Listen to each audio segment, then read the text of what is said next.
The Making of American Policy in Nicaragua, 1981 to 1987. Roy Gutman. To My Father. Contents. Acknowledgements 11. Cast of characters 14. Chronology 16.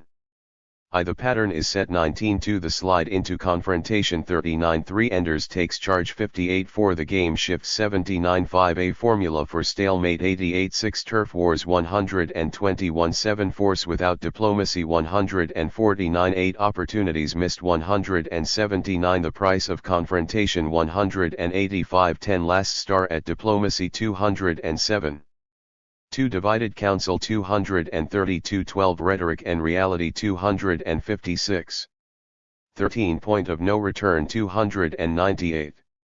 14 Manipulating the President 313. Epilogue 358. Notes 361. Appendix I, U.S. Proposal at Manzanillo 378. Appendix II, Sandinista Proposal at Manzanillo 382.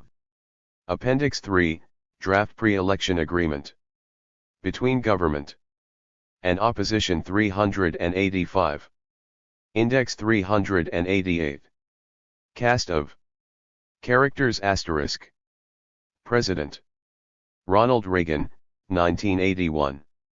Secretary of State Alexander Haig, January 1981 to June 1982. George Shultz, July 1982. Assistant Secretary for Inter-American Affairs John Bushnell, January-June 1981. Thomas Enders, March 1981.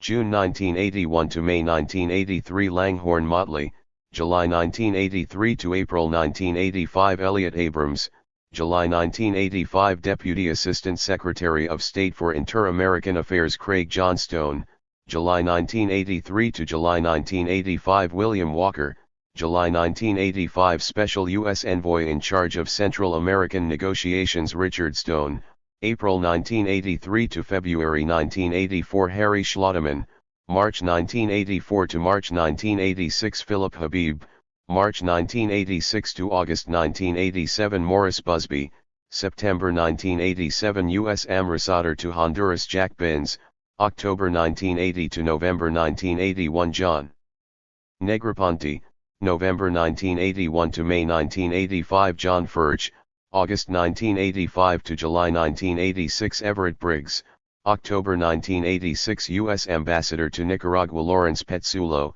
June 1979 to August 1981. Anthony Quainton, March 1982 to April 1984. Harry Bergold, May 1984 to July 1987. National Security Advisor Richard Allen, January 1981 to January 1982. William Clark, January 1982 to October 1983. Robert McFarlane, October 1983 to December 1985. Rear Admiral John Poindexter, December 1985 to November 1986. Frank Carlucci, December 1986 to November 1987. Lieutenant General Colin Powell, November 1987. NSC Action Officer nominally in charge of Nicaragua Policy Roger Fontaine, January 1981 to December 1983. Constantine Menges, October 1983 to July 1985. Raymond Berghard, August 1985 to December 1986. Jose Sorzano, December 1986 to August 1987. Jacqueline Tillman, August 1987. NSC official in actual charge of Nicaragua policy January 1981. January 1983. Major Oliver North, Deputy Director for Politico-Military Affairs, January 1983. November 1986. December 1986 to November 1987. John D. Negroponte, Deputy NSC Advisor, December 1987. Commander U.S. Southern Command, Panama. Lieutenant General Wallace Nutting, October 1979 to May 1983. General Paul Gorman, May 1983 to March 1985. General John Galvin, March 1985 to June 1987. General Frederick Verner, June 1987. CIA official in charge of Operation Dwayne Claridge, Director, Operations, Latin America, August 1981 to August 1984. Alan Fears, Central America Task Force Chief. September 1984 Head of the Honduran Armed Forces General Gustavo Alvarez Martinez, January 1981 to March 1984 General Walter Lopez Reyes, April 1984 to January 1986 Brigadier General Humberto Regalado Hernandez, January 1986 Senior Sandinista officials Daniel Ortega Saavedra, Coordinator of the Junta, 1981 to 1985, President, January 1985 Humberto Ortega Saavedra, Minister of Defense, 1979 Miguel Descoto Brockman, Foreign Minister, July 1979 Victor Hugo Tinoco, Vice Foreign Minister, 1981. Chronology. 1981. January 20, Ronald Reagan inaugurated as President. April 1, Reagan terminates $118 million in U.S. aid to Nicaragua despite report of the U.S. ambassador in Managua that Sandinistas had halted transshipment of arms to leftist guerrillas in El Salvador. April, at a meeting with CIA Director William Casey, Honduran Army Colonel Gustavo Alvarez Martinez proposes that the United States back anti-Sandinista insurgents based in Honduras in a plan leading to direct U.S. intervention to oust the government in Managua. August, Casey's newly appointed Operations Director for Latin America, Dwayne Claridge, twice visits Honduras to signal U.S. go-ahead for Alvarez proposal. August 11 to 12, Assistant Secretary of State Thomas Enders discusses a negotiated resolution of differences with the Sandinistas, centering on their military buildup and support for leftist insurgencies. August 11, Nicaraguan Democratic Forces formed in Guatemala. November 16, Reagan approves proposal to provide $19.95 million in support for Contra rebels. 1982. August 20, Enders outlines U.S. policy on Nicaragua in San Francisco speech, adding democratization to list of U.S. conditions for normal relations. December 8, Democratic-controlled House bans covered aid for purpose of overthrowing the Sandinistas. 1983. May 27, Enders fired, Tony Motley appointed to replace him. July-December, U.S. military stages unprecedented. 16. Chronology.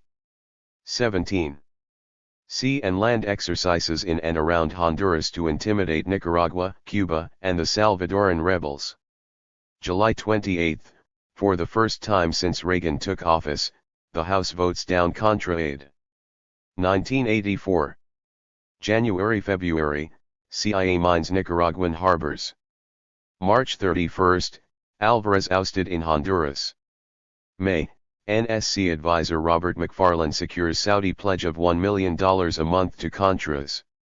June 1, Schultz travels to Managua and launches new negotiating round aimed at resolving U.S. Sandinista differences.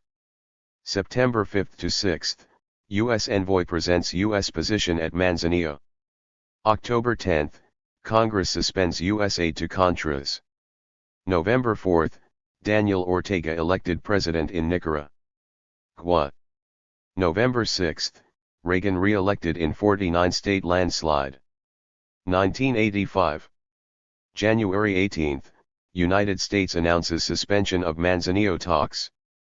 February 11, Saudi King Fahd pledges another $24 million to Contras, for total of $32 million. April 30, Motley resigns, replaced by Elliott Abrams. May 1, U.S. economic embargo against Nicaragua.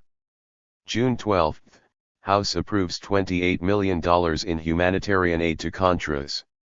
June 30 to July 1, after meeting Contra military leaders in Miami, Oliver North implements plan to raise funds and deliver arms to Contras through offshore enterprise managed by Richard Secord. December 6, North tells Israeli official of plan to divert profits to Contras from secret sale of arms to Iran. 1986. June 25, House approves $100 million, including $70 million in military aid to Contras. October 5, U.S. supply plane shot down over Nicaragua. Crew member Eugene Hasenfuss parachutes into captivity. 18 Chronology. November 3, U.S. arms for hostage talks with Iran revealed in Beirut magazine.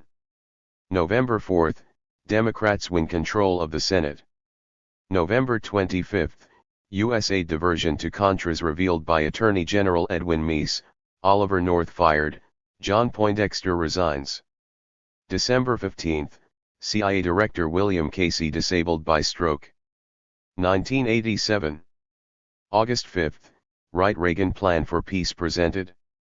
August 7, Central American leaders agree to peace plan drafted by Costa Rican President Oscar Arias. November 5, Sandinistas announce readiness for indirect talks with Contras. 1988a. _smum January 15 to 16, at Central American Summit, Daniel Ortega agrees to direct talks with Contras, lift state of emergency. February 3, House defeats Contra funding request, killing the military aid program.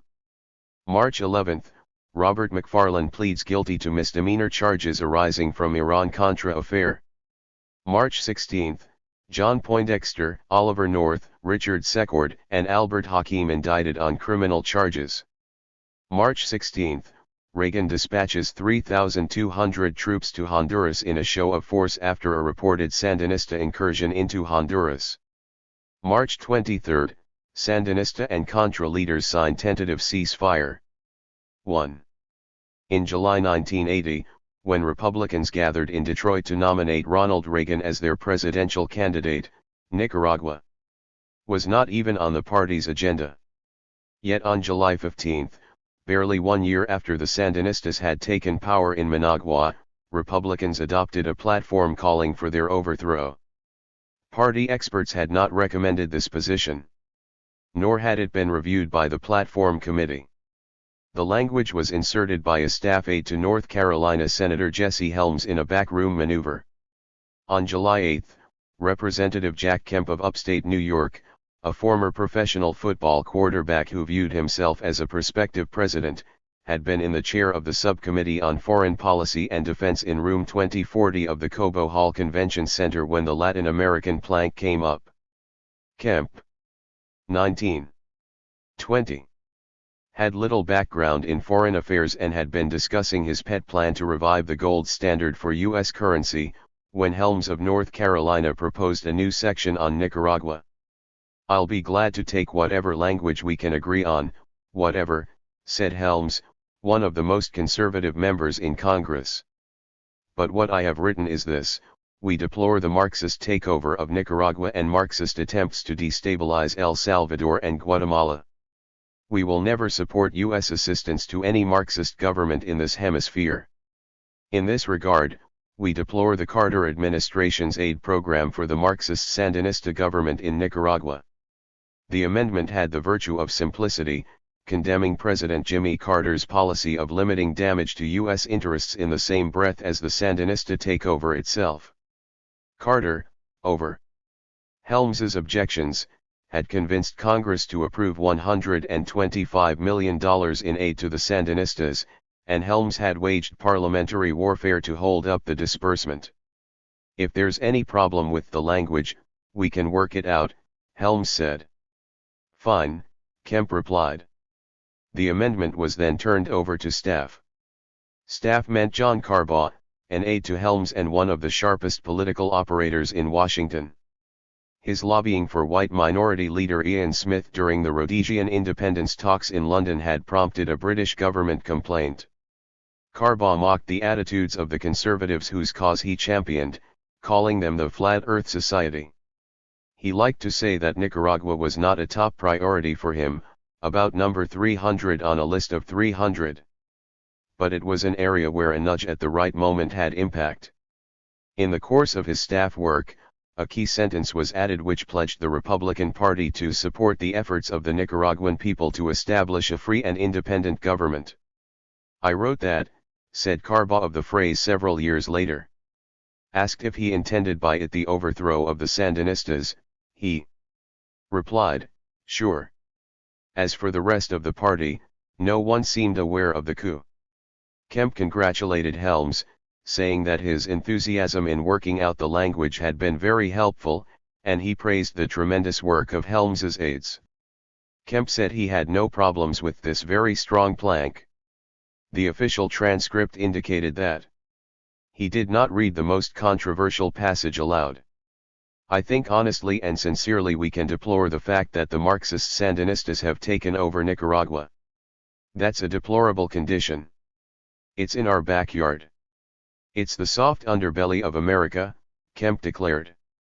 And 2 days later, when the full platform committee approved the wording on Nicaragua without debate, the draft on which they voted made no reference to a pledge to support the efforts of the Nicaraguan people to establish a free and independent government. The controversial sentence did appear, however, in the final printed version that was handed to delegates and subsequently approved by the convention. Carbaugh said he could not recall exactly how he slipped the sentence in, but said it may have been added in the final rewrite. The plank was all the more controversial because the party's own experts had tried to steer the party clear of the issue. Gordon Sumner, a retired Army lieutenant general, had headed a study group of 6 conservatives who called themselves the Committee of Santa Fe. I myself felt strongly about it. But we were faced with a credibility problem. None of us had that great a reputation. We thought if we came out too strong, it would have sounded like a bunch of right-wing nuts. In addition, he said, I guess we didn't have that good a database. The Sandinista revolution and government were just getting started when we were writing this. James Theberge, a conservative academic and former ambassador to Nicaragua, headed another study group on Latin America, this one set up expressly by the Republican National Committee. It did not recommend an automatic aid cut-off but conditioned further U.S. aid on the Sandinistas abandoning their policy of hostility towards the United States. Asterisk. Thus on the subject of Nicaragua, the party's own deliberative process was supplanted by a political ruse. In adopting Helms's language, the Republican convention transformed Nicaragua from a foreign affairs into a partisan political issue. Even as the platform was being approved, Carbaugh was working on ways to turn words into fact. Along with a friend from North Carolina named Nat Hamrick, who had had joint business interests with the family of Anastasio Somoza, the ousted Nicaraguan strongman, he escorted an Argentine envoy around the convention hall, introducing him to some of Ronald Reagan's most conservative advisors. The Argentine, a diplomat named Gerardo Chamiz, was doing political reconnaissance for General Roberto Viola, the army leader who was to become Argentina's president in March 1981, and both Hamrick and Carbaugh believed that their services led to an active role by Argentina in the Nicaragua conflict. 1 asterisk. It took the better part of 1981 for the Reagan administration to move into confrontation with the Sandinistas. Abandonment of the Carter policy of damage control, variously called co-optation, wedge driving, or the full court press, came about willy-nilly. Through no direct fault of Ronald Reagan, Central America became a front-burner issue just as he took office. Reagan was at his Pacific Palisades home putting the finishing touches on his speech 10 days before his inauguration when leftist guerrillas, hoping to duplicate the success of the Sandinistas in Nicaragua, launched what they called the final offensive in neighboring El Salvador. Their aim was to overthrow yet another pro-American government on the rest of Isthmus before Reagan came to office. The Sandinistas cheered on their Salvadoran comrades and, repaying the solidarity they had shown the Nicaraguan revolution, assisted in the transshipment of large quantities of weapons to help. A strong U.S. reaction was predictable, and in his last week in office Jimmy Carter suspended all U.S. economic aid to the Sandinistas and sent $10 million in arms and equipment and 19 military technicians to El Salvador. At the same time, Nicaraguan moderates who had initially backed the Sandinistas had begun having doubts. Some still in the Sandinista-dominated government junta, such as Violeta Chamorro, widow of slain publisher Pedro Joaquin Chamorro, supported the Salvadoran uprising, but others had left the country to form political and military resistance. The most prominent civilian to depart was José Francisco Cardenal, a construction company owner, who had immediately sought to establish a movement to overthrow the Sandinistas after leaving Managua in May 1980. A critical role in bringing about the confrontation was played by John Carba and his associate Nat Hamrick, who without official sanction of any kind began an intense lobbying campaign both within and outside the government and throughout Latin America to set up a training program for anti-Sandinista rebels. Their drive intensified the day Reagan took office, and the administration allowed the process to run out of control. A tightly run White House might have blocked such private foreign policy initiatives and reined in the activists who carried them out. But that was not Reagan's style of government. When he came to power, he had spent a dozen years in the political wilderness. Operating intuitively, he had strong ideological preferences and a desire for a rapid defense build-up and a nationalistic flexing of muscles, but no blueprint for foreign policy and little knowledge of or interest in foreign affairs. He also had no predisposition to establish an orderly process for decision-making, preferring to rely on the consensus of his advisors as he had while governor of California. The former movie actor visualized policy in terms of rhetoric. Reagan's foreign policy philosophy was global anti-communism, and it translated into three ambitious policy goals: regaining U.S. military superiority, rolling back Soviet strategic gains in the Third World, and preventing further Soviet advances. Merely by spending more money on new nuclear weapons Reagan could affect the military balance, and a heavy investment in intelligence gathering would warn of trouble before it occurred. But rollback was more difficult. To change facts on the ground required sophisticated 24. Policies and strategies, a smooth decision-making process, and good coordination of the agencies of government. Reagan, however, organized his administration in a manner that produced policy-making gridlock.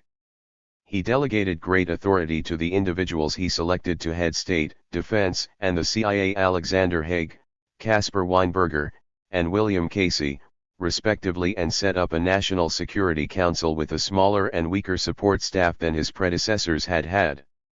Reagan stayed aloof from the policy process and laid out only general guidelines but no clear lines of authority. He often drew his guidelines from aides who reinforced his ideological predilections but who bore no responsibility for formulating policy. A prime example was Gene Kirkpatrick, a professor of government at Georgetown University and a neoconservative Democrat, whom Reagan made his United Nations ambassador.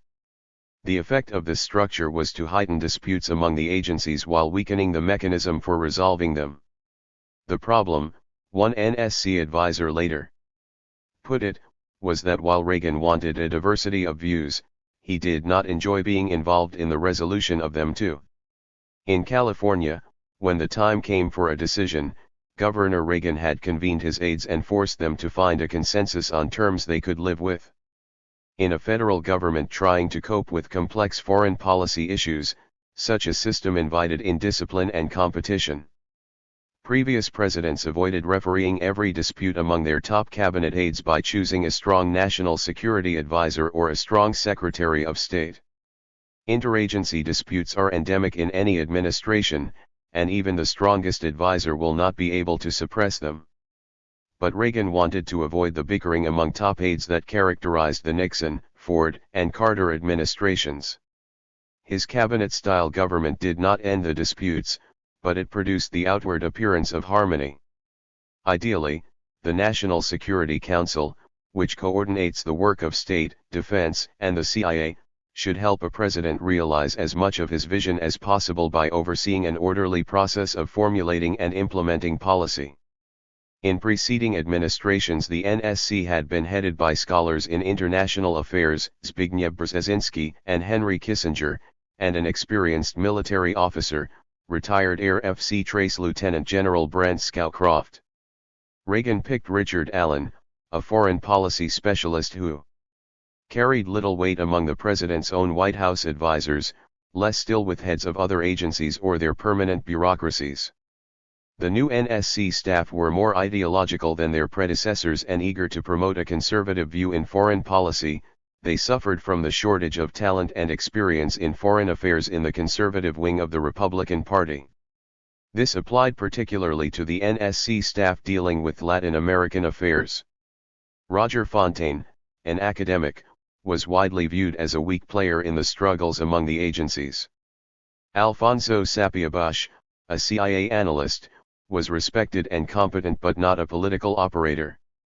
There was a clack of hawkish, take-charge junior military officers who lacked experience of specific responsibility in real-world politics and diplomacy but who when asked would find ways to get things done. None had responsibility in Latin American affairs at the start. Alien's office was moved to the basement of the White House West Wing and he reported to Reagan through White House counselor Edwin Meese, who had been Reagan's legal affairs secretary in Sacramento. The arrangement downgraded the NSC's role and strengthened the barons, as the cabinet officers are sometimes dubbed, in their feudal domains. Alexander Haig tried in a famous memo after the inauguration to take up all the reins of foreign policy management and create a comprehensive decision-making system. But the memo was not considered for a full year, and clear lines of authority never emerged.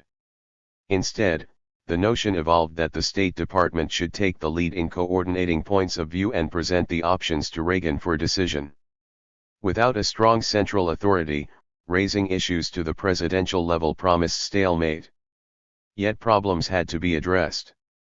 One bureaucratic remedy for a sub-cabinet level official, whether an assistant secretary of state or an NSC aide, was to circumvent the formal structure of sending important decisions to the president and create a secretive informal structure centering on himself and consisting of representatives of the key agencies. The informal grouping would make important decisions and force them through the government from the middle up, that is, by each participant securing the approval of his boss rather than from the top down. When the barons sat down together, consensus was much easier to obtain. One danger was that small groups operating in secret from the rest of the government could make big misjudge. 26. Mance. A second was that once the principle was understood, any number could play the game. This led to contending groups, rival policies, and eventually a parallel government. Richard Allen's inexperienced transition team undertook one major personnel initiative that could have devastated America's career foreign service.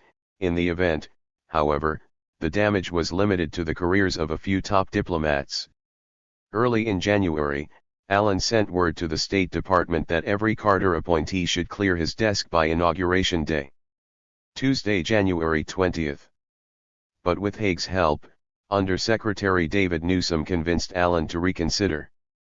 Newsom argued that, unlike those at many agencies, most senior officials at the State Department were career civil servants who had held high positions in previous Republican and Democratic administrations. Newsom proposed to send a list of all high-level appointees so that Allen could single out only those he thought totally unacceptable. Allen agreed.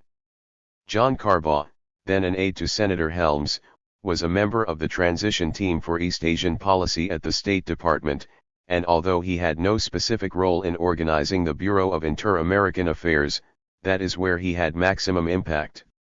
Carbaugh grabbed his turf where he could find it.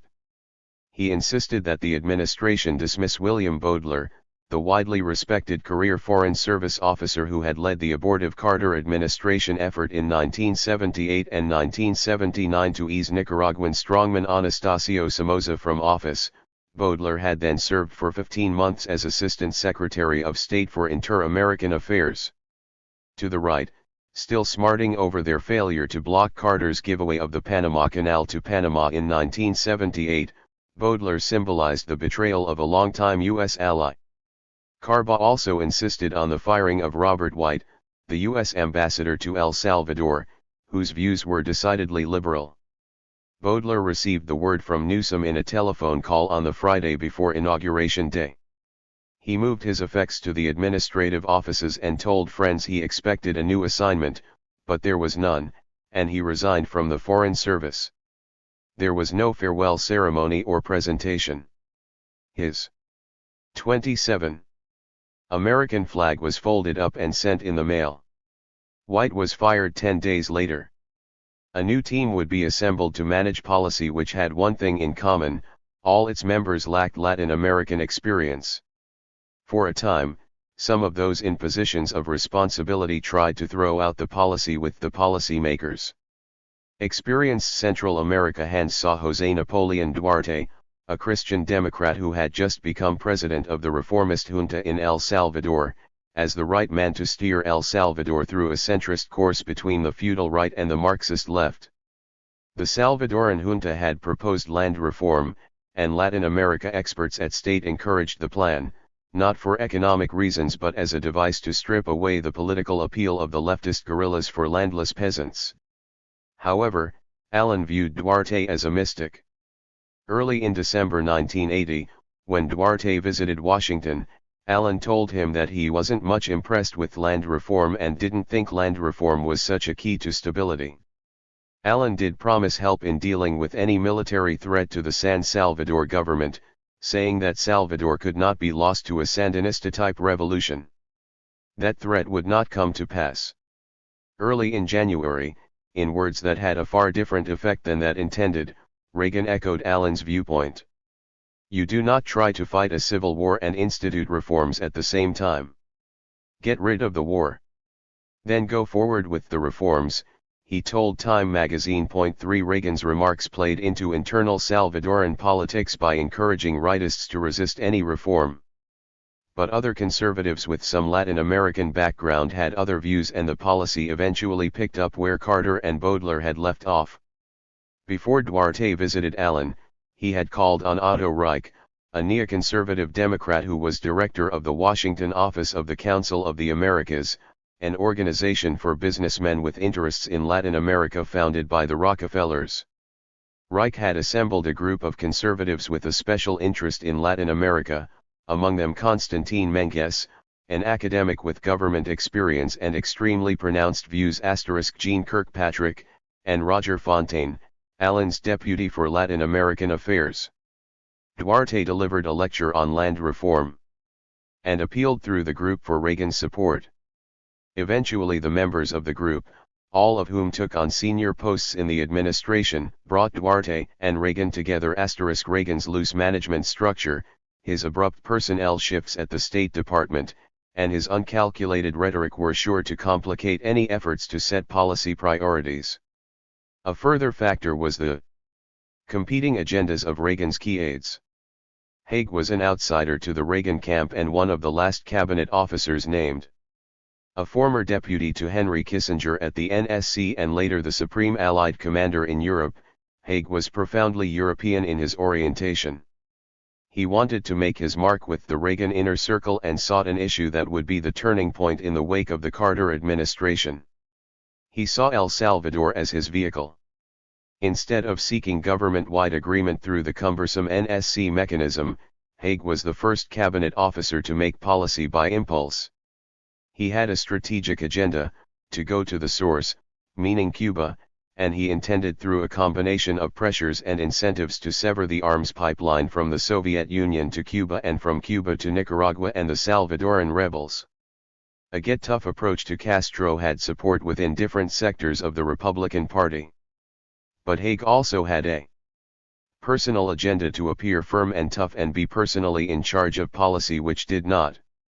One of Baudelaire's last actions in office before he was so abruptly removed had been to send John Glassman, then a political officer in Mexico, to El Salvador to examine captured guerrilla documents on Cuban and Sandinista aid for the Salvador guerrillas which turned up after the abortive final offensive.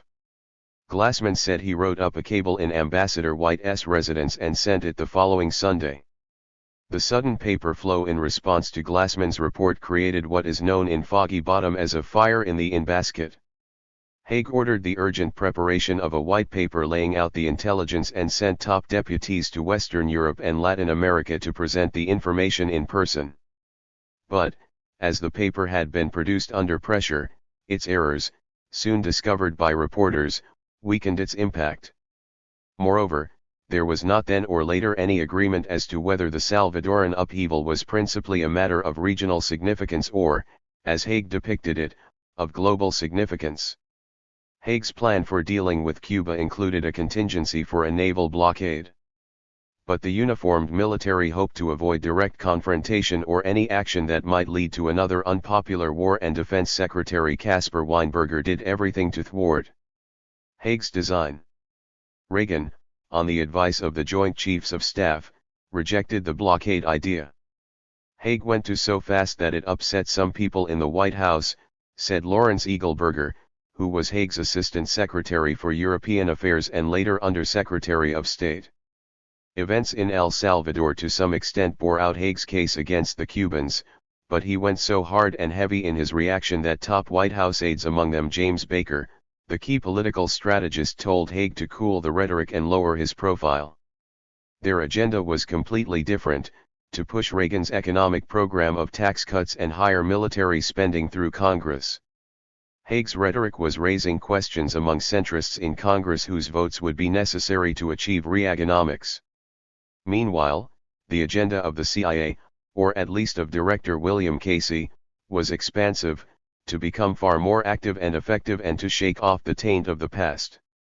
A veteran of the Office of Strategic Services, the World War II precursor to the CIA, Casey had helped organize covert operations against the Nazis in occupied 30. Europe. He viewed the East-West struggle in simple terms of good and evil, and likened the results of Soviet foreign policy to the Nazi Holocaust. Casey, like Reagan, felt personally committed to rolling back Soviet gains in the Third World and preventing further leftist takeovers. Casey wanted to make the CIA the primary instrument in this struggle. He was a man in a hurry to get things done. I have no doubt he wanted to be Secretary of State, said a CIA veteran professional who worked for him his first 6 months. But Casey concealed his ambitions from Haig and kept his head down that first year. For most of 1981, Casey was under investigation by the Senate Select Intelligence Committee for his business and stock dealings while in private legal practice. Not until December 1 did he get the committee's backhanded endorsement that no basis has been found for concluding that Mr. Casey is unfit to hold office as Director of Central Intelligence 5. Reagan had no qualms about Casey, a contemporary, an ideological soulmate, and the chairman of his 1980 election campaign. He elevated Casey's role by making him a full member of the cabinet as well as intelligence advisor and gave him an office at the old executive office building next door to the White House. Casey's institutional base and his ties with the president assured him a role in foreign policy planning. This he capitalized on through his shrewd behind-the-scenes operating style, which was far more congenial to Reagan than Haig's abrasive, take-charge approach. Thus, a complete novice in the field in time became a major player in the foreign policy arena. Gene Kirkpatrick was another amateur elevated to the status of high authority. Ostensibly, formulating foreign policy is the job of the Secretary of State, but Haig had affronted so many of Reagan's inner circle that his advice was often shunned. Kirkpatrick to some extent filled the void. Her popular writings, polemical in tone but containing little original research, reinforced Reagan's predilection for seeing regional problems as part of the East-West struggle. Her attack on Carter's foreign policy in commentary in December 1979 titled "Dictatorships and Double Standards" first brought her to Reagan's attention. In it, she argued that rightist authoritarian states were preferable to leftist totalitarian states, with Nicaragua a prime example. In another wide-ranging attack on Carter policies, titled U.S. Security and Latin America in the January 1981 commentary 31. She warned that leftist takeovers in Nicaragua and Grenada might confront the United States with the unprecedented need to defend itself against a ring of Soviet bases on and around our southern and eastern borders, and Jimmy Carter was to blame. What did the Carter administration do in Nicaragua? It brought down the Somoza regime, she said. Kirkpatrick urged the scrapping of Carter's policy on Nicaragua, which she described as a doomed quest to bring democracy, but proposed no alternative. Once the intellectual debris has been cleared away, it should become possible to construct a Latin American policy that will protect U.S. security interests, she wrote. Her third contribution to Reagan's mindset was to declare Central America the preeminent foreign policy concern of the United States, an extraordinary shift of strategic priorities. Now why is Central America and the Caribbean the most important place in the world for us? She asked in a speech before the Conservative Political Action Conference on March 21, 1981. The reason, I think, is geopolitical. The spread of Marxism-Leninism would affect U.S. security in a very direct, immediate kind of way, and America's ability to play a major role in the politics and security of countries in remote places and even Western Europe depends on our not having to devote the lion's share of our attention and our resources to the defense of ourselves in our own hemisphere. This translated into denying bases to the Soviets. For different reasons, Kirkpatrick and Haig thus had singled out Central America as the focus of U.S. foreign policy attention, but neither had done so in a way that translated readily into sustainable policy. The problems of conflicting agendas and priorities were compounded by Jesse Helms, who from his base in the Senate Foreign Relations Committee held up confirmation of key policy officials. One reason for the logjam, according to a former associate, was that his aide, John Carbaugh, had his eye on the job of Assistant Secretary for Inter-American Affairs. Carbaugh said he wanted to become congressional liaison, but that still left a wide field of contenders. Haig would have been happy to keep on John Bushnell, a career diplomat who was acting assistant secretary, but the White House viewed him as ineffective in presenting policy issues, and rejected him. Louis Tams, a conservative academic who had participated in Sumner's Committee of Santa Fe, told friends that he wanted the 32 job. Helms backed Tams. However, Haig instead chose Thomas O. Enders, a career Foreign Service officer who had been educated at Yale and the Sorbonne and whose professional credentials were impressive. When Enders was appointed, Helms then demanded that Tams be named Enders' principal deputy. Tams, a history professor at Arizona State University, was an exponent of the Mackinder School of Geographical Determinism, which held that the struggle for the heartland of Europe would determine the fate of the world. The theories of Sir Harold Mackinder, an early 20th century British geopolitician, had been adopted in Nazi Germany to justify Hitler's geopolitics. Tams used these theories to depict the US-Soviet rivalry with a novel twist. In lectures about world affairs, he told audiences that the Soviet leadership, living in more northerly latitudes than the American one, sees the world differently. So Tams invented upside-down maps to show the world from the Soviet perspective. Enders decided he could do without deputies for the time being, and Tams settled for an appointment as ambassador to Colombia, and later Costa Rica. Enders did not appear on the scene at the State Department in an official capacity until April, although he played an active role in the Inter-American Affairs Bureau throughout March.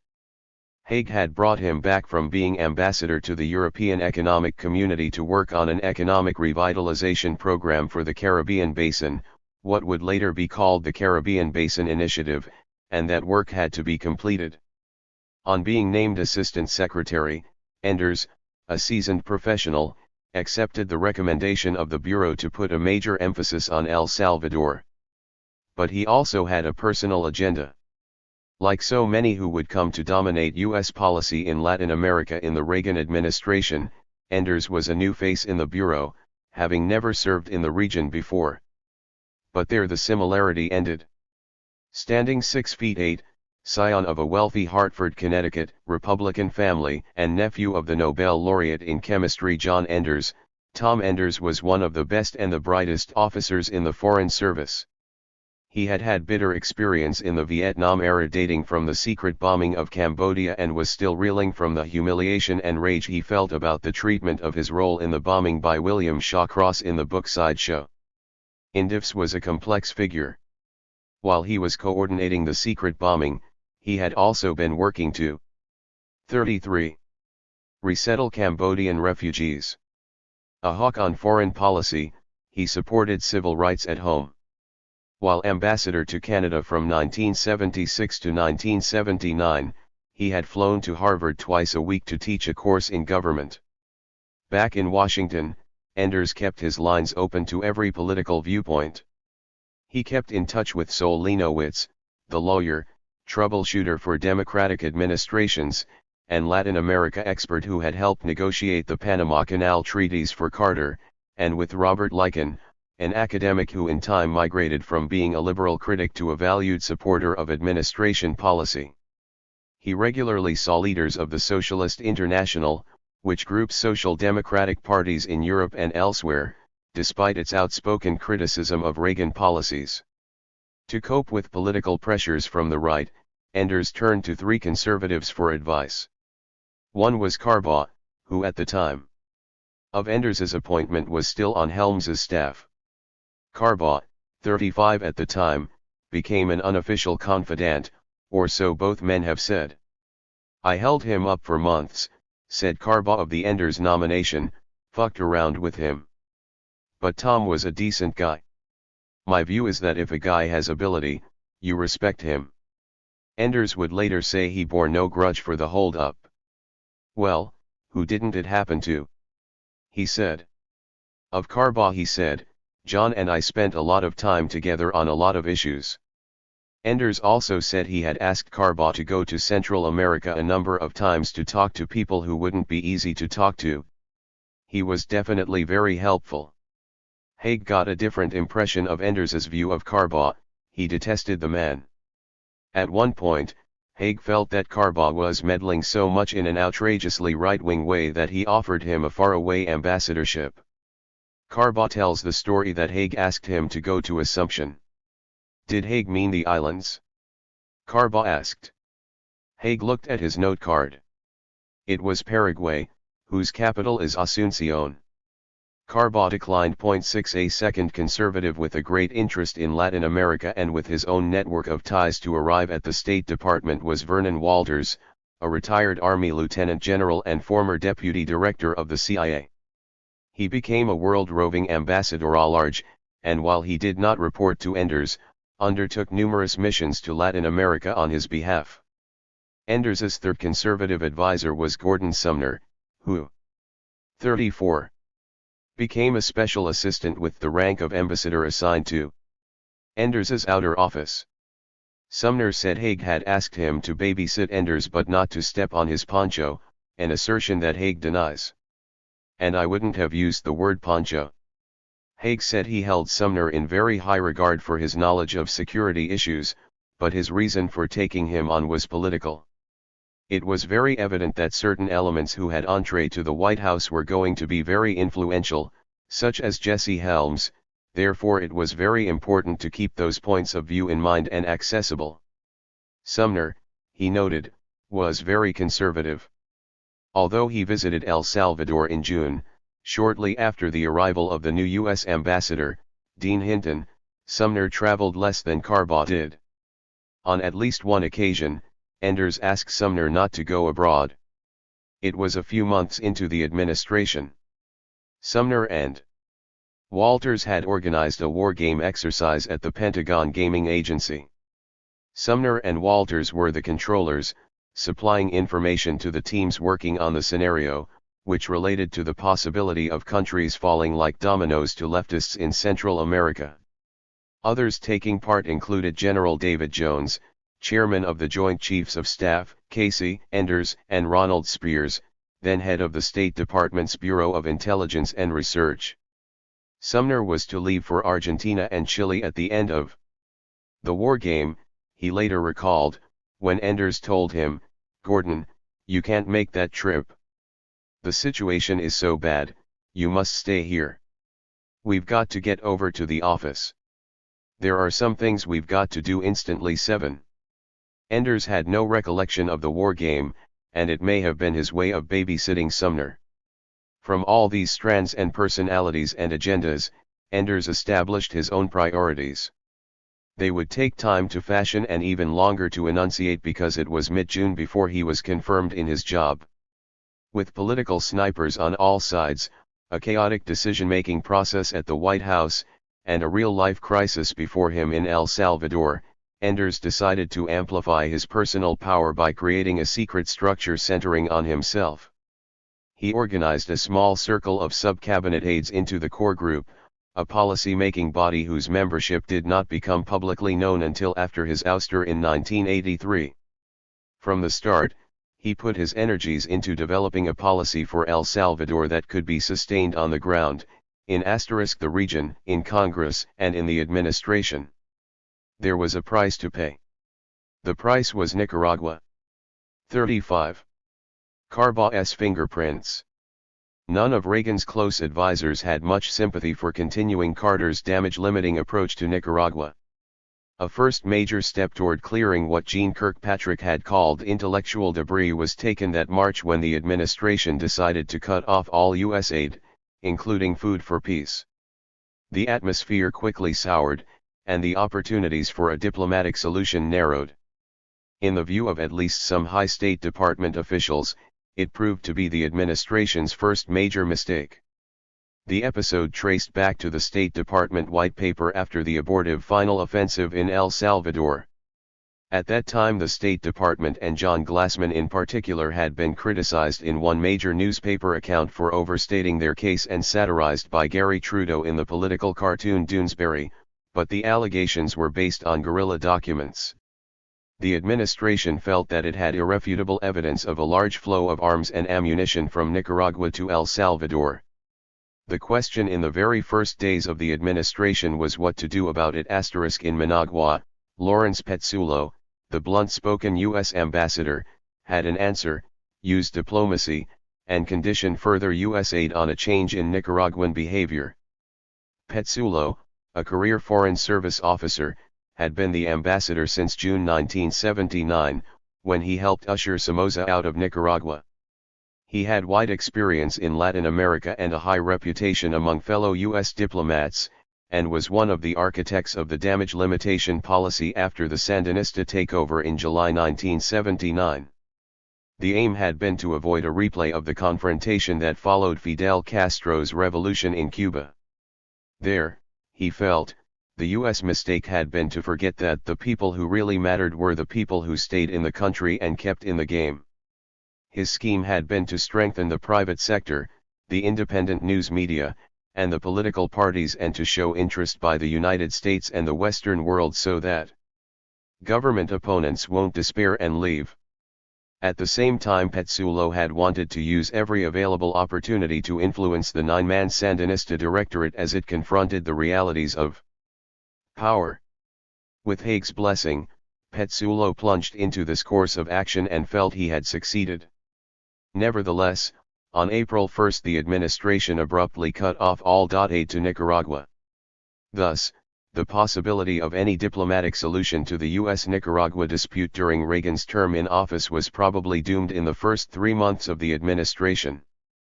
Petsulo believed that Allen and his deputy for Latin American Affairs, Roger Fontaine, forced the aid decision on the State Department. Once again, the action clearly bore Carbaj's fingerprints, although with uncharacteristic modesty he asserted only that he apparently played a role. It was a perplexing move at the time, and the public explanation seemed to support the opposite course.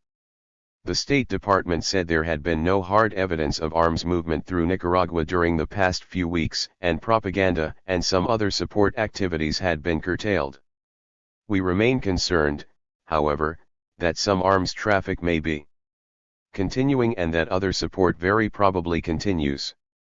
Petsulo helped draft that statement but was dissatisfied with the caveat. The only supplies on which the United States had specific information were those transported on the so-called air bridge, which was run by a Cuban with a Nicaraguan counterpart. They decommissioned the airplanes that were there, Petsulo said, released the Costa Rican pilots who were flying, ripped up the whole process. They sent back the Cuban. The whole thing came apart. But the author of the intelligence report to Washington, in Petsulo's words, had added a smart little thing that was his comment, not that of a source. What Petsulo objected to was the statement that it would appear that even though this apparat had been dissolved in this instance, other routes would be sought. Petsulo took exception at the time because no source was given for the statement, and because he felt the word apparat, usually reserved for a Soviet-style bureaucratic apparatus, was loaded. His objection caused a big brouhaha. but the upshot was that an anonymous intelligence operative working from another country, not the U.S. ambassador in Nicaragua, created the historical alibi for a decision that most officials involved in the process saw in retrospect as a major U.S. mistake. The rationale was later redrafted to sound more convincing. In the immediate aftermath of the meetings, U.S. intelligence indicated that arms traffic through established routes, particularly by air, from Nicaragua to El Salvador had slowed if not stopped, but that other routes from 37. Petsulo, although in Washington for consultation, was excluded from the final decision-making and he returned to Managua discouraged. He had already told Haig and Enders that he planned to leave his post in the summer, and now he fixed a date in his mind. To soften the blow of the U.S. decision, the statement drafted by Petsulo and Enders suggested that U.S. aid might be reconsidered at a later point. Petsulo intended to brief the Sandinista leadership in person before the announcement. "That's like ashes in your mouth," he said later. "You can carry a lot of water, but you can't carry that water." There is no water to carry for Petsulo. This was the turning point. "We dealt ourselves out of the game for no reason in April 1981, because of small-mindedness on our side," as he began to brief Sergio Ramirez, a member of the junta, about the decision. The news broke from Washington. "So even that they threw away," Petsulo said to Ramirez. "Look, I'm sorry. That is not the way it was supposed to be." Looking back, Petsulo blamed Enders, although with a good deal of sympathy for his situation. "Enders is the kind of guy that will give on something to maintain control of the policy. I might do the same thing," he said. Within the policy structure he was in, you had to give away the policy to maintain the control. "And that," said Petsulo, "is not worth the effort." Enders himself also came to view this as a missed opportunity. "By taking this action, we could have made them gun-shy," he said in an interview more than 5 years later. But in a subsequent interview, he defended the exclusion of Petsulo from the decision meeting on several grounds. Enders said he was privy to electronic intelligence that was not available to Petsulo, which showed a sharp drop-off of shipments after Petsulo's first warning but their reappearance in late February. 8 Haig said he did not recall having any horrendous gas pains about the decision and disputed Petsulo's claims of success in stopping the arms flow. "I think very highly of Petsulo. We got along very well. I thought he was performing very well. But his perspective was very narrow in terms of the time he served as ambassador and how policy was formulated at that time. I wouldn't say he succeeded by any stretch of the imagination. Nicaragua were being sought." That statement was contained in a State Department document prepared for the World Court in September 1985. Petsulo took strong exception. "That's sophistry. It's deceptive. That's a phony," he said. 38. Allen defended the decision without hesitation. "The President of the United States, upon my recommendation and that of the Secretary of State, ordered the termination of aid to Nicaragua. The action was fully justified and did not, as some alleged, further estrange the Sandinistas. 9. But the State and Defense Departments immediately began to fear what they had wrought. The U.S. Southern Command in Panama went into almost wartime posture," said a senior official there at the time. A team of military engineers was sent to Petsulo's residence and chopped down trees to provide a landing zone for helicopters if he had to be evacuated. The Sandinistas treated the U.S. decision as a hostile act, but their reaction was nonviolent. Ironically, the U.S. decision induced a rare moment of unity between government and opposition. Alfonso Robelo, a former junta member and now the leading government critic, said the U.S. decision was unwise, unfortunate, and to be condemned from every viewpoint. He predicted the cut-off will actually provoke a radicalization that will be hard to reverse. He wanted the United States to provide aid through private channels in place of the cut-off. The Social Christian Party, one of the strongest opposition forces, denounced the cut-off as harmful to the welfare of the Nicaraguan people. The entire staff of La Prensa, 186 strong, signed a letter to Reagan criticizing the cutoff as counterproductive and asking for the immediate restoration of aid. In an editorial, the opposition daily said, "We must insist that the United States grant us that loan." It went on to ask sarcastically, "Why doesn't the USSR lend us what we need? Why doesn't it show its proletarian solidarity with deeds and not just with words? How much has the USSR, our friend, lent us to date?" 10. La Prensa and Ra Bello proved prescient. 3 weeks later, Moscow announced that it was sending 20,000 tons of grain to Nicaragua. By April, several patterns were evident. Reagan's NSC was incapable of becoming a focus for the decision-making process. Most decisions had to be made outside the framework. Assistant Secretary Enders, facing a real crisis in El Salvador and finding himself outflanked on Nicaragua, bowed to political pressures on the latter in order to save his energies for the former. And Nicaragua's internal opposition became a secondary policy consideration. 2. The slide into confrontation. The story of the Reagan administration decision to back the anti-Sandinista rebels is a case study of the perils of fighting strategic battles in secret, on the cheap, and by proxy. After U.S. funds began to flow in late 1981, this would become one of the most hotly debated foreign policy issues in Reagan's term of office. And yet the origin of the commitment to support the resistance is one of the most obscure events in Reagan's presidency. The groundwork was laid by a variety of groups and individuals, some Nicaraguan, some American, and some Honduran, who operated on parallel tracks. The accounts given by the different actors do not tally in every respect, but the common thread running through all is that the conception and initial steps in the project came from outside the United States government. What is interesting is that similar ideas apparently occurred to separate individuals that Ar. 39. 40. Argentina should train the rebels and that Colonel Enrique Bermudez Varela, a former colonel in Somoza's National Guard, should lead them. The Nicaraguan activists were of disparate backgrounds ranging from Luis Pelaez de Bail, Anastasio Somoza's cousin, to Francisco Aguirre, a lifelong opponent of the Somozas.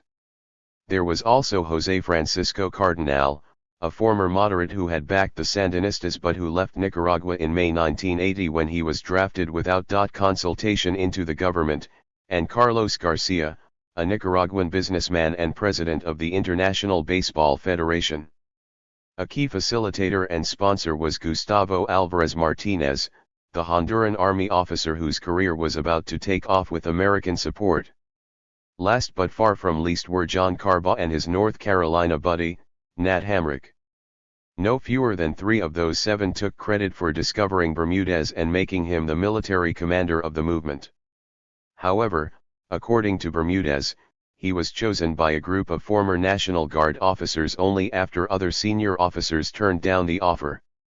Bermudez led the only effective rebel force from its inception, and the story of his organizational efforts illustrates the inherent problems in starting up such an enterprise and why he became almost inseparable from it. As Somoza's military attaché in Washington, Bermudez had been a spectator from afar during the Sandinista Revolution. He played a bit part when Omar Torrijos, the Panamanian strongman, proposed that he be named to head the military in spring 1979, a time when there was still a glimmer of a chance to save the old National Guard, but Bermudez declined. The scheme had never had a chance because it was rejected by Somoza. Pelaez, a close advisor to Anastasio Somoza and facilitator of the final confused arrangements at his abdication, was undoubtedly one of the first persons to suggest that Bermudez form a resistance movement following Somoza's overthrow in July 1979. Pelaez had fled Nicaragua along with his cousin and arrived in Miami on July 16. It was in August or September that he recalled telling Bermudez, "Enrique, you are the one." Bermudez replied, "Do you think so? What claim do you have to say that?" Pelaez responded, "You have no taint. You have never been in any military position to benefit from Somoza.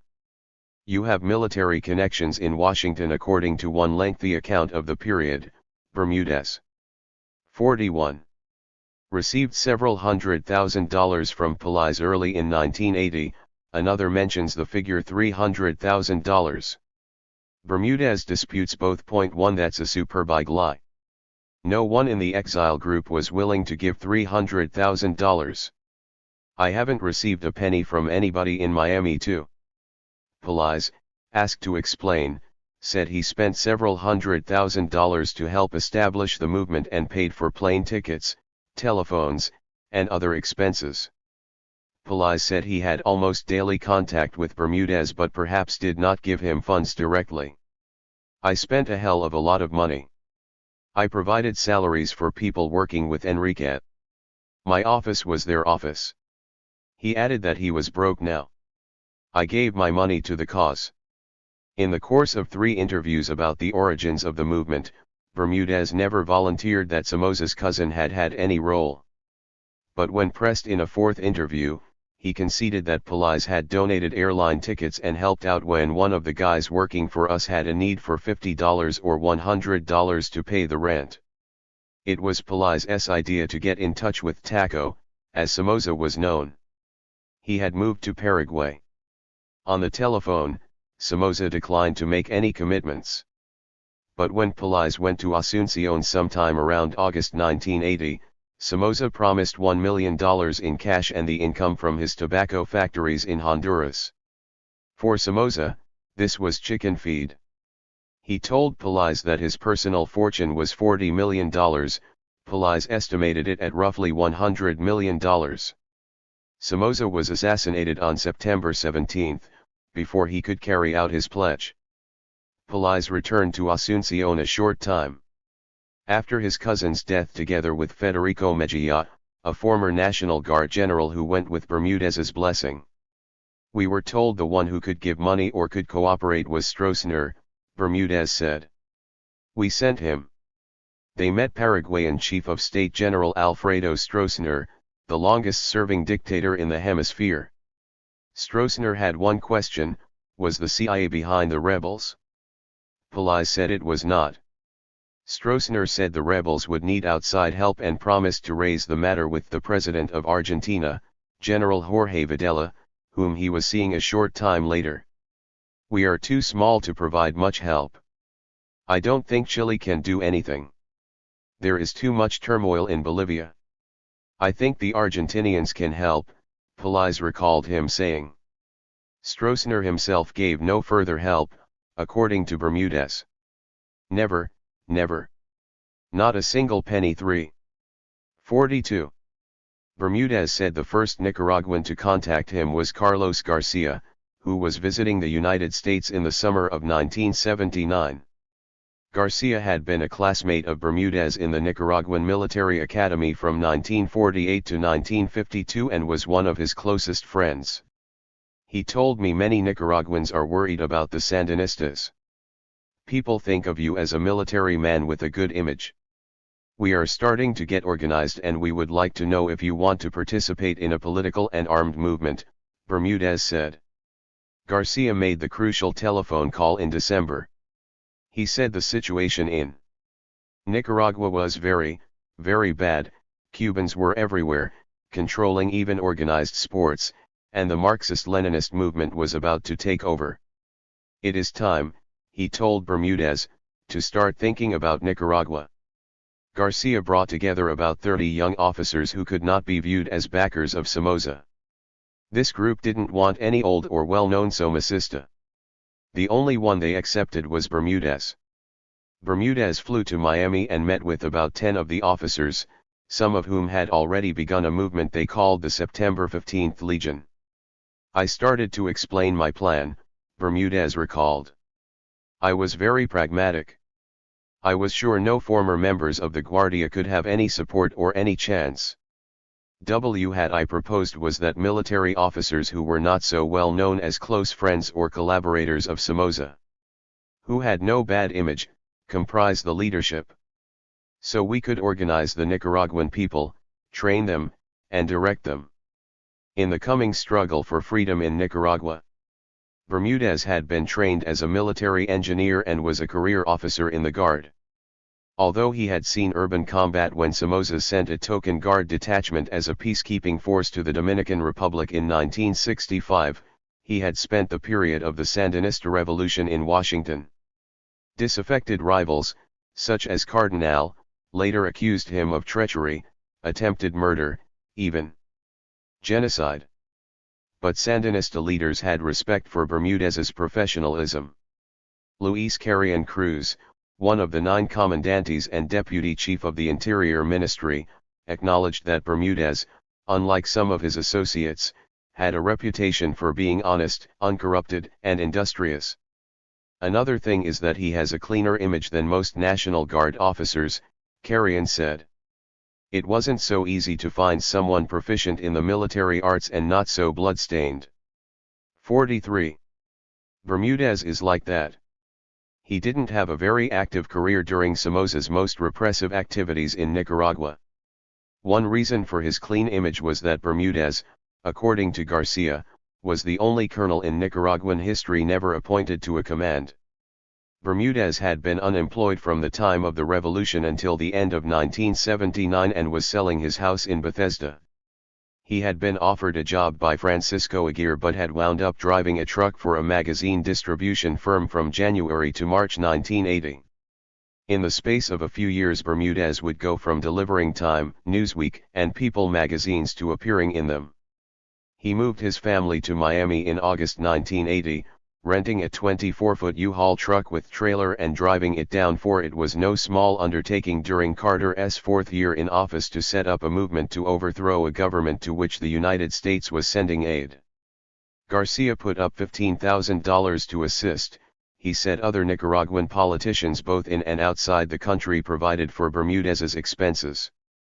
But Bermudez said the sums he received that year were minuscule. There were no funds, no resources at all. Soon he lost even this benefactor. Garcia was arrested in Managua in May 1980 and imprisoned until late 1984. Early in 1980, Bermudez traveled to Guatemala and set up offices in a rented house. He said he chose Guatemala because it was farther from the front than Honduras and easier to operate in. About the same time, in February or March, a Nicaraguan ex-National Guard officer named Emilio Echeverry had approached Alvarez in Honduras and asked him to help the rebels.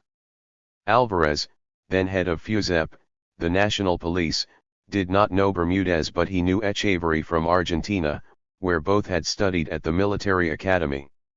Without authorization, Alvarez started to receive military equipment sent from Miami care of the Honduran armed forces and to pass it on to the rebels.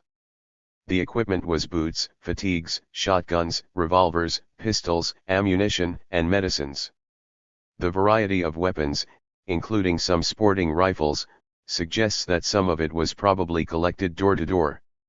Meanwhile, Alvarez went to the Honduran president, Policarpo Paz Garcia, 6 or 7 times before Paz gave the project his grudging approval. "Don't get into trouble," Paz said.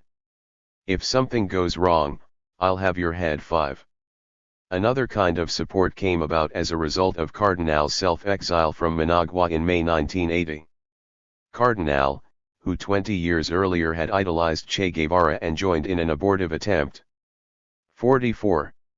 To overthrow Somoza, had been elected a vice president of the Council of State at Sandinista Initiative and without being consulted. He quit rather than serve. In June, after arriving in the United States, he briefed committees of Congress and met conservatives who had posts in the Reagan administration. Among them was retired Lieutenant General Gordon Sumner, who urged him to join forces with the former National Guardsmen. Cardinal, agreeing, helped found the Nicaraguan Democratic Revolutionary Alliance, or ADRAN, within a month. It split, and the initials of Cardinal's faction changed to UDN for Nicaraguan Democratic Union, which had a fighting arm called FARN, or Revolutionary Armed Forces of Nicaragua. This faction would unite with Bermudez to form the FDN in August. Throughout, the relationship of Cardinal's political group to Bermudez's military structure mirrored the frustration that Nicaragua's domestic political opposition had always felt toward the military, whether toward the military-backed regimes of Somoza or the Sandinistas. It was the frustration of impotence versus the arrogance of power. So long as they were in Miami, the politicians were unable to affect decisions in the field. Even when they moved closer to the front, they had influence only at the margins. Meanwhile, in mid-1980, Bermudez had gone to Honduras to meet Jorge Salazar, one of the most prominent opposition leaders within Nicaragua, who was trying to organize an anti-Sandinista insurrection. The topic of discussion, according to Bermudez, was what can we do to screw those Sandinistas up? Bermudez was trying to organize a group but did not have a single penny. We had no more than goodwill. Salazar was gunned down in November in circumstances suggesting official government involvement, removing a potential civilian ally for Bermudez's movement from the scene. In time, as Bermudez built his infrastructure, he would amass enough power so that he could understate his title, calling himself Chief of Staff instead of Commander-in-Chief. But he and the others knew his real position. I was in total control of the movement. Bermudez disparaged the successive waves of politicians who would join, try to take control, then leave. Those guys have been incapable of doing anything. They have been a failure. They try to hide their failure and blame it on other people. 6. An important reason civilian politicians never played a vital role in the movement traces to its origins. The resistance did not spring up. Hashtag 45. Spontaneously inside Nicaragua in response to Sandinista actions but was organized abroad by guardsmen from the old regime almost without reference to politics. That heritage would later prove hard to shake. Alvarez's vision. In the summer of 1980, a new actor, who would form close ties with the Honduran military, appeared on the scene. Robert Lawrence Schweitzer, Major General of the U.S. Army, looked unkempt as usual as he entered the Pentagon. His shoes were scuffed, an unbuttoned epaulette flapped over his collar, and his briefcase overflowed with papers. He was not an invited guest at the briefing in the tank, the small boardroom used by the Joint Chiefs of Staff. But as he sat listening to his former commanding officer, Lieutenant General Wallace Nutting, he began to see red. Most of those in the room, including the armed service chiefs, appeared to be drifting off into slumber as Nutting, the head of the U.S. Southern Command in Panama, discussed the deteriorating security situation in Central America after the Sandinista takeover in Nicaragua. There were no questions. Then Schweitzer stood up dramatically. I have 7 Purple Hearts in my briefcase from fighting in wars where you people didn't know what you were doing. Why don't you have the balls to listen to what Wally is saying? General John Vesey, then the Army Vice Chief of Staff, said to Schweitzer, "Come on, Bob, sit down." He did, but not for long. To his admirers, Schweitzer was brilliant, brave, and indefatigable, a zealous anti-communist, a pious Roman Catholic. He had studied for the priesthood at a Jesuit seminary and still attended Mass and took communion every day. Critics, among them 2 U.S. ambassadors then in key Central American posts, viewed him as a lunatic. Even his friends saw him as an unguided missile. Schweitzer had been Nutting's executive officer in Vietnam in 1970–71. While Nutting slept from 11 p.m. to 5 a.m., Schweitzer had been up and about, visiting all his units and getting mixed up in every firefight at night. During 10 months in Vietnam, he absorbed so much shrapnel that, legend had it, he would set off airport metal detectors. He is 46.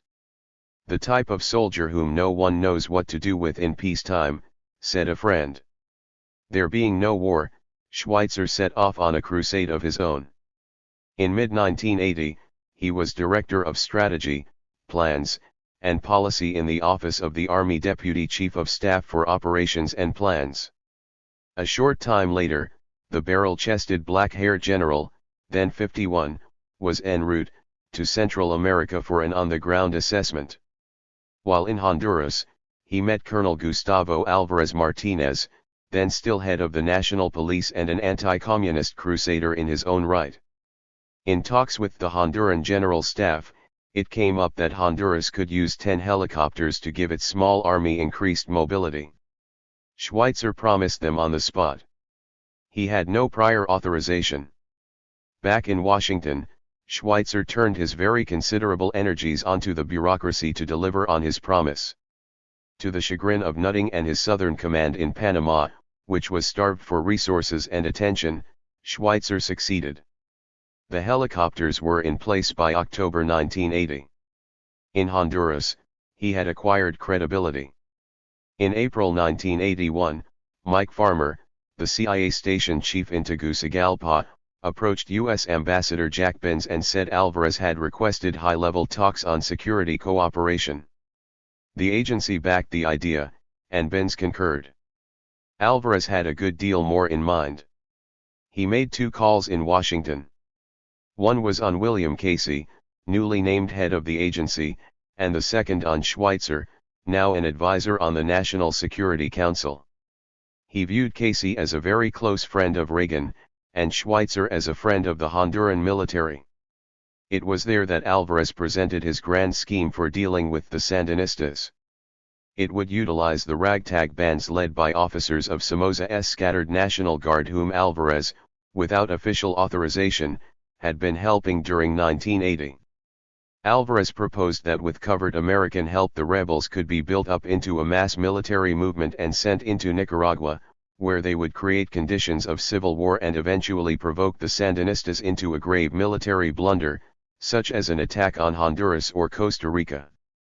Then the United States would come to the defense of its ally and move on to intervene in Nicaragua. Alvarez had thought it inconceivable that the insurgents could topple the leftist government or accomplish any significant task and proposed to upgrade and equip. 47. The Honduran army, which he argued could play a critical role. The bottom line of his proposal was overthrowing the Sandinistas with U.S. help. Casey, who was joined by his deputy for Latin America, Nestor Sanchez, listened closely but was non-committal. He told Alvarez he appreciated the plan and would analyze the recommendations carefully and consult with President Reagan. Schweitzer was enthusiastic. "We'll do it," he said. 7 His reaction encouraged Alvarez to think that a positive response would soon be on the way. Schweitzer worked behind the scenes to bring it about.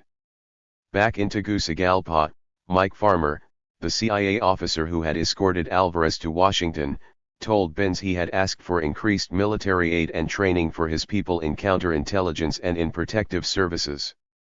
"I suppose I was being fed a line," Benz later said. 8 Schweitzer was one of those who in fighting the communist conspiracy maintained one of his own, always communicating on trips through what are called back channels, provided by the CIA as opposed to the State Department.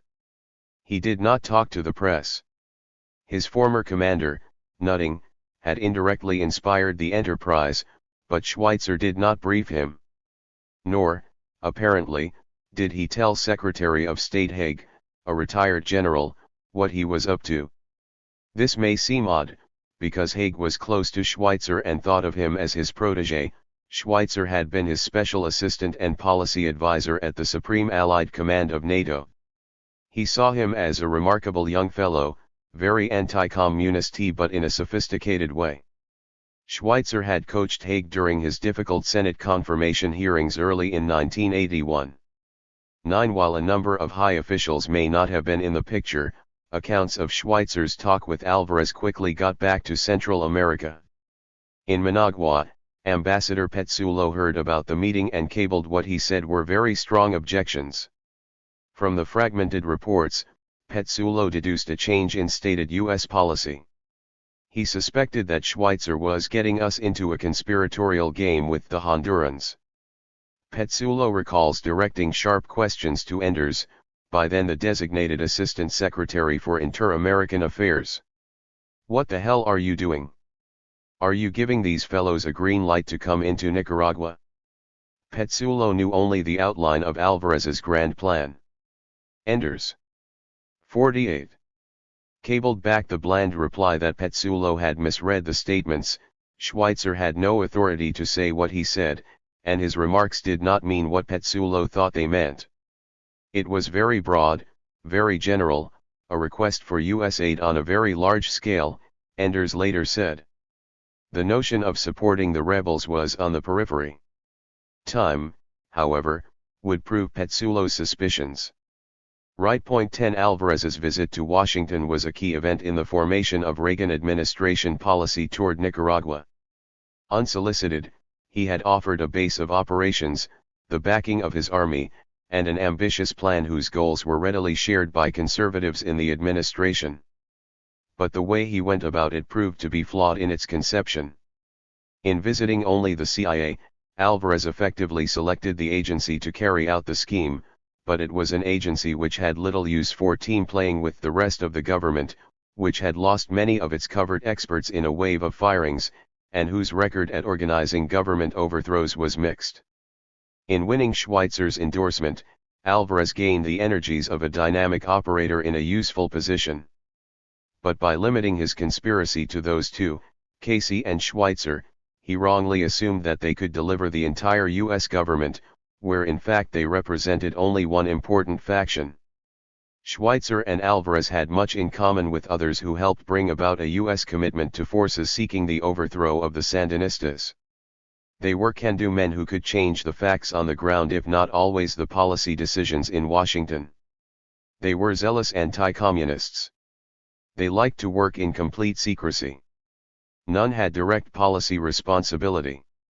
Until he was removed from the NSC post in November 1981 for making an uncleared speech in which he said the Soviet Union had acquired military superiority over the United States and was going to strike. Schweitzer was supposed to be advising on military and strategic issues only. But as long as he was at the NSC and even after he was supposed to have left, Schweitzer played an active role in bringing about confrontation with the Sandinistas. Almost daily he called up Nutting in Panama to offer advice, according to a senior aide there at the time. He was one of those who wanted to overthrow the bastards, said a former staffer on the Senate Intelligence Committee who supported Schweitzer's effort. He helped things along 4 months after Alvarez appeared in Washington. High officials with policy responsibility had serious doubts about a plan that carried the implication of ending with a U.S. intervention. But in August 1981, 4 months after receiving his proposal, the CIA dispatched an envoy to Honduras to notify Alvarez that the United States shared his goals, the liberation of Nicaragua and replacement of the Sandinistas by an elected government. Alvarez had thus offered a secure sanctuary for the rebels as part of an overall plan. But at the time he approached the U.S. government, there was no coherent movement, no consistent source of training, supplies, or guidance. These came into being between April and August 1981 as the initiatives of other outside actors began to bear fruit. The Argentine connection. In mid-1980, 3 other actors entered the conspiracy, 2 Americans, Nat Hamrick and John Carbaugh, and a pillar of the Nicaraguan émigré community in the United States, Francisco Aguirre. Hamrick was the most impassioned, called a playboy mercenary by FDN leaders and an amateur by Gerardo Chamis, his Argentine diplomatic contact. Carbaugh had the political connections, resourcefulness, guile, and determination to get things done. Conventional diplomats saw him as a one-man demolition team. Aguirre was a former Nicaraguan colonel who had left in a dispute with an earlier Somoza Luis 30 years earlier. A Washington real estate magnate and publisher of Diario Las Americas, a Spanish-language daily newspaper, he was known in the exile community as the Godfather and, according to Carbaugh, always wanted to be president of Nicaragua. Urbane, widely traveled, and secretive, he was a mover and shaker or influence peddler, depending on the perspective in Washington, with contacts in many agencies of government and many administrations. Craig Johnstone, who became a key strategist for Central American policy at the State Department, described Aguirre as an operator on the Nicaraguan scene who trades on influence. Aguirre carried considerable weight, for he enjoyed the respect of Nicaraguan émigrés, good relations with the Argentine military, and contacts within the Reagan administration. It was an unlikely trio, none of whom was an elected or appointed U.S. government official. Through bluff, political connections, and a series of smoke signals amplified by mirrors, they would coax or take credit for coaxing Argentina and then the United States into separate decisions in 1981 to back Bermudez and his force. It never was the CIA's secret army or secret war, Hamrick boasted. We gave it to them on a silver platter. It was a fait accompli. The three disagreed on many basics. Carbaugh, who had befriended and then fallen out with Anastasio Somoza, favored direct U.S. intervention, while Hamrick, who had had a shared business interest with Somoza family members, opposed it. Aguirre felt a U.S. intervention to be inevitable. A superpower acts when it acts, he would say. Aguirre was willing to deal with any fighting group and was an old friend of the family of Edmundo Chamorro, who headed a small band of fighters and was allied with Cardinal. But Hamrick said he would not provide Aguirre pieces of the puzzle to put a bunch of socialists in Managua. They agreed, however, on Bermudez. It took about a year from the time the three freelancers began their project shortly before the Republican convention in summer 1980 until it bore fruit. Aguirre gave Carbaugh and Hamrick the credit. They had more of a role as key players in the institutionalization of the movement. He called them good, red-blooded Americans, people of great courage. Bermudez too gave credit to Hamrick and Carbaugh. Hamrick, he said, played a very helpful role in introducing him around Capitol Hill, and Carbaugh gave moral support at a difficult moment. The Sandinistas were at the peak of national popularity. People thought to initiate a movement against that was crazy. So when you receive moral support, you are very satisfied. 13. The period in which the three engaged in their maximum efforts, from January to August 1981, coincided with Enders's last major attempts at conventional diplomacy. Hamrick, who was 37 when he returned to Nicaragua 4 months after the revolution, was from Rutherfordton, North Carolina, a small town in the southern part of the state. There are 126 listings for Hamrick's in the local telephone book, but none for Nat, Jr., who ran and still runs a mail-order business in reconditioned Chinese Mausers, bore rifles, and other guns and pistols. Edgar Chamorro, a disaffected rebel leader who was critical of many Americans who advised the movement, spoke fondly of Hamrick as a playboy type of adventurer, a fast talker, offering a lot of things, very anti-communist, very well-intentioned.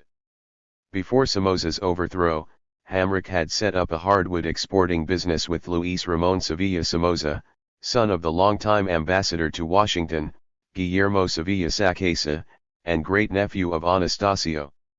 Just 2 months after the overthrow, Hamrick got a call from a business partner, Roberto E., with the surprising news that it would be possible to resume business. They did 2 things: first, they organized a rosewood export, and second, according to Hamrick, they set up an intelligence-gathering network for the Defense Intelligence Agency. Hamrick's idea was to use Sandinista money to overthrow them. He said that of the $500,000 turnover in his business over 18 months, $150,000 was used for travel, lobbying, and entertainment on behalf of the project. Hamrick had made his Argentine connection through Anastasio Somoza in 1974. In autumn 1979, an Argentine friend whom he had met through Somoza contacted him and said if a Republican should be elected president, the military government wanted a rapprochement with the United States. A special envoy would be sent to make the initial contacts. In the event, the envoy was Gerardo Chamiz, who had served in Guatemala and Bolivia as ambassador. Hamrick introduced him to Carbaugh in June. Carbaugh made a strong impression. Nat is only an activist, Chamiz said. But John Carbaugh is serious. In July they were together in Detroit for the Republican convention. After Reagan's landslide election victory, Carbaugh said Hamrick told him they could get help for Bermudez from the Argentines, but we've got to invite Viola here. Carbaugh said he made it part of our ongoing process to press for the visit during the transition. The ongoing process, he acknowledged, was all bluff and bluster. Aguirre also had a strong Argentine connection, according to Bermudez. He was a very close friend of Viola and members of the military group. Hamrick claimed that NSC head Richard Allen agreed to facilitate. 52. The Viola visit, then reneged, whereupon Poundarbaugh, Hamrick, and other Helms staffers descended on senior Reagan aides in an intensive lobbying effort. Allen maintained that he never heard of Hamrick and had his own direct connection with people competent to speak with the military leadership of Argentina. He added that no one in the White House reneged and there was no pressure from anyone to get it restored. 14. Harry Schlotterman, at the time U.S. ambassador to Argentina, said that before Reagan's inauguration he raised the possibility of Viola's coming for the visit, which was routine for an incoming Latin head of state. There are always guys hanging around, saying they had something to do with it. 15. Although there is some question as to what role Hamrick and Carbaugh had in the Viola visit, which took place on March 17, 1981, they unhesitatingly claimed credit for its success. Hamrick said that Viola's visit proved that Argentina and the United States had a working relationship. The key event, according to Hamrick and Aguirre, followed Viola's visit. Early in April 1981, at about the time Alvarez was visiting Washington, they traveled to Buenos Aires, where they called on Viola, who had just been installed in the presidential palace. Aguirre briefed General Alvaro Martinez, the chief of staff, and Hamrick talked with Colonel Mario Davico, deputy in charge of intelligence. Aguirre lent credibility to the enterprise. "I was not fooled by the Sandinistas," he said later. "I had the moral authority. I was exiled by Somoza. I was on no one's payroll." 16. Bermudez arrived a few days later and saw General Alberto Vallon, head of intelligence. By his own account, Bermudez did some rather fast talking, but to a receptive audience. His pitch combined prophecy, flattery, and an appeal to self-interest. His aim was to encourage them to, let's say, try to get the United States support under the table. "We stated that the Sandinistas were a Marxist-Leninist regime," he recalled, "and would build up a totalitarian government." Nicaragua was becoming at that time a general headquarters of all the leftist and terrorist movements like the Montoneros, Tupamaros, PLO, North Koreans, Japanese and others. Argentina, Bermudez went on, had been very successful against the urban guerrillas in Argentina and had the prestige. So they must do something.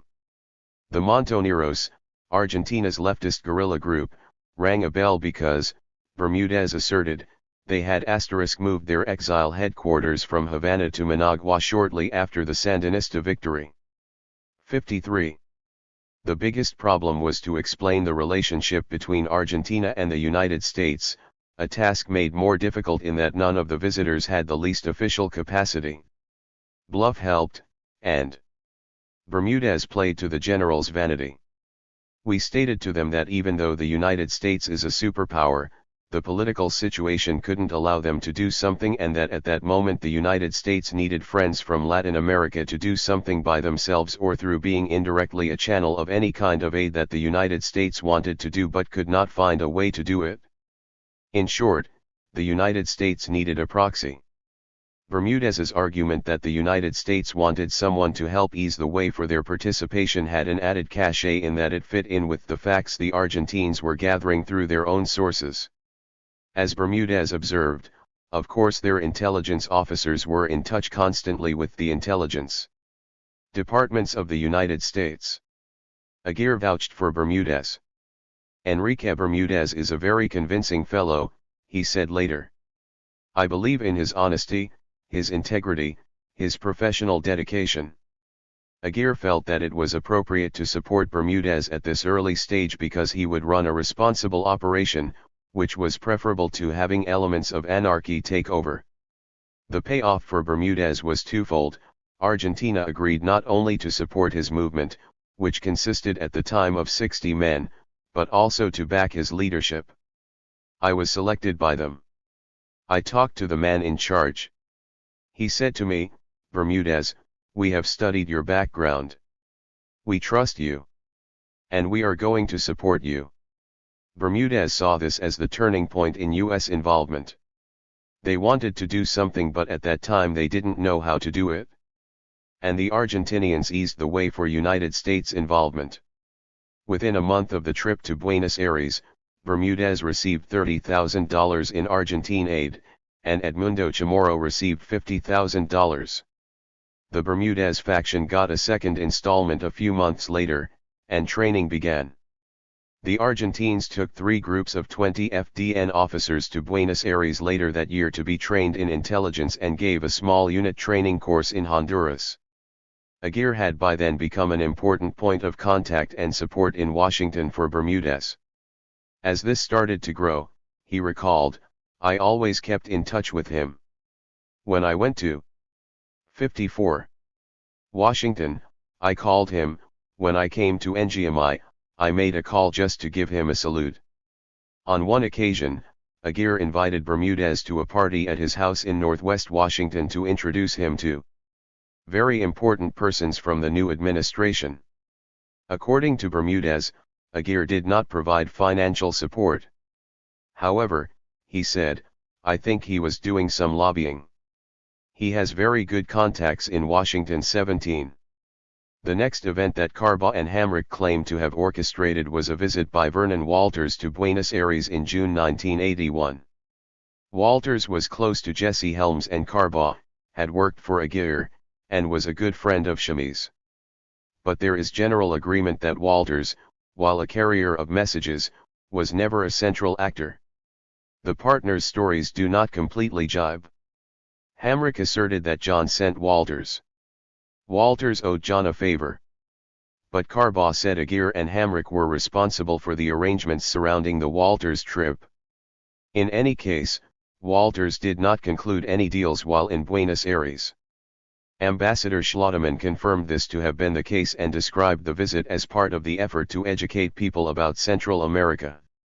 Hamrick maintained or would claim to the Argentines that the trip itself was the signal of U.S. concurrence in their plan. The Argentines felt the agreement was informal. The object of the game was a fait accompli. And that occurred when Walters got on the plane in Buenos Aires to come home. Added Hamrick, probably even Walters didn't know. But they knew that we sent Walters.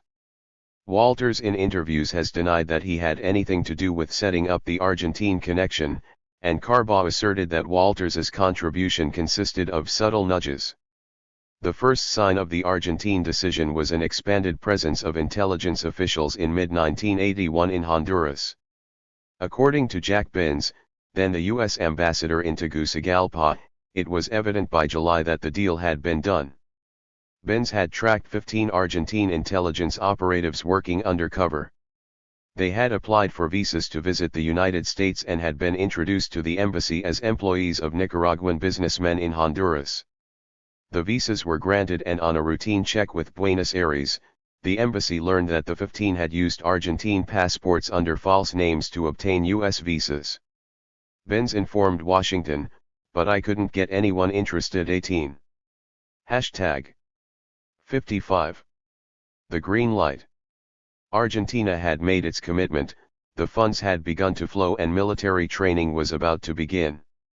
Technically, the insurgency was a going concern, and William Casey at CIA, acting more like a stock market investor with insider knowledge than a deliberative policymaker, wasted no time in buying into it. Early in August 1981, Casey sent a representative to Honduras on a secret mission to see Alvarez and the outgoing military president of Honduras, General Policarpo Paz Garcia. This was the debut of Duane Claridge, whom Casey had named as chief of the Latin American section of the Operations Directorate of the CIA. Claridge, who had been station chief in Rome, fancied big cigars and silk safari outfits. He was another can-do operator who had successfully helped combat Italy's Red Brigade terrorists. He understood a little Spanish but did not speak it. He had minimal military background and had never served in Latin America. His detractors, and there were many, would call him a cowboy. Claridge told Paz, Alvarez, and other military leaders that President Reagan had personally ordered him to Honduras. He said the United States had agreed to support action against the Sandinista government using the resistance forces and wanted to liberate Nicaragua. Claridge did not accept all the proposals Alvarez had made in April 1981, but the Hondurans felt that it had become clear as they inquired into the details of U.S. thinking that we were talking about the overthrow of the government, Alvarez later said. That may have been a fair reading of Claridge's remarks, but Reagan apparently had not given any formal approval. Richard Allen said later he could not recall having seen a plan concerning a civilian insurrection and civil war. That would mean that President Reagan, to my knowledge, had approved no such plan. The core group was aware of Claridge's trip. But to say he had gone on the basis of an executive order was something of an exaggeration, for there was no executive order, according to Enders. At the time, Enders recalled, we were working on an alternative, we were actively preparing that decision, seeing who would be responsible. It had not been approved by the President and was not to be until November 17, 1981. Haig also said the plan had not been approved at the highest levels. I can assure you it was not. I would have 56. Strenuously and vigorously opposed it.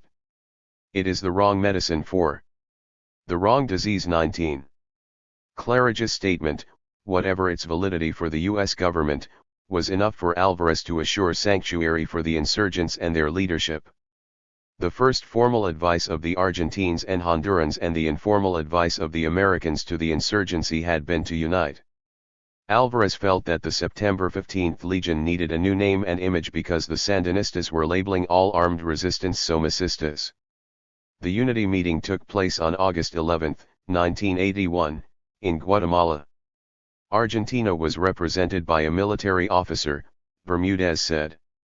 Unlike most unity meetings in the history of guerrilla movements, this one proved to be a footnote. Edmundo Chamorro did not attend because his UDN movement had split and two former deputies came representing the Cardinal faction.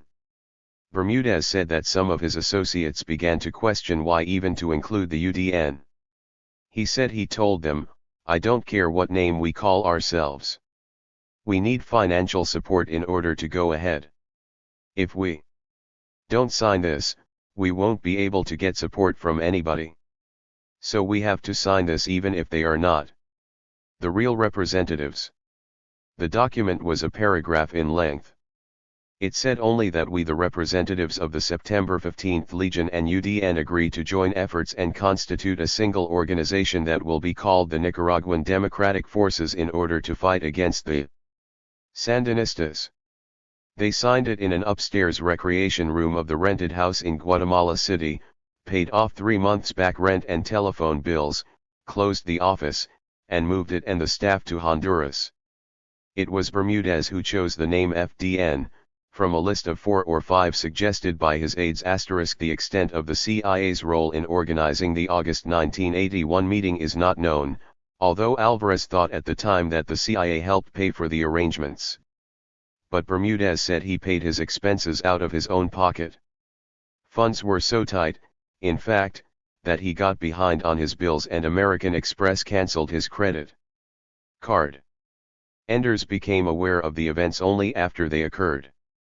He had spent that same day in Managua trying to see if a negotiated solution was possible. Thereafter it remained only for the CIA to cement the U.S. relationship with the Argentine military government. Later that month, Claridge returned to Tegucigalpa on a private aircraft, this time with Colonel Mario Davico, the Vice Chief of Argentine Military Intelligence, in tow. They met with Paz Alvarez and Colonel Leonidas Torres Arias, Chief of Honduran Military Intelligence. I bring the greetings of my president, Davico began formally.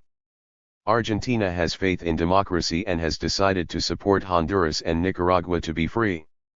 We are with you. We will do everything we can. Again, Claridge used words that led the Honduran military to believe that the United States intended to take action up to a direct intervention. Claridge said, I speak in the name of President Ronald Reagan. We want to support this effort to change the government of Nicaragua. We must change the government of Nicaragua to give the Nicaraguan people the chance to democratically elect its own government. Torres Arias replied that Honduras was a friend and ally of the United States but feared that the United States would renege, as it had in Cuba in 1961. "We are concerned about a new Bay of Pigs," he said. "Believe me, Colonel," Claridge replied, "there will never be a new Bay of Pigs 20. Thus was born what Bermudez would call the tripartite relationship. He reduced it to an aphorism: Los Hondureños van a poner el territorio, los Americanos la plata, los Argentinos la cava. As far as Honduras and Argentina were concerned, the United States had thereby committed itself to the common cause in August 1981. Not for 3 months, however, did the administration formally make a decision and inform Congress. 3. Enders takes charge. Alvarez, Claridge, Carbaugh, Hamrick, and Aguirre worked behind the scenes arranging the U.S. commitment to the armed resistance. Thomas Enders began the task of drafting official Reagan administration policy for Central America. But before he was fully in charge of his bureau, before he was even officially named to the job, U.S. policy toward Nicaragua had taken a turn. Lawrence Petzulo, the U.S. ambassador in Managua, felt that the internal game was the critical arena in which the United States should strive for impact, that the diplomatic option should be exhausted before being abandoned, that it was premature to launch external military action. But nowhere else in the U.S. government, including the State Department, would anyone fall on his sword to maintain diplomatic leverage with Nicaragua. There was little obvious gain in pursuing the Carter administra. 58. Hashtag Enders takes charge. 59. Shin's damage limitation course, and a good deal of political pressure against it. The situation was murky at best. Edmund Muskie, Secretary of State for the last 9 months of the Carter administration, commented some years later. A happy ending was certainly not clear. I can understand why the new administration did not want to get its feet stuck in our shoes. 1. Yet there was no viable alternative to the Carter administration policy. In the words of John Carbaugh, there was just a vacuum. From his perspective, that meant an opportunity. Haig and Enders realized they had to throw a bone to the right-wingers, he said. They can't have the Soviet Union or the Middle East or Western Europe. All are too important. So they've given them Central America too. Not all of Central America, just Nicaragua. Moreover, there was a real crisis in El Salvador preoccupying Enders and the Bureau of Inter-American Affairs, compared to which Nicaragua was a sideshow. Despite Duarte's presence on the junta, his reform program, and the collapse of the FMLN's January offensive, guerrilla fighters were increasing in strength and ability and taking good advantage of the corruption and ineptitude of the Salvadoran army leadership. At the same time, the right took Reagan's victory and encouraging statements as a license to step up their freelance vigilante operations known as death squads. And while Haig had sent military trainers to Salvador and there was a broad consensus across the administration on the need to support the Salvadoran government, the combination of death squad activity, the weakness of the civilian government, and the ineptitude of the army made for a tough battle in Congress to obtain resources. A policy was called for that would sustain support at home while guiding El Salvador to a more stable situation, and something had to be done about the Salvadoran military. Enders had not only to master a new region but also to draft a policy and build a political base in the administration and in Congress. Under pressure to name certified conservatives as key deputies, he kept the slots open, appointing only one principal deputy, Stephen Bosworth, a Foreign Service officer. Famed as a quick study, Enders found time to learn Spanish and within months of being named was speaking without an interpreter. His main battle over Salvador policy was within the administration. Drawing from the agendas of liberals, conservatives, aides, and 60 outside experts, Enders crafted a position that he enunciated on July 16, in his first speech following Senate confirmation. At its heart were two propositions: that El Salvador should resolve its internal dispute through democratic elections, and that the United States should provide military aid until a political solution could be achieved. Enders paid heed to liberals' concern for human rights abuses by the right and endorsed the land reform that Duarte had championed. He read back the rhetoric of conservatives about Cuba's responsibility in equipping and training the Salvadoran rebels, but in the context of the internal political solution he was proposing, it was lip service. The major contribution he made to the policy was to champion democracy as the goal for El Salvador, after Vietnam, where the same goal had been pronounced and never achieved. This was a daring return to an earlier era in which democratic ideology guided U.S. foreign policy goals in the Third World. Enders recalled having a hell of a time getting this package through the U.S. government, in particular free elections. People said they don't know what will happen. Who'll win? How can we tell? But that is why we did it. He argued that a conservative government should go on the offensive and stand up for its values. We had never done that. When push came to shove, we got behind dictators. That policy had been very wrong. The clash took the form of battles over the drafts for his July speech. Tom came up with this word: the cornerstone of our policy for Latin America is free elections, recalled Gordon Sumner. Frankly, I wasn't all that enamored of the idea. Not that I have any difficulty with free elections per se, but I wasn't sure that that was the proper basis for a policy when we were faced with some very serious problems. Some of those fighting enders had a hidden political and constitutional agenda, according to Luigi Einaudi, who directed policy planning, a sort of miniature think tank in the Inter-American Affairs Bureau, throughout the Reagan administration. Some high officials, such as William Clark, his successor at the NSC, and Fred Ickel, the Undersecretary of Defense, wanted to use the Salvador issue to force a confrontation with Congress. Also arguing this position was James Lucier, a senior aide to Senator Helms. Adapting Reagan's and Allen's line that you must first win the war and then work for Enders takes charge. 61. Democracy. These officials argued that the central aim of the administration was to restore American strength in order to deal with the Soviet Union. Congress was the obstacle. They believed that democratic reforms were unachievable and would lead to defeat. So the only question was the kind of defeat: a slow gradual one that will put everyone to sleep, or a sharp clear defeat where the guilty parties can be gotten out of the way, Einaudi said. If the administration won, Congress would be reduced to proper subservience, they argued. And if it lost, Congress would be reviled for losing Central America to the Communists. 3.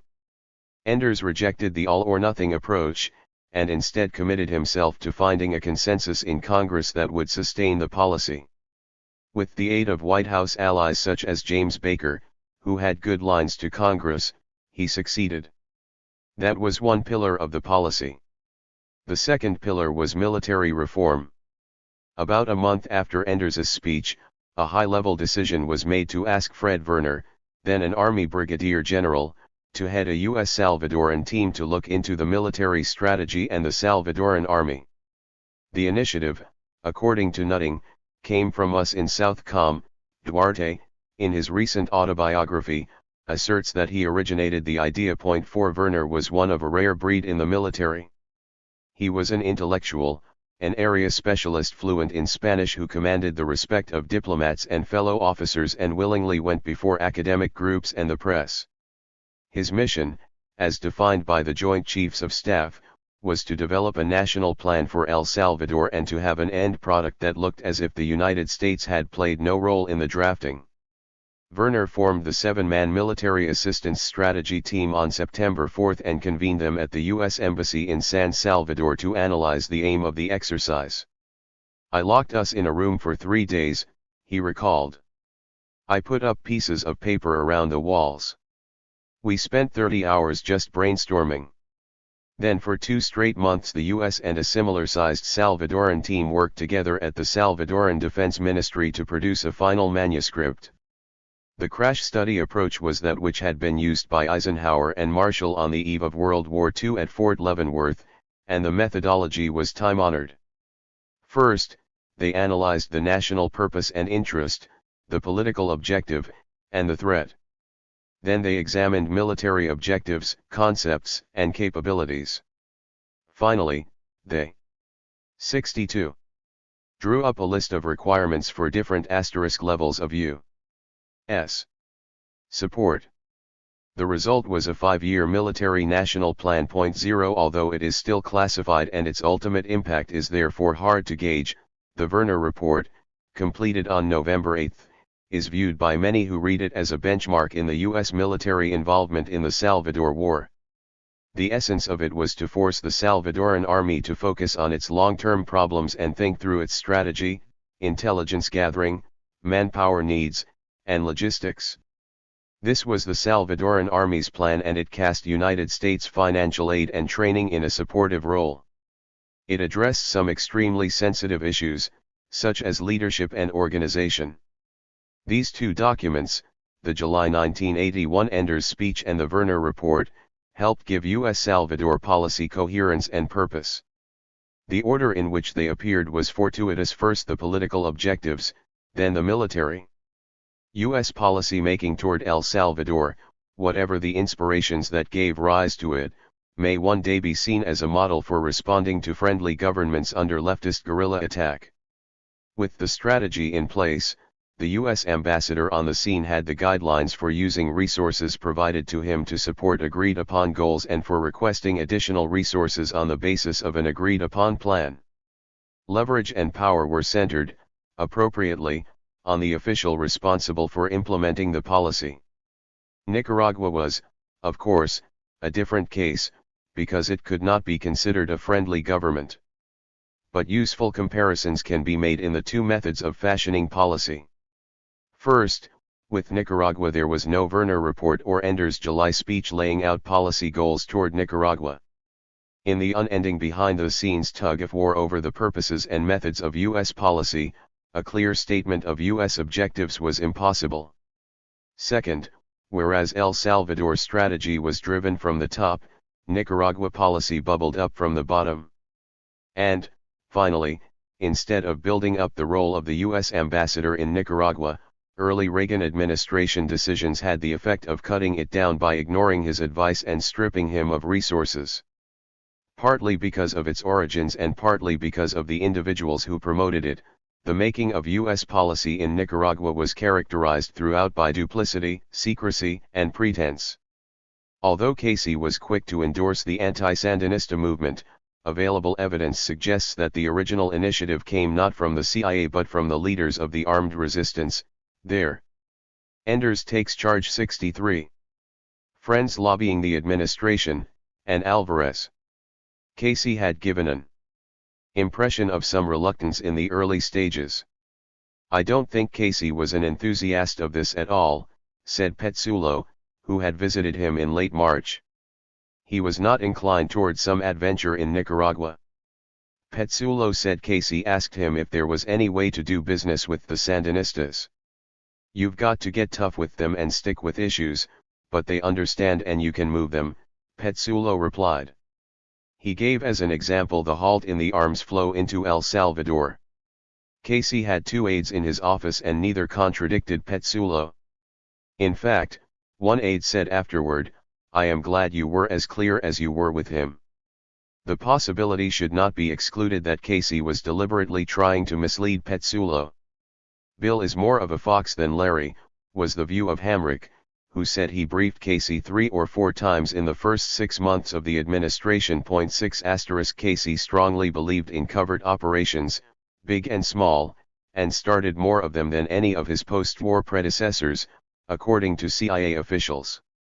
He was also a man who liked a secret.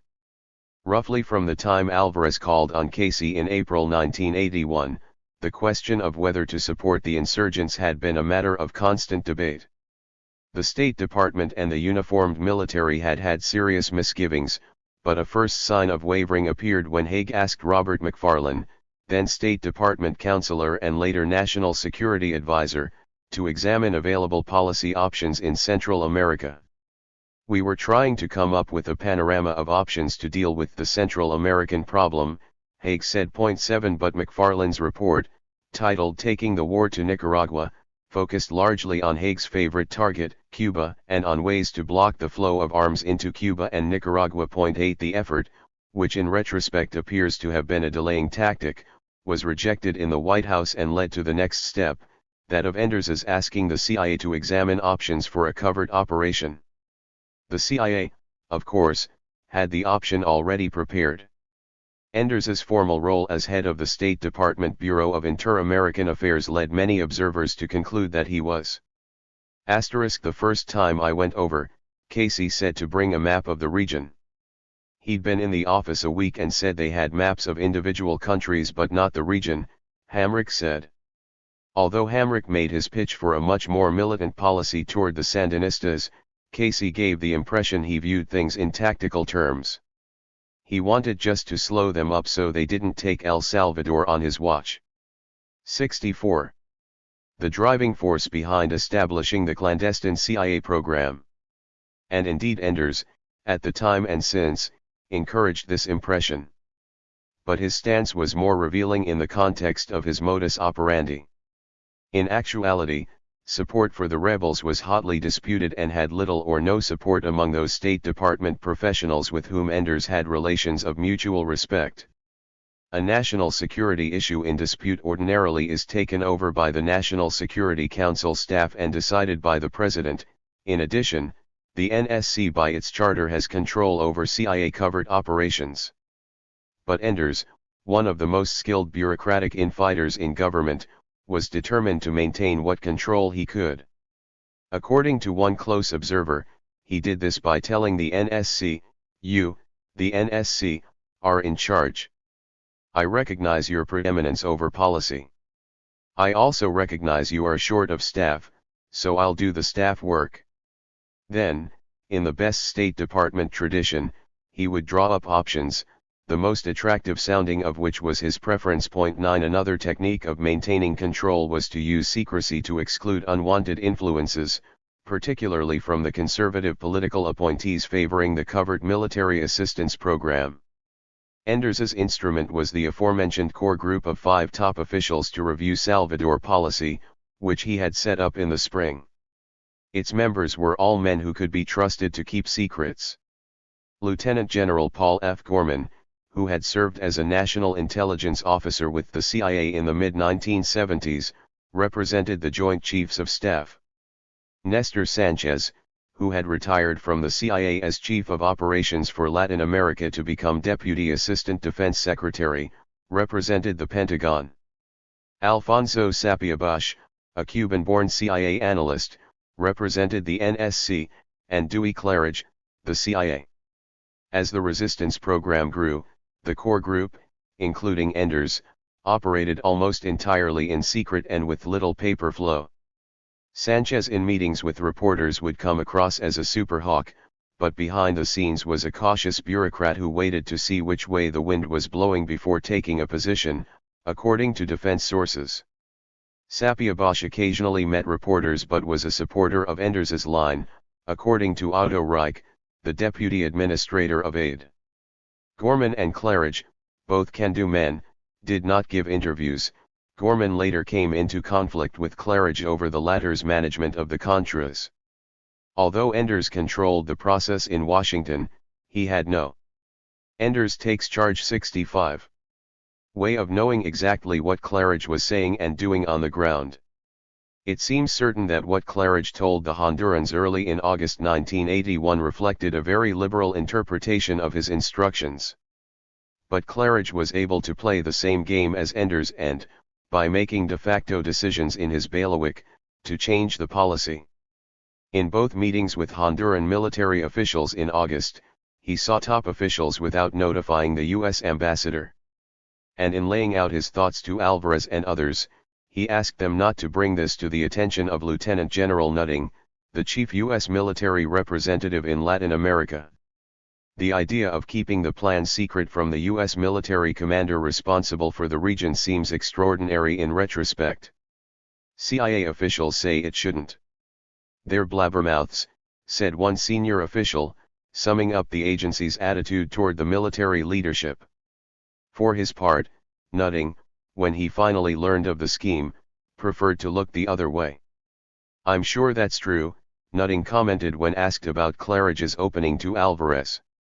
Frankly, the way it was going and the future I saw, I didn't want to have anything to do with it either. I believed then and even more strongly believe now that the wrong people were doing it. After Alvarez took over the leadership of the Honduran military, he and Nutting often met, and they and their wives even spent weekends together on Honduras's north coast at the beaches. But Nutting never broached the subject. Damned if I wanted anything to do with it on that N10. Between May and August 1981, Enders's attitude toward the Sandinistas hardened significantly, according to a visitor to his office.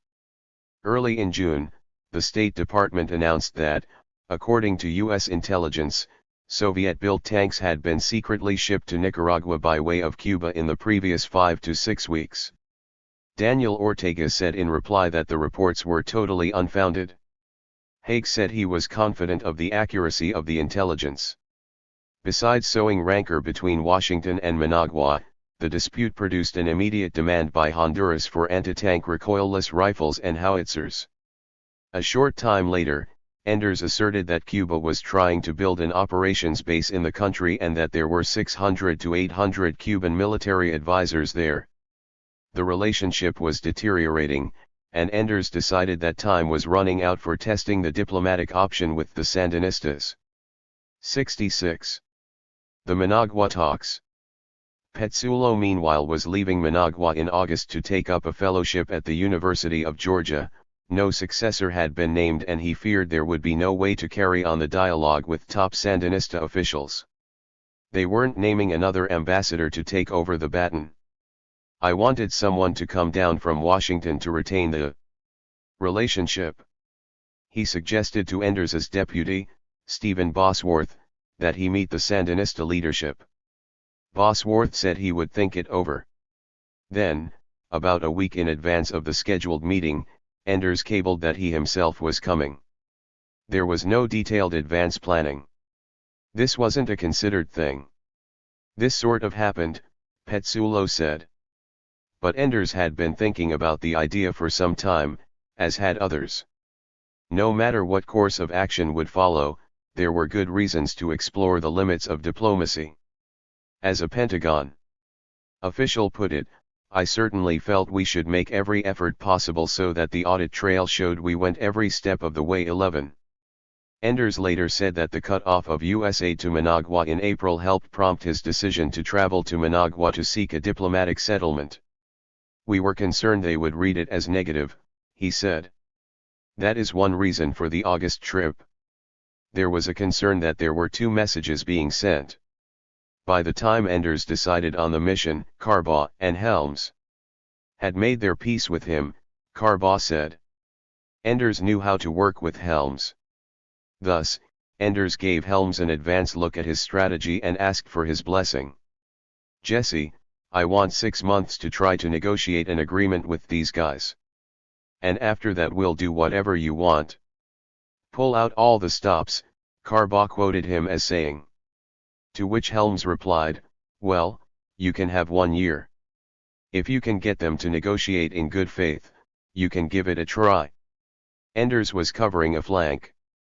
I didn't want to be accused of hiding something from him, he later explained. 12. The core group was also aware of his mission, but a great many others in the administration who thought they should have been, were not. In the event, he had about 6 weeks for the effort. The meetings were a turning point in relations with the Sandinistas. One U.S. official said he had never seen anything so dramatic, so direct, and so lacking in subtlety in 3 decades of negotia. Enders takes charge. 67. Shins in Latin America. 13. Enders's tone throughout was accusatory and threatening. He accused the Sandinistas of supplying arms to the Salvadoran rebels and all but threatened a U.S. military intervention. The most heated confrontation was with Bayardo Arce, one of the hardest of the hardline commandantes. Ender's demands reduced to one sentence, according to another American at the table. You can do your thing, but do it within your borders, or else we're going to hurt you. All right, come on in, Arce replied. We'll meet you man to man. You will kill us, but you will pay for it. You will have to kill us all to do it. As Arce spoke, two other commandantes, Jamie Wheelock and Humberto Ortega, sat up, startled. Another Sandinista official suggested that perhaps someone in a lower echelon had arranged the arms deliveries without telling the leadership. Patently ridiculous, Enders retorted. Both sides were at the boiling point. Your neighbors are scared to death of you. You've ruined your relationships with your neighbors, Enders said. Arce shot back, even the Costa Rican president is on our side. Enders blew up. If I were you, I would be ashamed to claim that thieving crook as a friend. Arce and his associates bristled. That's a trumped-up CIA accusation, Arce said. Enders came right back. You know very well that that's not a CIA accusation. You know very well what you did, you know very well as we do the role of the Cubans in this whole affair. We have very good intelligence on it, and we are possessors of the very same facts. Enders was referring to allegations that Rodrigo Carrizo, the Costa Rican president, had profiteered on gun running during the Sandinista revolution. Both sides left the first day's talks in a depressed mood. Enders spent the entire evening with Nicaraguan business leaders. Then, sometime after midnight, after the guests had left the U.S. Embassy, Petsulo sat down with him and discussed the results. I think we've got a deal, Petsulo said. You made your point. The Sandinistas were scared to death about training camps in Florida and elsewhere run by Cuban Americans and used by some anti-Sandinista opposition, even though a lot of these things are just kooky stuff, and about the United States arming Nicaragua's neighbors to the point that they become a security threat. And I think they're legitimately afraid of an invasion, Petsulo continued. They know what happened in the 20s. Asterisk. A prime U.S. concern was export of revolution, which Petsulo said really has been controlled, but I think we can make it stronger. Referring to the threat posed by the militarization of Nicaragua, he argued, they can't bring in tanks, they can't bring in sophisticated equipment without it having the symbolic security threat effect on their neighbors. So you've got a deal, Petsulo concluded. The deal is if they will commit themselves to no export of revolution and to limiting the size of their armed force and their weaponry. We would on the other hand be willing to guarantee that we would not invade. The guarantee, he said, could take the form of a pledge to close down exile military training camps in the United States and a mutual security assurance that the United States would not organize Nicaragua's neighbors into an anti-Nicaraguan alliance. The setting for Enders's final meeting was the clubhouse of a deserted country club outside Managua built just before Somoza's overthrow.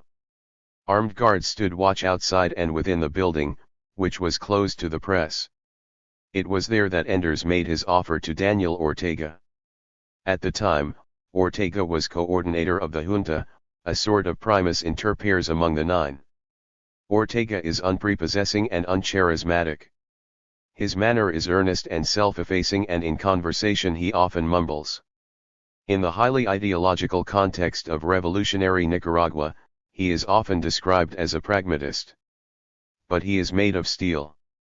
A younger brother and most of his closest friends were killed in clashes with Somoza's National Guard. Ortega spent 7 years in Somoza's jails.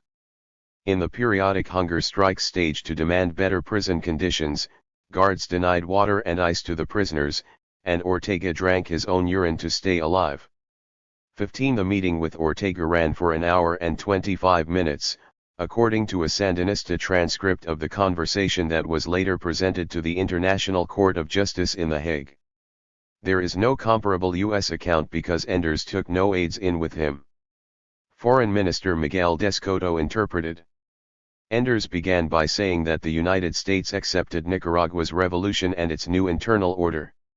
You see your revolution as irreversible, and so do we. We do not share many political and social ideas but acknowledge that the defeat of Somoza is an accomplished fact and we consider it as such and, moreover, a necessary fact. He summed up the principal problems from the American viewpoint as being the continued flow of military aid to El Salvador and Nicaragua's military build-up, and from the Nicaraguan viewpoint as being the fear that the United States has taken actions to destabilize and attack the revolution. Ortega welcomed Enders's visit as a momentous occasion. And just as the revolution is a reality, the United States is an enormous reality, he said. We are revolutionaries. We do not agree with the aggressive and imperialist attitudes of the United States. We cannot accept that you wish to invade us, that you have invaded us, that you have cut the credits. But he said Nicaragua sought better relations with the United States, and did not want an arms race, nor to become what the Reagan administration had termed a menace to hemispheric security. In order to survive, the revolution had to look for backing wherever it could find it. Ortega criticized U.S. policy in El Salvador, charging the United States had worked to strengthen the position of the more conservative sectors in Salvador, which had resisted a political solution. In addition, there were now 20 U.S. advisors in Honduras. All this obliges us to seek means for our defense. 70. Enders responded that the United States did not desire the restoration of a conservative order in El Salvador unless it came to power in free elections. Washington wanted agrarian reform and social progress. Enders also said the United States had no objection to a Sandinista policy of non-alignment. T feel that we have come to a fork in the road. Enders concluded. I would like to explore together with you the manner in which our future relations will develop. I would like to submit some ideas. On your part, you could take the necessary steps to ensure that the flow of arms to El Salvador is again halted, as in March of this year. We do not seek to involve ourselves in deciding how and with whom this object should be achieved, but we may well monitor the results. On the all-important security issues, Enders said that it was for each country to decide the number of soldiers and the quantity of arms it should have, but the arms race must be given attention. This position is worth noting, as it shifted radically within weeks after Enders left. Finally, Enders offered 3 incentives to respond to Nicaragua's fear of intervention. Washington would reaffirm its commitment under the Rio Treaty, the Inter-American Collective Security Accord signed in 1947, not to resort to force or to threaten the use of force whether directly or by some other means. The administration also would be prepared to give somewhat closer consideration to the problem of Nicaraguan political exiles undergoing military training in the United States. No one sees them there as a real threat against you, but it is obvious that if you see them as a political threat, the problem would be to see how we could respond to this concern. Third, Enders promised to examine immediately the possibility for resuming food aid, development aid, and Peace Corps assistance. He proposed an exchange of proposals by the end of September, stated that we would expect that measures be taken to stop the flow of arms into El Salvador within 2 weeks, and suggested a return visit by the end of September to review progress. Escoto emerged from the room looking pale. He told us, "You can forget defending yourselves because we are 100 times bigger than you are," Escoto said. But Enders and Ortega seemed to have reached a catharsis. Enders, who is 6, reached down to Ortega, who is 5 feet 8 inches, and tucked him under his armpit in an abrazo. Enders takes charge. 71. Enders headed to the airport and flew to Costa Rica. En route he tried to use the cramped toilet facility on the small C-12. A fellow passenger recalled that he looked like a tarantula with one knee and one elbow on the low ceiling. On landing in San Jose, he gave his judgment on the experience to the pilot: "Your pisser doesn't work. It's a long shot, but worth a try," he told Frank McNeil, the U.S. ambassador, as they walked to the diplomatic lounge, where for the next several hours Enders dictated cables. Enders returned to Washington after midnight and left early the next morning for Brazil. When he got back to Washington again, some days later, he was already under fire. Carbaugh claimed that Helms kept his word about supporting Enders's efforts, but conservatives within the administration, such as Clark, Kirkpatrick, McFarlane, and Casey, were convinced that Enders was getting caught up in the process. They wanted harder action. The initial assault took the form of criticism that Enders had not put sufficient emphasis on democratization in Nicaragua. L. Craig Johnstone, a Foreign Service official who had taken over the Office of Central American Affairs in July, said he had to comb the transcripts and cables to find a defense. A check through the record showed that he did discuss it and that it was clearly spelled out as one of our objectives, Johnstone said. I guess you wind up with a question of emphasis. And certainly the emphasis to his visit down there was on the military activity, the military build-up, the Soviet-Cuban presence, and their support for insurgency in El Salvador. But the other point was certainly not neglected. Actually, even Petsulo, who thought Enders had delivered a very good pitch, regretted that he had not pushed more for internal democratization.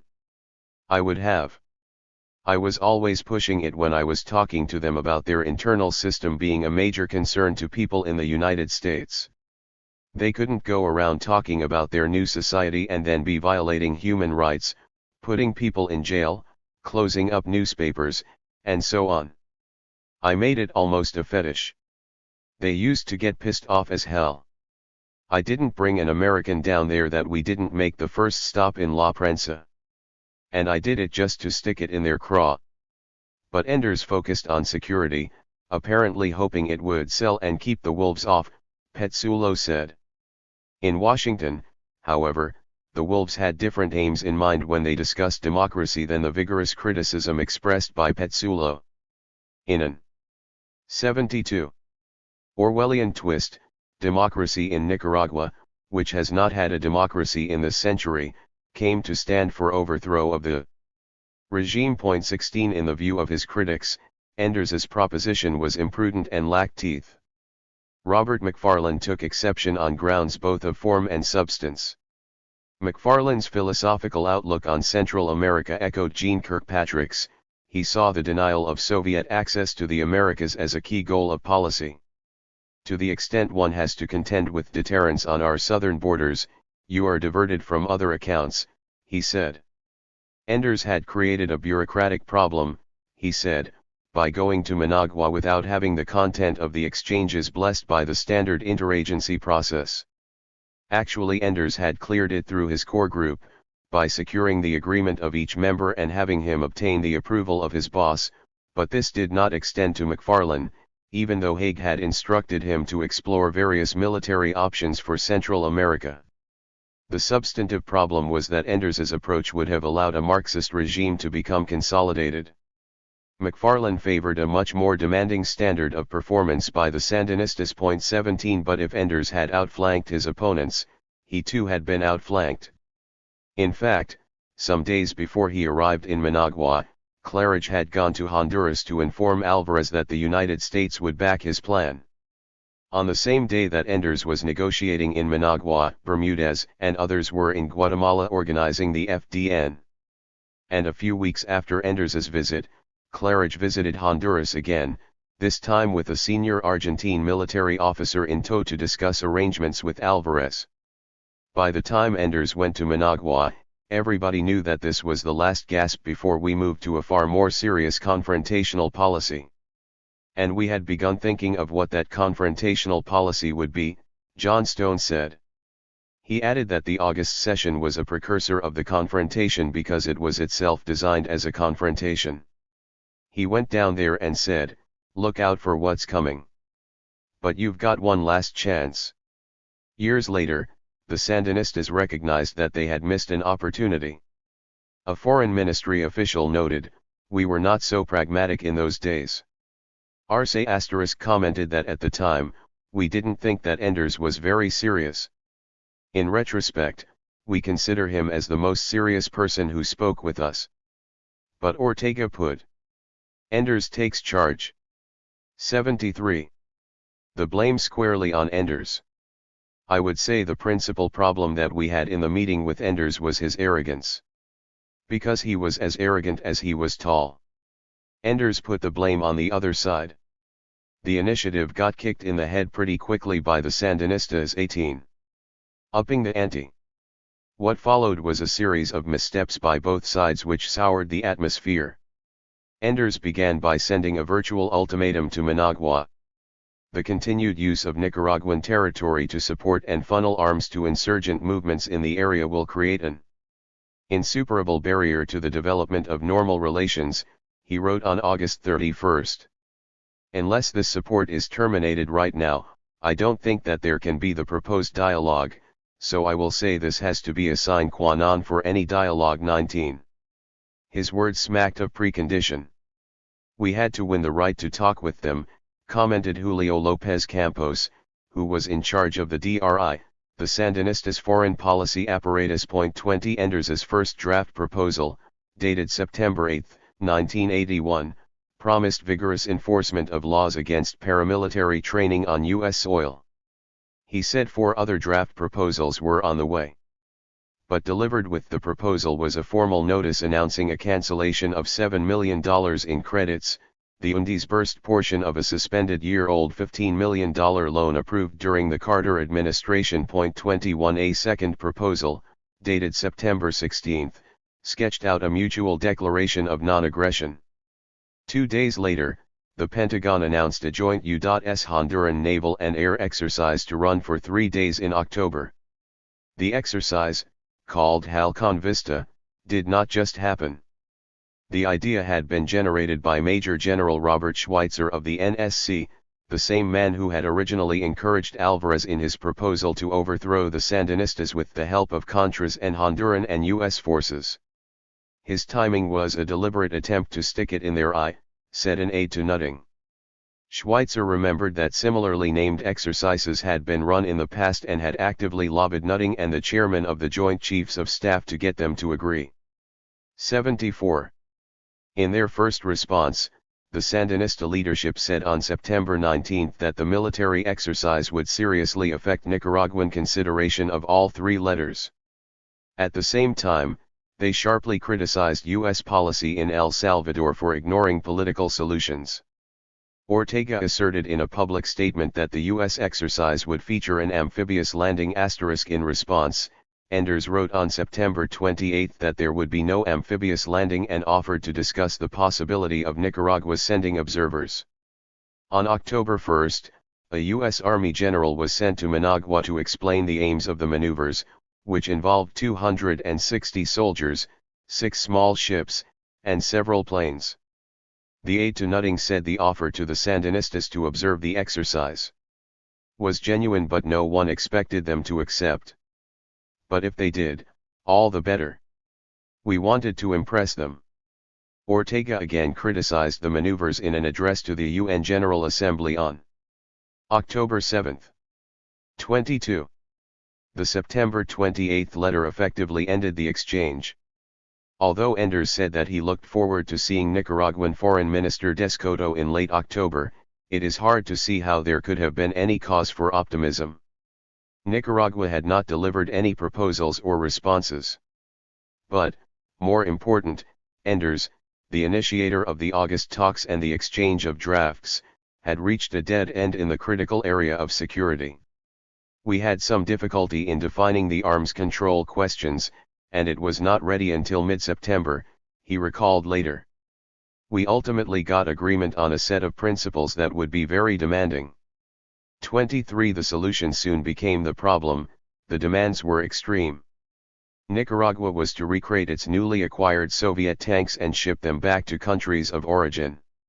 Craig Johnstone drafted the proposal and showed it to the Nicaraguan ambassador, Arturo Cruz, Sr., who found it insulting. I was flabbergasted, Cruz later said. If that was my reaction as a moderate, think of what the reaction would have been in Managua. I told them, this sounds like the conditions of a victorious power. He asked Johnstone to withdraw the paper. Later that day, Johnstone called Cruz and told him to forget the draft. Cruz did just that. And never reported its contents to his foreign ministry, an omission. John Stone later found curious 24*.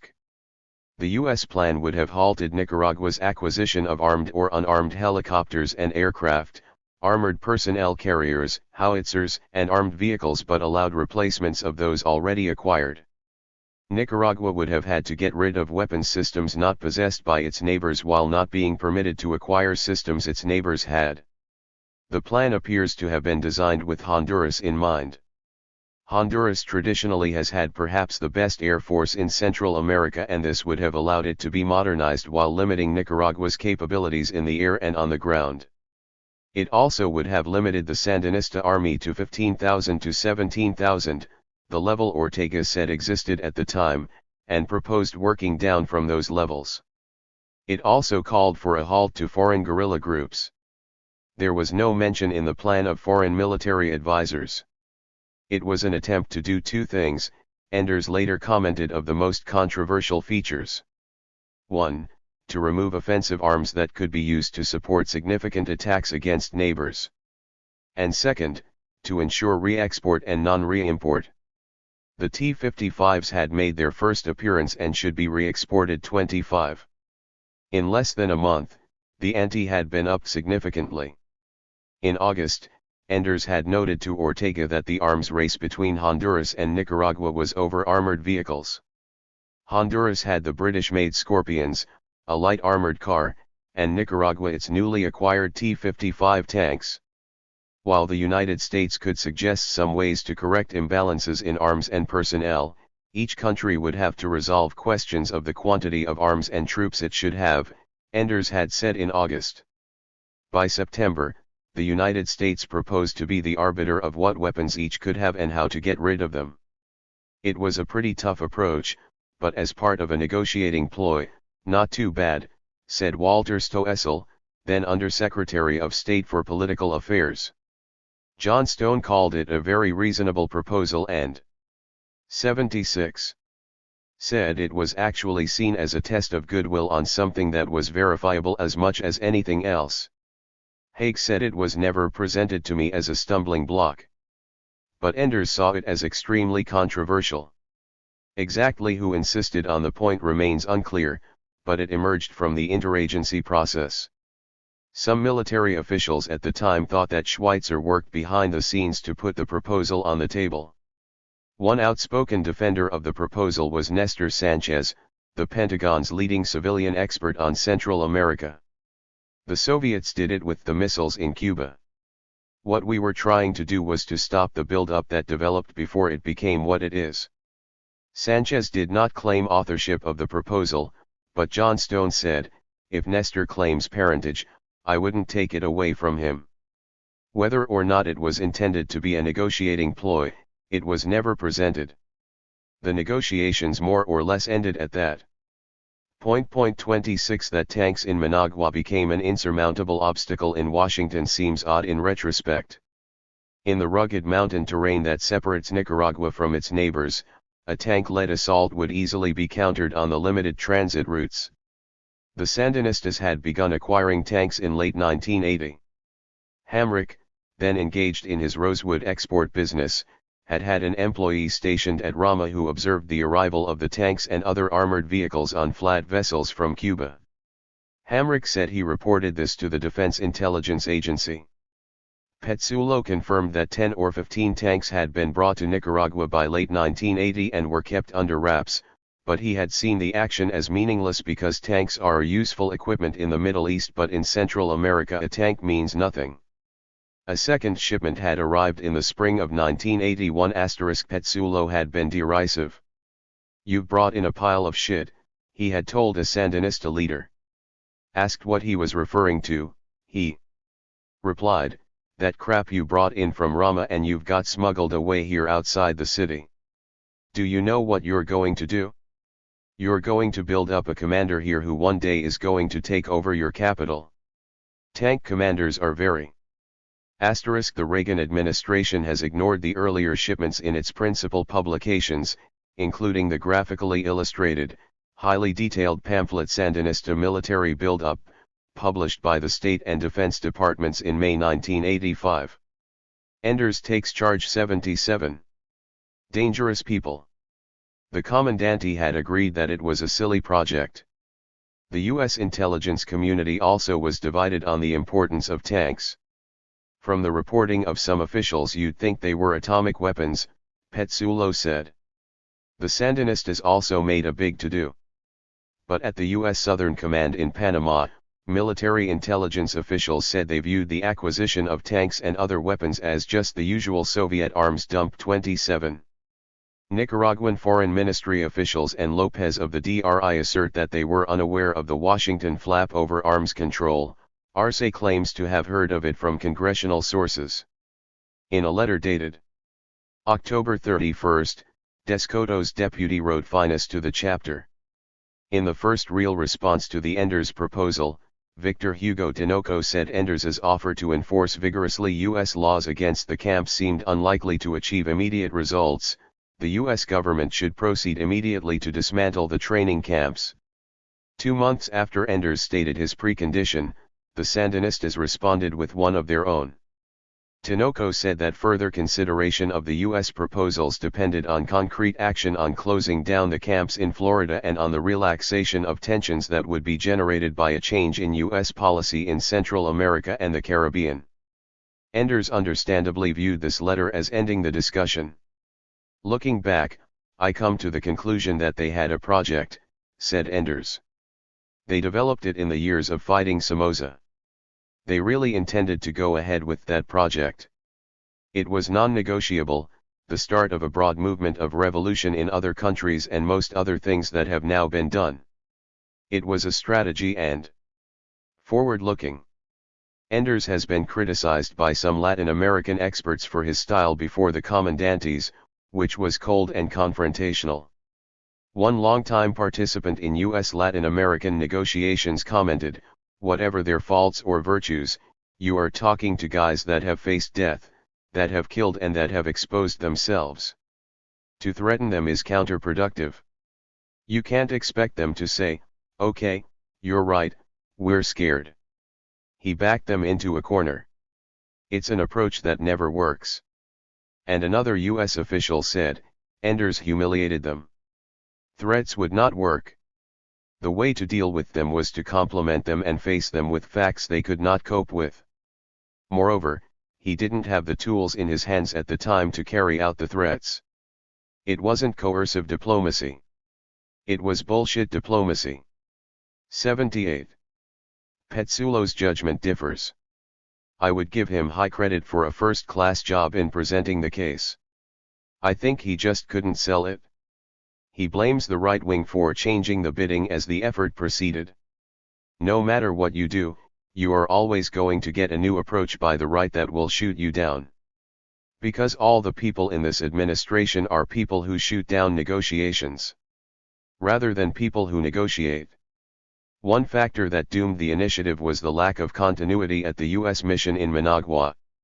8 months elapsed between Petsulo's departure in August 1981 and the arrival of his successor, Anthony Quainton, in March 1982. Besides Petsulo, the deputy chief of mission and the political counselor also were being replaced. All this in an embassy regarded as a potential security problem and where no written record was kept beyond a few weeks. Enders said he regretted Petsulo's departure. I tried very hard to keep him on, but he wanted to retire. He said it was particularly difficult to proceed without an ambassador of the stature of Petsulo and that maybe if he had stayed, things would have worked out differently. Petsulo said Enders had not asked him to stay on.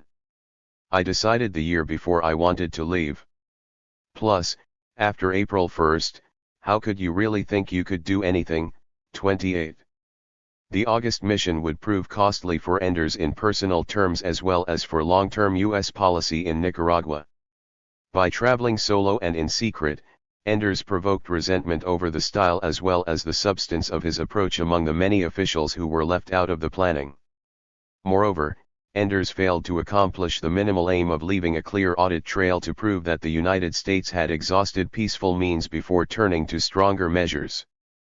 The proposals drafted after his trip pointed to ambivalence on the U.S. side, and the fact they were never presented underscored that the initiative had been abandoned hastily and in large part for internal reasons.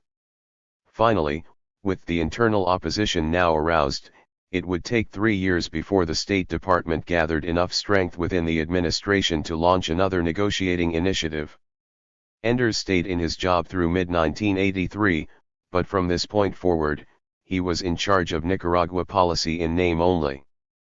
4. Lowe explained the collapse of the Enders Initiative. U.S. officials later cited the growing internal repression in Nicaragua. In a secret speech to military officers on August 25, 1981, Defense Minister Humberto Ortega had defined the Sandinista revolution as profoundly anti-imperialist, anti-Yankee, and Marxist-Leninist. Copies of the speech began to circulate in September. La Prensa, the opposition newspaper, was closed down on 3 occasions in August and twice in October. And 4 prominent businessmen who accused the Sandinistas of leading the country toward communism were arrested on October 21. 1. We were starting to see some indications of regressive tendencies that got strengthened at about that time, Enders noted. 2. But the argument was somewhat contrived. Enders himself had told Ortega that Nicaragua's internal political system was not a subject for negotiation. In addition, none of the events cited 79. 80. Caused a great political stir in the press or in Washington. In fact, Nicaragua received little attention at the time. To a far greater extent, the focus was on El Salvador. The Sandinistas could argue with equal justice that internal hardening of attitudes in Washington caused them to exercise caution. The fact is that for internal political reasons neither side was in a position to rush into a quick agreement. As Ambassador Petsulo summed it up, circumstances required a quick victory. There was no way that could have happened. Also, the Reagan administration had not merely come to the fork in the road but, as a result of Dewey Claridge's 2 meetings with Alvarez, already had started down the branch leading to confrontation. Craig Johnstone, Enders's office director for Central America, confirmed this. The decision to support the rebels in actuality was taken before the Enders visit on the basis of certain expectations which, if they had not come to pass, would have caused revisions. 3. The expectations were that diplomacy would fail. Enders blamed the Sandinistas for the collapse of the talks because they kicked away what we thought were the most interesting items for them and failed to respond with proposals of their own. Could we have gone back and said, have another look at our papers? We couldn't put any more on the table. They went forward with their project. We thought we would see whether the insurrection would produce conditions for negotiations. Better not to spend any more cartridges on this. The game then shifted. And the problems began. Enders saw the anti-Sandinista insurrection as a way of upping the heat on Nicaragua until we could get a negotiated settlement. He acknowledged, however, that an insurrection is very hard to fine-tune. If people are willing to give their lives, they would have to have a major say in any ultimate deal. One remarkable feature of the decision to provide aid to the armed resistance was the depth and breadth of misgivings expressed by high officials in the diplomatic, military, and intelligence communities. Foremost among them was the Secretary of State, a retired Army general. Enders said Haig opposed the plan because he thought it wouldn't get very far and would divert energies from Cuba, where he wanted to put the squeeze. Haig's own version was that in order for covert activity to be 81. effective in this situation, it would have to be of a scope that by its very nature could not remain covered. More specifically, he felt that a limited U.S. commitment like this effort allowed the adversary opportunity for damage repair and escalation, that it violated international law and thus jeopardized the U.S. claim to the moral high ground on other issues, and finally, that covert aid in what was a fundamental security issue was a cop-out. Enders also was reluctant, according to Haig. I never got the impression from our discussions that he was an advocate of covert action, the Secretary of State said. Enders said he was concerned because it is a new principle for the U.S. government to become the primary means of support for a movement that could not be controlled. William Casey, Claridge's boss at the Central Intelligence Agency, also intimated that he had reservations. Many of the considerations that slowed him down, said Enders. They included how a movement once started could be turned off, how to make sure it becomes democratic and not anti-democratic, as well as the traditional legal arguments that you are virtually declaring war. However, Casey had good operational reasons to press for the decision. His agency would lead and manage the operation, making him a central player in the policy making process. For one of the most closely argued analyses of possible options came from within the military community. In a classified report produced about 3 weeks before the administration formally decided to back the rebels, military and political experts assembled by the Army War College for Lieutenant General Wallace Nutting urged the avoidance of direct confrontation with the Sandinistas. Their reasoning, which reflected views at the top of the Army, was cogent. Direct confrontation is a useful tool when there is a reasonable possibility that such a confrontation will bring about the desired response. At present it is too early to challenge the Sandinistas. Based on their role in the overthrow of Somoza, the Sandinistas are still supported by a wide spectrum of the Nicaraguan populace. A well-organized opposition has yet to develop inside Nicaragua. Moreover, Somocistas are not likely to gather sufficient support within Nicaragua to manage a successful counter-revolution. Indeed, a confrontation was likely to set back U.S. goals in every respect by strengthening the anti-American bias of the government. 82. And much of the population, reinforcing the interventionist image of the United States in Nicaragua and elsewhere in the hemisphere, uniting Sandinista decision-makers, diminishing the legitimacy of the internal opposition, forcing a closer alignment with Cuba and the Soviet Union, legitimizing the export of revolution for defense against counter-revolutionary forces, and providing the rationale and opportunity for the Sandinistas to clamp down on domestic opposition before it could mature into an effective political force. These experts advocated covert aid only to ensure the survival of pluralism, to neutralize Cuban activities in the region, and to raise the costs for Sandinista or Cuban intervention in the region. Rather than resort to force, they advocated using every political means available to hold the Sandinistas accountable for their self-proclaimed objectives. These means included official policy statements, information programs, and persuasion of the international community. The Army's experts put strong emphasis on the internal opposition by urging the administration to obtain and keep the confidence of democratic sectors of Nicaraguan society while offering the Sandinista leadership alternatives that would permit them to adopt more pragmatic, less ideological approaches to deal with Nicaragua's difficulties. 5 In short, they were urging a revival of Petzulo's full-court press. The recommendations were read among the military leadership, but the report had virtually no impact on policy and today gathers dust deep inside file cabinets in the Defense and State Departments. But in discarding expert advice at the start of so controversial a program, the administration set itself up for a much more serious situation down the road. Eventually, this would be defined as a national security concern.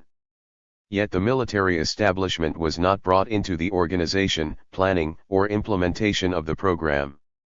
Indeed, Claridge had told Alvarez specifically not to brief Nutting about the goals of the program.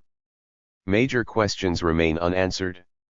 With so much opposition, where was the political support coming from to back the fledgling insurgency? Was there a triggering event? Or a single point of decision? Here are 3 answers, each containing a piece of the puzzle. John Carbaugh, there was just a vacuum. There was no strategy. Major General Fred Werner, there is a phenomenon within a bureaucracy. If there is a certain vacuum, there is a 83. Sucking along effect. And Craig Johnstone, if you look at the evolution from the Argentine presence to the presence of an insurgency movement to the last attempts before the United States became directly involved in what was then the Argentine movement, to a modest U.S. involvement, it is a far more fluid process than sort of reaching a critical stage, and then, boom, it all changes. 6. In other words, the administration more or less drifted into the commitment. Actually, according to Otto Reich, a hardline group working together behind the scenes helped push Reagan in this direction. These were Casey, Gene Kirkpatrick, and 3 of Reagan's California associates, William Clark, then Haig's principal deputy and a longtime Reagan confidant, Edwin Meese, the White House counselor, and Caspar Weinberger, the Secretary of Defense. Reagan's weak NSC structure and chaotic decision-making process opened the door for the project. But as Robert McFarlane later noted, there was no framework within which to analyze the proposal. It is immensely important to recognize just how crucial the absence of such a framework proved to be. As for Reagan, the decision was part of a pattern. A senior NSC aide at the time put it this way: when an idea comes along that tracks with his thinking, it comes to the top of the stack. 7.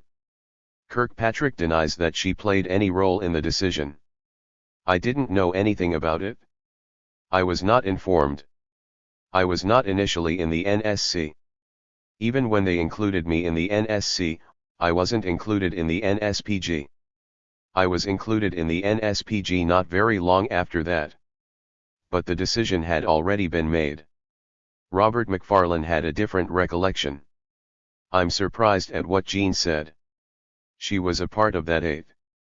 Before anything became irrevocable, Haig and Enders made a series of last-minute jabs at finding a more conventional approach to containing the Sandinistas.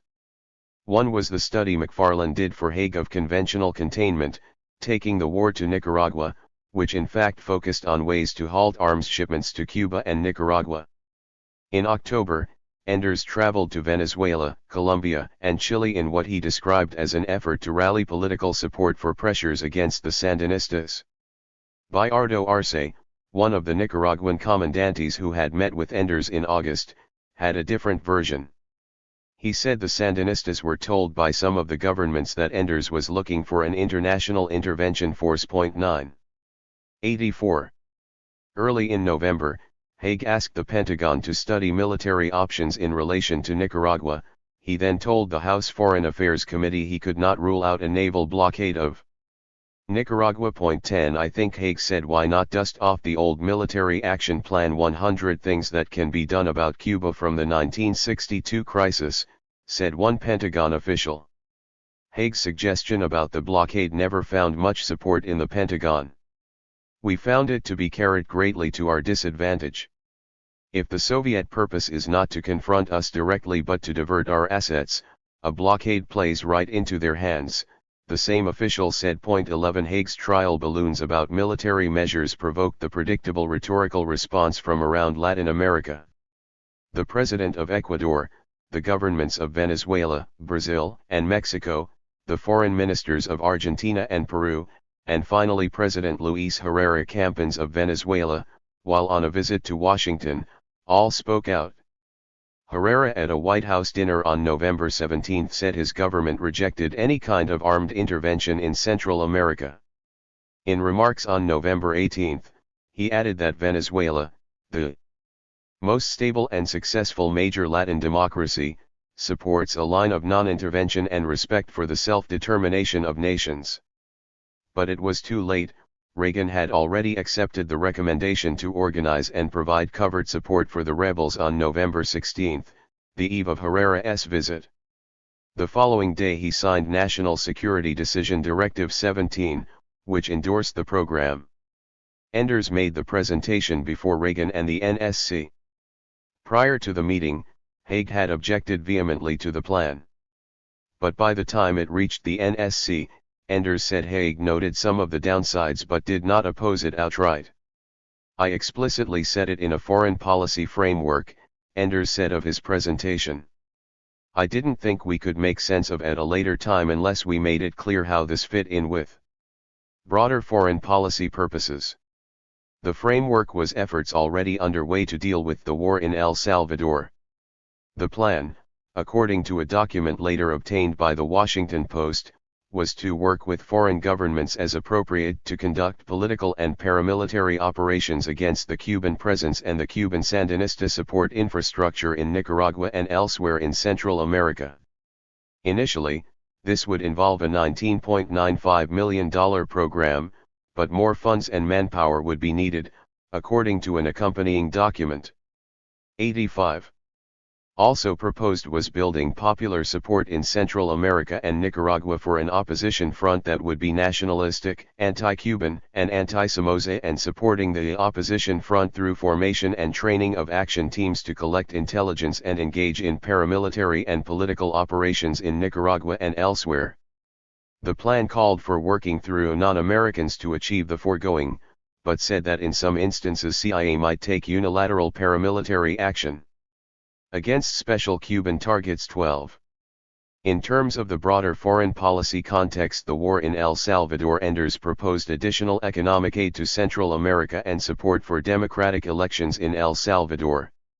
On December 1, Reagan signed the intelligence finding, a written presidential statement required under a 1974 law stating that the covert operation was important to U.S. national security. A few days later, Casey briefed the two Congressional Intelligence Oversight Committees on its content.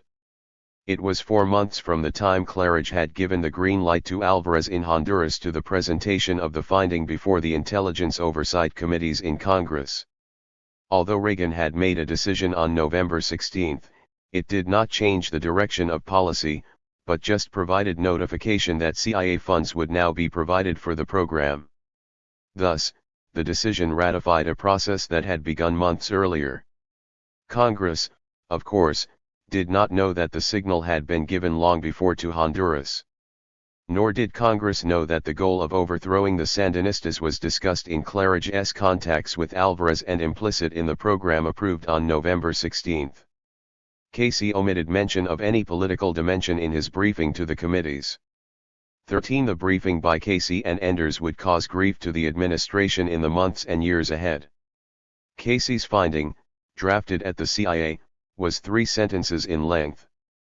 It said the program was intended to interdict the flow of weapons from Nicaragua to El Salvador, to get Nicaragua to focus inward, and to make the Sandinistas amenable to negotiations. 14. It was an ambitious set of military, political, and diplomatic goals for a force of 500 men. The diplomatic goal, to apply pressure for a negotiated solution, was indeed Enders' sales pitch. The political goal, to make the Sandinistas focus inward, was ill-defined and its success or failure could not easily be measured. But the military goal, interdiction of 86. Weapons traffic, was clear-cut, although far-fetched and downright misleading. It was also the only goal of any specificity. John Stone viewed the emphasis on interdiction as a major blunder. "I was absolutely stupefied when I heard how it had been described to Congress," he said. The program could be described as interdiction only in the indirect sense of putting pressure on the Nicaraguans to stop supporting the El Salvador rebels, but no one thought we're going to send a group out and capture some guy running across with weapons. John Stone said that members of Congress were naive not to have asked at the time how interdiction would be carried out. Some congressmen later would feel genuinely deceived by the briefing. To describe the program in terms of interdiction was a terribly unfortunate thing that cost us dearly down the line. 15. Its first encounter with Congress foretold rough passage for the program within the administration and on Capitol Hill. The State Department maintained the appearance of dominating the policy process, but the project had been underway well before Enders put his stamp on it, and he had no way of guaranteeing that it would be guided by his stated goals. Indeed, the finding reflected a bureaucratic compromise, under which different players backed the program for different reasons. Although the House and Senate Intelligence Committees acquiesced, Casey's explanations provoked skepticism.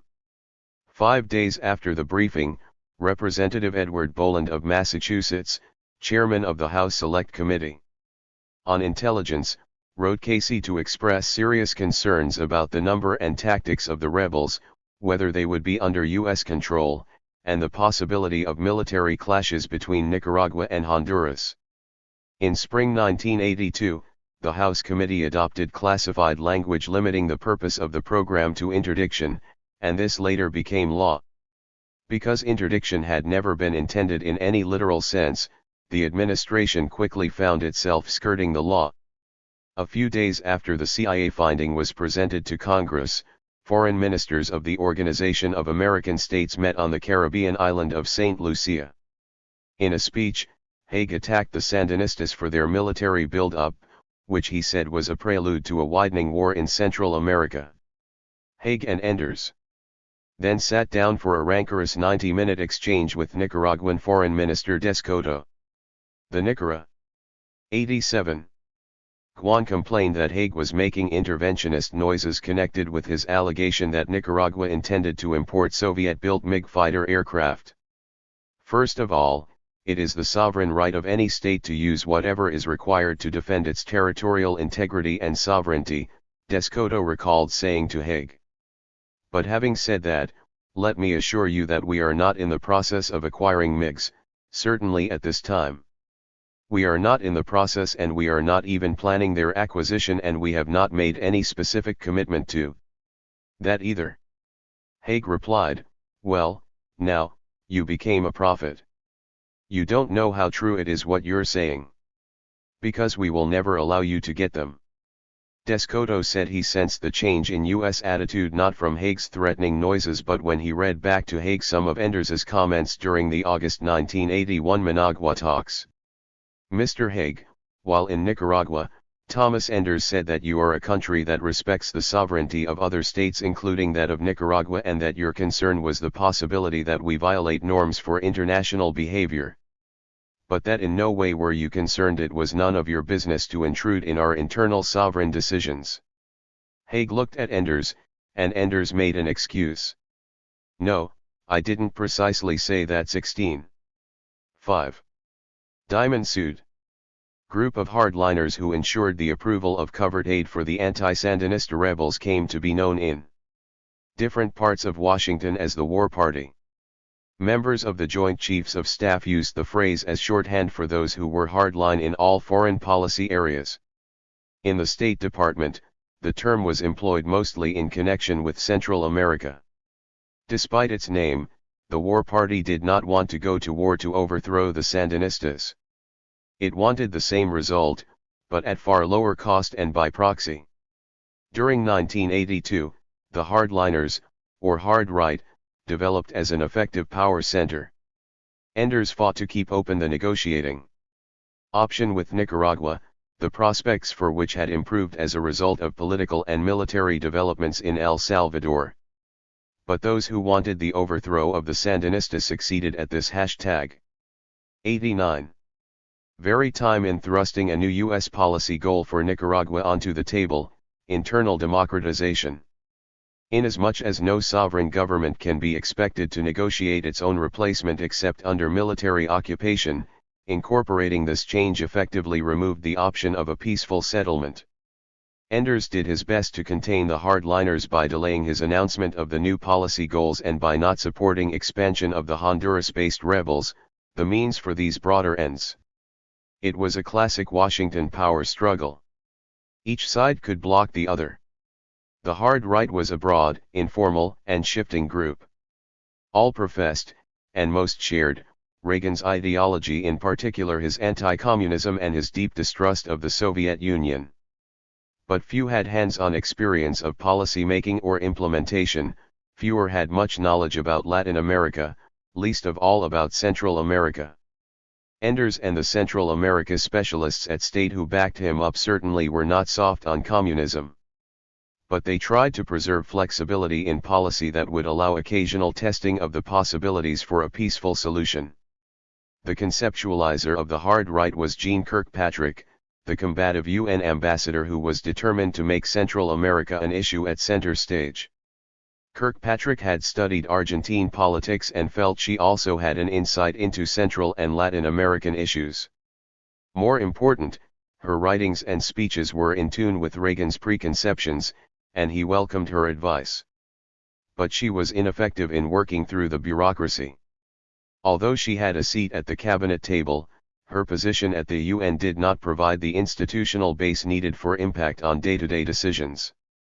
Edwin Meese, who had been a close associate from Reagan's California days and was now the White House counselor, was familiar with the president's thinking and had easy access. William Clark, who was Haig's deputy for the first year, was another confidant. Judge Clark had no background in foreign affairs and few ideas but listened to Kirkpatrick, as did Robert McFarlane, who became Clark's deputy. From January 1982, when he was named to succeed the ineffectual Richard Allen as National Security Advisor, Clark wielded real power. Unlike Allen, who was subordinate to Meese, Clark reported directly to Reagan and had a status equal to that of a cabinet level. 90. Official. KC2 played a growing role behind the scenes because of the program his agency had just taken over, and in time became the driving force behind the Nicaragua policy. Weinberger was a member of the group by virtue of his closeness to Reagan and his energetic anti-communism. Well into 1982, Reagan refused to focus on Central America or on any foreign policy issue, but devoted his energies to remaking federal fiscal policy.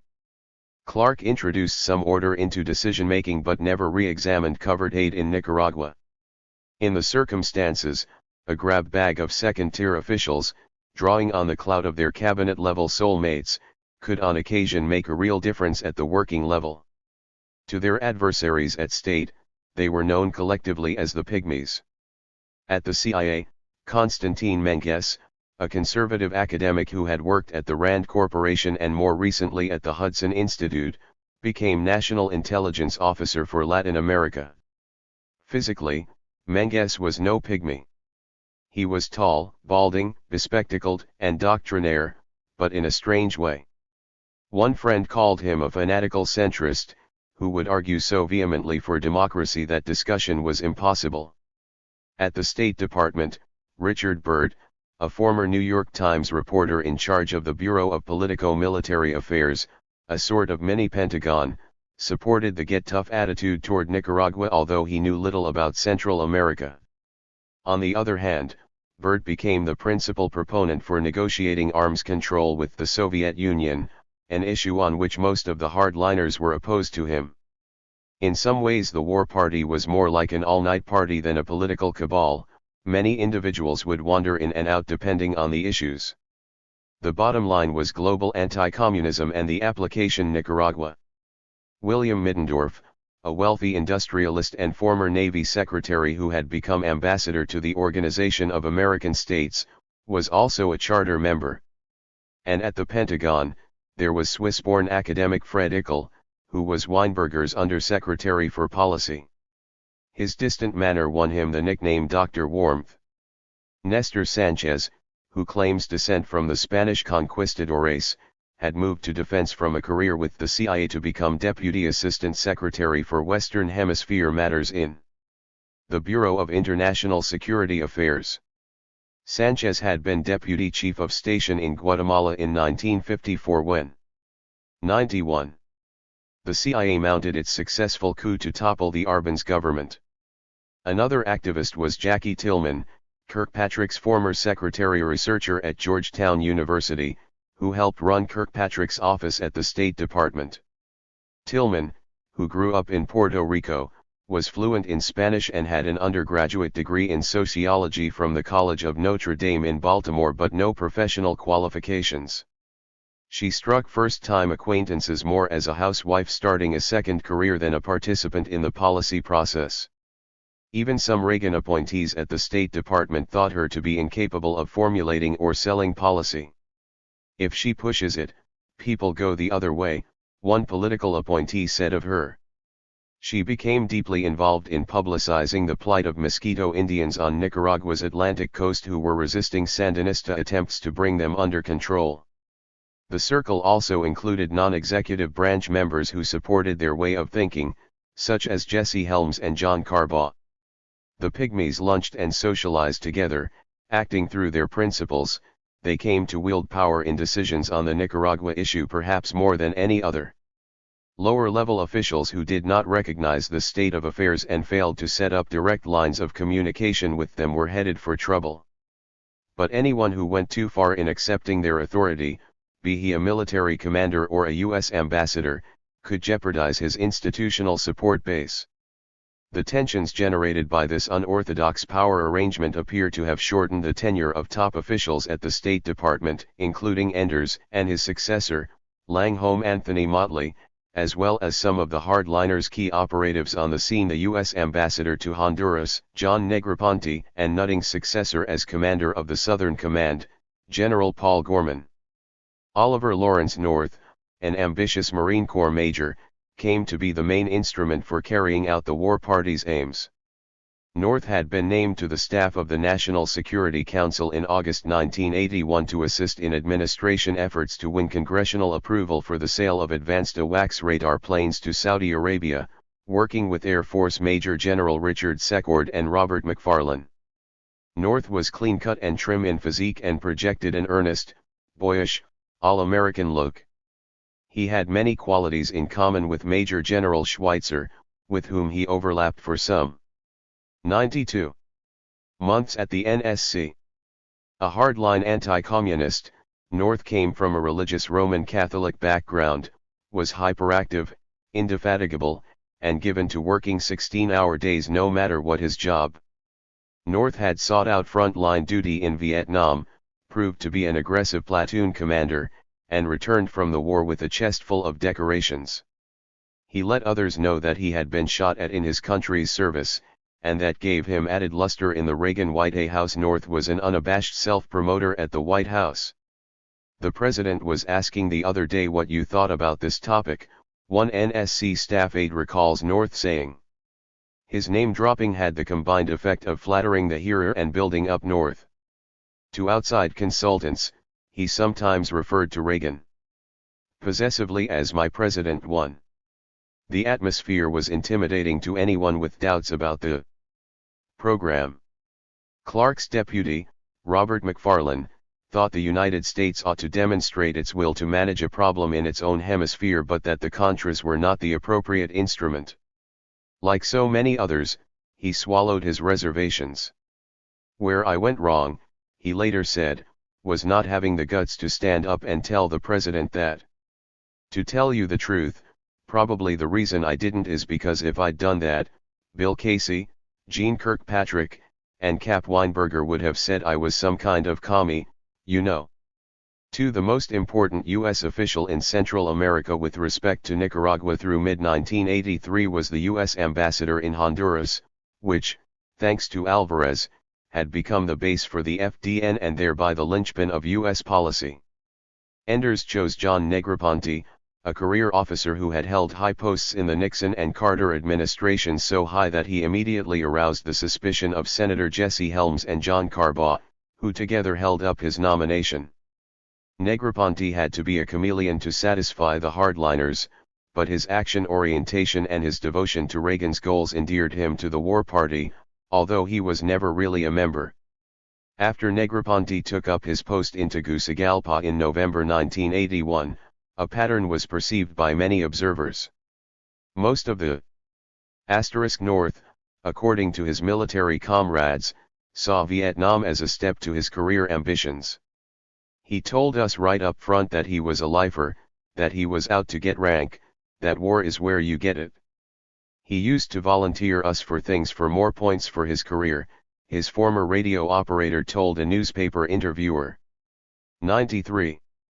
Principal officials dealing with Central America at the State Department had reputations as hawks, few had any background in Latin affairs, and most had held diplomatic posts in Indochina during the conflict there. Enders chose as his chief aide for Central America L. Craig Johnstone, who had spent a year in Vietnam in the summer of 1965 as an intern dealing with refugee problems, then joined the Foreign Service and gone back to work on the Rural Pacification Program from 1966 to 1970.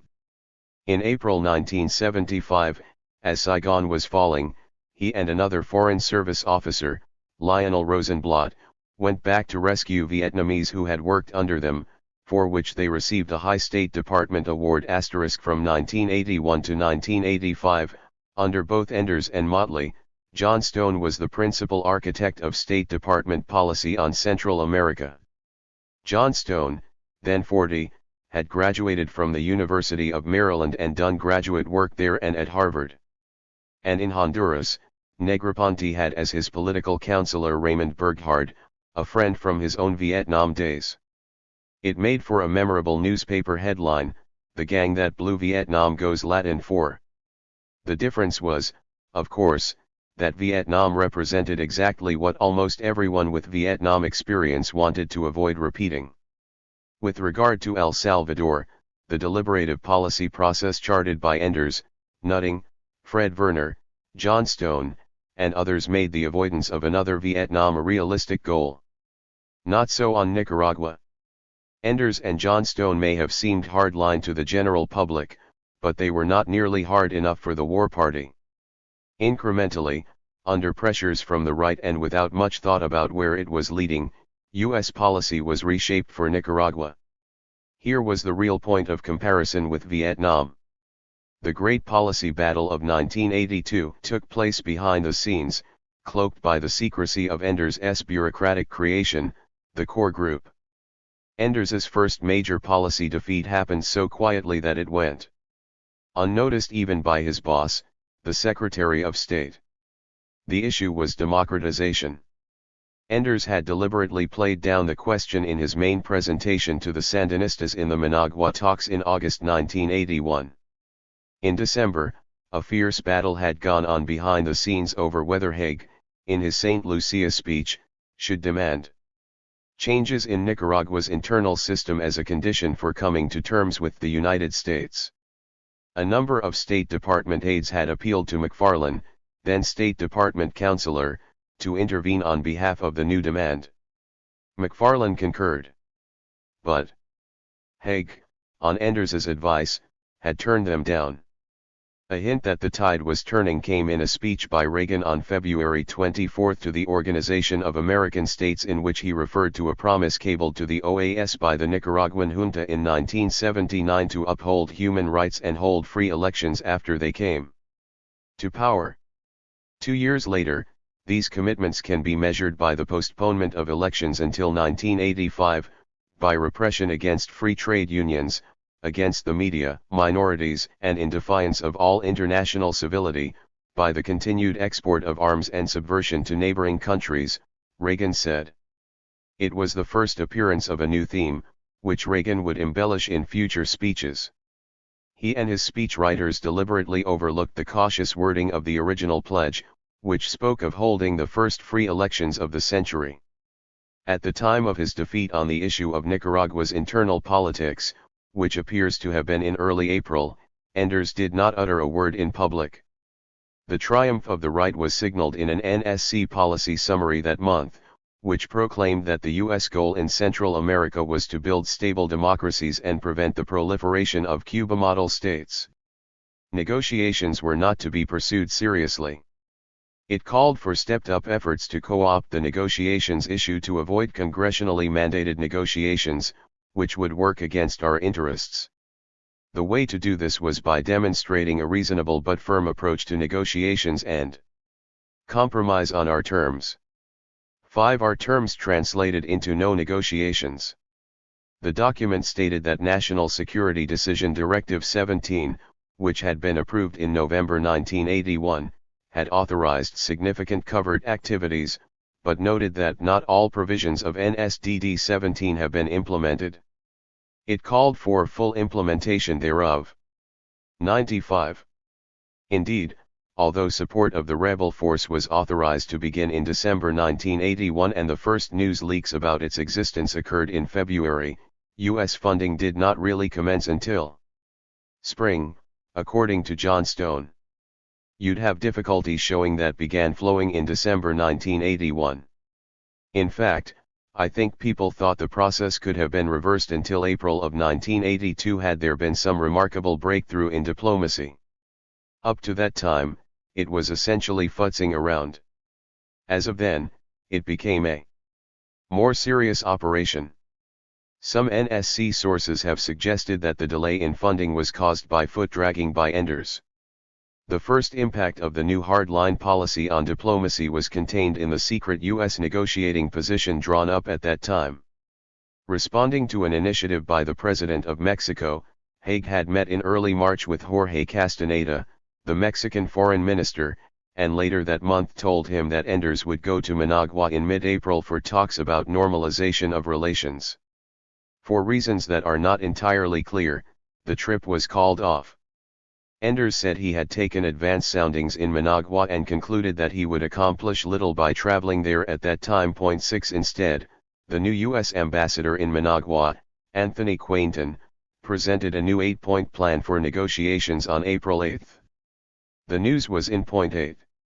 Noting that the Sandinista party had a short time earlier restated its commitment to political pluralism, Quainton said fulfillment of this commitment and of the previous commitment of your government before the OAS in 1979 to convoke the first free elections in the country would be essential elements of the political context of future relations between our two countries. This was a remarkable demand that ought to have drawn public attention. One reason it did not was that when the State Department briefed reporters in Washington, the wording was softened. Everett Briggs, a deputy to Enders, told the press the commitments to democratization would be important determinants of the political context of our future relations. 7 The new wording signified that Enders had temporarily thrown in the towel on negotiations, for he knew well, according to close aides, that the proposal would be rejected. He's a classic diplomat. A classic diplomat tries to deal with things he can control, for which there are clear precedents, not to expand forever, said Luigi Einaudi, an assistant who advised Enders on long-term strategy. Quainton, who viewed the U.S. initiative as a mistake, did not leave a copy of the 8 points with his two collocutors, Julio López Campos, the foreign policy expert of the ruling Sandinista party, and Victor Hugo Tinoco, the vice minister of foreign affairs, but provided a copy 6 weeks later on their request. A week after Quainton's oral presentation, the Managua government, expressing a sincere disposition to begin serious negotiations, sent a list of 13 points and principles, which were largely compiled from public speeches.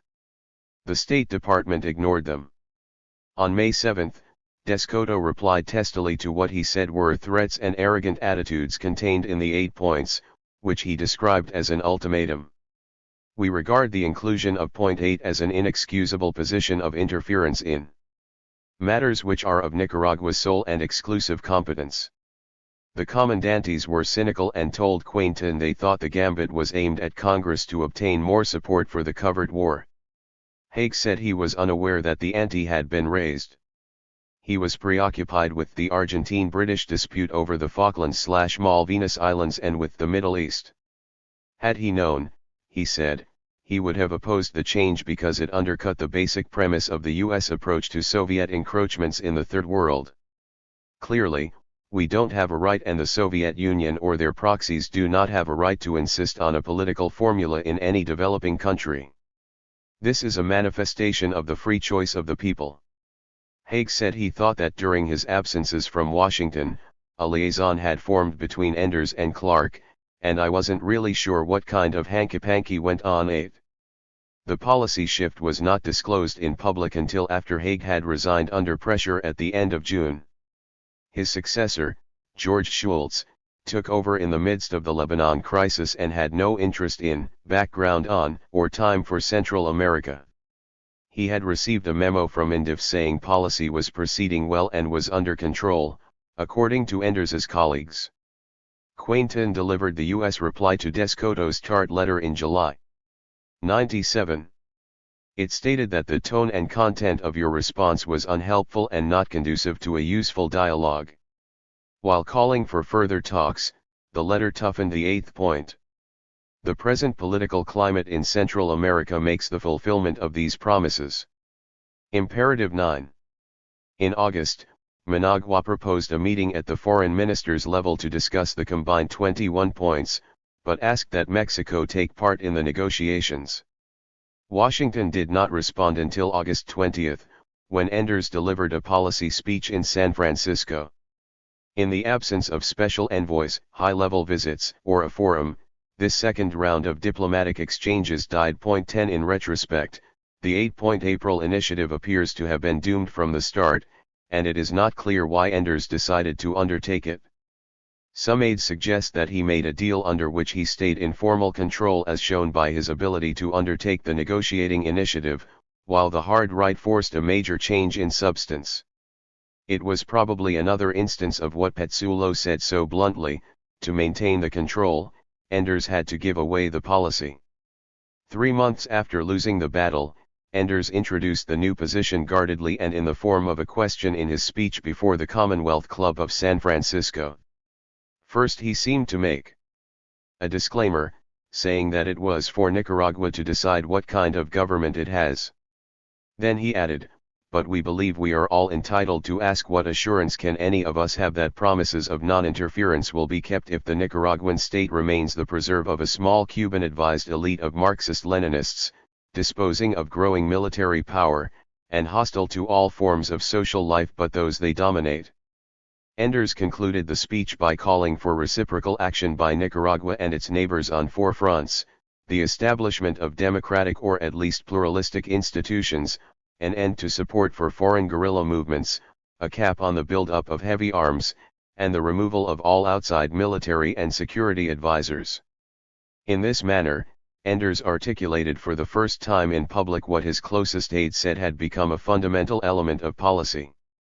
In a major change in attitude, John Stone said, "We elevated democratic pluralism in Nicaragua to be the sine qua non of restoring relations."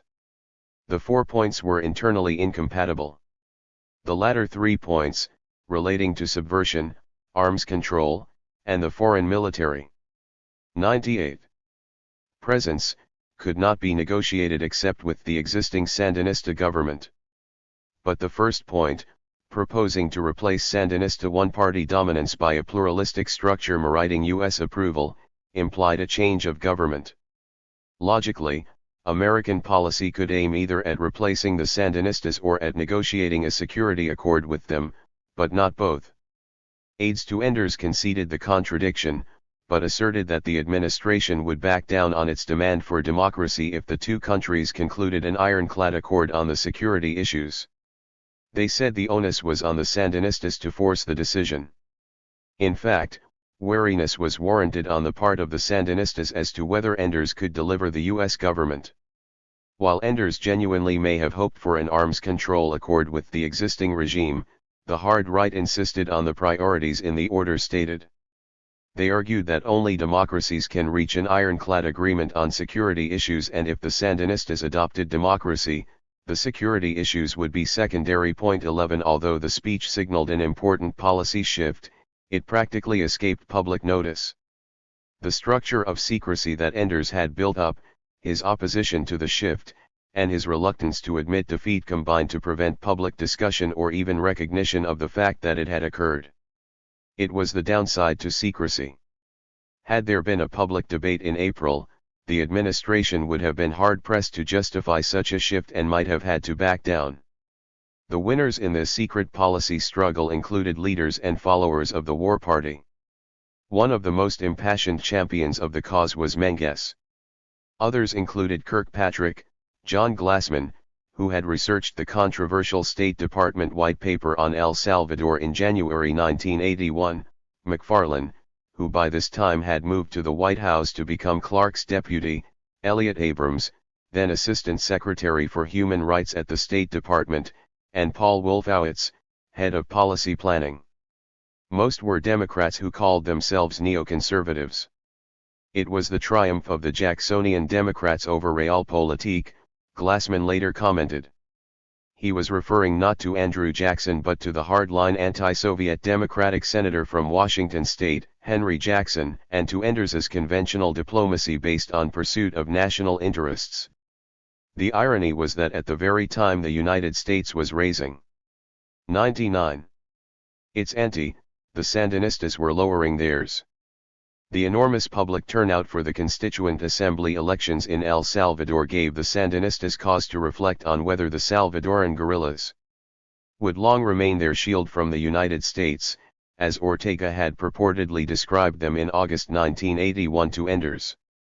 In addition, economic projections showed that the Nicaraguan economy would soon be developing a hard currency balance of payments gap of $500 million annually that could only be filled from foreign sources. The comandantes were told they faced the decision, but put it off. At this sensitive moment, the U.S. ambassador in Managua had little leverage because he could not offer financial aid as an incentive.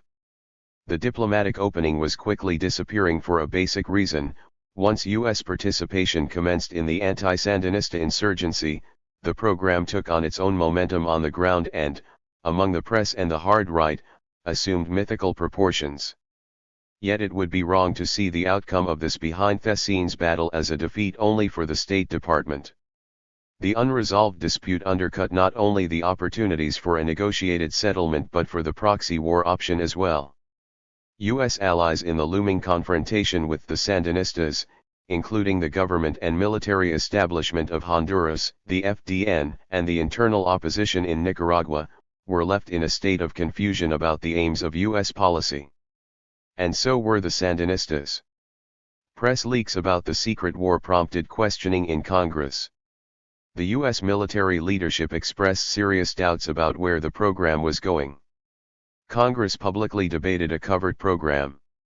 The collision of the two strategies meant that the overwhelming U.S. resources, influence, and leverage that might have been brought to bear on Nicaragua were largely wasted.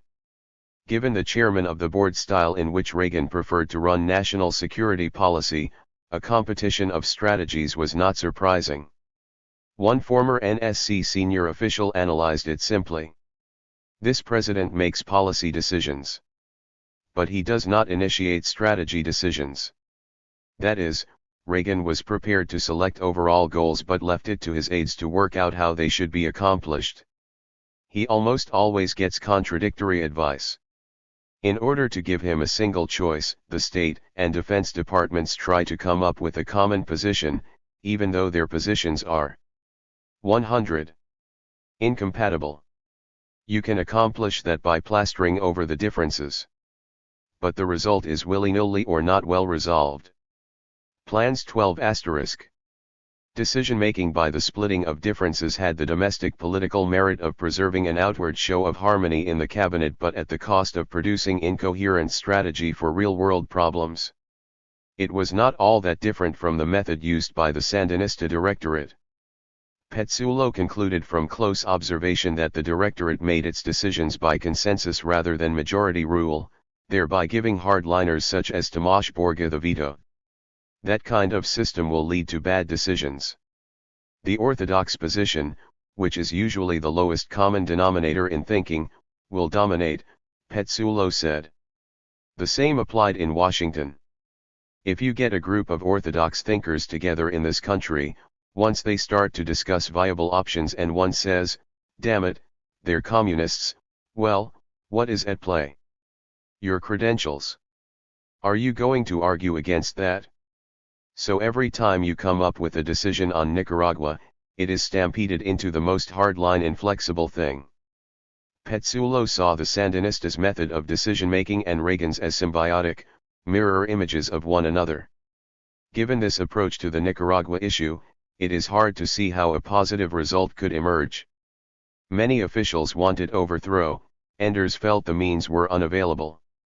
So our problem was all along what is it we were trying to accomplish, commented Lawrence Eagleburger, at the time Under-Secretary of State for Political Affairs. Instead of trying to resolve the argument over ends, the government came to a typical bureaucratic compromise. Enders' 4 points laid out the contradiction at the policy level. In application, the two camps backed covert funding for distinctly different reasons, either overthrow or to build pressure on the Sandinistas for a negotiated solution. Eagleburger said there would have been a moral dilemma if the Sandinistas decided to meet you halfway in the negotiations. But he noted, not that that was ever thought about much. 13. The process leading to commitment to the covert program also suggested trouble down the road. According to a CIA official who had participated in two of the major U.S. covert operations in Latin America after World War II, the the successful ouster of a pro-leftist Guatemalan president in 1954 and the abortive Bay of Pigs in 1961, the criteria for success of a covert operation are fairly well understood. A successful operation is usually initiated by a decision from the top and backed up by a military contingency plan.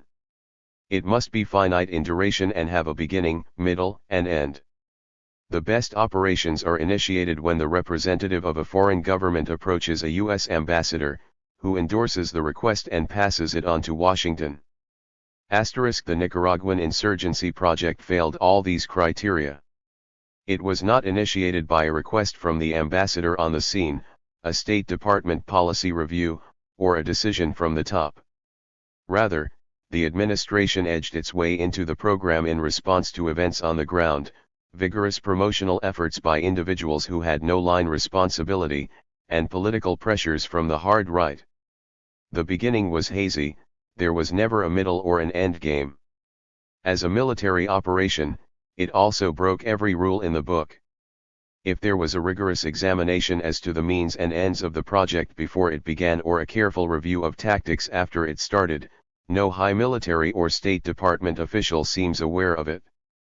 In addition to problems with policy and program at the Washington end, a sizable misunderstanding developed on the ground in 1982 between the United States and Honduras, its key ally and collaborator in the project. The policy aims that Casey had stated to the intelligence committees in Congress were rather different from those supported by the Honduran leadership.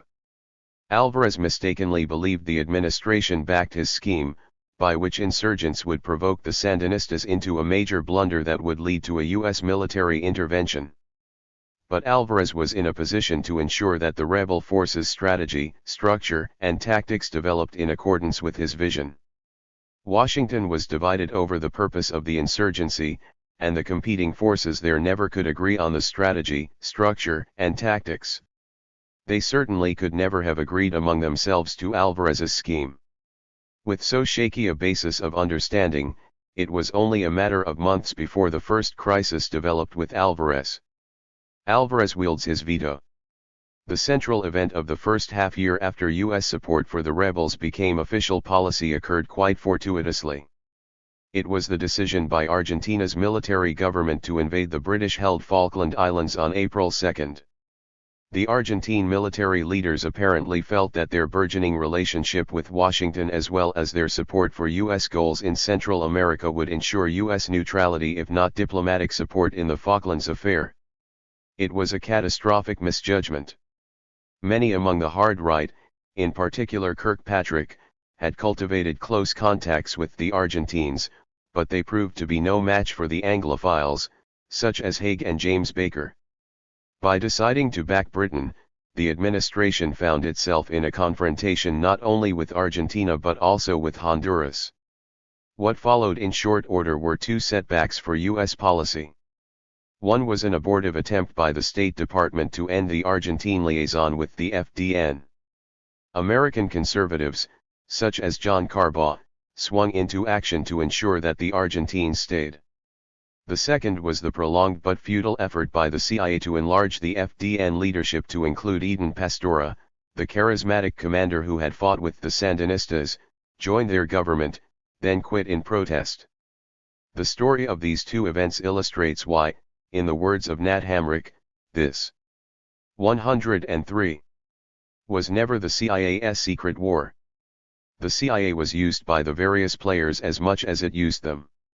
To understand the impact of the Falklands/Malvinas War on the Contra program, it is first important to sketch out what had become of the tripartite Honduran-Argentine-American relationship since the time it was consummated in August 1981.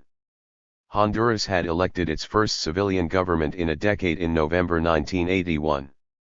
Roberto Suazo Cordova was a country doctor who, a prominent critic noted, had all the defects that Hondurans are supposed to have. He is a libertine, he lies, he conspires, he is incompetent, he plays cards, he is a reformed alcoholic.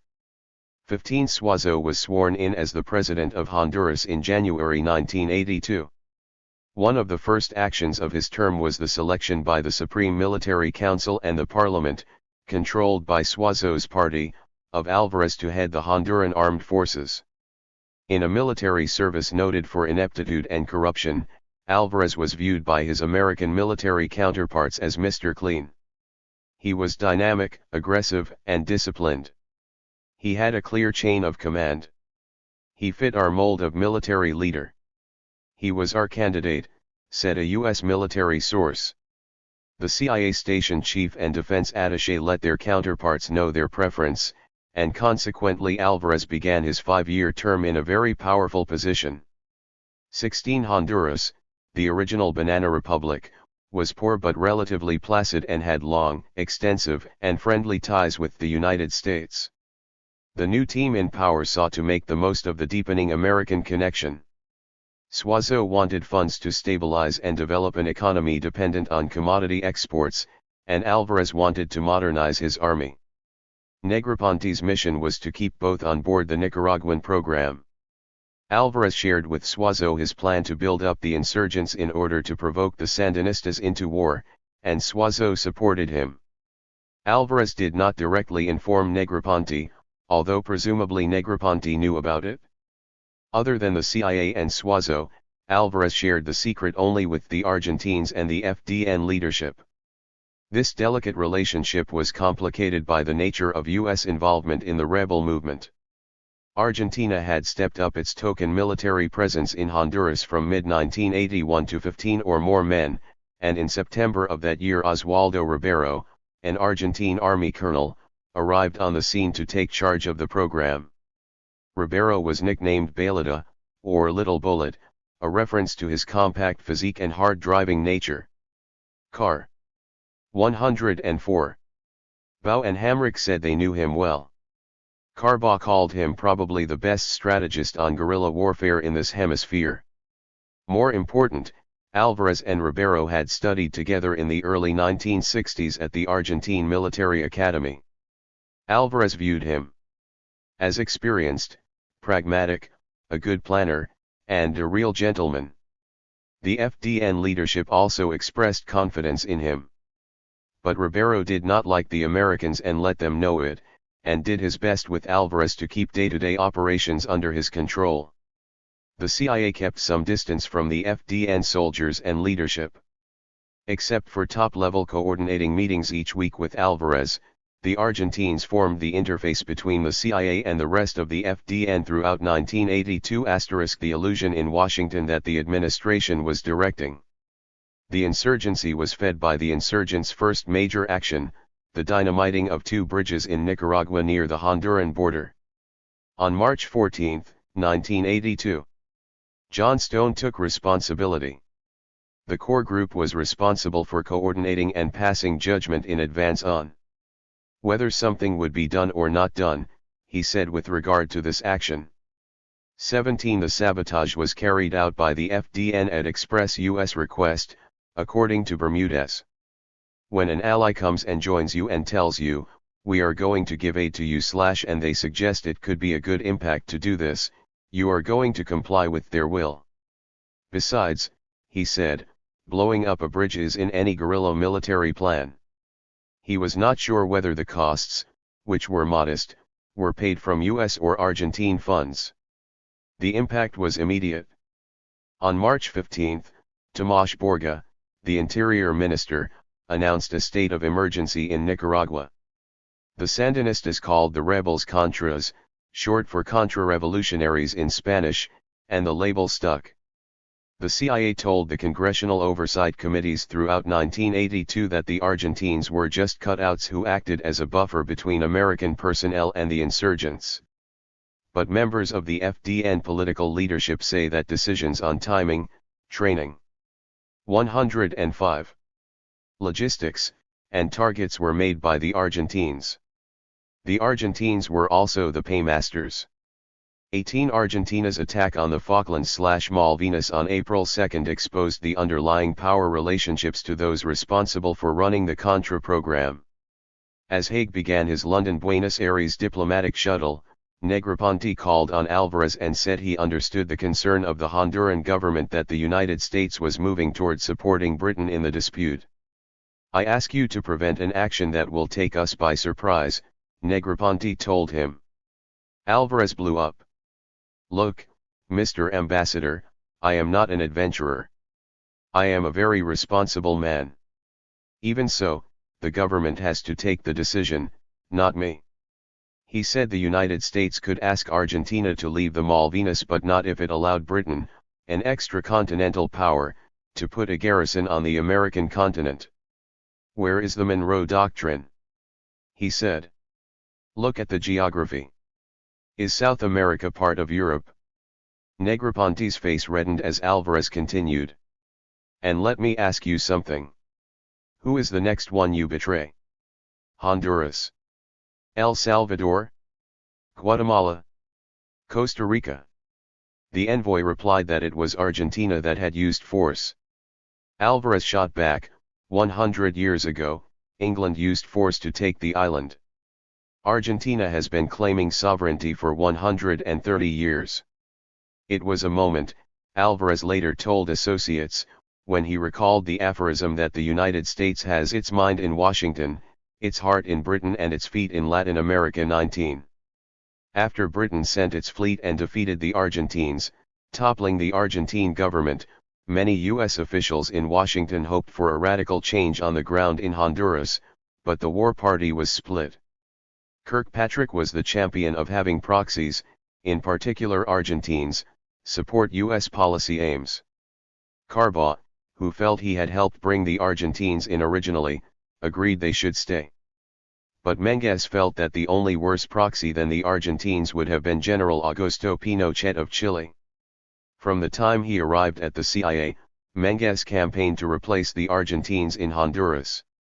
So Menges, who would later be derided at the Bureau of Inter-American Affairs as constant menace, in effect made common cause with the State Department. From the beginning of our involvement, the Argentine involve. 106. Meant was something that everybody hoped would go away, John Stone said. We thought we'd gotten a twofer at one stage, in the sense that with the clearing up of the Malvinas problem, there would be enough anger on the part of the Argentines that they were going to pull out. They didn't, and U.S. officials were at wits' end trying to figure how to end it. John Stone believed the Argentines stayed because of their close links with Alvarez. Indeed, Alvarez knew that the Americans wanted the Argentines removed but felt that the Argentines had worked out very well. But this was only part of the reason they stayed. For as the U.S. government conveyed one message regarding the Argentine involvement, conservative interlopers were delivering another. Cardinal said he got calls from Jackie Tillman, Kirkpatrick's aide, and from Carbaugh and Alberto Piedra, a co-author of the Committee of Santa Fe report and later U.S. ambassador to Guatemala. All three told him they were working to ensure that the Argentines continued their advisory role. Ribeiro phoned from Buenos Aires. Don't worry, Chicano, Cardinal recalls his saying. We have made a decision to go all the way in this movement, no matter what problems we are having right now with the United States. Late in April, Cardinal hosted a meeting in his small Miami townhouse with Ribeiro, Carbaugh, and Piedra in which the Americans encouraged Argentina to stay. Carbaugh also went to Honduras. Because the nature of his travel was not always clear, Carbaugh's visits to Central and South America raised eyebrows in many U.S. embassies. Enders said he had asked Carbaugh to go to Central America a number of times and that Carbaugh was very helpful. But Enders conceded that you can never say you know of everything he does. This was a case in point. 20 at Carbaugh's urging, Senator Helms defended Argentina in the public debate about the Falklands/Malvinas.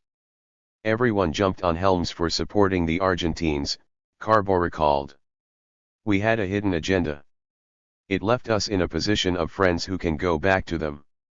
Carbaugh delivered a message to Esteban Tacas, the Argentine ambassador in Washington, and Ribeiro in Tegucigalpa, which was quite the opposite of the one John Stone and Enders wanted to send. I said their only ace in the hole to get back in good stead with the United States was to maintain their military mission in Honduras, Carbaugh said. Carbaugh accompanied Vernon Walters and Piedra when they called on Alvarez. They were about to go off the 107. reservation and wanted to talk with someone from Washington who looks official, Carbaugh said. Enders was informed of Carbaugh's official contacts with Honduran leaders but probably not of his talks with the Argentines. I don't think we consulted with Enders on that, Carbaugh said. Members of the FDN political leadership believe the end result of the Falklands/Malvinas flap was to strengthen the role of the Argentine military vis-a-vis the FDN. The Argentines began to speak disparagingly of the Johnnies to Cardinal and others and to blame the Sobs for failing to deliver on promises. The Argentines maintained their presence through 1984, and it took the CIA well into 1983 to gain effective control over events. As this episode unfolded, a second with equally great significance for the Contras began. This centered on Eden Pastora, the famous Comandante Ciro, who turned up in Costa Rica in April 1982 publicly attacking the Sandinistas. Pastora, a man of charisma, wit, and charm and a legend from the time he seized the national parliament in 1978, was the ideal resistance leader to open a Costa Rica-based Southern Front. The efforts to use him came to naught, however, owing to a clash between Pastora's own ego and Alvarez's orthodox approach. It was a real setback for Claridge. Many Contra leaders have long wondered how Pastora first came into contact with the CIA. Let me tell you this, Bermudez said. Pastora was a great achievement for the guy who recruited him. 22. According to Pastora, the guy who recruited him was Pastora himself. Pastora's disenchantment with the revolution had come early, as he watched the leftists take power and exclude him. He had left Nicaragua in July 1981 and spent a month with Panamanian leader Omar Torrijos. After Torrijos's death in an airplane crash, Pastora said he left for Europe via Cuba. He stopped off in Havana, where Fidel Castro left me for 5 months under house arrest. Haig, when asked about Carbaugh's activities, expressed strong disbelief and said if he had known Carbaugh at any point was representing the U.S. government, he would have resigned from his job long before he did. Enders said Carbaugh had traveled to Central America at his behest. Tom's a hell of a guy, but don't believe everything he says, Carbaugh commented in reply. On most occasions, he said, I talked Tom into it. To be cynical, Enders was happier to have me down there fiddling around than up here fiddling in the process. It was a question, do they want me on the outside of the tent pissing in or inside of the tent pissing out? 21. 108. However, while he was still in Managua in early 1981, Pastora said, the CIA had passed a message to him through a Costa Rican diplomat. Not long after he left Cuba, Pastora sought out the diplomat, who had by then returned to his home country. Through him, Pastora met up with Dewey Claridge. Pastora had a plan to present to him. Claridge by this time, February 1982, was beginning to make a name for himself in Central America. He was brash and abrasive, as befits a man of action who has a mission, the confidence of his boss, and the resources to carry it out. Moreover, he was neither a linguist nor a scholar. Though he had been station chief in Rome, he had not learned Italian because, he told congressional sources, all the Italians that are worth something speak English. He understood some Spanish but had never learned to speak it. In CIA stations throughout Central America, his visits were dreaded. He would travel under his semi-transparent cover, Dewey Moroni, and keep station chiefs up all night as he smoked big cigars and drank brandy. He would issue instructions and leave in his wake many questions about whether they had been authorized in Washington or not. Claridge flew Pastora to Acapulco and booked him into a hotel room with my own personal swimming pool, with rose petals floating in the water. In Acapulco, Pastora laid out his plan. He told Claridge the Reagan administration had a historic opportunity to counteract Marxist-Leninist revolutions with democratic revolutions. He had Guatemala in mind and proposed that, as the government there was likely to be toppled by guerrillas, it was essential they be non-communist guerrillas with democratic ideals. It was not the sort of game plan the Reagan administration had in mind for Guatemala. Pastora said he believed that Moroni bought the idea from me, but it seems to me they didn't buy the idea from Moroni. What exactly Claridge did with the proposal is not known. What is known is that he decided to indulge in some promotion of his catch, bringing Pastora to Washington to meet Casey twice, in March and May. The meetings with Casey were mainly what is known in the trade as photo opportunities. On both occasions, he said, Casey fell asleep, but he was not sure if it was because he was really tired or didn't want to speak to me. Pastora expressed astonishment that at no point in his 2-year relationship with the CIA was he ever debriefed on his background, even on his long ties with Castro. I understand they are not going to sit down and interrogate me. But T did expect that someone with some intelligence would sit down and dialogue with me, take out what I had in my head. 109. All the same, Claridge had plans for Pastora. What he wanted me to do was to criticize the Sandinista regime so the war in the North would be legitimized, Pastora recalled. At the same time, the CIA tried to build bridges between Pastora, whose supporters were gathering in Costa Rica, and Bermudez. Pastora obliged Claridge with a public denunciation of the Sandinistas in April, and thus was born a close friendship. That month Pastora founded the Sandinista Revolutionary Front and declared war on the Sandinistas. Casey readily decided to back him, but this created a problem for intelligence professionals in Washington because the activity went well beyond the stated purpose of the original December 1981 finding to curb arms deliveries to the Salvadoran guerrillas. Deputy CIA Director Admiral Bobby Inman urged that a new finding be prepared, and Donald Gregg, then head of the NSC Intelligence Directorate and responsible for all covert action projects, did the drafting in July. It stated that the CIA would provide paramilitary support for forces inside Nicaragua in order to effect changes in Nicaraguan government policies. But Rear Admiral John Poindexter, then military advisor to Clark, advised him that he saw no need for the finding, and Reagan never approved it. 23 Cardinal traveled to Costa Rica to see Pastora on 4 or 5 occasions, and then went to Washington to have his first meeting with CIA officials. Another person who tried to bring Pastora together with Bermudez was Luis Pelaez, Somoza's cousin. In mid-1982, Pelaez, then in Miami, received an indirect request from the White House to get the message to Pastora that U.S. funds would be made available for him. He also lobbied Bermudez, but to no effect. I told Enrique 20 times, get together with Pastora.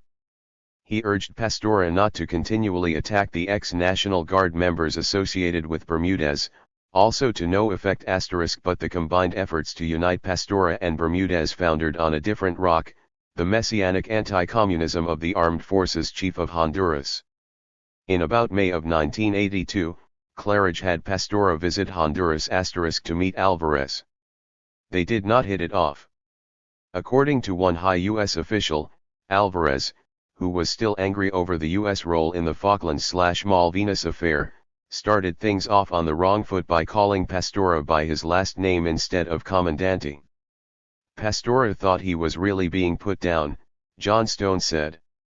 He was infuriated. Like someone calling him boy. After that, it was 3 months seeing if you could overcome a personal slight. Pastora denied the story, Alvarez confirmed it. I don't recognize guerrilla rank, he said. It's a matter of professionalism. The real issue, both men said, was power. According to Alvarez, Pastora wanted to be number one in the anti-Sandinista movement. He said, to me, I am talking in the name of the Nicaraguan people. Alvarez said. He replied, who gives you the right to talk in the name of the people of Nicaragua? I want to be clear. You can't be the number one. The FDN has the right. They paid with blood. I only know when you worked with the Sandinistas. If you have real leadership over the Nicaraguan people, I will give you an appropriate right. Show me. Alvarez said. Pastora then demanded that every Guardia officer leave the movement. I don't believe Pastora has the charisma the gringos want to give him. He has too much ego. Why should we have to surrender to his ego? Pastora's version is that Alvarez insisted that only the FDN could have access to Honduran territory and he never sought any unity. All he thought about was the FDN 24. Alvarez may have had good reasons for holding out against U.S. wishes regarding both the Argentine advisors and Pastora, but the effect of his vetoes was to weaken seriously the CIA's potential ability to manage the rebel force. How much that would have benefited the It is ironic that Pastora, who made a practice of denouncing Somocistas in the FDN, would remain in frequent touch with Somoza's cousin, but Bermudez, who was directing the Somocista force, had broken off ties with Pelaez from the time the United States began providing funds. Bermudez explained that while he would accept private support from those associated with Somoza, he would not allow any public link with them. 111. Movement is moot because Claridge demonstrated daily that he managed things out of his hip pocket. Claridge's military background consisted only of Marine Corps basic training, and his poor knowledge of military tactics put off Alvarez as well as U.S. military officials who came in contact with him at the U.S. Southern Command. As Claridge continued to make promises he could not fulfill, Alvarez was getting upset that no progress was being made toward his military solution for the Sandinistas. Just how ragged were the beginnings of the project was scarcely known outside the core group in Washington.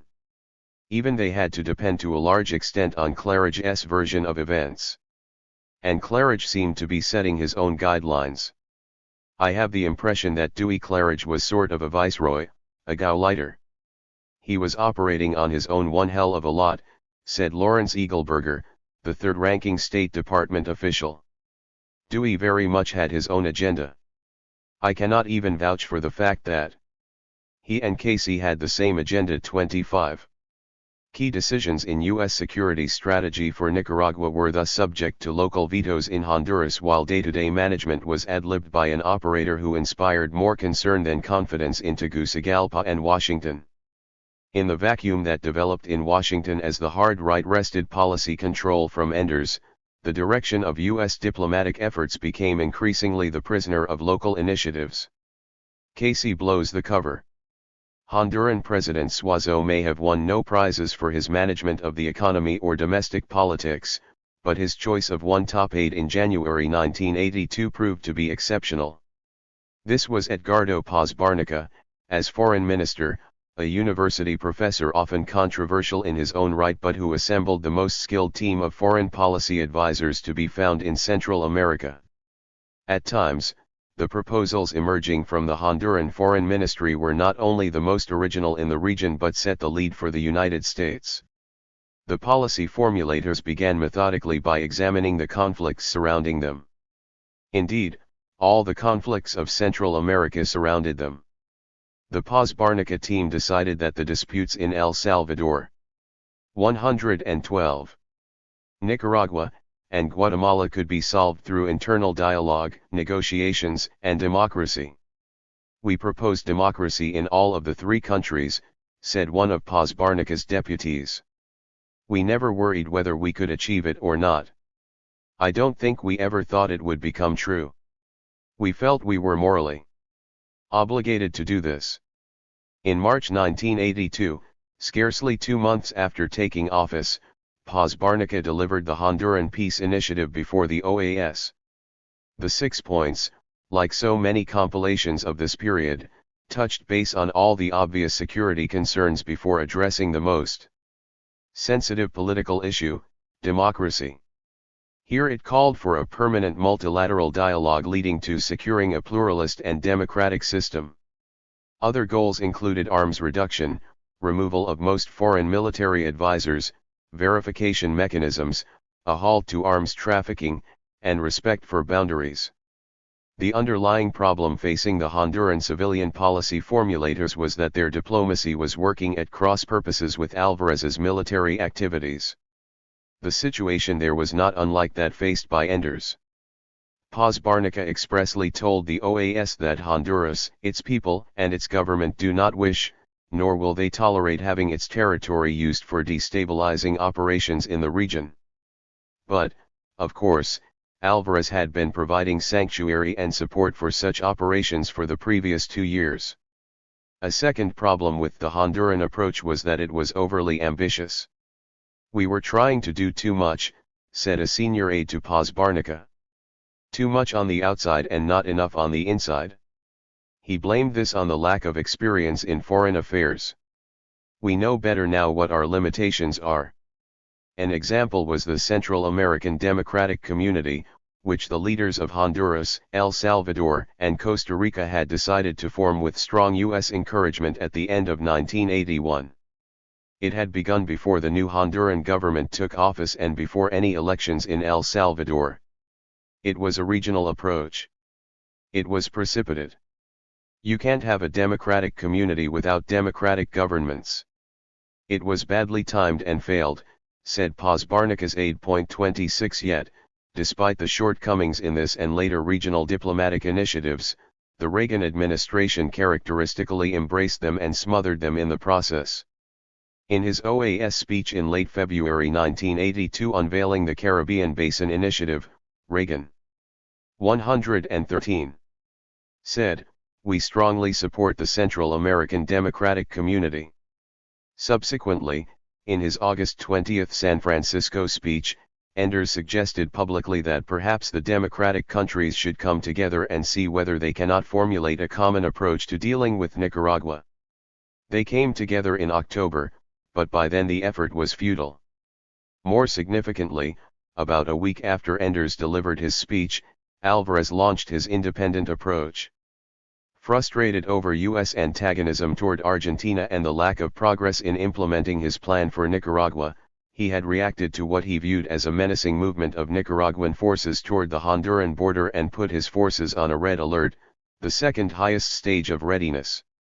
According to his intelligence, more than 2,000 Sandinista troops had massed and were advancing toward the border. With tanks, artillery, and infantry in the rear, the Nicaraguans, he felt, were in a position to launch an offensive. Alvarez moved 6 battalions, including artillery, anti-tank, cavalry, and infantry, into the El Paraiso region near the border and issued orders to destroy every troop who comes onto our land as well as every piece of his equipment. U.S. officials were concerned. "Everyone thought he was on the verge of going to war," said an official at the U.S. Embassy. Asked what his plans were, Alvarez replied, "Be prepared to go to Managua. This is our chance." U.S. military sources said they were aware of only a minor movement of about 5 Sandinista tanks into Somodelo in the border area. American embassy and military officials came down very hard on Alvarez in an attempt to calm the situation. The Hondurans had to be gently reminded that they were not in the business of trying to foment a regional war, and we were not looking for an excuse to become involved in the region, John Stone said. The Southern Command provided Alvarez with photographs of Sandinista troop movements from satellites and aircraft, and discouraged him from taking any independent action. "I think we were able to be sufficiently convincing on that score that we probably scared them half to death and probably had the opposite effect," John Stone said. 27 Shortly after the incident, Colonel Leonidas Torres Arias, who had been Alvarez's intelligence chief, announced his resignation from the Honduran armed forces and called a press conference in 114 Mexico to denounce what he called Alvarez's criminal and bloody campaign against Nicaragua. Torres Arias charged that Honduras was getting ready to invade Nicaragua and accused Alvarez of operating death squads against his political opponents and bringing Honduras to the point of civil war.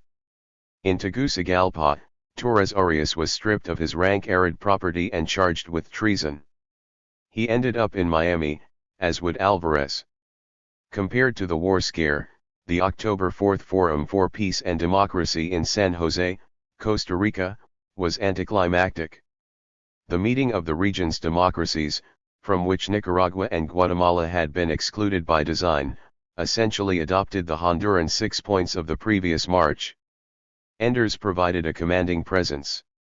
And while Honduran representatives put the emphasis on security, Enders emphasized the political aspects.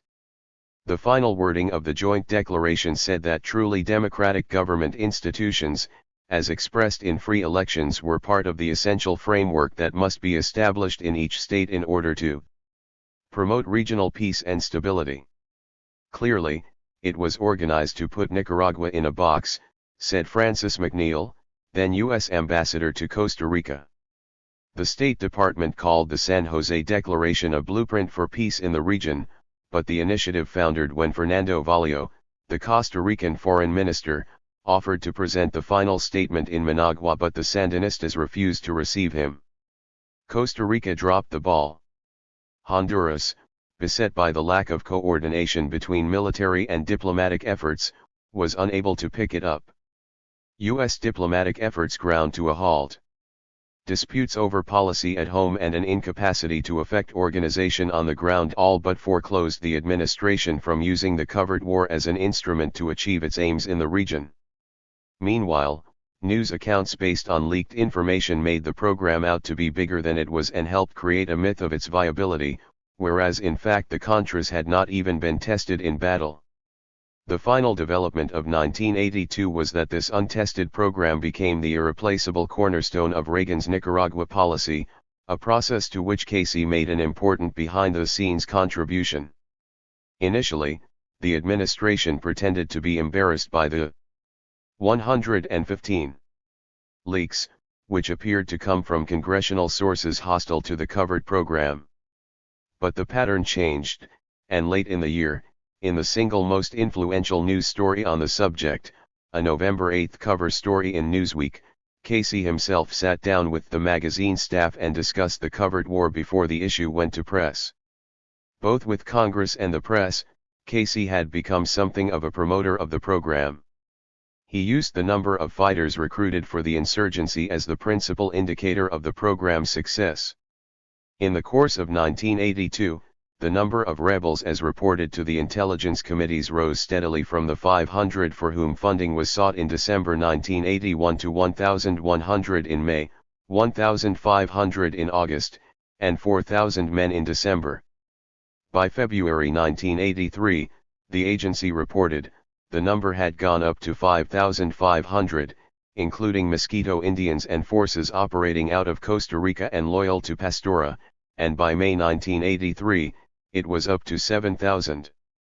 People are recruiting themselves, Casey told the House Oversight Committee. The CIA also took credit for organizing and supplying the attack on the bridges. Yet the true dimensions of the force on the ground were hard to confirm. Both Casey and Claridge repeatedly left the Oversight Committees unsure what the program was or what the numbers meant. But by focusing on numbers, they distracted attention from the real issues such as the rebels' own program. Casey was particularly confusing in his appearances. As an OSS veteran, he understood what was involved in running secret operations, and his personal experience and feeling for what Reagan would or would not approve gave him a basis for making decisions. In congressional appearances he invariably mumbled softly and no one knew if he was informing them or deceiving them. Even if he told us what he was thinking, we couldn't understand what he said, said one staff aide. Casey, an investor and businessman, had for 20 years been in and out of courts on allegations of defrauding other investors but had always gotten off the hook. A Senate Intelligence Committee investigation of Casey's past activities had concluded he was not unfit for the job of CIA director. Casey at times made it hard to be taken seriously.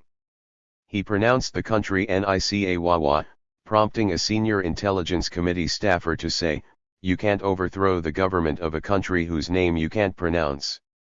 Claridge was a different case. Generals appear before the committees in uniform. State Department and CIA officials wear dark 116 pinstripe suits. Claridge dressed like a zoot suitor. Sometimes he appeared in a white linen suit, sporting a purple necktie, a purple silk handkerchief, and an off-color shirt of light yellow or blue. He never buttoned his jacket except when he wore a double-breasted suit, of which he owned many. Claridge slouched in the chair, positioning himself almost sideways.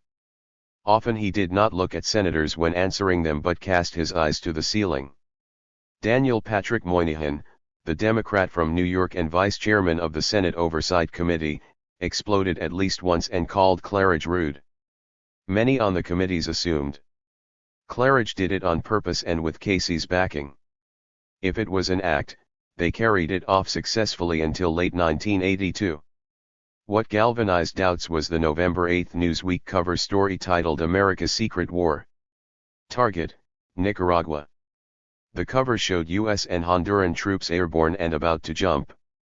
Inside were pictures of U.S. advisors training Honduran soldiers as well as of Negroponte, Pastora, Clark, Enders, Mosquito Indians at a funeral, everyone but FDN troops or leaders.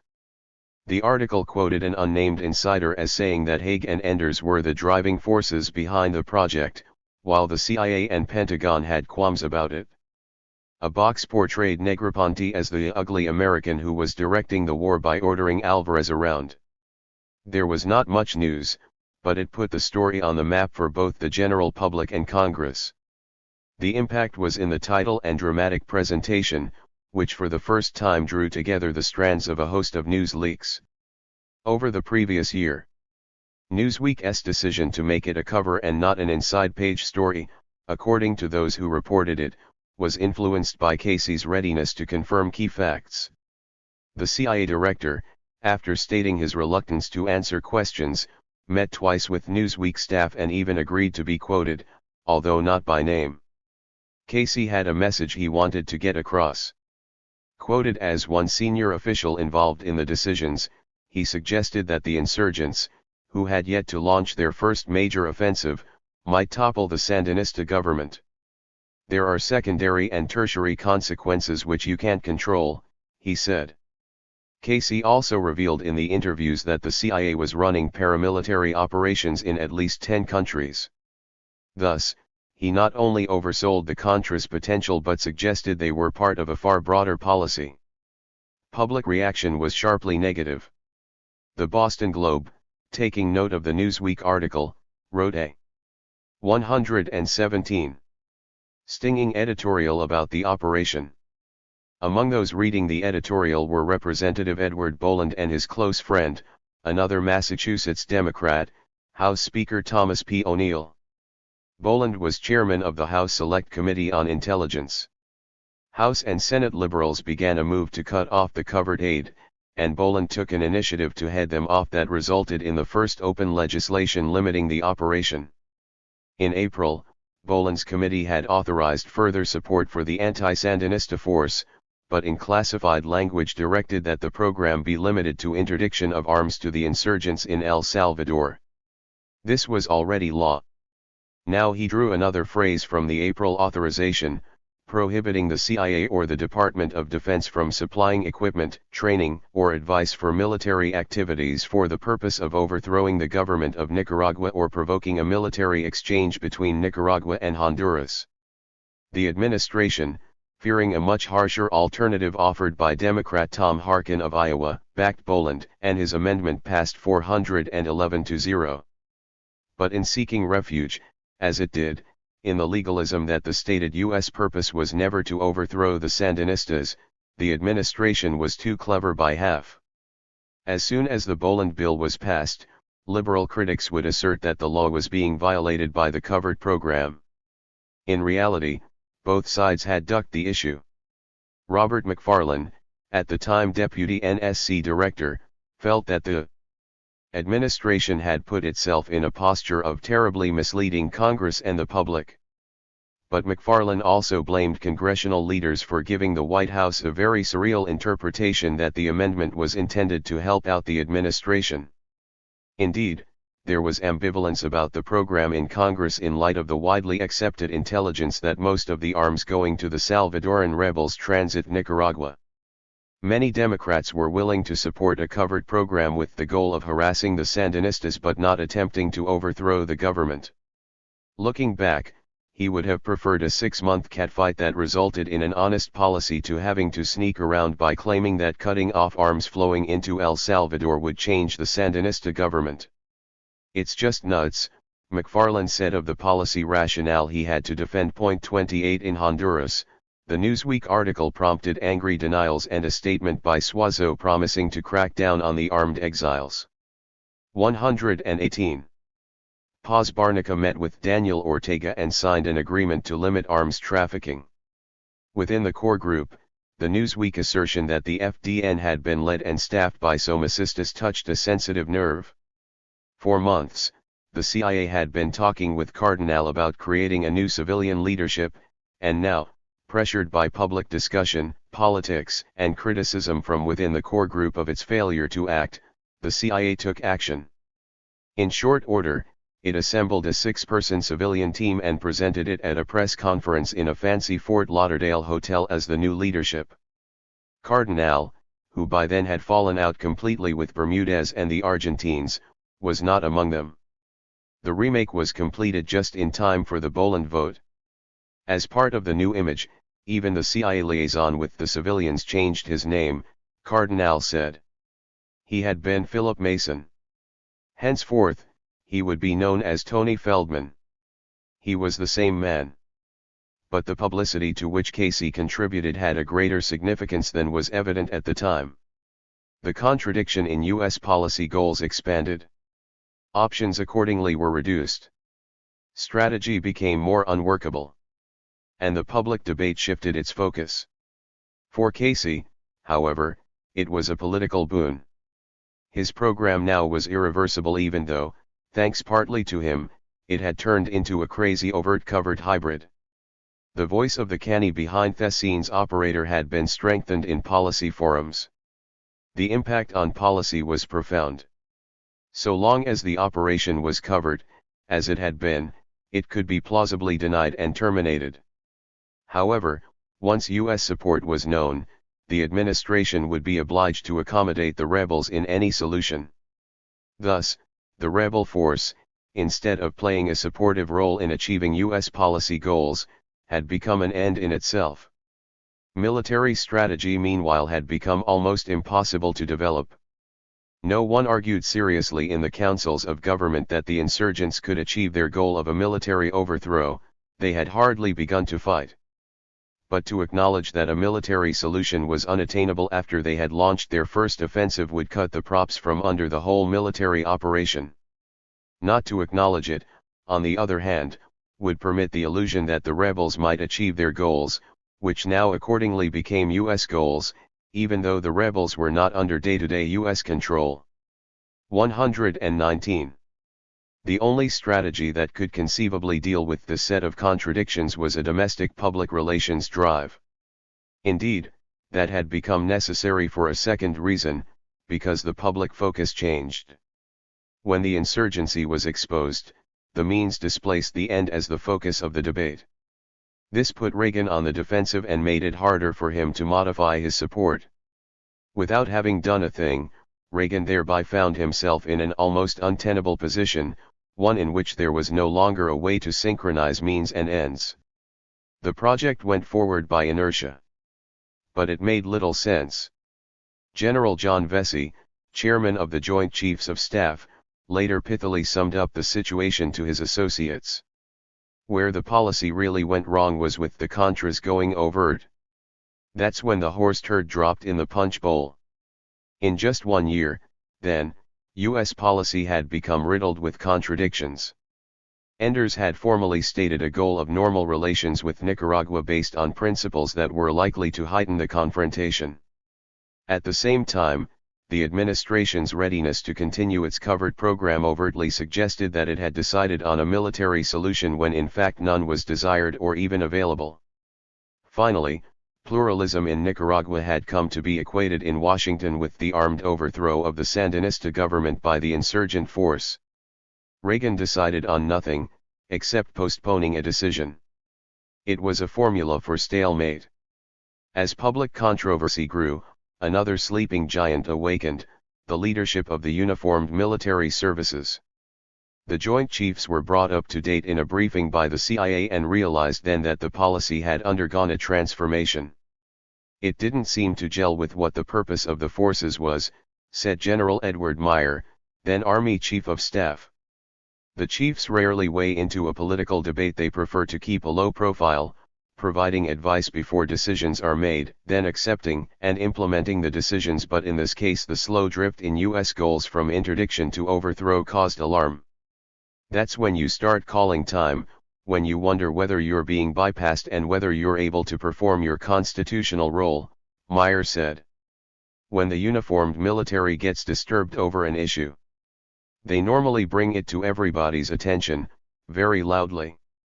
This does not mean public disclosure or press leaking, but, more commonly, conversations with trusted members of Congress. Dependent. 120.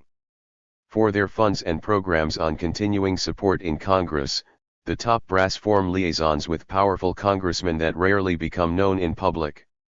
It is not clear how much impact, if any, the Joint Chiefs' disquiet had in Congress, but it may have added to the rebellious mood in the House. By coincidence of events, the Chiefs' newfound interest in Central America quickly developed into a much bigger role in a situation that was getting out of hand. 29. 6. Turf Wars.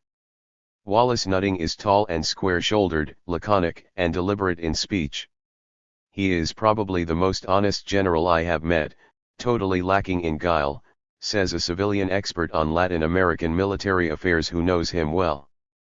Nutting likes to talk with reporters, scholars, and the general public. For 3 years, from 1980 to 1982, he tried in vain to arouse interest in his views in official Washington. The commander-in-chief at the Southern Command, responsible for U.S. security interests south of Mexico, believed the tangle of problems afflicting Central America had primarily local roots. The military, he said repeatedly, could contribute to a broad-based policy but could not operate successfully in the absence of one. Nutting had wanted a total approach, incorporating economic, political, social, psychological, and military programs. He had 121. 122. Initiated the use of U.S. military trainers for the Salvadoran army in the last months of the Carter administration and had organized the first exercises with Honduras. In the spring of 1981, in a lengthy cable on U.S. options in Central America, he had proposed one unusual military response to deal with problems emanating from Nicaragua, using special forces on unconventional operations to interdict the flow of arms into El Salvador. But the war party in Washington wanted to avoid using U.S. forces. They were entranced with the idea of covert aid to the Contras, which they claimed would achieve the same purpose. Yet by late 1982 it was apparent something had gone seriously wrong with their scheme, and Nutting decided to dramatize the bad news. The context for his warning was what he viewed as an across-the-board deterioration in El Salvador. Constituent Assembly elections in March of that year had been a public relations success but a political and social disaster. The right had gained strength, halting land reform and paralyzing the political process. Meanwhile, a guerrilla offensive that began in September was knocking off army posts and patrols right and left, destroying public transportation and electric power installations in the eastern third of El Salvador, and crippling an already weak economy. As rumors of a possible rightist coup developed, Dean Hinton, the U.S. ambassador, said right-wing guerrillas were as much a threat to the country as leftist guerrillas. His remarks caught White House officials by surprise and they anonymously hinted their displeasure. Enders said Hinton's remarks had been cleared and backed him to the hilt. But in face of human rights abuses, the sentiment in Congress was against providing supplemental funds for the El Salvador army. Enders delayed asking for funds to avoid what could have been a losing battle. Nutting's message was as straightforward as the man himself. If we continue on our present course, he told the Joint Chiefs of Staff on January 26, 1983, we are going to lose. He repeated the warning twice. His fellow Lieutenant General Paul Gorman invited him to visit the Corps Group to give the same briefing the next day. Finally, he put it to William Clark at the NSC. The warning was far more pessimistic than anything coming from the U.S. Embassy in San Salvador or from the State Department. But it was timely. In a spectacular feat a few days later, 500 rebel troops captured Berlin, a town in eastern El Salvador. Turf Wars. 123. Judge Clark had been concerned about the ebbing of congressional support and its impact on the region and, about the same time Nutting briefed him, had Reagan sent Jeane Kirkpatrick on a tour of the region. Reagan also approved his recommendation to appoint Richard Stone, a former Democratic senator from Florida, to be special representative for public diplomacy, a euphemism for using advertising techniques to influence national policy. Nutting's message and the call to arms that Kirkpatrick presented after her trip were catalysts that aroused official Washington, but the ultimate results were hardly what either intended. The War Party used the opportunity to go after Enders, and in a few months, he and Hinton were removed from their posts. The U.S. military stepped up its presence in the region and the State Department found that it had been reduced to the margins in the policy-making process in Washington. Conservative ideologues, who wanted a rollback of Soviet bloc gains in the Third World but knew little about Central America, suddenly were riding high at the White House. The pragmatists, those Latin area experts at the State Department who sought a policy that Congress could support over the long term, most likely an accommodation with the Sandinistas, were humiliated. The problem for the conservatives was that in the absence of the State Department, which has the function in government of formulating a framework for policy, they had no idea where they were riding. Demise by installment.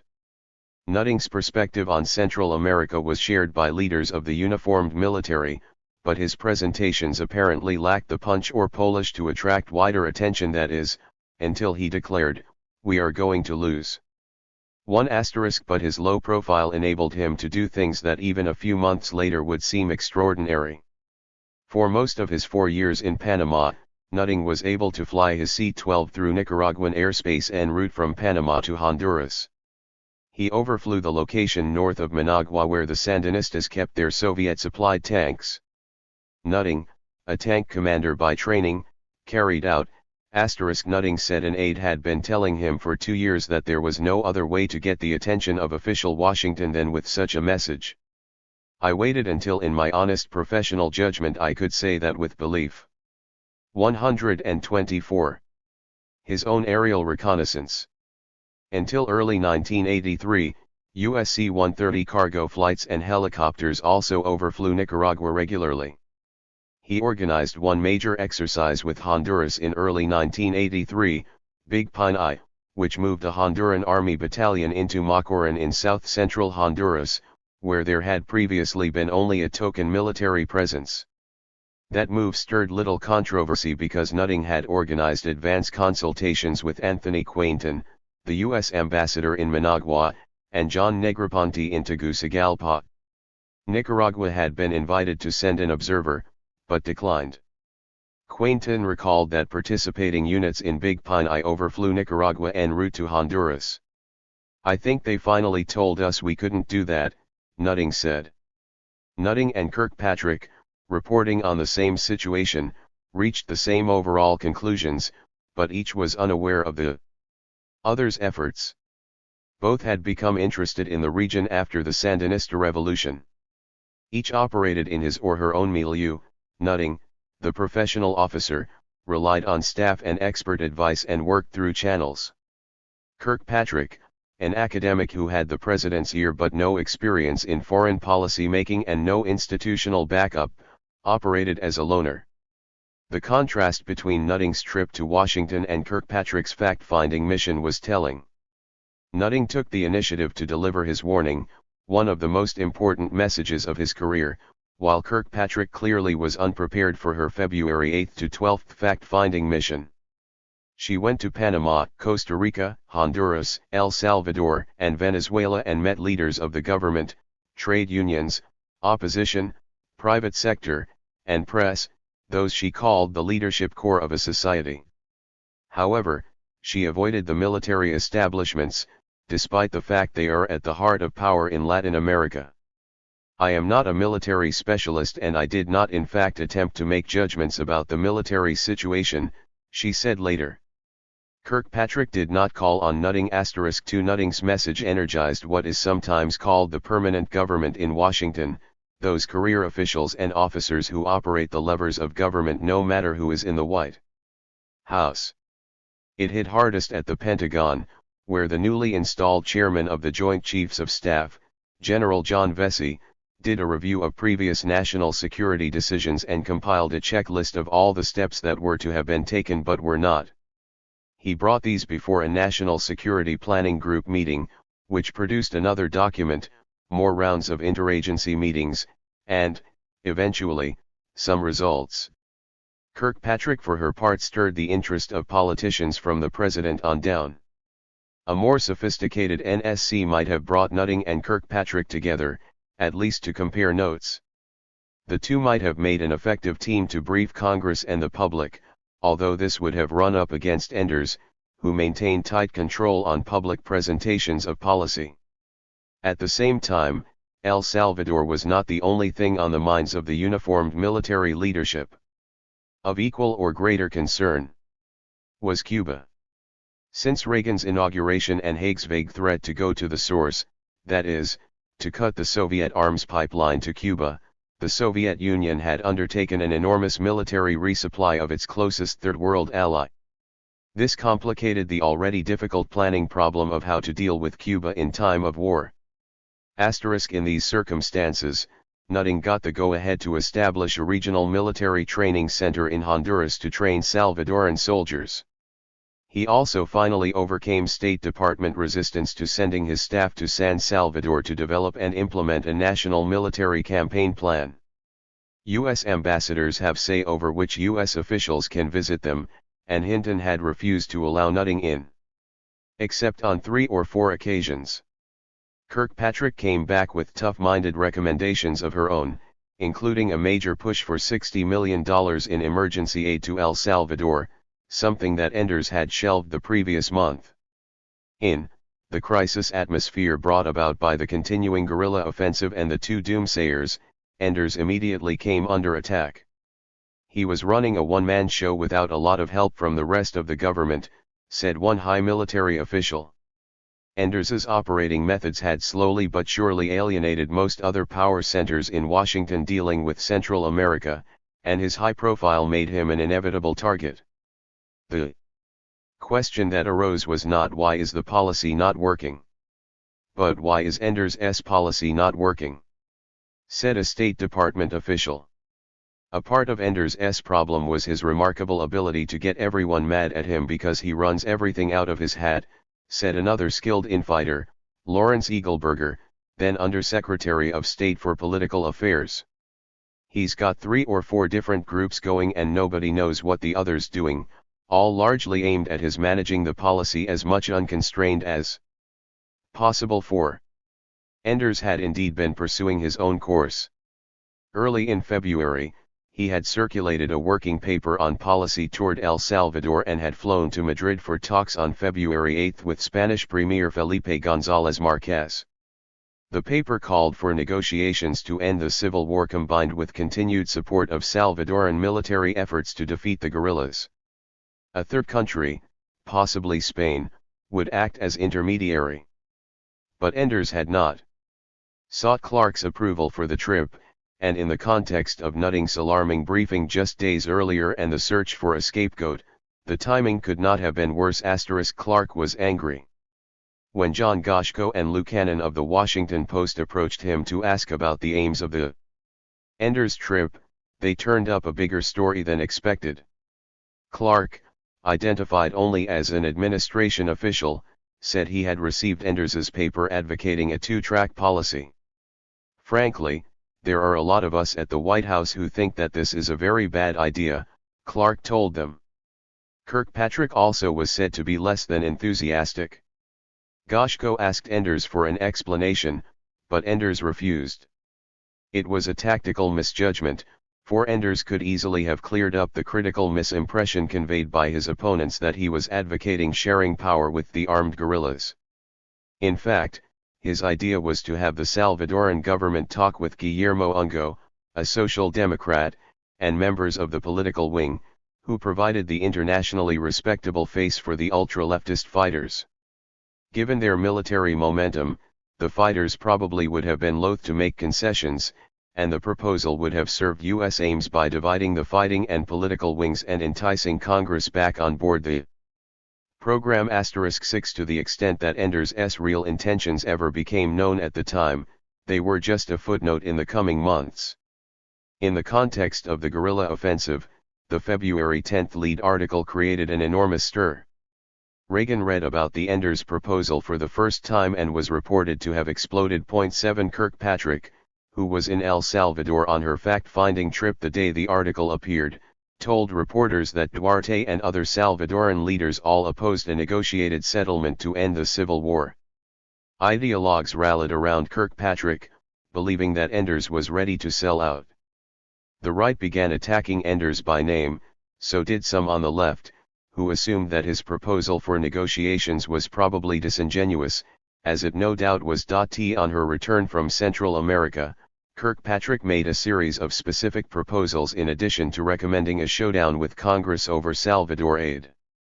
One was to set up a full-time interagency Central America task force to oversee day-to-day policy. Questions.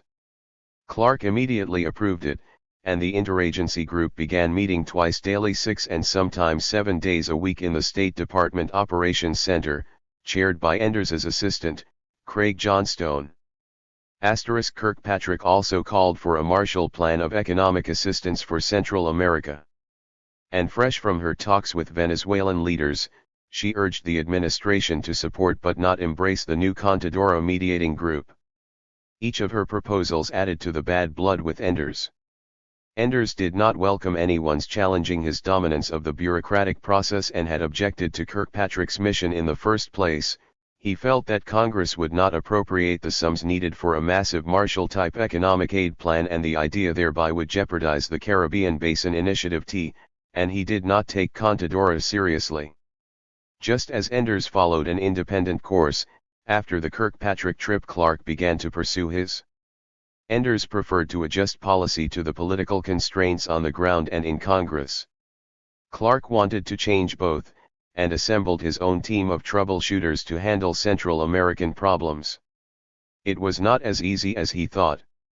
In late February he sent Richard Stone, his newly appointed special representative for public diplomacy, accompanied only by 2 NSC officials, Oliver North and Alsapia Bush, to El Salvador to ask that the schedule for presidential elections be moved up to the autumn of 1983.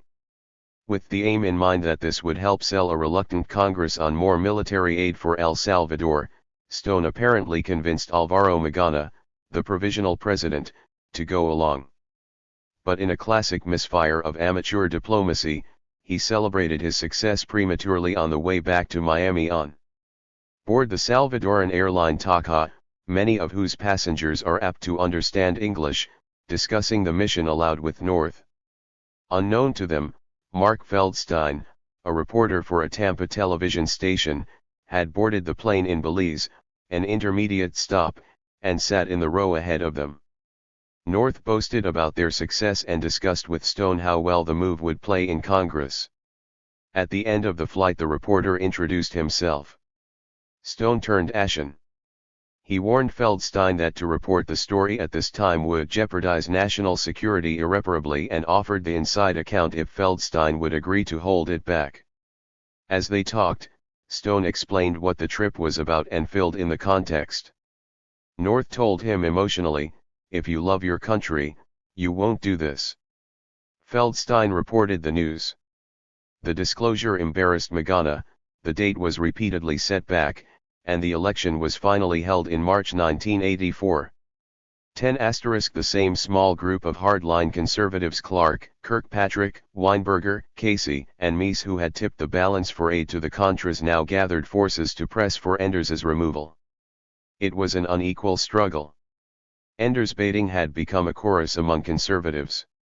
Reagan political appointees at state held monthly lunches, and in spring 1983 everyone was complaining bitterly about Enders's total control over policy. Kirkpatrick, although she came to be seen as an adversary, denies that she had policy disputes with Enders except for her Marshall Plan proposal. She maintains that Enders fell not for policy reasons but because of the conspiratorial way in which he operated. Many share her conclusion.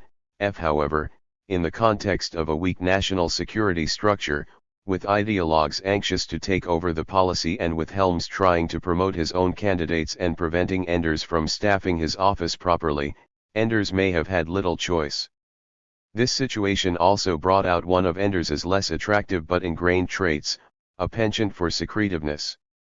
Another major player and close associate of Reagan's at loggerheads with Enders was W. William Casey. Casey did not like and did not have a lot of use for Enders for both substantive and ideological reasons, according to Lawrence Eagleburger. Primarily, Enders was too much non-confrontationality regarding Nicaragua. Fred Ickel at the Defense Department shared Casey's nervousness about Enders's approach, invoking, as it did, diplomatic initiatives. In part, Eagleburger said, they misunderstood it because Enders was playing these bureaucratic games and they were afraid he was doing some things he wasn't doing. 11 Mies and Weinberger, whether for ideological or bureaucratic reasons or both, also had little sympathy for Enders. Unwittingly, Enders may also have undercut his best source of support. Secretary of State George Shultz. Shultz had shown little interest in Central America from the time he succeeded Haig in June 1 HS2. In the midst of the Lebanon crisis. That had suited Enders well at the beginning. In July he had drafted a memo to Shultz to the effect that trends in Central America were running favorably, provided Congress continued supporting aid to El Salvador, and Shultz had then given Enders free rein. 12 But by May 1983, Shultz found himself with egg on his face because of his failure to master the issues. The story told by a conservative insider is that Shultz, at Enders's request, made a pitch at a cabinet meeting for suspending aid to El Salvador because of human rights abuses. He reportedly said that state had a strong belief that a certain first lieutenant, apparently Lieutenant Lopez Cibrian, had been involved in a killing, but the Salvadoran military refused to act and the government could not act. Therefore, he said, aid should be suspended. The concern at the State Department was as always that if the administration did not act, Congress might take the matter into its own hands. Kirkpatrick protested that a suspension would be highly imprudent. Reagan listened, then spoke. Well, George, he said, I tell you the truth. I really find it hard to accept that our military policy and our support for the government of El Salvador should depend on the actions or inactions of some obscure lieutenant. Let's forget that and go on to the next item. This did not help Shultz, or Enders, when the showdown came. 13 Enders's demise occurred in installments. Here Enders had an expressed preference to work within constraints imposed by Congress, rather than challenge it. Clark favored a confrontation. 131. With the Hill and, if necessary, the news media over Central America. So when Enders voiced reservations about Clark's proposal to have Reagan speak on Central America before a special session of Congress, a rare event, Clark overrode him. As a compensation, Enders won the battle over the contents of the speech. That was one we controlled, wrote, and handled, said a colleague at State. We beat out alternative drafts till the bitter end. 14 The speech on April 27, 1983, was one of the most effective policy statements of Reagan's first term. He defined U.S. goals in terms of 4 Ds, democracy, development, defense, and dialogue. As for Nicaragua, Reagan said, we do not seek its overthrow. Our interest is to ensure that it does not infect its neighbors through the export of subversion and violence. Although he called it a dictatorial junta that should not be protected from the anger of its own people, he added, we should, through diplomacy, offer an alternative. Enders had held out successfully against the drive by the hard right for economic war against the Sandinistas. Now Enders had run out of capital. Claridge that spring had even put forward a proposal to mine Nicaragua's harbors, but after a debate in the core group, it was then set aside.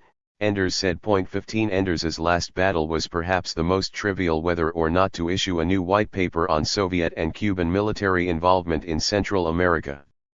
Enders felt that state had been burned twice already by rushing into presentations before all the facts had been verified. At certain times, you have to draw the line, he told staff aides. Clark, however, strongly supported efforts to publicize the communist military threat. The publication in question had been inspired by Constantine Menges and prepared by a CIA team, and state had done its best to hold it up. On May 20, those who had a hand in the drafting met informally in the old executive office building to go over the publication.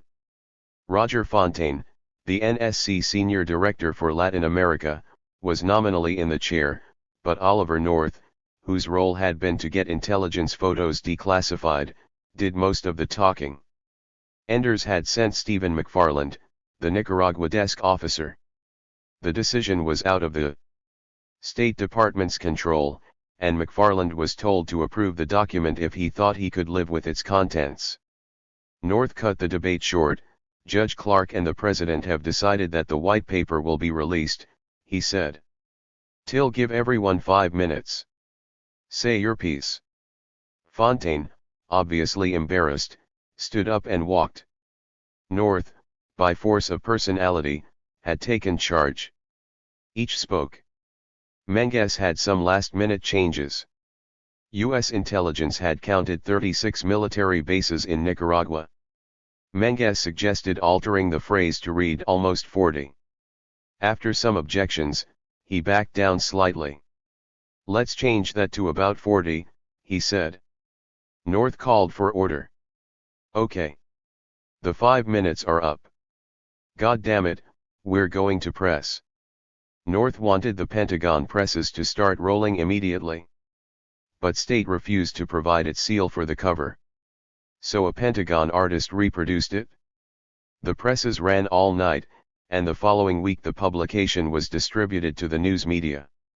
In the meantime, shortly after North ordered publication, the decision was made to fire Enders.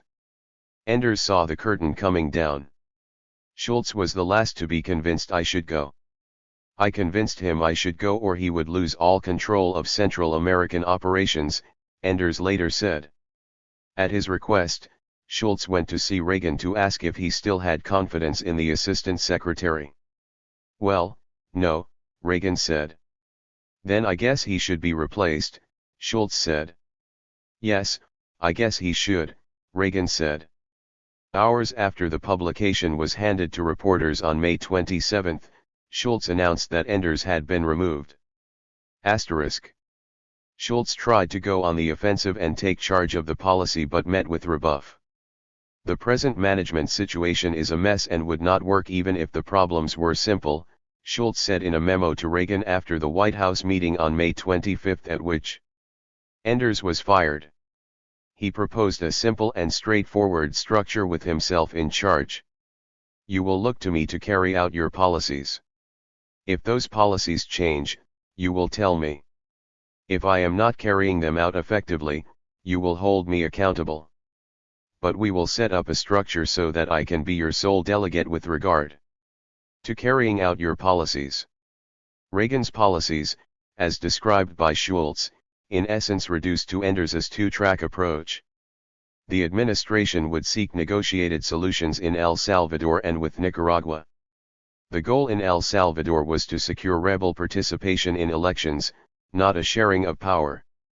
In Nicaragua, the United States would seek a reciprocal and verifiable agreement in which the Nicaraguans come to terms with the need for them to mind their own business.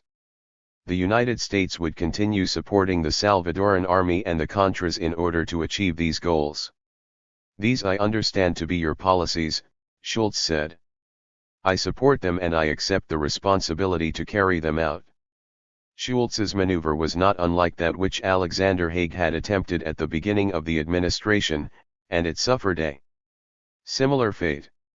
Reagan's reply, presumably drafted by Clark, reduced the Department of State to one player in a free-for-all. Success in Central America will require the cooperative effort of several departments and agencies. No single agency can do it alone, nor should it, Reagan wrote. Still, it is sensible to look to you, as I do, as the lead cabinet officer, charged with moving aggressively to develop the options in coordination with Cap, Bill Casey, and others, and coming to me for decisions. He added, I believe in cabinet government. It works when the cabinet officers work together. I look to you and Bill Clark to assure that that happens. Enders was still at the State Department waiting to take up a new assignment as ambassador to Spain, and was aware of the White House rebuff of Schultz. For a while he was completely marginalized, Enders said of Schultz *16. The politics of blame. Schultz's rebuff was only one factor that made Enders's demise a watershed. The president had put his prestige at stake, focusing. Schultz had attached a draft decision directive setting up a restricted interagency group to address the formulation and execution of policy, but stipulating that the Secretary of State is responsible for the overall direction, coordination, and supervision of the interdepartmental activities incident thereto.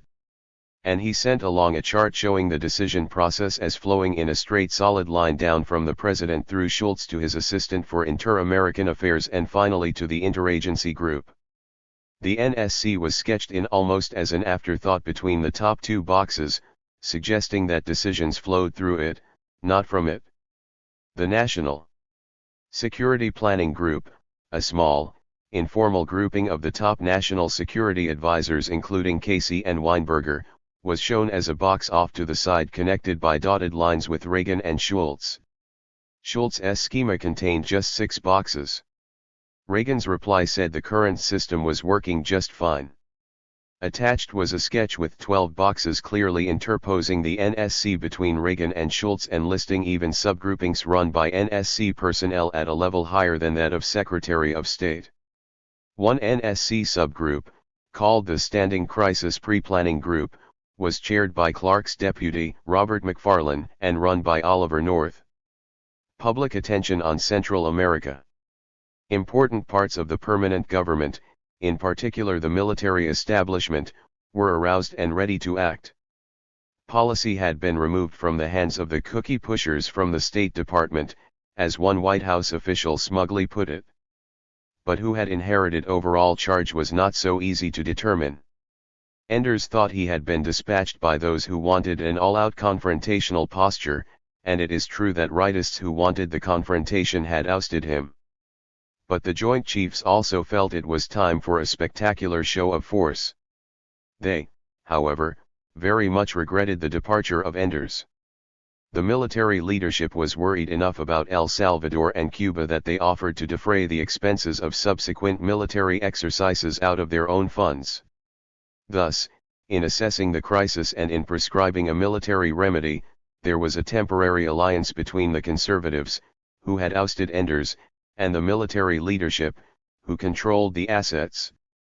State was the odd party out, for the U.S. Embassy in San Salvador had neither raised the alarm nor acted as if there had been a major crisis, and Enders had followed suit.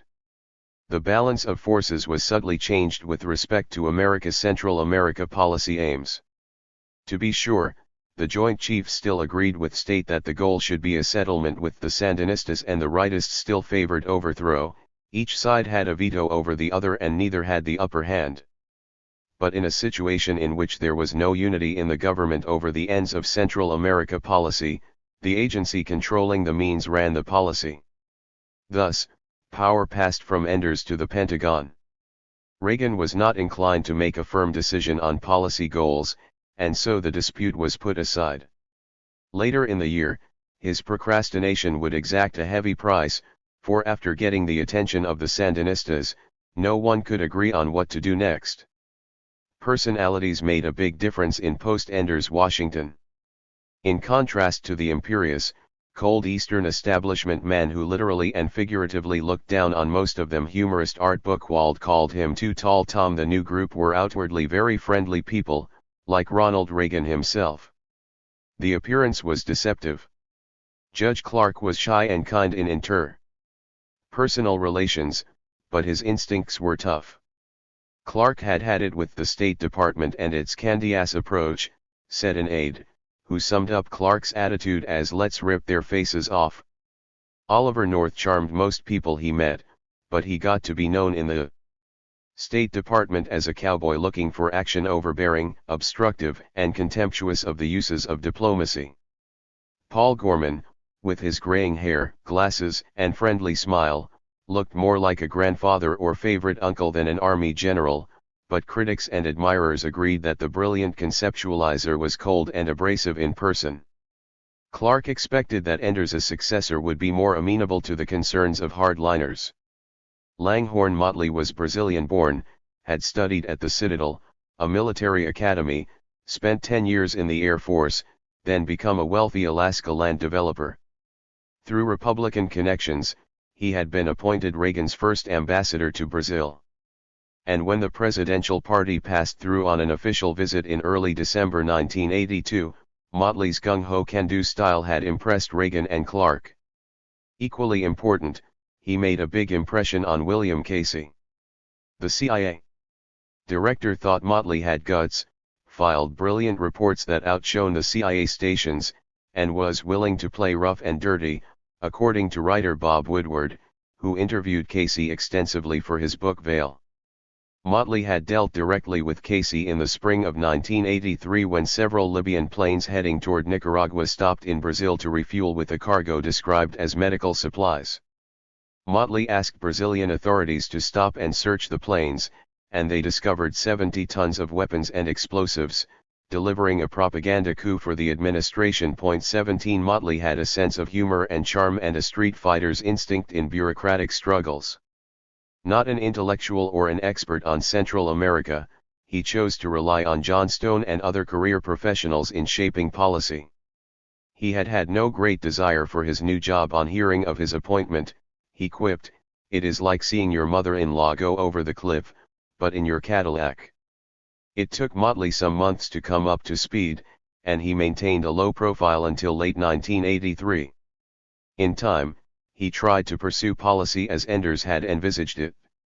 In the interim, everyone else got into the act. The stage was crowded. From the time of his arrival at the U.S. Southern Command in May 1983, Paul Gorman eclipsed Negroponte as the major player in 137. The field. His post was upgraded from 3 to 4 stars, giving him more clout than his predecessor had had.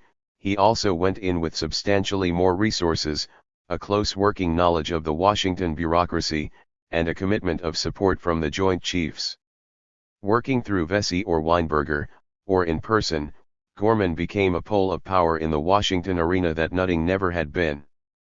Meanwhile, Casey was pursuing an unusual path in support of his program. Besides overseeing the covert war, he also pushed behind the scenes for a drive to build public support.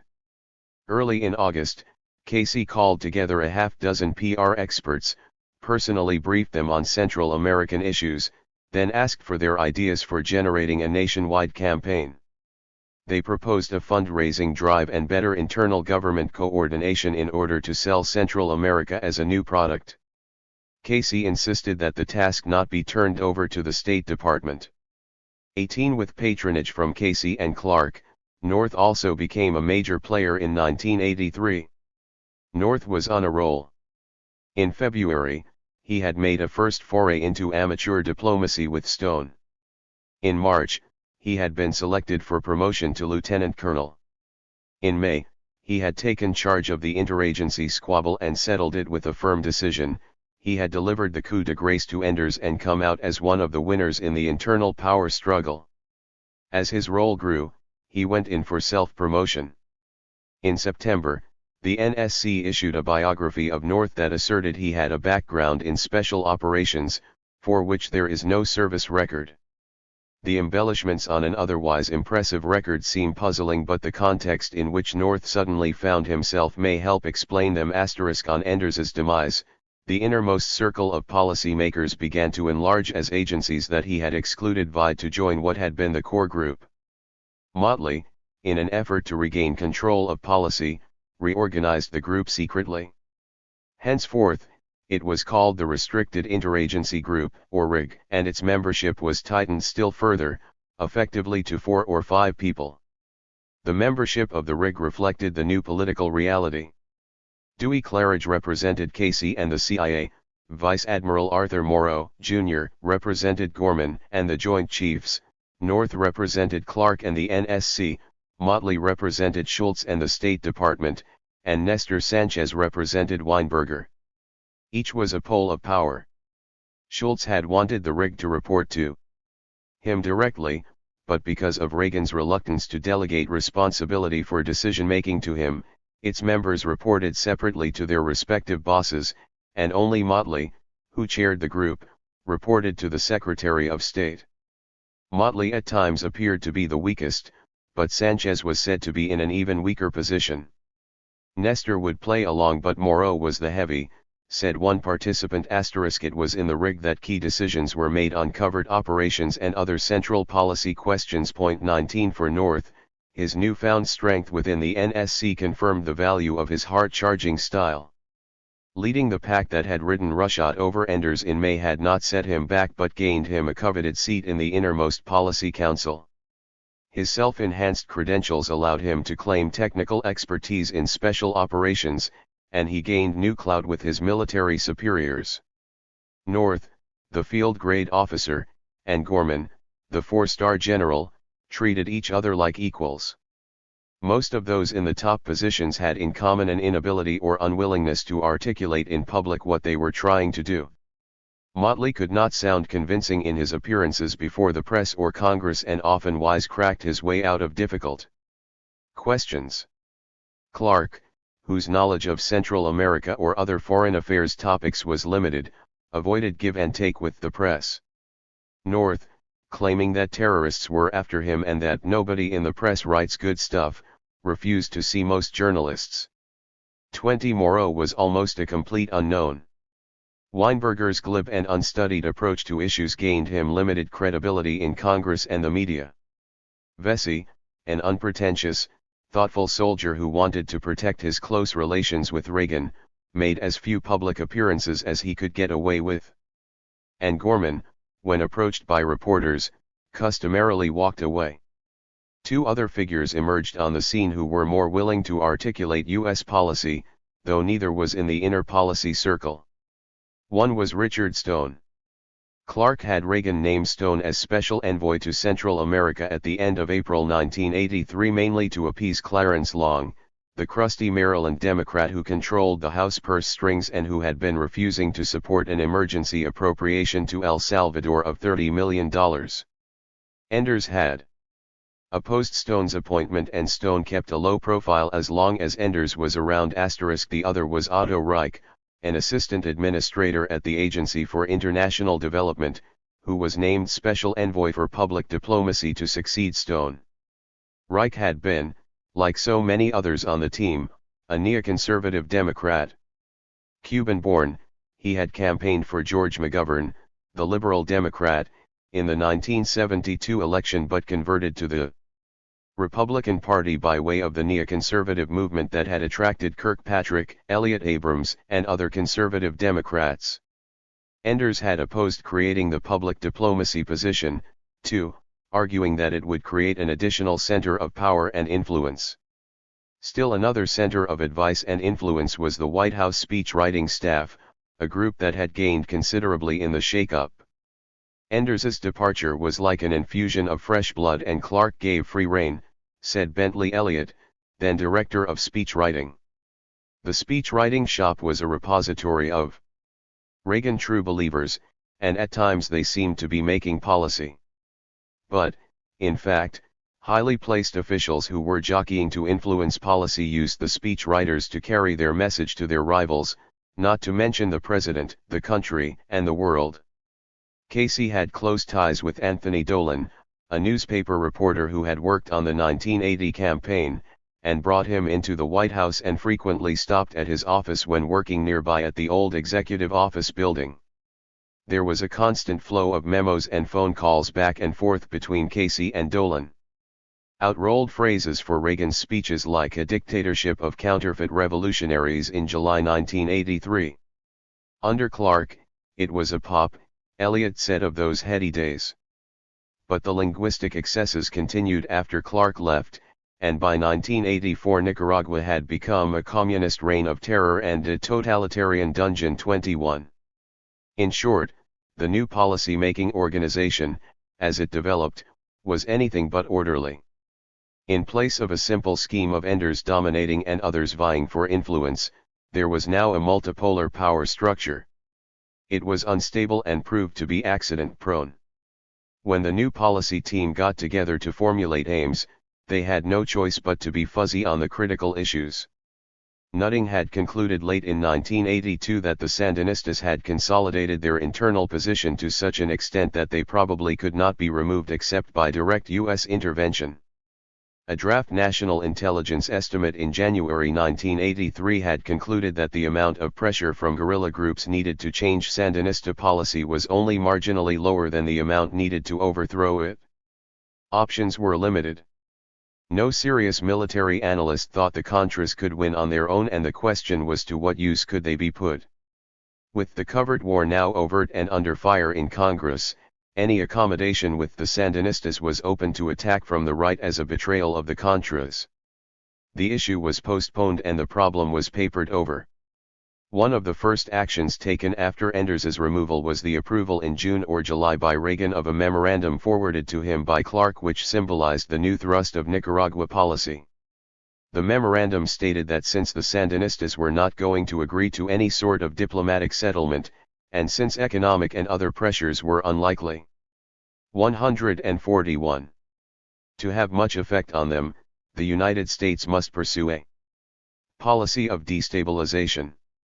According to Norman Bailey, then NSC Senior Director for Strategy and Plans, destabilization was a code word that meant overthrow.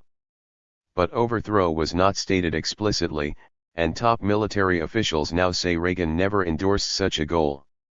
Like so many other facets of the Nicaragua policy, destabilization meant different things to different people. For the permanent government, who had to implement policy, it meant pressures to modify behavior. For the right, who sought a rollback of Soviet influence, it meant overthrow. The language papered over the very real differences. That memorandum represented a consensus of the people who counted, Bailey said, referring to the war party. What they didn't know was that they couldn't mobilize the country behind it. 22. Mobilizing the country was the problem. Enders had invested enormous energies to obtain just $30 million from Congress for El Salvador, and more funds were needed.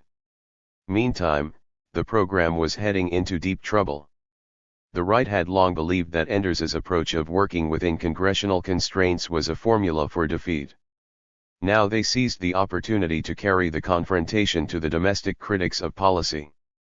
The idea was to put Congress on the spot, explained an NSC staffer assigned to implement the strategy. Let's play the politics of blame. This meant cornering the Democrats and defining the issue in political terms. Were they ready to take the blame when Central America went sneakers up? It meant labeling the Sandinistas as Marxist-Leninists, calling the Contras freedom fighters, and asking Congress to pick sides.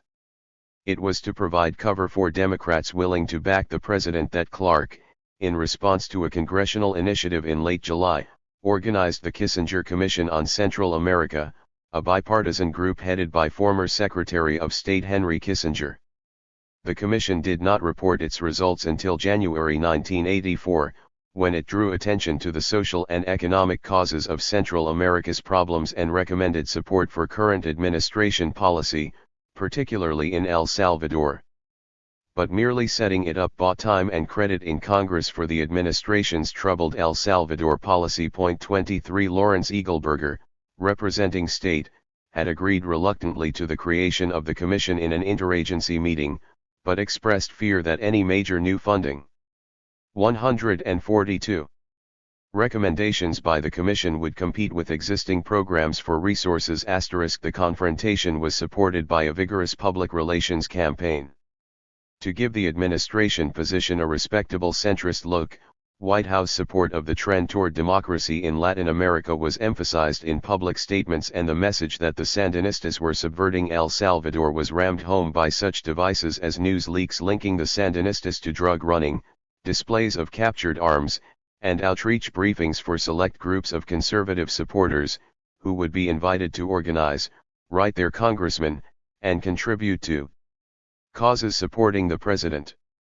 Those involved felt the approach succeeded. The terms of the debate changed. Democrats preferred to compromise rather than fight. Some aid was generated for El Salvador, and sentiment did indeed shift on Nicaragua. A Los Angeles Times poll in May 1983 found that 37% of those polled thought Nicaragua was unfriendly while 47% were undecided, but in November 1984, a Lou Harris poll showed that 69% of those polled thought Nicaragua was unfriendly. 25 However, confrontation with Congress is difficult to sustain, for Congress generally does not want confrontation. More often than not, its members prefer to bleed a program slowly until the administration pronounces it dead. The strategy with regard to Nicaragua backfired badly in the short term, for the full House voted down aid to the Contras in late July 1983, and the Senate Intelligence Committee forced Casey to scale down his goals. In the medium term, the confrontation may have averted a final cut-off of covered aid but proved inadequate to keep the aid running steadily. In the long term, the strategy polarized the Nicaragua issue and made genuine debate about national security interests next to impossible. In order to destabilize the Sandinistas, whatever meaning one gave the word, a combined diplomatic military strategy was needed. But the absence of a clear goal made that almost impossible. A selection of measures had been collected from around the now-roused government. Each major agency had made proposals in the Central America Task Force, which had produced a list of 19 action plans before it was disbanded in late April or early May. Missing were an escalation scenario and coordination. Instead, each agency made its contribution to the vague overall goal, a State Department official said. The timing of many actions was motivated by emotion, a drive for vengeance, according to a source close to the events. The principal plans were contributed by the Joint Chiefs with the aim of creating a significantly enhanced military presence in Central America. The most spectacular action centered on Honduras. In addition to joint U.S. Honduran land exercises, which were expanded and extended, 2 aircraft carrier task forces would carry out maneuvers at sea.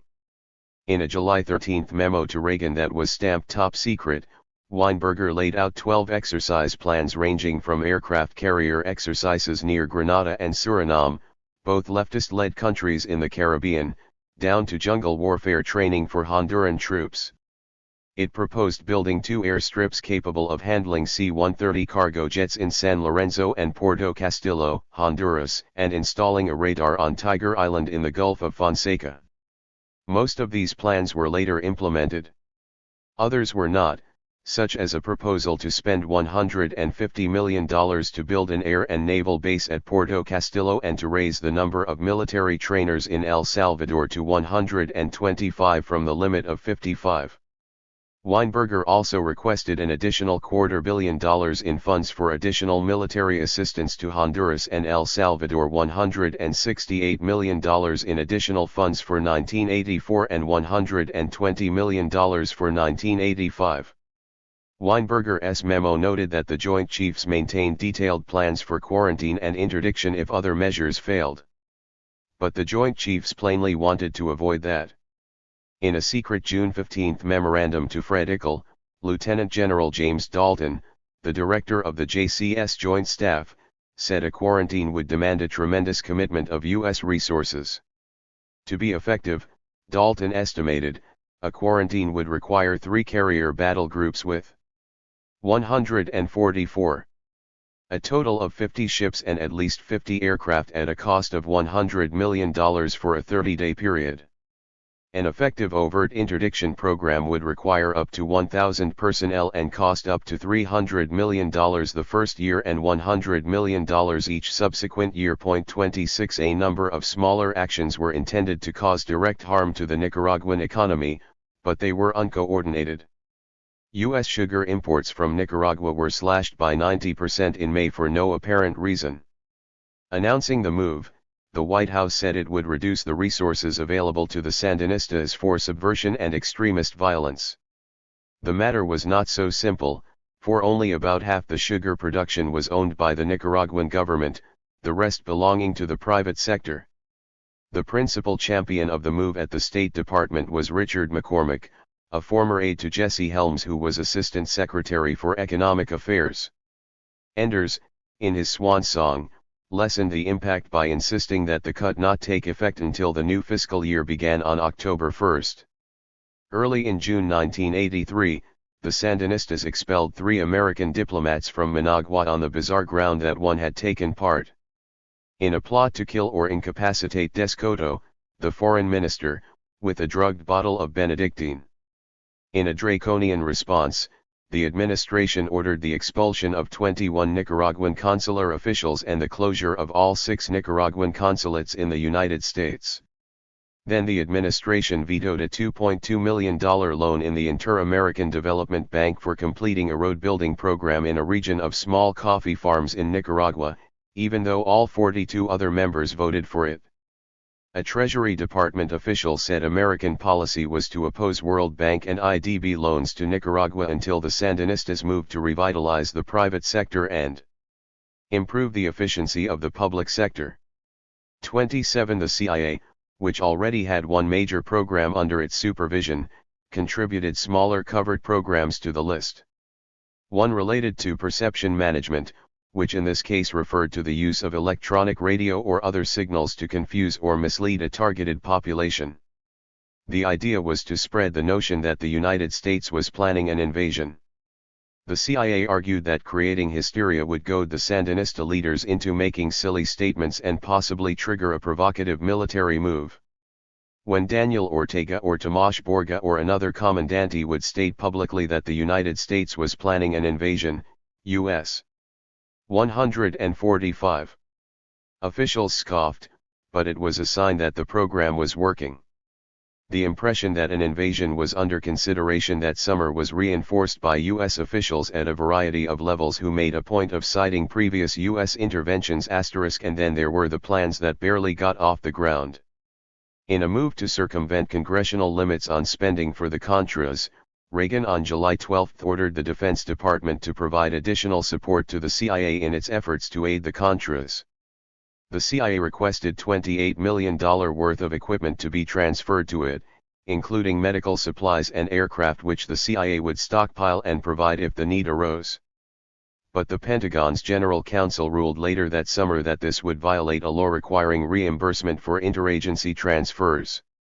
In the end, the CIA obtained 3 surplus Cessna aircraft without cost and at cost received 10 night vision goggles, 1 night vision sight, and a Bushmaster cannon. .29 In the context of conventional diplomacy, escalation without a defined goal would seem mindless. The military moves scared Congress and the public as much as they did the Sandinistas. The economic steps hurt the private sector within Nicaragua as much as the public. Combined, the economic, military, and covert actions also sent the unintended signal to the internal political opposition and the armed opposition fighting the Sandinistas that the United States might come to the rescue, a contingency for which there was no plan. Weinberger, Vesey, Schultz, and a great many others in the administration opposed such a step, and even the right was divided. While Ickel at Defense and others are said to have favored a direct U.S. intervention, Kirkpatrick, North, Sanchez, and most of the war party argued that Nicaraguans, specifically the Contras, were the answer, even if they could not topple the Sandinistas. With the question unresolved even among the hard right, it is hard to see how a military step could have been taken that would satisfy the aroused expectations of Nicaraguans. General Vesey felt that the escalation, even if not fully coordinated, might cause the Sandinistas to change their course. The evidence is that he was right. 4-pound I. The Big Stick. When General Paul Gorman arrived in Panama in May 1983 to take over the Southern Command, there was no contingency plan for a U.S. military intervention in El Salvador or Nicaragua. One reason was that the Joint Chiefs had not been asked to draft such a plan. But by the time he left in March 1985, Gorman had built one from the ground up. It consisted of the new facts on the ground in Honduras, airstrips capable of handling C-130 cargo planes on either coast of Honduras, radars, and semi-permanent military facilities designed for rapid expansion to process thousands of U.S. troops. Whatever official name it had, if any, the infrastructure he created became known as Portavion Honduras, or Aircraft Carrier Honduras, for to all appearances, Honduras had been turned into an American aircraft carrier. Operationally, according to an aide, Gorman foresaw a U.S. intervention only if the Sandinistas did something exceedingly ill-conceived, such as bringing in foreign forces to fight the insurgents or attacking Honduras frontally to terminate their support of the Contras. But the likelihood of such a response was lessened by the new Honduran defense capabilities. I don't think that so long as the Nicaraguans are confident that the Hondurans can defend themselves they are likely to make a major mistake, another aide said. 30 The most dramatic show of force was sending the U.S. fleet. The object was to show the region that, despite its problems with Congress, the administration had the capacity to move a substantial amount of power into the region on short notice. Too short, it turned out. Things quickly went awry, and the build-up of pressures on the Sandinistas that Reagan and his national security aides had approved came instead to be seen as an arbitrary show of force. Weinberger had proposed in his July 13 memo that the naval operations begin shortly after August 1. But Clark jumped the gun on July 15, when he recommended diverting the aircraft carrier Ranger and 147 support ships to Central America. Reagan gave his approval. His haste was politically disastrous. Clark did not tell Schultz or congressional leaders, and the State Department therefore was unable to inform U.S. allies in the area. John Stone said that top officials endorsed the plan but he had not had a chance to inform Schultz. Before anybody had a chance to do anything further, we simply ended up with a fait accompli. We had no idea it was happening. But when I read about it in the newspaper, I sure knew what it was, because we discussed it, he said. This was also how Schultz learned of the carrier's movements. Word then leaked to the press that the carrier's movements were part of a much broader program of military pressures, prompting a Newsweek cover on August 1 titled Gunboat Diplomacy. The uproar in Congress contributed to the first major defeat for the administration in the House, which voted down covered aid 228 to 195. It was one of those fiascos because we immediately lost the vote on the Contras, which was devastating to us, said Johnstone. Actually, disquiet had been building for months in the Democratic House. In May, the Intelligence Committee, headed by Edward Boland of Massachusetts, had voted along party lines to terminate the program. In June, the Foreign Affairs Committee, headed by Clement Zablotsky of Wisconsin, followed suit. Boland argued that the administration was violating his 1982 amendment requiring that funds be used only for the purpose of interdiction of arms and prohibiting covert actions for the purpose of overthrowing the Sandinistas or provoking a military conflict between Nicaragua and Honduras. Boland's committee said the activities of the rebels point not to arms interdiction but to military confrontation and that the continued funding would be counterproductive to interdiction. The firing of Enders at the end of May, the new confrontational attitude in the White House, and finally the gunboat diplomacy contributed to the outcome.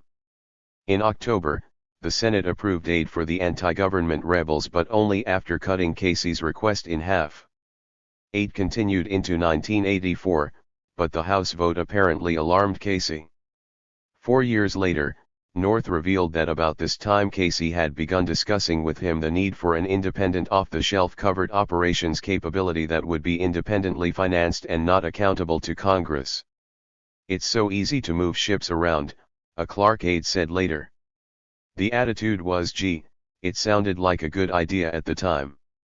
31 Despite its abruptness, the move may have had the desired effect. 148.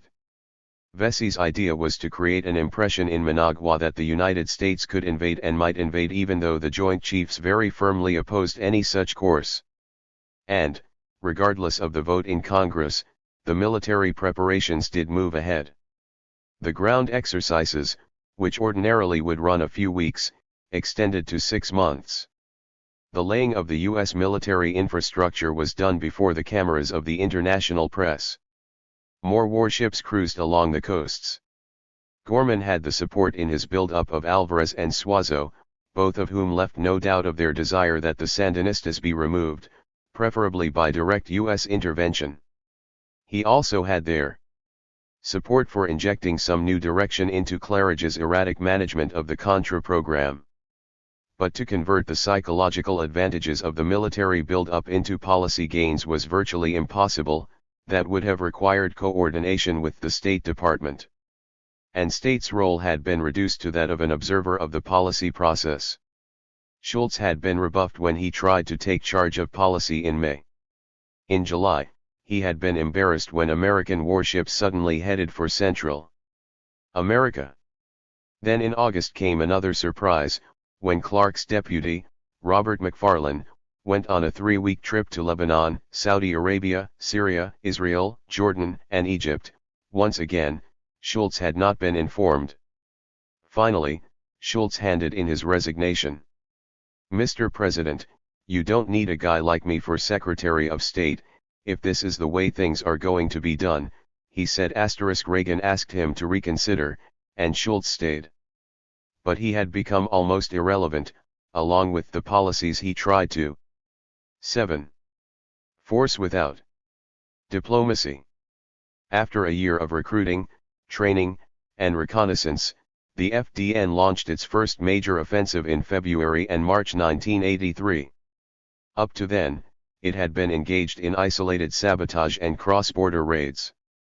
Bermudez had sent in patrols to test support among peasants and villagers throughout 1982, and, depending on the feedback, some units had gone back to their home regions to establish support bases and an infrastructure. By February 1983, Bermudez claimed to have 5,500 combatants. They moved on foot deep into the central part of the country, the coffee-growing highland region around Matagalpa, the more sparsely populated province of Boko, and the agricultural region of Chontales. It took up to 40 days to march from the border to these areas north and east of Managua. The FDN forces had as many as 600 men in Puerto Viejo in the mountains north of Tipitapa, about 25 miles northeast of Managua. The plan had been worked out among Bermudez, the Argentine military advisors, and Alvarez, and utilized small unit tactics. There were attacks on Interior Ministry posts, state farms, police, officials of government ministries, and state corporations. As incidents began to occur as much as 200 miles apart, the Sandinista leadership became alarmed and called for a session of the United Nations Security Council. There they accused the United States of mounting an invasion.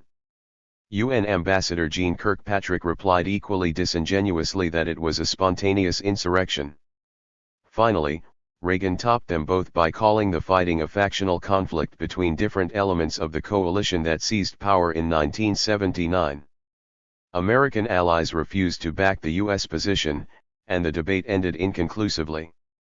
At the same time as the FDN move, separate but coordinated attacks were underway against government installations and personnel in northeast Zelaya province by members of Nicaragua's Atlantic Coast Indian community. Indian country in Nicaragua is vastly different from the rest of Nicaragua, consisting of lowlands, river inlets, and jungle. Sparsely populated by members of the Mosquito, Sumo, and Rama tribes, who speak an English dialect and belong to the Moravian Protestant Church, it had maintained a separate identity under Somoza. The Sandinista leadership, judging from its actions, was divided over whether to grant autonomy or keep the region under control of the Interior Ministry. Stedman Fagoth Mueller, a young Mosquito trained as a biologist, had commanded Indian fighters on the Sandinista side during the Civil War and had become the representative of the Indians on the Council of State in 1979. In January 1981, he had presented a plan for Indian autonomy that would have kept control of most of the oil and mining resources. Daniel Ortega had seemed to support it, but Borga was opposed. Fagoth rallied international support for autonomy, was arrested twice by the Sandinistas, then fled the country. Early in 1982, the Sandinistas took the military route against the Indian community, burning some 81 villages. At least 250 people disappeared without trace. Indian groups trained by the 151 FDN had been hitting government offices, posts, and installations since the end of 1981, but the Indian movement took on a direct relationship with the CIA only at the end of 1982. I started to look where was the CIA people, Fagoth said. I talked with people in Miami and asked. Someone put me in contact with the CIA. I said, I want weapons for the young boys. That was December 21, 1982. In February 1983, the agency gave him $600,000 worth of weapons, 500,000 bullets, and 2,000 pairs of boots. 1 In April 1983, a third front opened, but it was more rhetorical than military. Eden Pastora, operating out of northern Costa Rica, declared war for the second time in a year, this time as the Democratic Revolutionary Alliance. He claimed fewer than 500 troops, but a few months later said the number had grown to more than 2,000. Pastora, still a national hero in Nicaragua and an authentic revolutionary, probably worried the Sandinistas as much by his political proselytizing and radio broadcasts as by his military exploits. Underlying the success of the armed offensive was the element of surprise. There were no set-piece battles or organized resistance. The FDN established itself with relative ease. Moreover, their offensive may have been helped by a worsened economic and political climate inside Nicaragua. Alfonso Robelo had gone into exile in May 1982 in Costa Rica. Hostilities between the Roman Catholic Church and the Sandinistas had led to a confrontation between Pope John Paul II and Borges bust-in protesters in March 1983. And the harsh repression against the Atlantic Coast Indian population awakened outside interest and eventually led to Sandinista amends. But the FDN found it difficult to capitalize on the discontent. For one thing, Managua had labeled the military leadership Somocistas, and the name stuck, as did their description of the forces as Contrarrevolucionarias, counter-revolutionaries, or Contras for short. The core group had pressed through Claridge for the FDN to clean up its act by ridding itself of some of the most notorious Guardia personnel, such as Ricardo Lau, who was Bermudez's chief of counterintelligence, and Pedro Pablo Ortiz Centeno, also known as Comandante Suicida, a regional commander who often wrote his own orders and executed his own men. Bermudez resisted, successfully. By this time he had strengthened his standing with Alvarez through an astute political move. In December 1982, Bermudez had 152. Appointed as his chief of staff Emilio Echeverri, the Guardia officer who had been Alvarez's classmate at the Argentine Military Academy and had introduced Bermudez to Alvarez. We reinforced our ties with the chief of the armed forces of Honduras, Bermudez said. A second reason was the sham FDN political structure that the CIA had created in December. In addition to Bermudez, its members included Edgar Chamorro, a former Jesuit priest and intellectual living in Miami, who became the FDN spokesman in Honduras, and, in January, Adolfo Calero, former manager of the Coca-Cola bottling plant in Managua. Bermudez resented the artificiality of the structure and the fact that Chamorro had been assigned to the directorate by the CIA along with several others of the seven. Chamorro said the same of Calero, that the CIA had brought him out and installed him as head of the directorate. Indeed, U.S. government sources said that Calero had been a CIA asset well before he left Managua. Others in the directorate were Marco Azaledan Rosales, an industrialist, Indalecio Rodriguez Alanas, a former university rector, Lucia Cardenal de Salazar, widow of Jorge Salazar, and Alfonso Callejas Deschan, a former vice president under Somoza from 1969 to 1972. The structure simplified itself in time. Bermudez allied with Calero and each strengthened the other. Calero provided the public face and Bermudez had control over the military side. Whatever their many differences, Bermudez and Chamorro both saw the new structure as a CIA creation designed to influence Congress. Another apparent purpose was to give Claridge a handle for easing the Argentinians out of the operation. Providing political leadership that would inspire support inside Nicaragua seems to have been a distant third. 2T. The FDN's first impressive showing in the field coincided with a steady deterioration of the CIA's showing in Washington. In January 1983, Patrick Leahy, a Vermont Democrat on the Senate Intelligence Committee, led a fact-finding mission on a tour of Central America and found it to be an eye-opener. In Honduras, he met General Alvarez, who told him directly, "We're going to be in Managua by Christmas." But staff members discovered that CIA officials on the ground had no idea how this was to come about. Raymond Doty, a retired Army colonel in charge of operations and logistics for the Contras, was, along with the station chief, Don Winters, the principal liaison between the CIA, the FDN, and Alvarez. Doty, an old-timer with paramilitary experience in Laos, explained to Leahy that the plan was to link up with the South by mid-1983. Was the intention to bring down the government? He was asked. "If they fall of their own weight, we don't care," Doty replied. But when pressed on the exact goals and strategy, he professed ignorance. "I don't know. That's not my job," he said. "Ask the boys in Washington." Claridge went out of his way to make things difficult for Leahy when the senator and his staff investigated a covert program under which Panama was training Pastora forces. Traveling under his pseudonym, Dewey Moroni, Claridge arrived in Panama before them and instructed the local CIA chief of station not to discuss the matter with Leahy. After a half-day of standoff, Claridge showed up the next morning at the Panama Hilton and, sitting on a double bed in the senator's hotel room, answered Leahy's questions.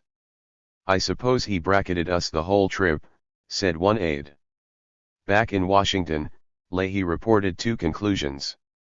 The Nicaragua program was growing beyond that which the committee had initially understood to be its parameters, and, second, there was uncertainty in the executive branch about U.S. objectives in Nicaragua, particularly in view of the goals avowed by some of the forces receiving U.S. support. Leahy also observed an apparent lack of coordination between the covered program and U.S. diplomatic initiatives, with the program appearing at times to be preceding policy rather than following it. The observation proved prescient in 1983. Diplomacy had taken a backseat to military force. The few remaining pretenses of coverdness fell away when in late March the agency agreed to allow reporters for The Washington Post and Newsweek to spend 10 days with FDN fighters. Their graphic accounts of the fighting and the goals of the fighters fueled concerns in Congress. Representative Boland declared that the administration appeared to have violated the spirit of the Boland Amendment. A House Foreign Affairs Subcommittee voted a ban on further aid to the rebels, and in May the House Intelligence Committee voted to end the program. The reason it survived was Thomas Enders, again in a swan song.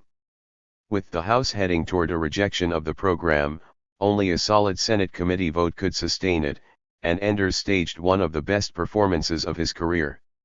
Arguing that U.S. diplomacy would not work without the program, he convinced the Senate committee not to ditch the program by a strong majority. "He could talk a dog off a meat truck," commented Senator John Chaffee of Enders 5. It was a performance Enders' successor could not repeat. But the committee asked the administration to produce a new finding that clarified its objectives and motives.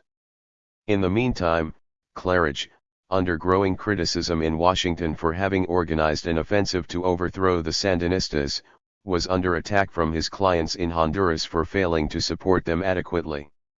In Washington, he dodged the critics by bluffing about the rapid growth of the movement, using figures for recruits that could be verified only with considerable difficulty by members of the core group or the two oversight committees. Meanwhile, in Honduras, Claridge had promised aerial resupply to support the rebels, which he was unable to produce. As news accounts began to depict the rebels' advances and goals, Claridge suddenly switched roles and set about slowing the offensive. The CIA told Congress that it had ordered the FDN to shape up and become more responsive to instructions or face a funding cut-off by September 1983. What raised concern, according to congressional sources, was an abortive attempt by Comandante Suicida to capture the town of Jalapa in northern Nicaragua in May, with heavy loss of life and equipment.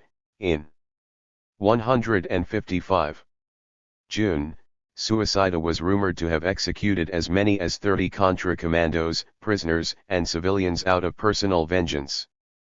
But Edgar Chamorro said he had the clear impression the new instructions related more to the CIA's continuing fight with Congress than to FDN actions in the war. 6 Chamorro had the clear impression that the CIA had a fight with Congress.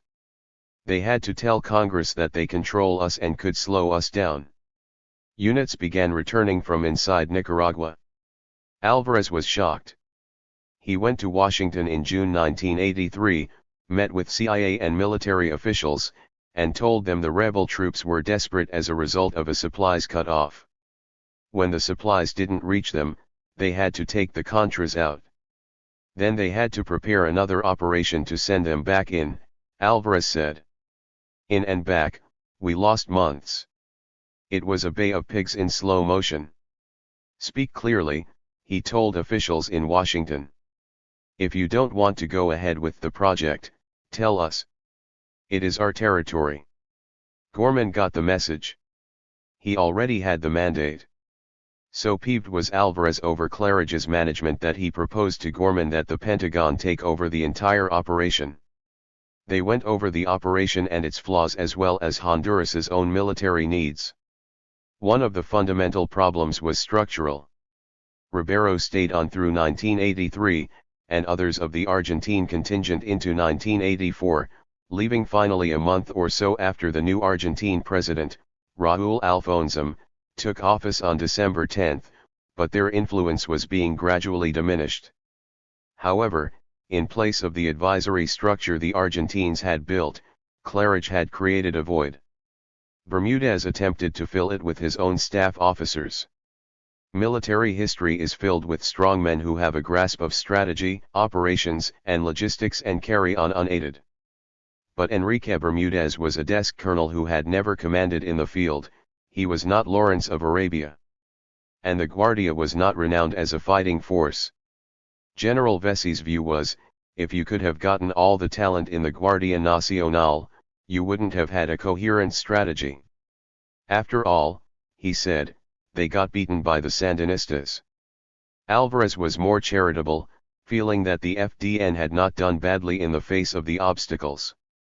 In neighboring El Salvador, the guerrilla forces had begun setting up logistics networks, infrastructure, and supply arrangements 8 years before they started fighting.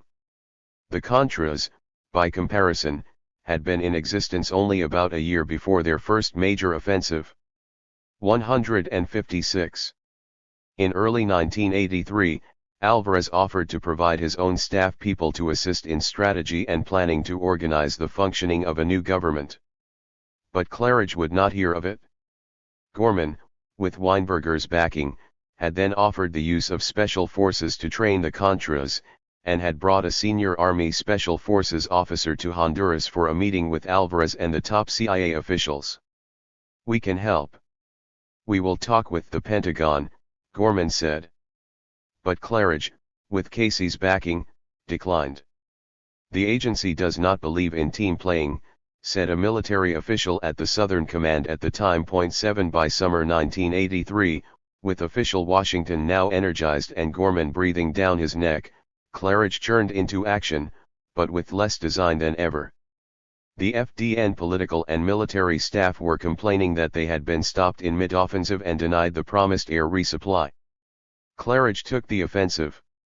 At a day-and-a-half meeting in a safe house in Tegucigalpa early in July, he urged the FDN to send its troops back into Nicaragua.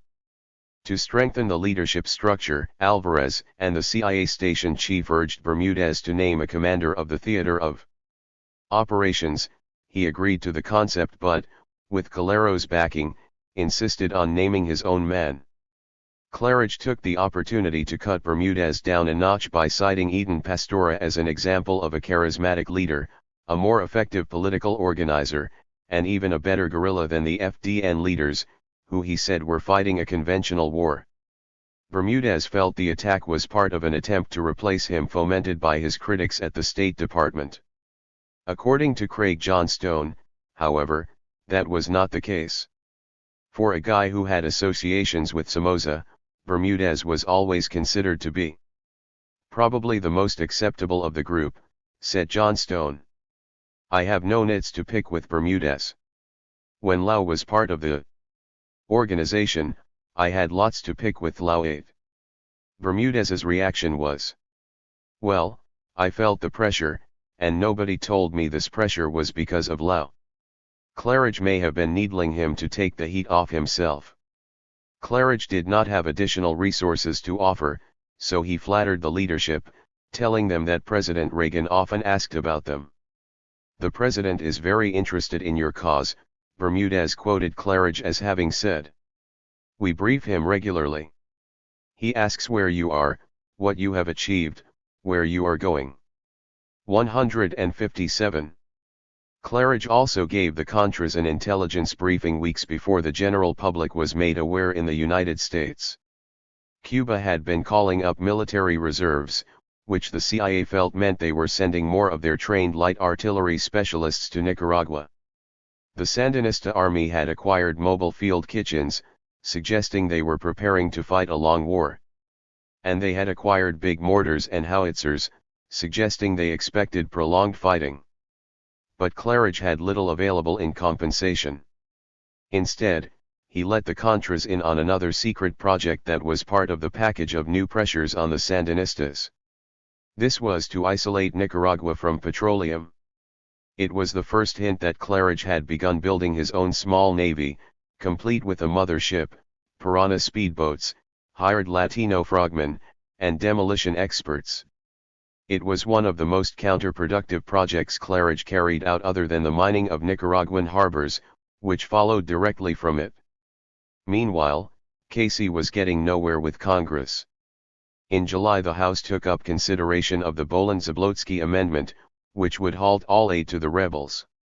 But the administration was traveling in the opposite direction, projecting that the Contras would grow in size to 12,000 to 15,000 from the 8,000 to 10,000 then estimated. 9 Appearing before a closed session of the House, Casey defended the Contra program as supporting the U.S. goal of interdicting the weapons flow from Nicaragua to El Salvador, according to a State Department source. That shattered what little credibility he had. It also earned him the contempt of many administration aides. Trying to sell the program. Marble-mouthed, full of BS, barely in control of the facts, said one White House aide who had to pick up the pieces after Casey's presentation. 10 Other than to resume supplies, Claridge was able to provide one added resource, a small C-47 aircraft to resupply units inside the country. It was nicknamed the Rusty Pelican. In comparison with the mothership, Piranha boats, and hired frogmen that Claridge was assembling, its worth was little. As for firearms, the FDN asked for more and the CIA came back with a novel solution. The scene was La Quinta Escuela, a Honduran army training camp northwest of Tegucigalpa used to train the Contras, the time late August 1983. Ray Doty, known to the FDN leaders as Colonel Raymond, was telling them about a wonder weapon, World War II bolt-action Mauser rifles, 4,000 of them. This was the perfect rifle. 158. Because it could hit a target from a great distance, Colonel Raymond told the assembled regional and task force commanders.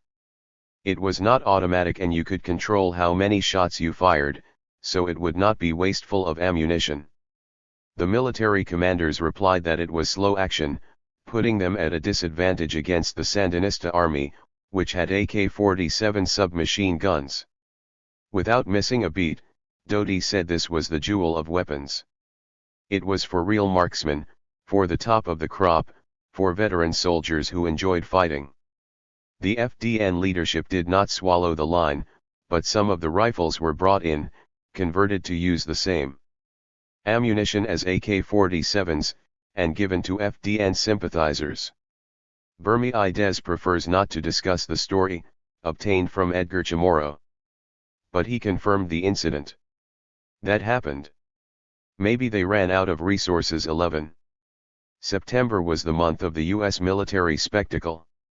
As the FDN and the Mosquitoes carried out attacks throughout northern Nicaragua, U.S. warships exercised off the coast. The first of thousands of U.S. ground troops began arriving for exercises. Secretary of Defense Caspar Weinberger paid a flying visit to Central America, the highest-ranking official of the Reagan administration to tour the region up to that time.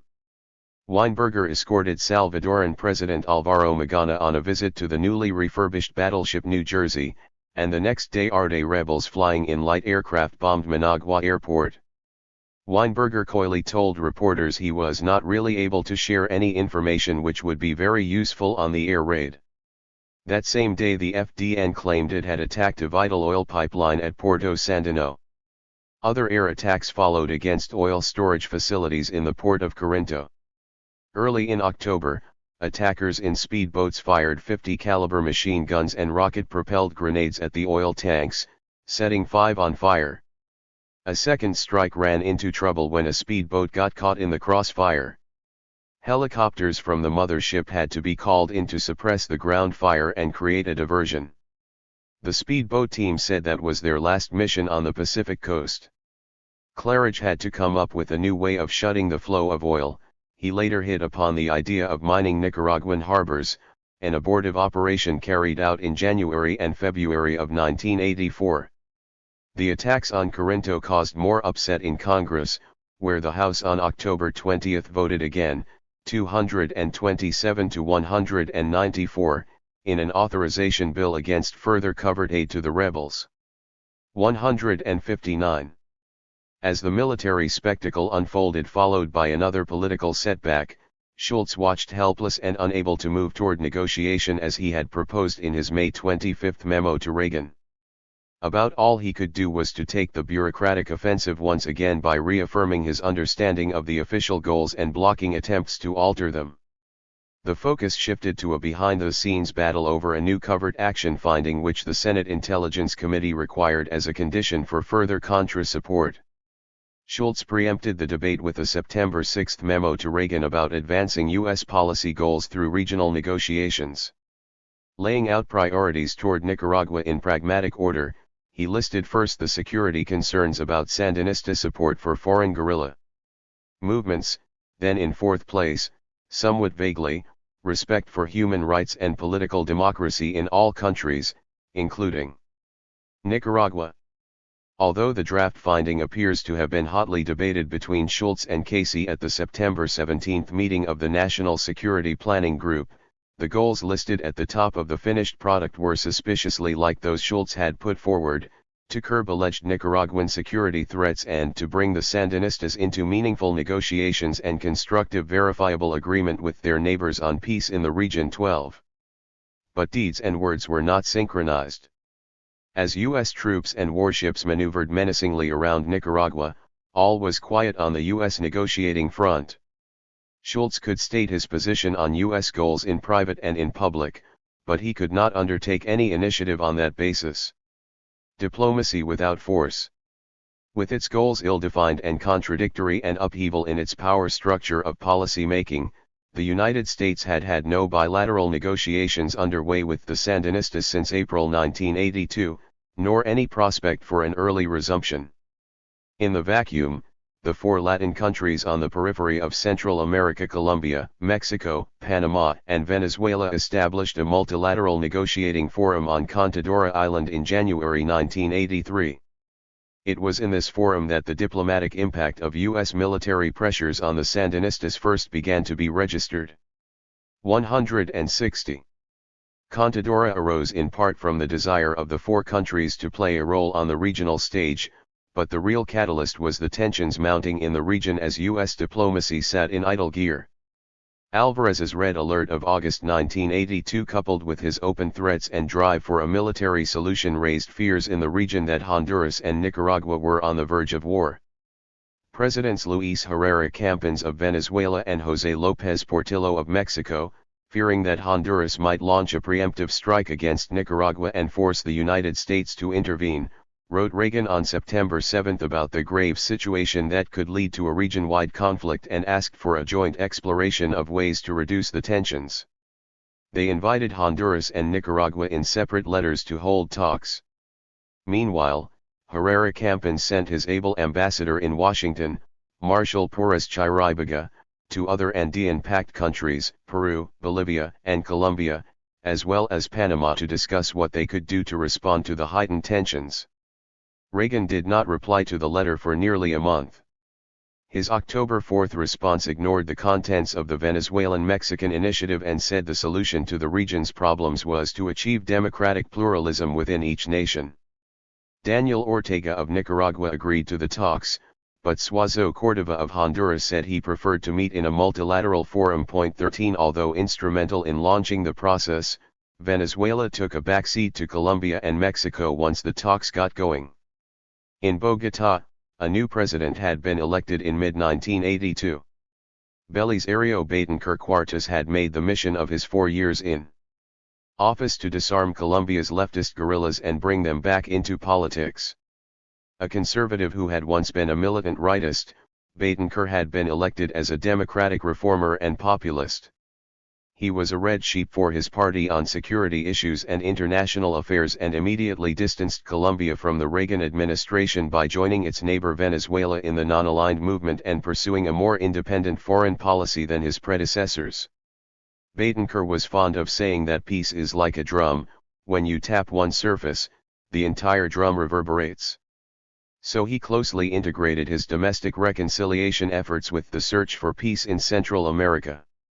Some of Betancur's philosophy derived from a Colombian novelist who became a close confidant, Gabriel García Márquez, who received the Nobel Prize for Literature shortly after Betancur's 161 inauguration. García Márquez had good ties with Castro, the Sandinista Directorate, and Presidents François Mitterrand of France and Felipe González Márquez of Spain. He facilitated Betancur's links with them and his rise as an international figure. García Márquez also offered the proceeds of his Nobel Prize to the cause of peace in Central America. Critics say that Betancur's unorthodox approach to the peace process, which relied more on the appearance of agreement than on verification mechanisms, borrowed from the novelist's concept of realismo mágico, or magical realism. Mexico at the beginning of 1983 also had a new president, Miguel de la Madrid Hurtado, and he inherited the broader regional role created by his predecessor, José López Portillo, as well as Mexico's worst economic crisis in 50 years. De la Madrid, a technocrat, developed a close relationship with Reagan and generally kept a low personal profile. However, his foreign ministry, one of the few in Latin America staffed by professionals, did most of the technical arrangements for Contadora. With its own revolutionary history and recollections of armed U.S. interventions and the loss of half its territory to the United States, Mexico took a close and paternal interest in the Sandinista experiment, and backed it up with oil. Panama also had entered a new era following conclusion of the Canal Treaties between Presidents Jimmy Carter and Omar Torrijos and the death in July 1981 of Torrijos in an airplane crash. Panama, like the other Contadora countries, was looking for a new role to play. Venezuela, in some ways the best placed of the 4 countries to act as a mediator, instead assumed a low profile. Although the richest country in South America in terms of per capita income, Venezuela had suffered an economic downturn when oil prices fell. In addition, 1983 was an election year and Herrera tried to avoid undue strains with Venezuela's closest trading and cultural partner, the United States. All 4 had good domestic political reasons to try to avert a U.S. military intervention in Central America. But the 2 most active players, Colombia and Mexico, had little previous interest in or familiarity with Central America or its problems. Colombia's political parties were so inward-looking they had not even been members of the Christian Democratic or Socialist Internationals and had had few 162. Contacts with politicians of the region. Until the discovery of its oil wealth, Mexico had had no resources to offer and also had focused inwardly. Venezuela, the stablest democracy in South America and a refuge for exiled democratic politicians, had long maintained close ties with Costa Rica. Its COPI party, a Christian Democratic affiliate, had maintained close ties with Duarte of El Salvador, who had spent years of exile in Caracas.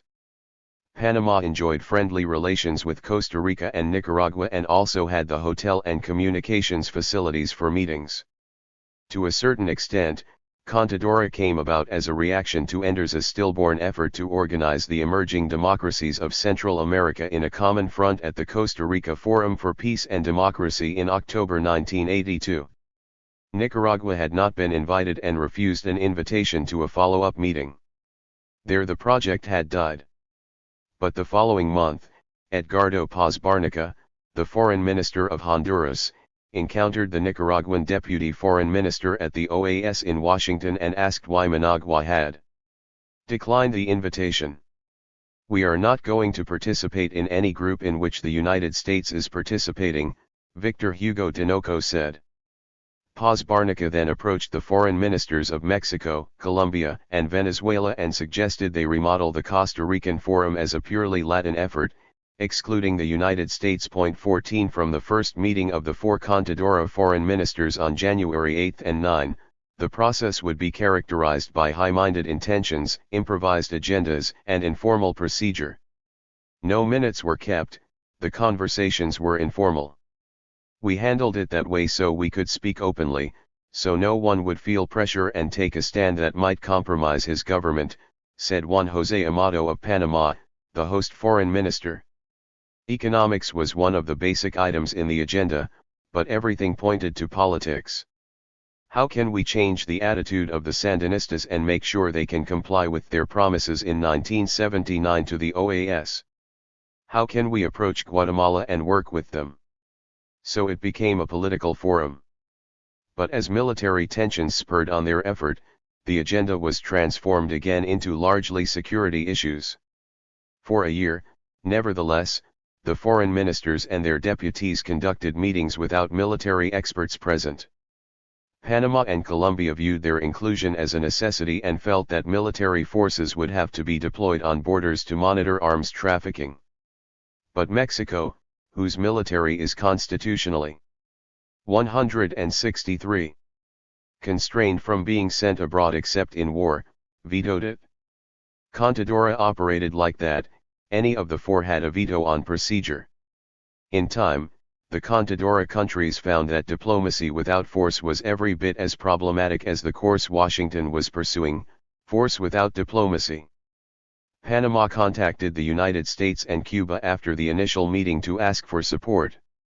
Amado said Enders made it clear he did not favor the project. But others at the State Department felt it was a worthwhile effort. Cuba also had divided opinions. Kirkpatrick, who toured the region in February, came away with a more positive impression. Luis Herrera Campins, the president of Venezuela, laid out the project to her. "I asked her as a person with much influence to tell Reagan that we don't want him to back Contadora but also not to put any obstacles in the way. Because we knew the problem was a Latin American problem and must be solved by ourselves." He also assured her, according to a State Department official, "Don't worry about the legitimate security interests of the United States. We will take care of them." Kirkpatrick relayed the request and a few days later Reagan sent a message back. "He let me know his thoughts about the political facts in Central America, especially the leftists," Herrera Campins said. "But he said he sided with a peaceful solution, so he wouldn't put up any obstacles to the Contadora process." 15. Kirkpatrick argued that none of the Contadora countries wanted consolidation of a communist government in Nicaragua, and this could be of use to Washington. The four Contadora partners invited the five Central American countries Guatemala, Costa Rica, El Salvador, Honduras, and Nicaragua to a first meeting in April. But the Nicaraguan envoy refused to meet the others as a group except over dinner. The only agreement reached was to meet again. In May, following a tour of Central America by Betancur, the four invited the five for what was billed as a preliminary talk about procedure. All accepted. Someone locked the doors. "We stayed there for 16 hours, said one participant. They produced an agenda listing the political, security, economic, and social problems as well as the machinery to implement and verify compliance. 16 On July 17, even as the aircraft carrier Ranger steamed toward 164. Nicaragua's Pacific coast, the four Contadora presidents had a one-day meeting without the Central American countries in Cancun, Mexico. A joint statement called for the nations of Central America to sign 10 binding treaty commitments, among them pledges to end hostilities, freeze weapons levels, eliminate foreign advisors, prohibit bases, and negotiate arms reductions. But the presidents dealt circumspectly with political issues, saying only that it was necessary that democracy be strengthened. They made no mention of verification. Their omissions led to contradictory reactions. The Sandinista Directorate quickly welcomed the positive proposals from Cancun as a great push forward, and on July 19 proposed its own 6-point agenda and announced it would take part in multilateral negotiations. The Sandinista plan focused exclusively on security issues. It was clearly aimed at expelling the U.S. military presence from the region and ending the Contra program. It called for a non-aggression pact between Nicaragua and Honduras, a halt in any form of military aid to either of the combatant forces in El Salvador or to irregular forces anywhere in Central America, a ban on foreign military bases, and a suspension of all military exercises by foreign troops. Honduras, concerned that the presidents had left too much out, drew up its own statement, which it called the basis for peace in Central America, and won the backing of Guatemala, El Salvador, and Costa Rica. The Honduran document took up all the missing elements: democracy, internal reconciliation, and verification. On July 30, the Sandinistas reverted to their pre-Cancun stance by calling for bilateral negotiations with the United States, Honduras, and Costa Rica. In an indirect sense, the negotiations had begun. Shortly after the Cancun meeting, Special Envoy Richard Stone left on a tour of the region and delivered a letter from Reagan to the four presidents. It was his second major tour since his appointment at the end of April. Reagan again stressed as a top priority that democratic institutions be established and strengthened as a means to resolve political differences within the Central American states. Both through Stone and through conventional diplomatic channels, U.S. officials firmly reminded the Latin countries that the principle had to be included. "We talked to all about how the agreements should look," said a State Department official. "This wasn't our document, but of the many parties involved, we were one party that had to be satisfied." Stone carried the point a step further. As previously mentioned, 165. Enders, in August 1982, had defined establishment of democratic or at least pluralistic institutions as one of four policy goals in Nicaragua, the others being to end cross-border arms traffic and infiltration, stop arms build UPS, and limit foreign military advisors. But the State Department had avoided setting a rigid priority, aware that if democracy was the primary goal, no resolution was possible except by overthrowing the Sandinistas. Stone, feeling no such inhibition, now defined democratization in Nicaragua as the leading goal, which if solved would take care of all the others. John Stone called this a strategic blunder by Stone that exceeded instructions and helped lead to his downfall. 18 Inside Nicaragua, members of the political opposition felt they had been abandoned in the aftermath of the Cancun statement and sought outside allies. It is a commonplace that every opposition leader thinks he should be president of Nicaragua and is unwilling to rally behind anyone else. They were divided on how and whether to cooperate with the Sandinistas, uncertain whether to stay in the country or leave, unclear about what the United States planned to do. But they quickly joined forces to do something about Cancun. Visiting the ambassadors of the four countries, they found a warm welcome in Venezuela, which had always cultivated close ties with them. The result was that President Herrera invited 26 of them to Caracas. We said in effect that peace is achieved through democracy, not the other way around, said Enrique Bolaños Guyer, one of the most conservative businessmen in the group. They presented Herrera with a copy of their statement, titled Basis for Peace in Central America, on August 7. Now there were 4 documents on the table and one roving U.S. ambassador competing for the attention of the Contadora ministers. 19 Another country to take up the cause of democracy was Costa Rica, whose own smoothly functioning democracy was the envy of the region. Costa Rica conditioned its continued participation on the issue of democratization. Thus, when the 4 Contadora foreign ministers met again on September 8 to draft a statement of objectives, democratization was back on the agenda. The Contadora ministers met in advance but were unable to agree on wording, and the 5 Central American ministers were about to arrive. So Rodrigo Lerda Cachado of Colombia took it on himself. Imagine if they had arrived and we had not had a draft, he said. I told the others to go to bed. I stayed there. 166. Typing until 2 a.m. I put the draft under their doors. After some more work, they produced a 21-point document of objectives, which really amounted to a laundry list drawn from 4 sources: the original 10-point Cancun document, the 8-point Honduran basis for peace, the 6 points proposed by Nicaragua on July 19, and the internal opposition's August 7 statement. It contains strong statements on verification and national reconciliation, but the strongest was on democratization.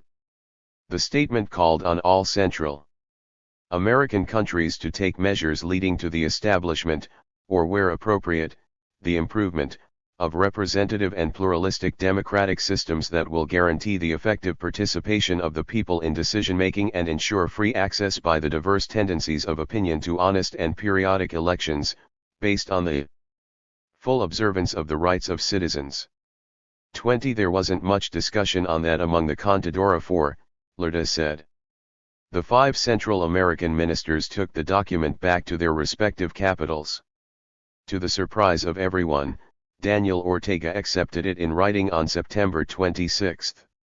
Both Venezuelan and Colombian diplomats believe that the U.S. show of force sending in the fleet and holding joint maneuvers in Honduras made the difference.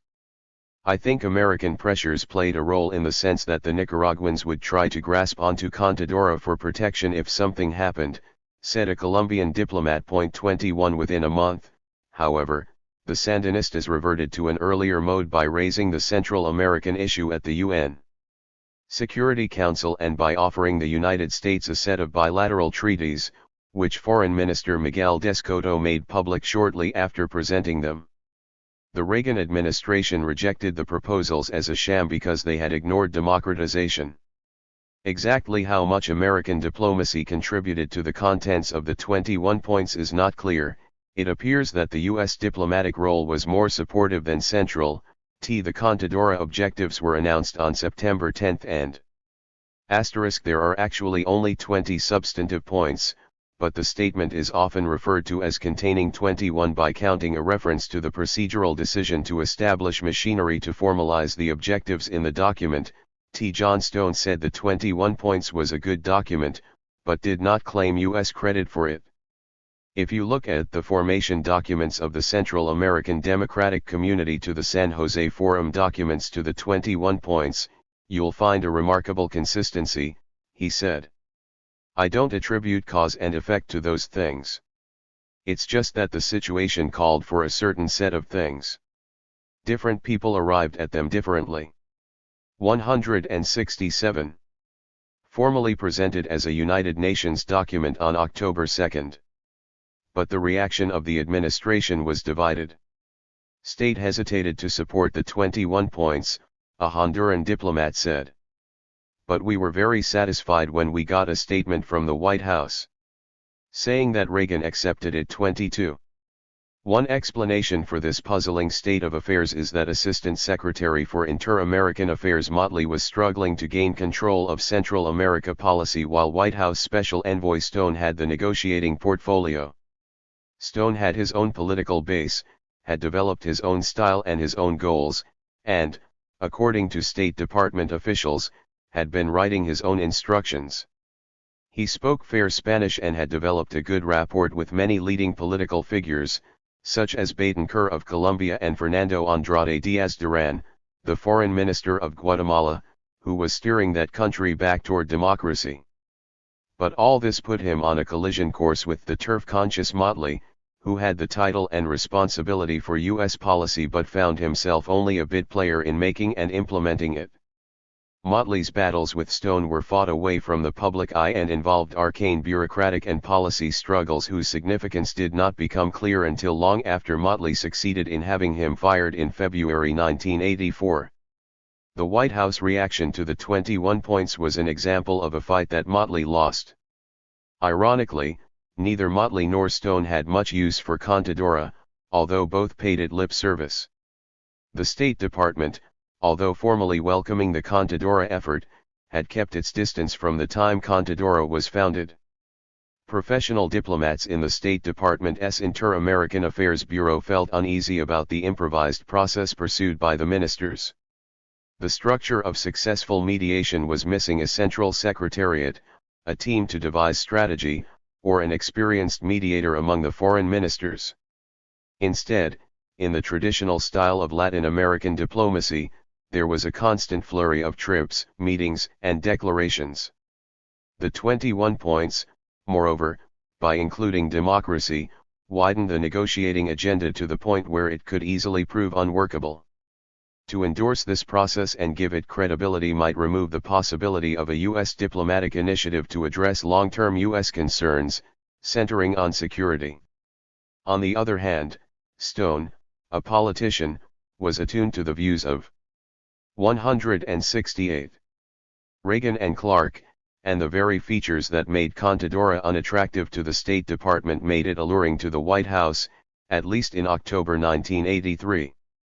The White House aim was to head off a State Department-led initiative, or for that matter any agreement that would leave the Sandinistas in place.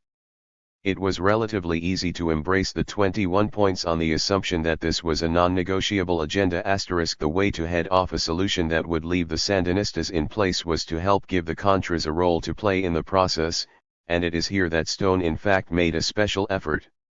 Unlike the State Department, which preferred to keep an arm's length from the FDN leadership, Stone devoted unusual attention to them and, indeed, built his diplomatic strategy around them. We considered that Stone was our friend, that he had our interest in mind, commented Adolfo Calero. He was a promoter for the Contras, sort of an ambassador for the Contras, said Edgar Chamorro. It was part of the effort to make the Sandinistas look very, very bad. However, Motley could not stand Stone and mocked his regular appearances at photo opportunities. Stone wanted to strut, not to work, Motley would say. After completing his first trip in June, which had included stops in all the Contadora countries and every Central American state, Stone had received Calero in Washington. He had briefed him about his tour and, according to a Stone aide, had urged him to offer to negotiate with the Sandinistas.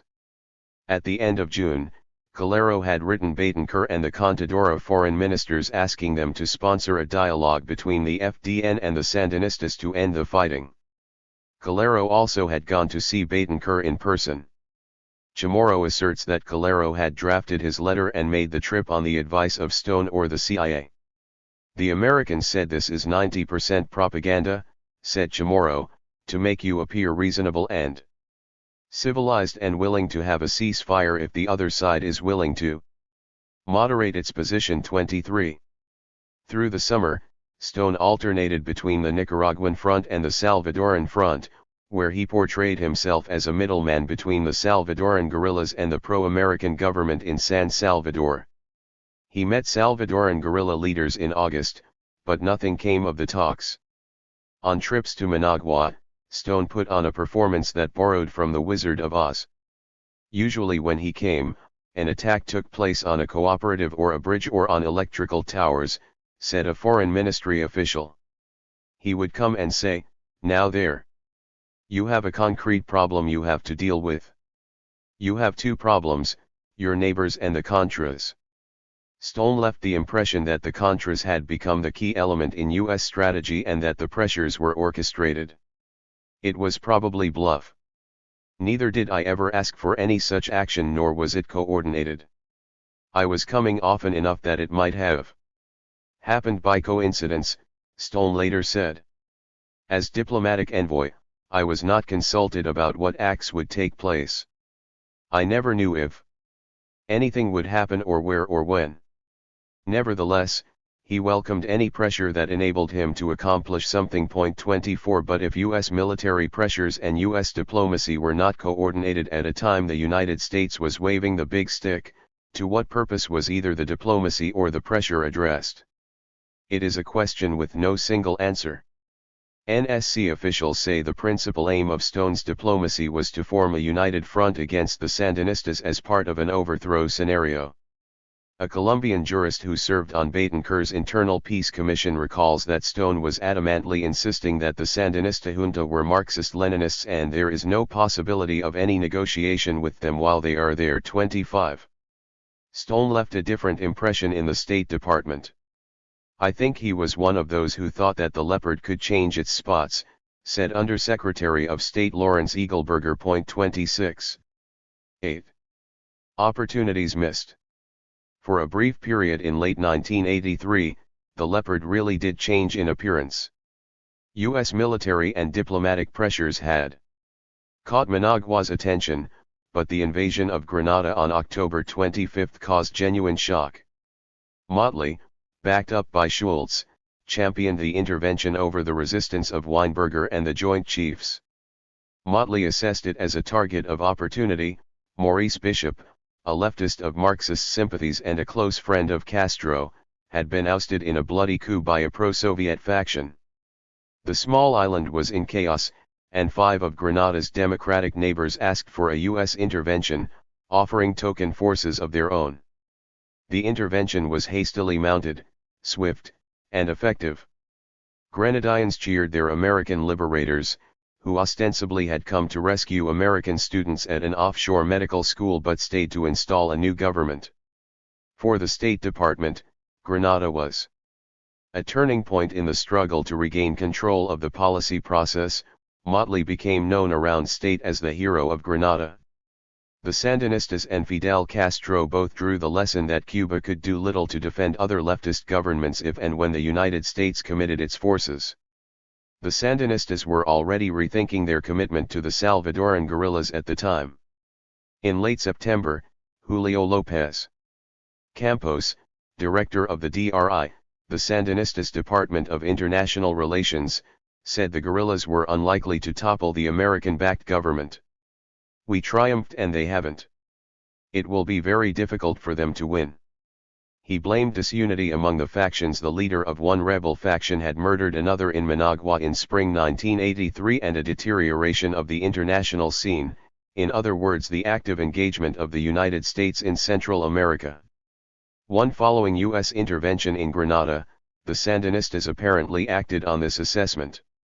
They demanded that the Salvadoran rebel high command leave Nicaragua by November 12, dismantle their support structure, and find another source for their supplies. The Sandinos have decided to expel us and cut off all logistic support to us, Shafiq Jorge Handel, a top rebel commander, complained in a note to Roberto Roca, another commander. In a follow-up letter, Handel, Roca, and the 3 other top guerrilla leaders criticized the coercive tactics and inappropriate management of the DRI. 2 Later, in November, Ruben Zamora and other leaders of the political front of the Salvadoran rebels said they were leaving Managua so that their presence would not provide an excuse for Reagan to invade. At the same time, Daniel Ortega announced that 1,000 Cuban advisors would leave the country. At home, the comandantes relaxed the censorship of La Prensa and had conciliatory meetings with political, church, and business leaders. On December 1, the Sandinistas submitted a draft treaty to Contadora which included the agreed-upon Contadora language calling for free and regular elections in each country, the expulsion of all foreign military advisors in the region, and a freeze on all arms. For the first time, they also expressed a readiness to discuss weapons limitations and reductions in the size of their army. which, at 25,000, was the biggest in Central America. A week later, the Sandinistas announced that presidential elections, 172, would be held in 1985. This was the high water mark of Sandinista conciliation and clearly a moment of opportunity for U.S. policy. Real options, both diplomatic and military, were available. Schultz recognized the Nicaraguan statements as vastly different from those of 6 months earlier but indicated that state was marking time. What we want is reality to be put behind the rhetoric. Also, naturally, we want to probe and find out what is there. But he added that the best forum for the probing was, of all places, in the Contadora talks. Exactly what could have been achieved in negotiations is uncertain, but those who favored them felt that December was the time to try. The most auspicious and best opportunity was around the time of Alfonso's inauguration, with the talks to begin early in 1984, said one Motley aide. He compared it to Jimmy Carter's missed opportunity to break with Somoza in December 1978 or January 1979. This may also have been the best opportunity to search for terms with Castro. Grenada caught Castro's attention more than anything since the Bay of Pigs, said a source familiar with Vessi's thinking. I believe there was a way to cash in. We could have done more than we did. John Stone disagreed. I think the Nicaraguans were scared to death. I don't think the Cubans were. Asterisk. The failure to seize the opportunity with regard to Nicaragua remains one of the lasting regrets of officials across the government. Vesey and Gorman, having designed and implemented the pressures of the previous months, felt that Grenada was the peak of success. In El Salvador, the army was implementing major structural reforms, and in Washington, Motley's aides began to express growing confidence that completing this process and holding another round of free elections could turn the war around. At the same time, a combination of military, diplomatic, and economic pressures was forcing Nicaragua to change directions. We needed to sit down with the commandantes and play hardball with them, said the source close to Vesey. Either through lack of coordination or because the problem was more difficult than people realized, we didn't bring it home. But John Stone expressed surprise over the Sandinistas' reaction. I will confess I was mildly surprised that they were as frightened after Grenada as they were. I mean, the situations are not analogous. 3. In retrospect, it looks as if Motley and John Stone may have let the opportunity slip through their fingers. At the time, they and most of their senior staff were preoccupied with the aftermath of Grenada, a matter of top priority to the White House, and apparently did not focus on the broader game. The White House in turn was focusing on the aftermath of the terrorist attack on the U.S. Marine barracks in Beirut. But it was not merely a question of distractions. The military pressures had not been carefully coordinated to achieve specific aims because the aims were not clearly defined. Rather, the concept and pace of the exercises were driven by Gorman and the Joint Chiefs. The build-up had occurred in the months when state was in eclipse as the lead policy formulating agency. Moreover, if Motley wanted to pursue the diplomatic opening, he had to compete with a presidential envoy who was already circulating through the area and who refused to report to him. The situation in El Salvador meanwhile worsened once again. Human rights atrocities occurred with numbing frequency in the autumn of 1983, and although the Salvadoran army for the first time had taken the offensive, it was caught off guard and disorganized when rebels attacked army garrisons at San Miguel in September and El Paraiso in December. Unexpectedly, the power structure in Washington shifted once again. Clark, frustrated by the squabbling within the cabinet and the growing criticism of his role in policy management, asked to be reassigned to the Interior Department, and on October 17, 1983, was replaced as NSC advisor by his deputy, Robert McFarlane. Motley gained suddenly in authority even as Stone lost his patron. This began a 3-month struggle to dislodge Stone that ended in a victory for Motley and rancor all around. Politically, the administration found itself in a straitjacket. The hard right would not tolerate risking the existence of the Nicaraguan insurgents to make an all-out effort for a negotiated settlement. But Congress would not support still more pressures even after the administration's military success in Grenada, so tenuous was the support for Nicaragua policy. 174. And even as one personnel problem appeared to be getting resolved for Motley and Johnstone, another had just materialized in the person of Constantine Menges, whom Clark had installed as special assistant responsible for Latin America at the NSC before quitting in October.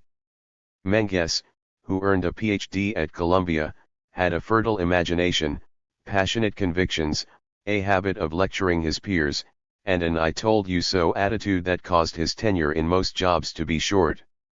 In 2 years at the CIA he had held the post of National Intelligence Officer for Latin America until agency professionals could bear him no longer and was then assigned to a post concerned with paramilitary affairs, which was not filled after he departed. His move to the NSC was a cross between a firing and a promotion. Menges felt that the United States should vigorously promote democracy everywhere. Thus, he supported agrarian reform in El Salvador, proposed covert U.S. action to deal with right-wing death squads in that country, and opposed the use of the Argentine military to train the Contras in Nicaragua. Long before there were Contras, Menges had come up with the idea that anti-Soviet national liberation movements could be used to unseat newly installed communist governments. In a 1968 essay published by the Rand Corporation, a think tank with close Pentagon links, Menges proposed a bizarre alternative based on the simple and unproven premise that communist regimes are very vulnerable to a democratic, national revolution that is conducted with skill and determination to succeed. The resistance would not strike until 6 months or a year after a communist takeover. The tactics used would be precisely the same as those immortalized by the Viet Minh and Viet Cong, systematic assassination of key communist officials at all levels of government. Establishment of model governments in areas free of communist government control, attacks on communist military units known to be demoralized and the like. Menges conceded that this might sound like the daydream of a frontiersman who wants to be the Indian for a while, and added that indeed there was a pinch of political fantasy in these notions. But he noted it had never been tried. Menges's brief essay did not set out any criteria for backing a movement or analyze why some communist-led movements succeeded and others failed. And he apparently did not pursue the subject in later writings. Point 4 While his positions won him support in many quarters, the opportunities missed. 175. Single-minded passion with which he pursued them infuriated friends and foes. His job at the NSC was to prepare option papers for the president in the area of Latin America and review speeches and statements before they were published. But Menges, like North, was an advocate, not a paper shuffler, and he turned his energies to causes in which he believed. With Motley on the rise and his own patron, Clark, out of the White House, Menges could not accomplish much except to block proposals he opposed, but that he did with an intensity that made him public enemy number one at the Bureau of Inter-American Affairs. By the end of 1983, Menges had become a strong advocate not of sitting down for talks but of applying still more military pressures on the Sandinistas. If Reagan would put a couple of aircraft carriers off the coast, Menges argued, the Nicaraguans would call elections under rules that would put their regime at stake. Otto Reich, the new ambassador in charge of public diplomacy at the State Department, enthusiastically shared that view, as did other neoconservative Democrats. According to Harry Schlotterman, a veteran diplomat and executive secretary to the Kissinger Commission, that would be the Kissinger approach. Scare the hell out of them. Schlotterman cautioned that it is very much a problem how far you can go. But the Reagan administration's national security structure was still a semi-feudal system with competing baronies. There was no central authority to determine how far was too far. That was a wasted opportunity. That would not have been seen as a bluff, Reich later said. 5 The Menges approach, however daring, sounds tame in comparison with what others were planning in Honduras. All that fall, indeed weeks before Grenada, there was talk at the NSC of a far more risky military project. This was for the Contras to seize territory, proclaim a free Nicaragua, and force a series of decisions in Washington and in the region leading to the overthrow of the Sandinistas. The covert war would turn overt. Like so many ideas concerning the Contras, the concept appears to have originated with Alvarez. But it was enthusiastically adopted by Dewey Claridge, and Paul Gorman gave it ambiguous but implicit support. In advocating a liberated zone, Alvarez had switched strategies. In 1981 he had proposed to Casey, Schweitzer, and Claridge that the Contras spread out across Nicaragua, provoke a civil war, and, he hoped, raise an insurrection. At the least, they would create havoc in the countryside. He never expected that even a 20,000-man guerrilla army could defeat a well-supplied and well-trained Sandinista army. But the Contras could cause enough of a crisis to provoke the Sandinistas into a massive attack on Contra base camps in Honduras, which would afford Honduras the excuse to request U.S. military assistance under the Rio Treaty. Time proved Alvarez wrong on two assumptions. In August 1982, the United States showed it was not willing to back him up in the midst of border tensions but insisted he stand down his red alert. And in mid-1983, Claridge's on-again, off-again supply tactics and his inability to provide any airlift beyond an old C-47 proved that the CIA could not or would not provide assured logistics to back up this strategy. Alvarez's liberated zone thus was a response to Claridge's inability to deliver either his government or the goods. Whether or not Claridge had authority from Washington, and there is reason to suspect he did not, he seemed to buy into the plan. On October 1, 1983, he sat down with the civilian and military leaders of the FDN in Tegucigalpa and told them it was time to take and hold territory long enough to win outside recognition and support. He also urged them to consider a provisional government and prepare to elect Adolfo Calero president and commander-in-chief once they established themselves. He suggested that this be done by the new year. If all went well, the United States would recognize the government and provide direct supplies. In the meantime, he would travel through Central America to garner support. 6 Claridge left a similar message with Alvarez. That same day, on a ranch outside of Guatemala City, Gorman and Alvarez secretly met the defense ministers of El Salvador and Guatemala and the commander of the National Guard in Panama. The project, pushed by Alvarez, was to revive the Central American Defense Council, or CANDECA, an anti-Castro military accord organized in 1963 at the behest of the U.S. Southern Command in Panama, under which the United States provided equipment and logistical support to the Central American countries. CANDECA had never been much of an alliance and had been moribund since 177. 1969, when Salvadoran troops invaded Honduras in the so-called Soccer War. Now it briefly came to life again. A joint statement was issued saying the leaders had met to counter extracontinental Marxist-Leninist aggression. If a liberated zone was created and Alvarez had elaborate plans for its creation, CANDECA could provide the legal fig leaf for a U.S. intervention. 7 Anticipating approval, Alvarez late in 1983 began constructing an all-weather access road with the help of Contra labor and CIA funds to cover fuel and the leasing of the equipment. He also offered to break relations with the Sandinistas if the U.S. government recognized the new liberation government, and to provide an air supply bridge should his 10-mile all-weather road not be ready. Alvarez's plan for a liberated zone ran up against resistance in Washington. It would keep on turning up, according to Motley, but was never formally reviewed in the Rig. North supported it and repeatedly brought it up, and Claridge also backed it. Motley felt it was a valid tactic if it could be pulled off, but the FDN in his estimate was in no shape to do it. Vice Admiral Morrow, representing the chiefs, could not support it. But Alvarez read from a different set of signals. He found Clark had clear views on what was needed to be done in Nicaragua. Fred Ickel at Defense thought it was a marvelous idea and favored U.S. recognition of a government in exile, according to U.S. diplomats. Vesey and Gorman never told Alvarez formally that the United States would invade Nicaragua, but He felt their actions, including Gorman's involvement in the attempt to revive Condé, indicated we are going to do something.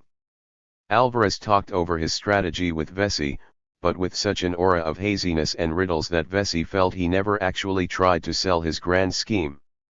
Alvarez contended that Sandinista resistance would crumble in the first hour and end in less than 3 days. Vesey, thinking as an army general, felt he could not support that thing.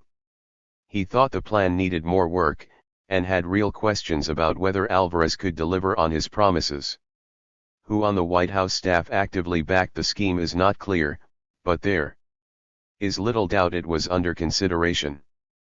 That was the plan in mid-1983, to set up a rival government, said Norman Bailey, then an NSC senior director.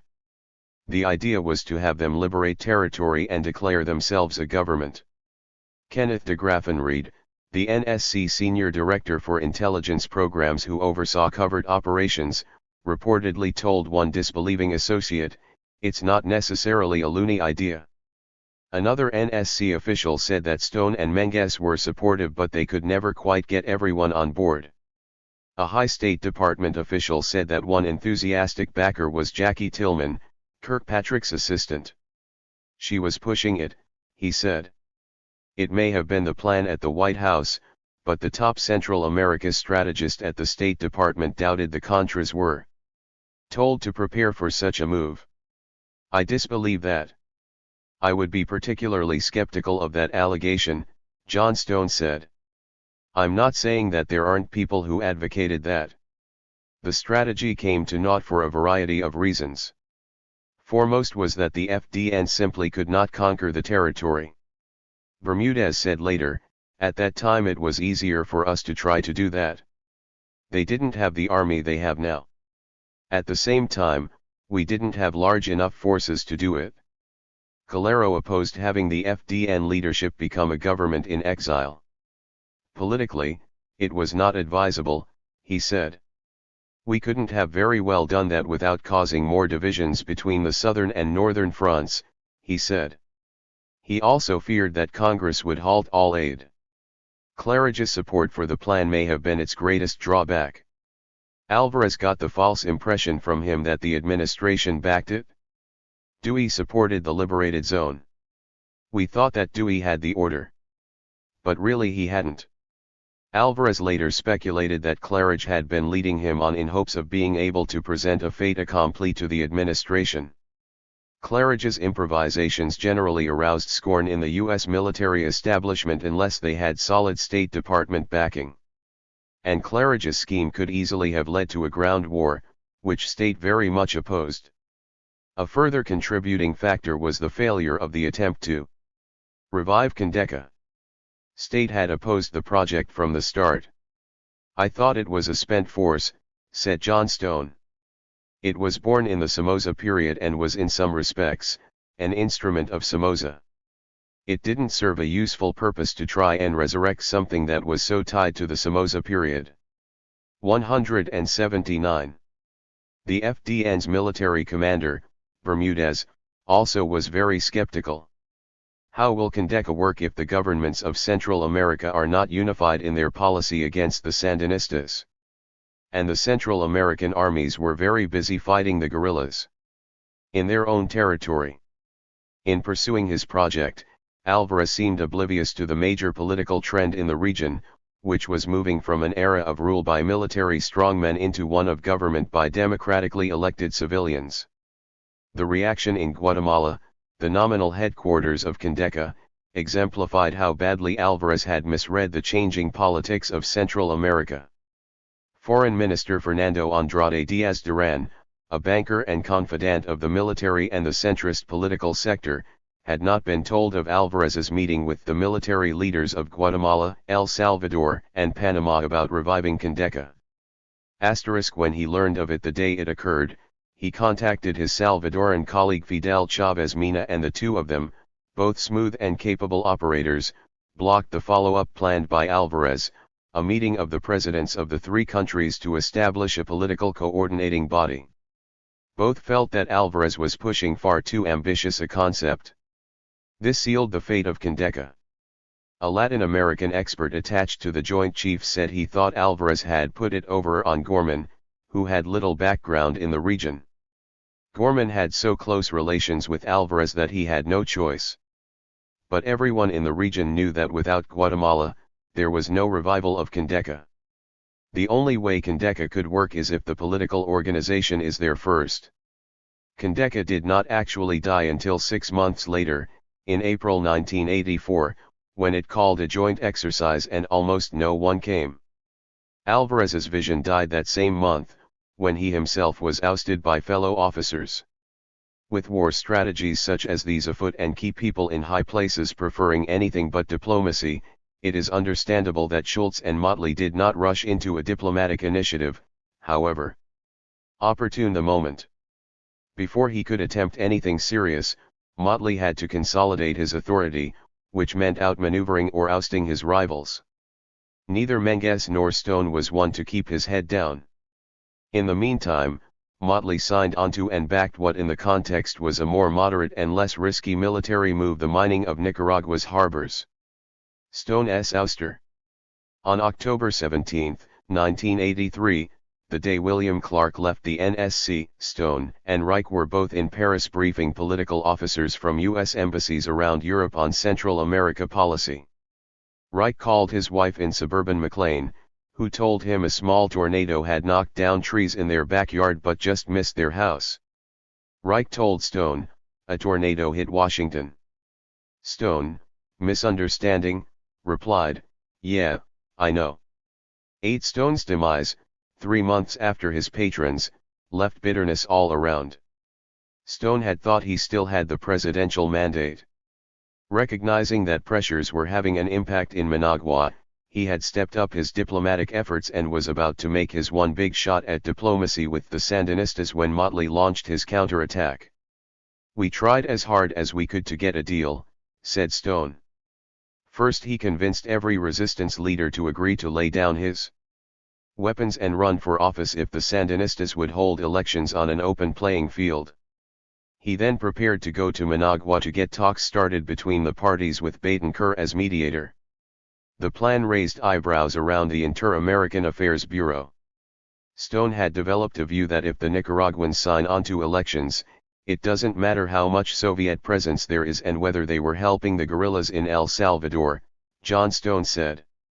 He and Betancur started bouncing off of each other. But Stone could never get interagency approval for his approach. Motley was openly contemptuous of Stone and Betancur. They deserved each other, he would say. Stone scheduled his visit to Managua for mid-December. But Motley beat him to the punch. It was Saturday, December 10, in the middle of the Argentine summer, when Motley laid his trap for Stone. The arch-rivals were in the official U.S. party headed by Vice President George Bush to attend the inauguration of Raúl Alfonsum as democratically elected 181 President of Argentina. Motley sought a separate meeting with Daniel Ortega but was told that, as head of state, Ortega would receive only Bush. So Motley asked Bush to introduce him to Ortega, and told the latter he wanted to visit Nicaragua soon. Ortega invited him to accompany him on his own airplane, but that was too soon for Motley. Instead, Motley returned to Washington with Bush, stopping in El Salvador on the way. 2 days later, Nicaraguan officials phoned the U.S. Embassy in Buenos Aires to say that Motley was welcome to visit. Stone, who had not left, was upset. He checked with Washington and found no one who knew what the trip was about. He proceeded to Caracas and checked in again. This time Eagleburger told him that he had not been aware of Motley's trip but that it appeared the vice president's credibility was on the line because he had introduced Motley to Ortega. "If Motley goes to Nicaragua, how can I go 2 days later?" Stone asked. So he broke off his trip and returned to Washington. Motley then flew to Managua, sat down with the commandantes, and proceeded to slice up his rival. "Let me describe how we work in the United States," he said. "I am the one dealing with policy on Nicaragua. Stone is a propaganda front. I am the man with whom you should talk. That should be clear. It was a message his listeners had not anticipated. "We found out from that about the conflict in the Reagan administration," one foreign ministry official said.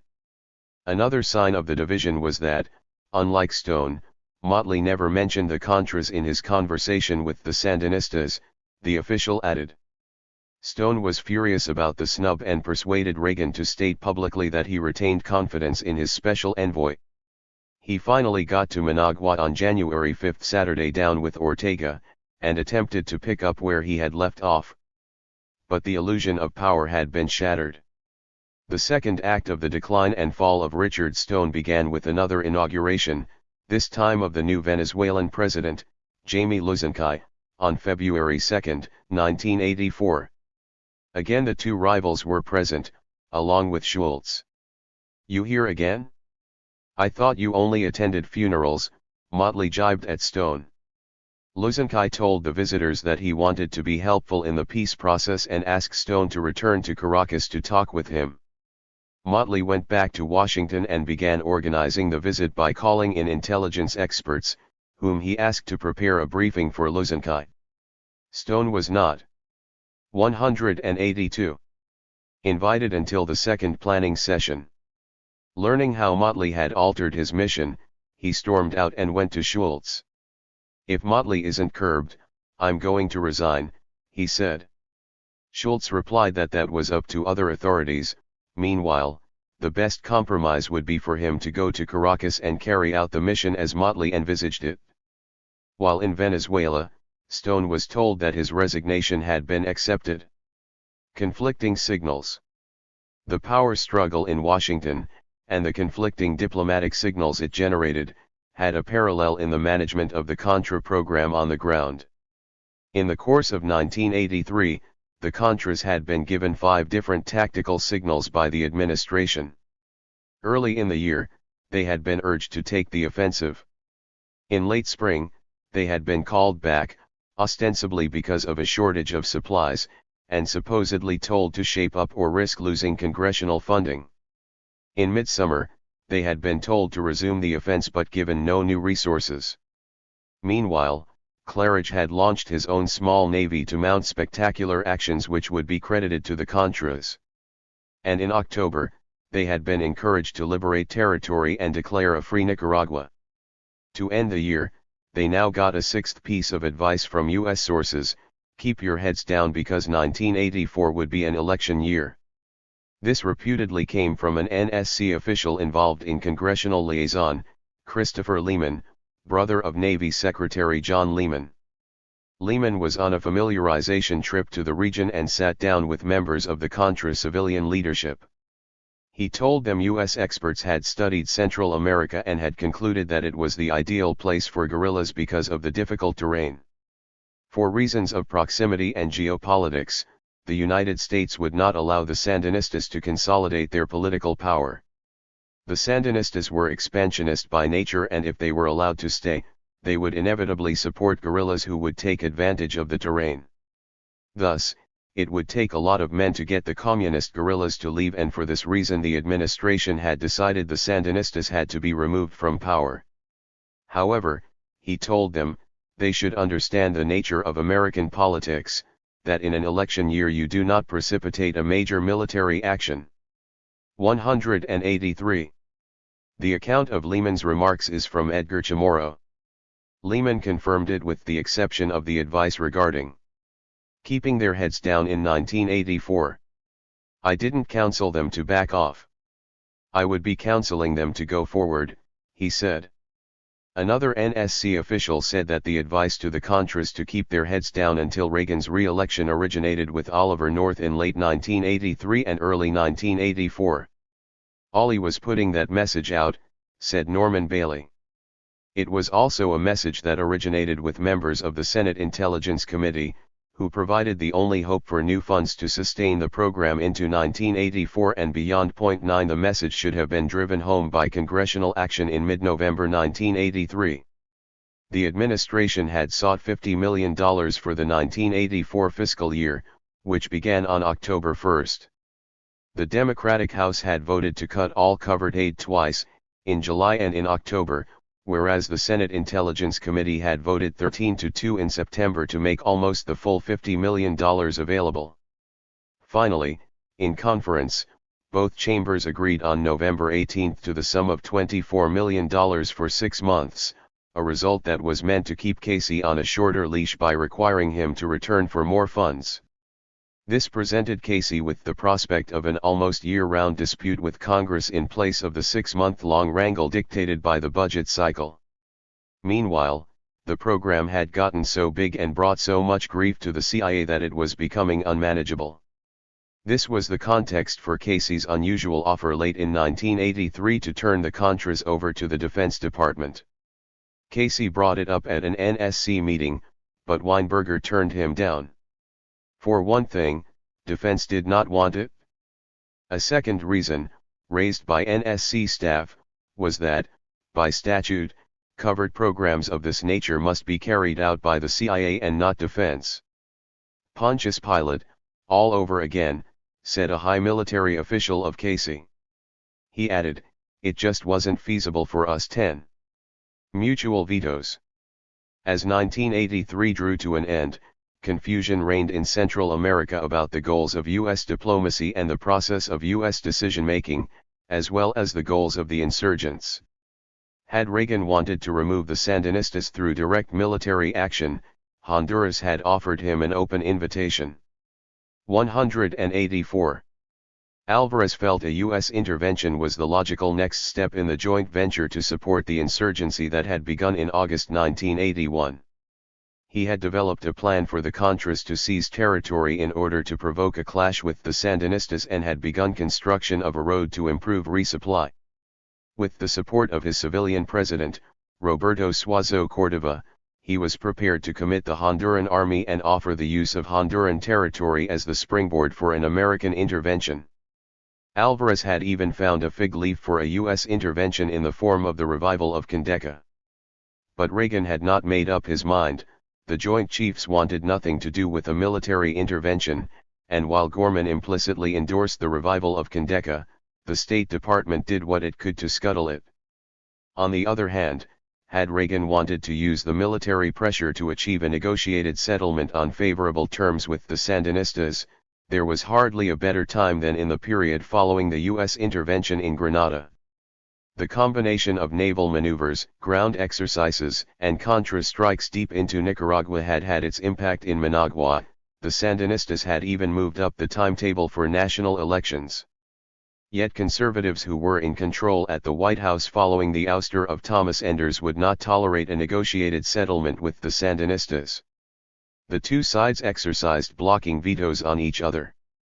As a result, 1983, the year of the big stick, was also the year of missed opportunities. 9. The price of confrontation. After 3 years of frustrating stalemate, U.S. fortunes in El Salvador showed signs of an upturn in the first half of 1984. Vice President George Bush had paid a dramatic 6-hour visit to San Salvador at the beginning of December 1983 and presented a list of demands to the military leadership. Most were met by early January.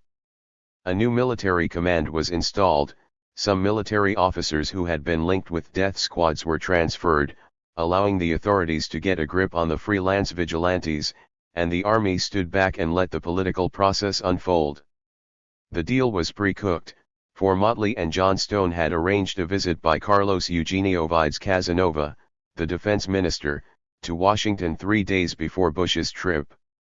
We told him what was going to happen and, if there was going to be a continuation of assistance, what the Salvadoran response was going to have to be, John Stone said.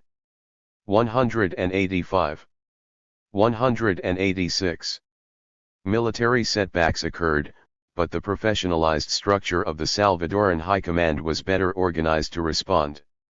On January 11, the Kissinger Commission issued its bipartisan report endorsing administration policy in El Salvador and asking for a substantial increase in military aid as well as a 5-year $8 billion package of economic aid for the region. The recommendations helped assure a stable bipartisan basis of support for U.S. policy in El Salvador. Turning to Nicaragua, the panel assessed that the Sandinistas posed a threat to the security of the region and called for a comprehensive negotiated settlement, but could not agree whether the Contras should be supported until that was achieved. On the political front, El Salvador held its first round of presidential elections on March 25, and José Napoleón Duarte, the centrist Christian Democrat with wide support in the U.S. Congress, won a substantial plurality over Roberto D'Aubuisson, his rightist opponent. In May, Duarte won outright. With his victory, obtaining military aid from Congress was no longer a problem. The events in El Salvador left the Sandinistas more isolated than ever. Fidel Castro took note of the shifting winds when the Cuban state news media dispatched 2 reporters to San Salvador after Duarte's first-round victory. They obtained press cards like other foreign reporters and asked tough questions at Duarte press conferences, including whether he planned to follow through on pledges to hold peace talks with the leftist guerrilla groups. In this oblique manner, Castro entered into indirect dialogue with the American-backed government. The reporters returned for Duarte's inauguration on June 1. The real question is whether Castro is willing to sell out the FMLN to save Nicaragua, noted Harry Schlotterman. He was referring to the possibility that Castro would cease providing support and transportation facilities for the Farabundo Martí National Liberation Front, the military wing of the Salvadoran guerrillas. Schlotterman, a veteran U.S. diplomat, had replaced Stone as roving ambassador in February 1984. I think at one point he may have been close to doing it. That one point was after Grenada. For pragmatic diplomats, this seemed an ideal time to consolidate gains and test the waters by reopening the negotiating track. John Stone developed scenarios for the United States and Nicaragua to resolve differences. But it was not to be. From late 1983 well into 1984 the State Department's schema were serially rejected, a John Stone aide said. 187. The hard right read the trend line differently than the pragmatists. They saw developments in El Salvador, Nicaragua, and Grenada as vindicating the confrontational approach and called for a ratcheting up of pressures. McFarlane described this as the macho mentality at work, the we showed them attitude. Once again, as in 1983, there was a fundamental divergence in Washington in assessing the political and military situation and remedy. As state searched for a negotiating vehicle, Casey, Weinberger, Kirkpatrick, Meese, and their minions stood ready to block it. To solidify their position, the hard right began articulating in public 2 interrelated theses about Nicaragua that conflicted with any negotiating stance. The first was to label Sandinista Nicaragua an incorrigible Marxist-Leninist regime with close Soviet and Cuban ties that must not be allowed to consolidate power. Ickel had said it in a controversial speech in Baltimore in September 1983. We must prevent consolidation of a Sandinista regime in Nicaragua that would become an arsenal for insurgency, a safe haven for the export of violence. 1. By early 1984, a second notion had taken hold among the hard right. This was that the Contras were the instrument to prevent consolidation. Not many thought the Contras could topple the Comandantes, Ickel least of all, but the Sandinistas' delay in responding to the rebel offensive during 1983 made it an open question. What the right was not prepared to accept was a negotiation with Managua that implied selling out the Contras before they reached their potential. Neither idea was new, but articulating them in public helped to establish a self-reinforcing dogma that could be used to fight anyone advocating accommodation with the Sandinistas. The conservative dogma pointed to confrontation within the administration, with the U.S. Congress, and ultimately with the Sandinistas. But the key question was whether the priority was to neutralize the State Department as a policy-formulating agency, to shore up Reagan's political position at home, or to affect the situation on the ground in Nicaragua, for they were often at odds. Conservatives argued that confrontation had the twin benefits of polarizing U.S. public opinion while provoking greater repression inside Nicaragua. The end result would be an America awakened to the threat of a repressive Marxist-Leninist state on the American mainland. But the dilemma remained: if democracy in Nicaragua was 188. The goal of U.S. policy: how could this goal be advanced by a plan intended to radicalize the adversary? Most conservatives agreed this might drive the Sandinistas faster into the Cubans' arms. They would say it is a marginal setback because they are going into the socialist camp anyway. So it doesn't matter, said a senior U.S. diplomat. Another ranking diplomat commented, I'm not sure we did anything but speed up the 2. process. Unwittingly, in creating and publicizing its own dogma, the right also created its own trap. The fruit of confrontation with Congress and the State Department was likely to be a greater reluctance to fund or support the program. Documents released during the Iran-Contra hearings more than 3 years later revealed that the growing polarization between the White House and Congress over Nicaragua policy was the principal reason Casey in early 1984 launched his secret search for third country funds, turning first to South Africa, then Israel, and, through Robert McFarlane, Saudi Arabia. Conflict between pragmatic and ideological viewpoints is commonplace in government. What is abnormal is that Reagan refrained from choosing one side or the other but tried to affiliate with both. He favored confrontation with Managua but maintained full diplomatic relations. He called the Sandinistas Marxist-Leninists, implying they could not be trusted in negotiations, but he allowed negotiations to go forth fitfully. While proclaiming Nicaragua a cancer that had to be removed, he ruled out the use of U.S. force. Underlying his ambivalence was the varied advice he was receiving from his aides. The State Department felt the Sandinistas were there to stay, but the hard right insisted the Contras had a chance of victory. Casey played a central role in this endeavor, for he not only oversaw the Contra program but also controlled intelligence about Contra activities. As Congress became ever more estranged from the program, he became ever more driven to assure its survival. Diplomats who served in Central America believe Casey regularly crafted his intelligence presentations to make the point that the Contras were effective and successful in really hurting the Sandinistas. He carried that garbage straight to the president, who believed him, said one former ambassador. 3 The fantasy of Contras triumphant had no basis in reality, but 189. Reagan was not one to choose between advisors or discard a dream. The outcome was predictable: confrontation and conciliation were pursued along parallel, competing tracks. Neither could succeed and both could fail. The problem for the right was that despite the rhetoric calling for confrontation, they had no agreed-upon plan for a military solution. Not surprisingly, it was in the military area that 3 major problems arose in 1984.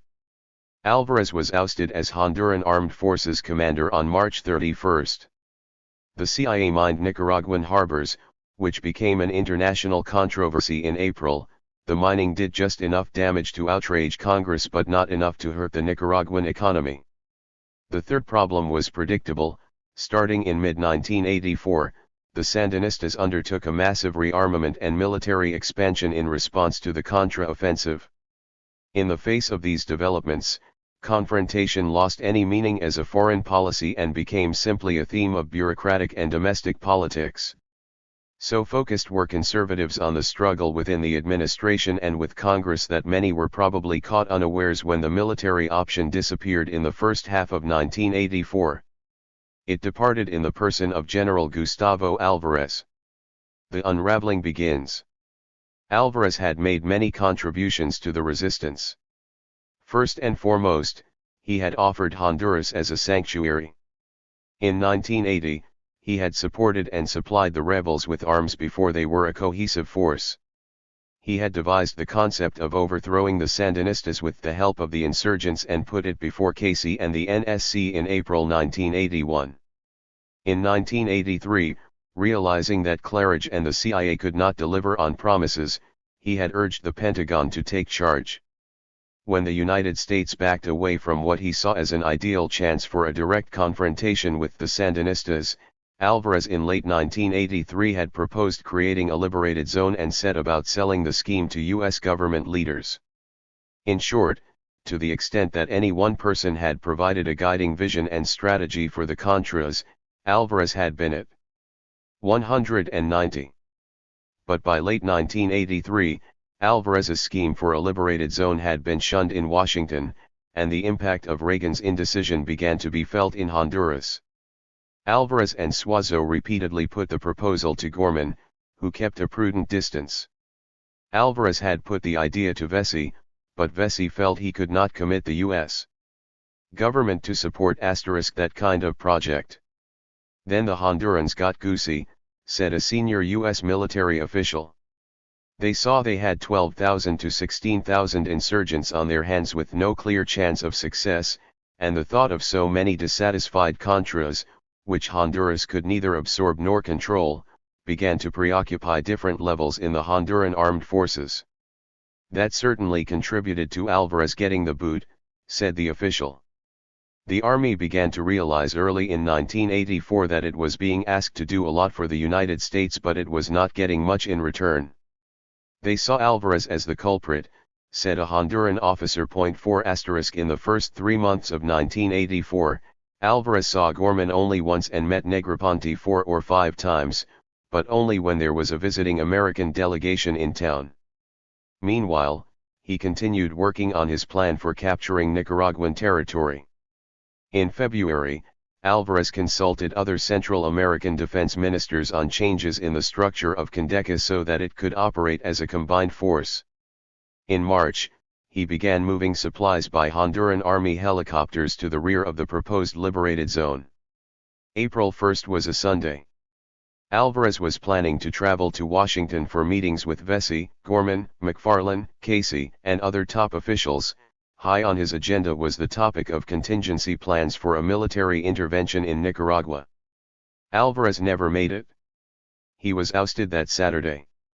There was surprise all around the region, but especially in the U.S. Embassy and CIA station in Honduras. Gorman also had no inkling.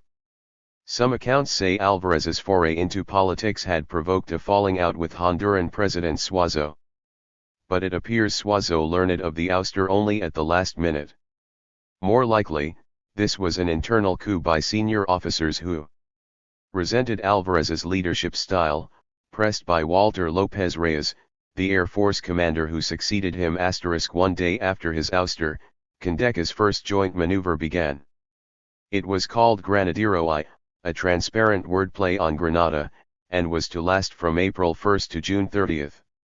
Guatemala, El Salvador, and Panama were invited to take part in a ground and sea maneuver, and Costa Rica was invited to observe. The Pentagon handout said the aim was to reassure Central American nations of our continuing support and cooperation in the improvement of regional defense capabilities. That was an understatement.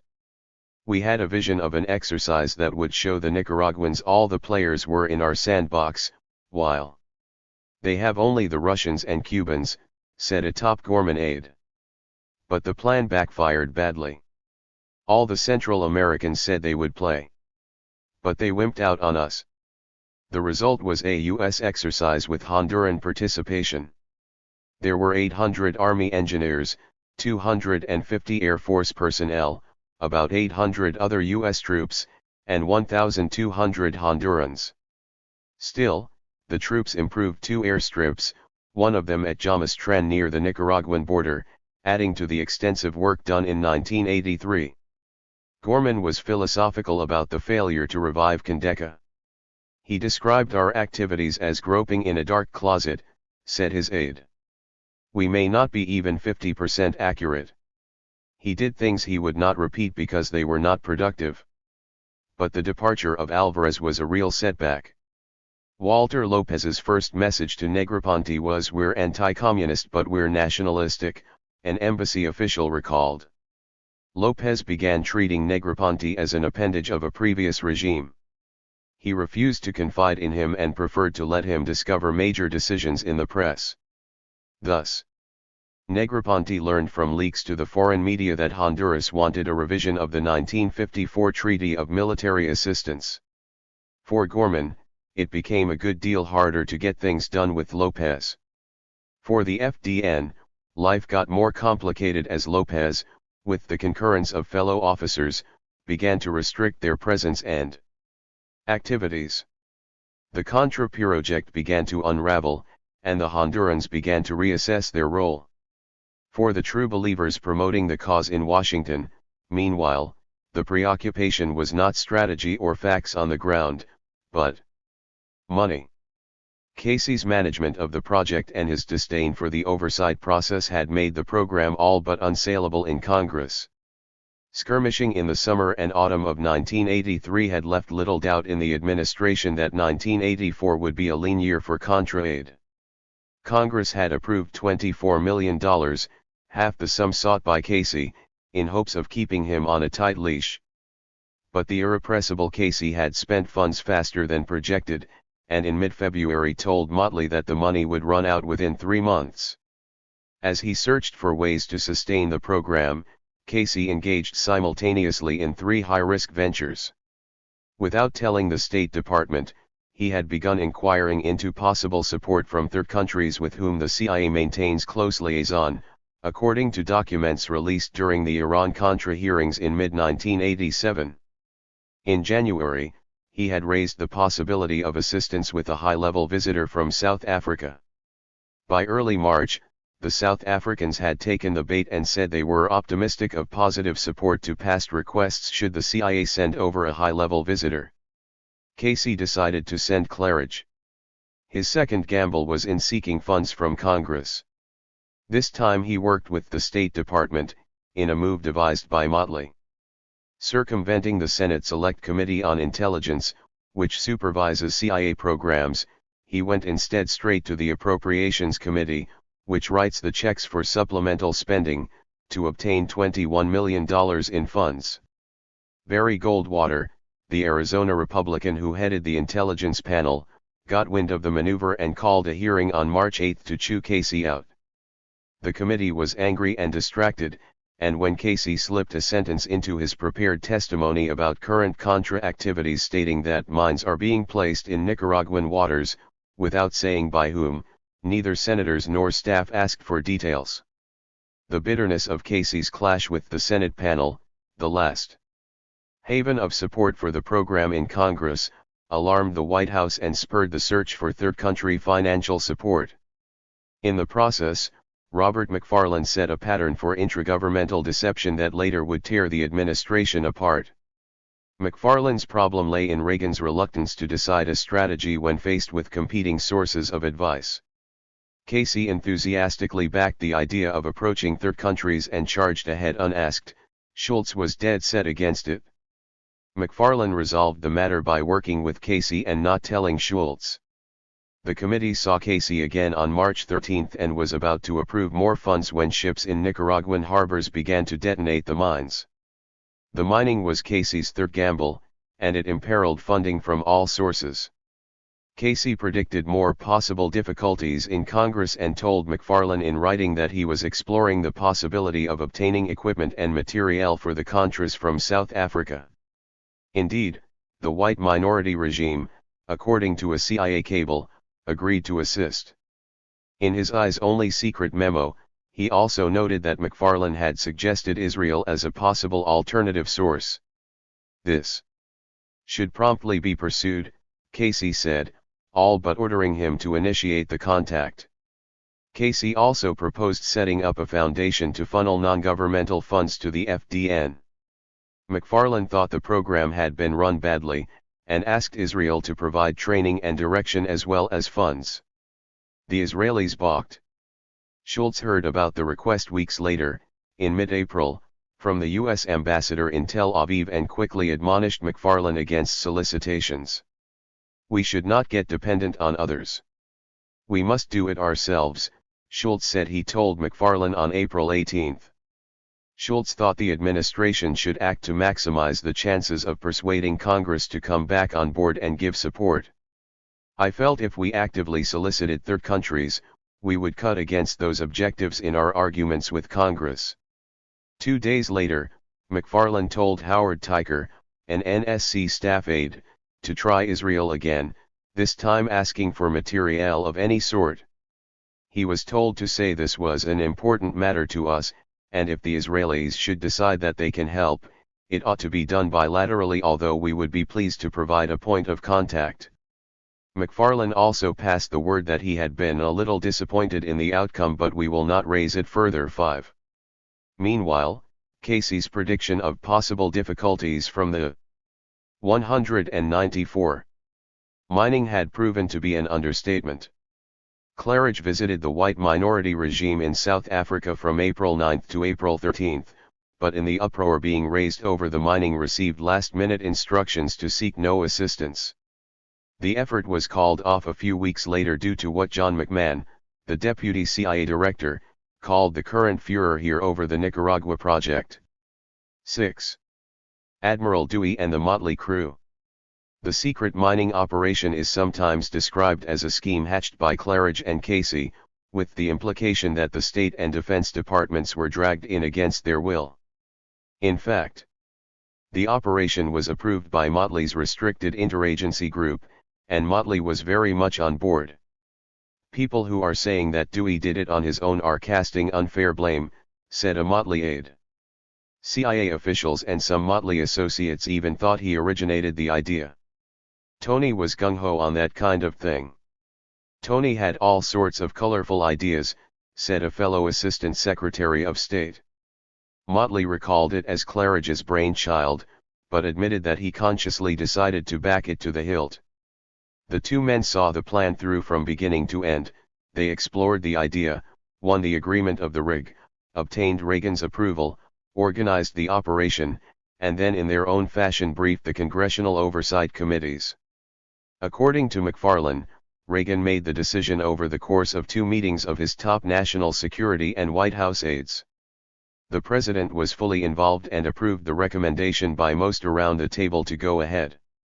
There was some disagreement on it, and then some people kind of waffled. But like the original decision to launch the covered war itself, the discussion was unfocused and notable for its omissions. Absent was a thoroughgoing analysis of options and risks by the Joint Chiefs of Staff. The CIA stressed the advantages without examining the downside. 7 The mining was an example of the perils of formulating policy in a small, secretive, and homogeneous group. The foursome who comprised the innermost policy circle, Motley, Claridge, Morrow, and North, were action-oriented men with military or paramilitary backgrounds who had no compunctions about covert operations. But they had little or no background in international politics. Nestor. 195. Sanchez was also present, but stayed in the background. Nestor would play along, but Morrow was the heavy, said another member of the inner circle. 8 * The assumption they made was that the mining, or the news of it, would cause ships to stop calling in Nicaragua for a time. They were wrong, and as a consequence the operation failed. Operational failure was compounded by public exposure, embarrassing Congress. Claridge and Casey, instead of treading with care, made a bad situation worse by carrying on their feud with the oversight committees. So Congress terminated the entire Contra aid program, or thought it did. It is not hard to see how the decision-makers went wrong. In order to gain control of a diffuse and unwieldy power structure, Motley had streamlined the policy-making process by confining the key decision-making to the group of 5 people, each representing one of the central agencies: State, CIA, JCS, NSC, and DOD, who made up the restricted interagency group. If you had to make things work as envisioned on paper, said one rig participant, it wouldn't work. The 4 in the innermost circle reached their decisions by consensus, each had a veto. If all agreed that an idea had merit, each made a separate approach to his boss. If Schultz, Casey, Vesey, and McFarlane agreed, the CIA would produce an intelligence finding that would be brought to Reagan for signature. It was the same method Enders had used, winning agreement at the middle level and forcing a decision at the top level. That ended the consultation process. We would get agreement at the center and ram it through our buildings, the source said. At times it was amazing how we could get things done. The system produced some croppers, but a defender said it also squelched many schemes that were still farther out. The mining exposed its central flaw, the absence of an expert review, a devil's advocate, or other self-correcting mechanism. The NSC ought to have insisted on such a mechanism so it could present genuine alternative options to the President for decision. But the NSC representative on the rig was not a disinterested party, North was a zealous advocate. Officials outside the rig felt uncomfortable about the absence of critiquing but said they were intimidated. From the time of Enders's actually, they were not operating in complete isolation from the State Department bureaucracy, because John Stone was also frequently in attendance. 196. Ouster.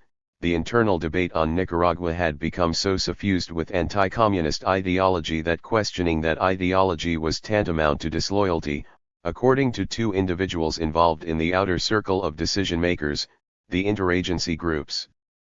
Those who doubted the aims or means were quickly removed. There was a paranoia about questioning the program, said one. Judgments warped. Everybody's reaction was that this was a logical next step. No one expected there would be a public outcry, said the second official. We thought that the mining was an attempt to convert the program from a brutal war in the countryside to going after government resources. The process of formulating and implementing policy bore the earmarks of groupthink. According to Irving Janis, who popularized the term, groupthink is a byproduct of the concurrence-seeking tendency of a group. It fosters over-optimism, lack of vigilance and sloganistic thinking about the weakness and immorality of the target group. Nestor Sanchez was probably the most cautious member of the rig as well as the most experienced, having helped supervise the CIA overthrow of the Arbenz government in Guatemala in 1954. Sanchez summed up the atmosphere in the rig. You had to be careful, he said. To raise a question was to be a negative thinker. 9*. Reagan approved the plan in December 1983, and the rig became a targeting committee to decide where the mines would be placed. Intelligence Committee staffers later dubbed the enterprise Admiral Dewey and the Motley Crew T. Motley viewed the mining as an assault on the Nicaraguan economy that would frighten oil shippers from supplying Nicaragua and place the Nicaraguan economy in a stranglehold, making them look inward. In practice, this meant halting all shipments from Mexico, which was the principal oil supplier. It was assumed that no one but the Soviet Union would continue supplying oil under the circumstances. John Stone saw the aim in slightly different terms, to scare off all world shipping, not just oil transports. Vesey had gotten the impression that the main purpose was to build up the Contras image and other purposes were secondary. North and Claridge and their principals may have had still other expectations. The operation was a strange hybrid, a conventional military operation carried out under CIA cover with the overt psychological purpose of making news that would influence decisions by international shipping lines. In function, it was a naval blockade on the cheap. If the official goal had been a conventional sea blockade, it would have had a military backup plan in case of failure. But U.S. military involvement would have amounted to an act of war, which no one wanted. So there was no backup. Another flaw was the flimsiness of the cover. Covert operations by definition must be plausibly deniable by the government. For some reason, Motley and Claridge had failed to plan for the contingency that U.S. involvement would be exposed. You don't have to assume that it becomes public. There are many things that are never tagged to us, a source close to the planning said. But this was not your average covert operation, this relied on publicity to succeed. Success or failure was likely to embarrass the CIA. The mines selected for the job were bottom sitters containing about 300 pounds of explosives.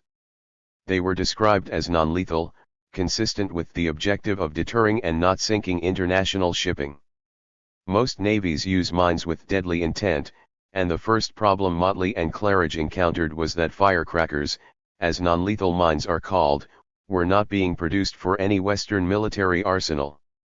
So the CIA had them assembled to its own design specifications at a workshop in Honduras. The choice of location was probably the first operational mistake, for Sandinista intelligence operatives had penetrated the FDN.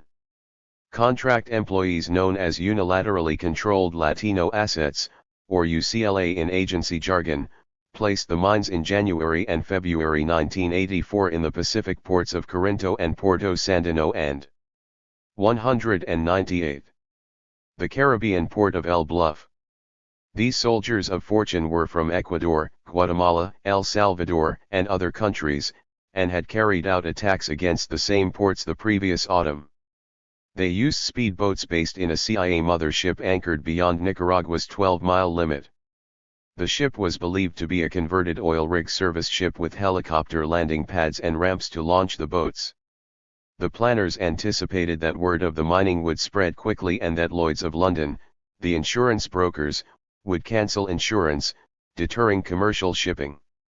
Detonations would reinforce the message. But, like so many other things, the notification itself went awry. The FDN was to claim the credit, thereby distancing the U.S. government from the operation.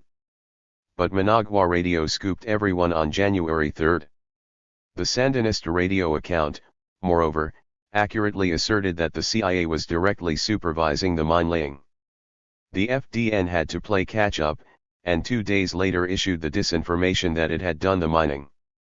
Edgar Chamorro, then the FDN's head of communications, recalled that George, the CIA deputy chief of station, woke him up at 2 a.m. on January 5 and handed me a press release in excellent Spanish. I was surprised to read that we, the FDN, were taking credit for having mined several Nicaraguan harbors. George told me to rush to our clandestine radio station and read this announcement before the Sandinistas broke the news. 10. Among shipping lines that served Nicaragua, the battle of press releases was more likely to arouse amusement than worry. For not a single mine had detonated. Further, Motley and his planners ought to have been aware how smoothly insurance brokers and ship owners had adjusted to the far more real dangers to shipping of the Iran-Iraq war. We assumed a big ripple of news, said a senior State Department official. The Nicaraguans would sweep them up in due course, but there would be an element of uncertainty. Deliveries would be stopped for 30 days. Nothing like that happened, he continued. No one cared. International shippers ignored it. It didn't affect one shipping line's schedule. Insurance companies were blasé about it. 2 small fishing boats at the Caribbean port of El Bluff were the first to detonate the mines and sank on February 25, demonstrating 199. That the deadliness of the mines was a function of the size of the ship. A Dutch dredger was seriously damaged at Corinto on the Pacific coast on March 1. A week later a Panamanian freighter detonated a mine. On March 20, a Soviet oil tanker reported damage at Porto Sandino on the Pacific coast, leading to a Soviet protest note. George brought an urgent message to Chamorro. The same agent instructed us to deny that one of our mines had damaged the ship to avoid an international incident, Chamorro recalled. Liberian, Panamanian, and Japanese ships also triggered explosions. On March 22, the State Department denied any U.S. role in the incident and credited the FDN. This was a low point for the State Department's credibility, and within a fortnight the facts came tumbling out. At first the mining aroused as little interest in the news media as it had in the insurance world.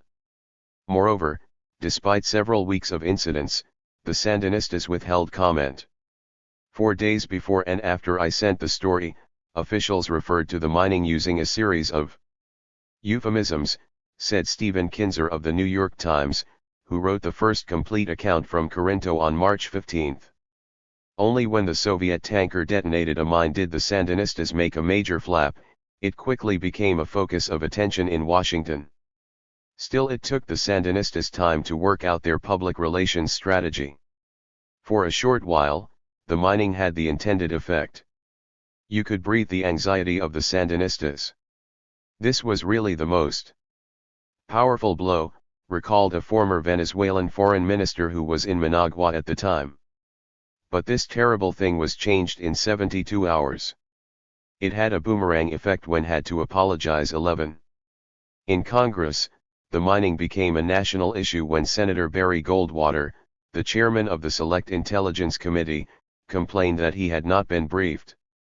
The Arizona Republican, known as Mr. Conservative, thought he had restored a working relationship with the CIA that had not existed since congressional oversight began.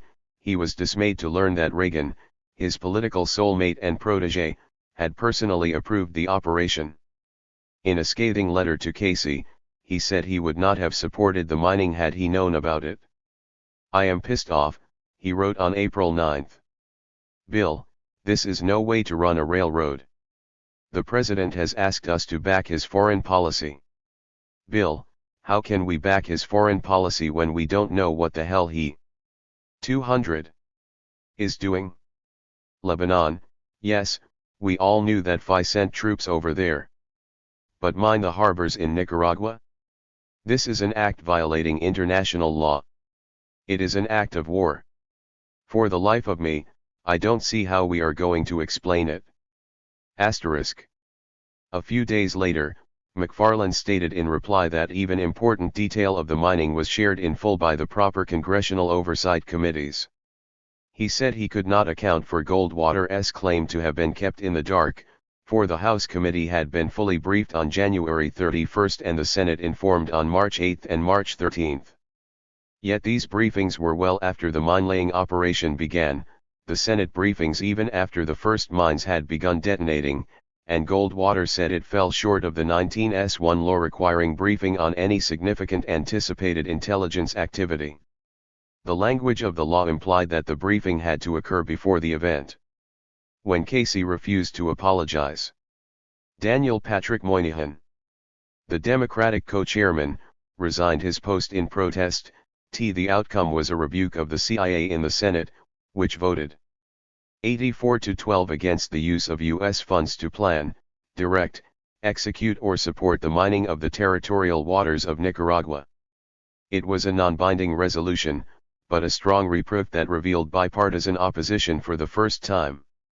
The House approved a similar resolution 281-111.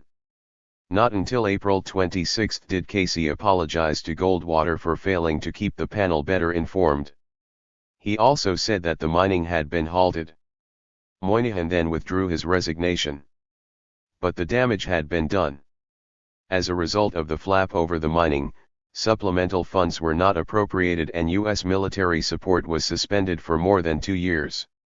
Most intelligence professionals view the mining as one of the worst disasters in a covert operation in a decade or more. Its collateral damage was political, ushering in a new era of mistrust in the oversight committees. But Motley felt it was a good plan at the time and years later continued to defend it. Abroad, the mining caused acute embarrassment. Britain called it a threat to the principle of freedom of navigation. France called it a blockade undertaken in peacetime against a small country, which presents serious problems of political ethics. France voted for a UN Security Council resolution condemning the mining.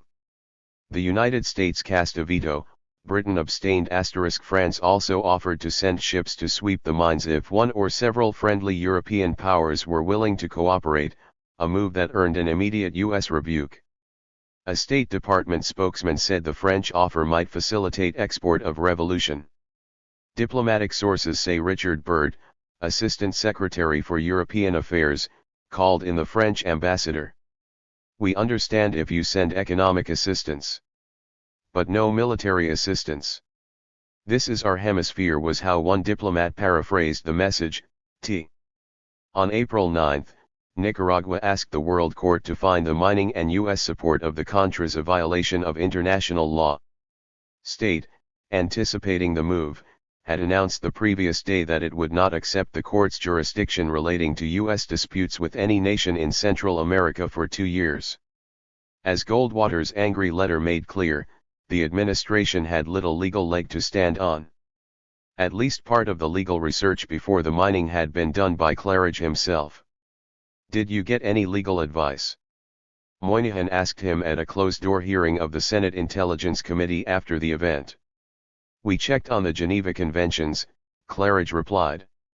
"Who checked?" Moynihan continued. "I did. I didn't see any problem with it." Claridge had not consulted the CIA's legal counsel or the State Department, although he may have spoken with the in-house lawyer in the CIA's operations division. For the Contras, who had resumed their offensive in October and November 1983 after Claridge had recalled them, the events of spring 1984 were a terrible blow. Not long after the mining flap, the House Intelligence Committee concluded that the agency had illegally reprogrammed funds to pay for the mining. More than $1 million of the $1.2 million in costs for the mothership had been charged to overhead. The House panel already had voted to delete all funding for the covered program for that year. Now the Republican majority in the Senate panel was soured, quashing hopes of further CIA funding for the Contras. The final votes to suspend all aid came in October, but the program was dead in the water as early as May. Reagan was determined to keep the program going and, as the signs of trouble began to multiply, told McFarlane in effect to keep the Contras together body and soul. McFarlane assigned the task of liaison with the Contra leadership to North, while the National Security Advisor himself pursued other foreign donations, this time with more success. The process involved a series of top-level deceptions within the administration. In May, McFarlane sat down for a routine meeting with Prince Bandar, the Saudi ambassador, and told him the administration was headed for a substantial setback, a defeat would represent a substantial loss for the president. Days later, the envoy pledged $1 million a month through the end of 1984. He was as good as his word, and the money, deposited directly into a Calero bank account in the Cayman Islands, paid for a stockpile of weapons which the Contras drew from into 1987. McFarlane briefed Reagan and Bush as well as Deputy NSC Advisor John Poindexter on the contribution, but he did not tell Schultz, and in meetings of the National Security Council and the smaller National Security Planning Group pretended to oppose solicitation, according to Schultz. Casey played along, telling Schultz he opposed solicitation when he was secretly egging McFarlane on **. At the same time that McFarlane was deceiving Schultz, North was deceiving McFarlane. Without telling his boss, North had already begun talking with Casey in early spring 1984 about creating a private network to supply arms to the Contras. At Casey's suggestion, North contacted Richard Secord, a recently retired Air Force Major General who had a wealth of experience in logistics from the Vietnam War, where he helped direct the CIA's clandestine support of Laotian mercenaries against North Vietnam. Secord had left the Pentagon under a cloud, due to purported business connections with Edwin Wilson, a renegade ex-CIA agent who became principal arms merchant to Libya's Muammar Gaddafi.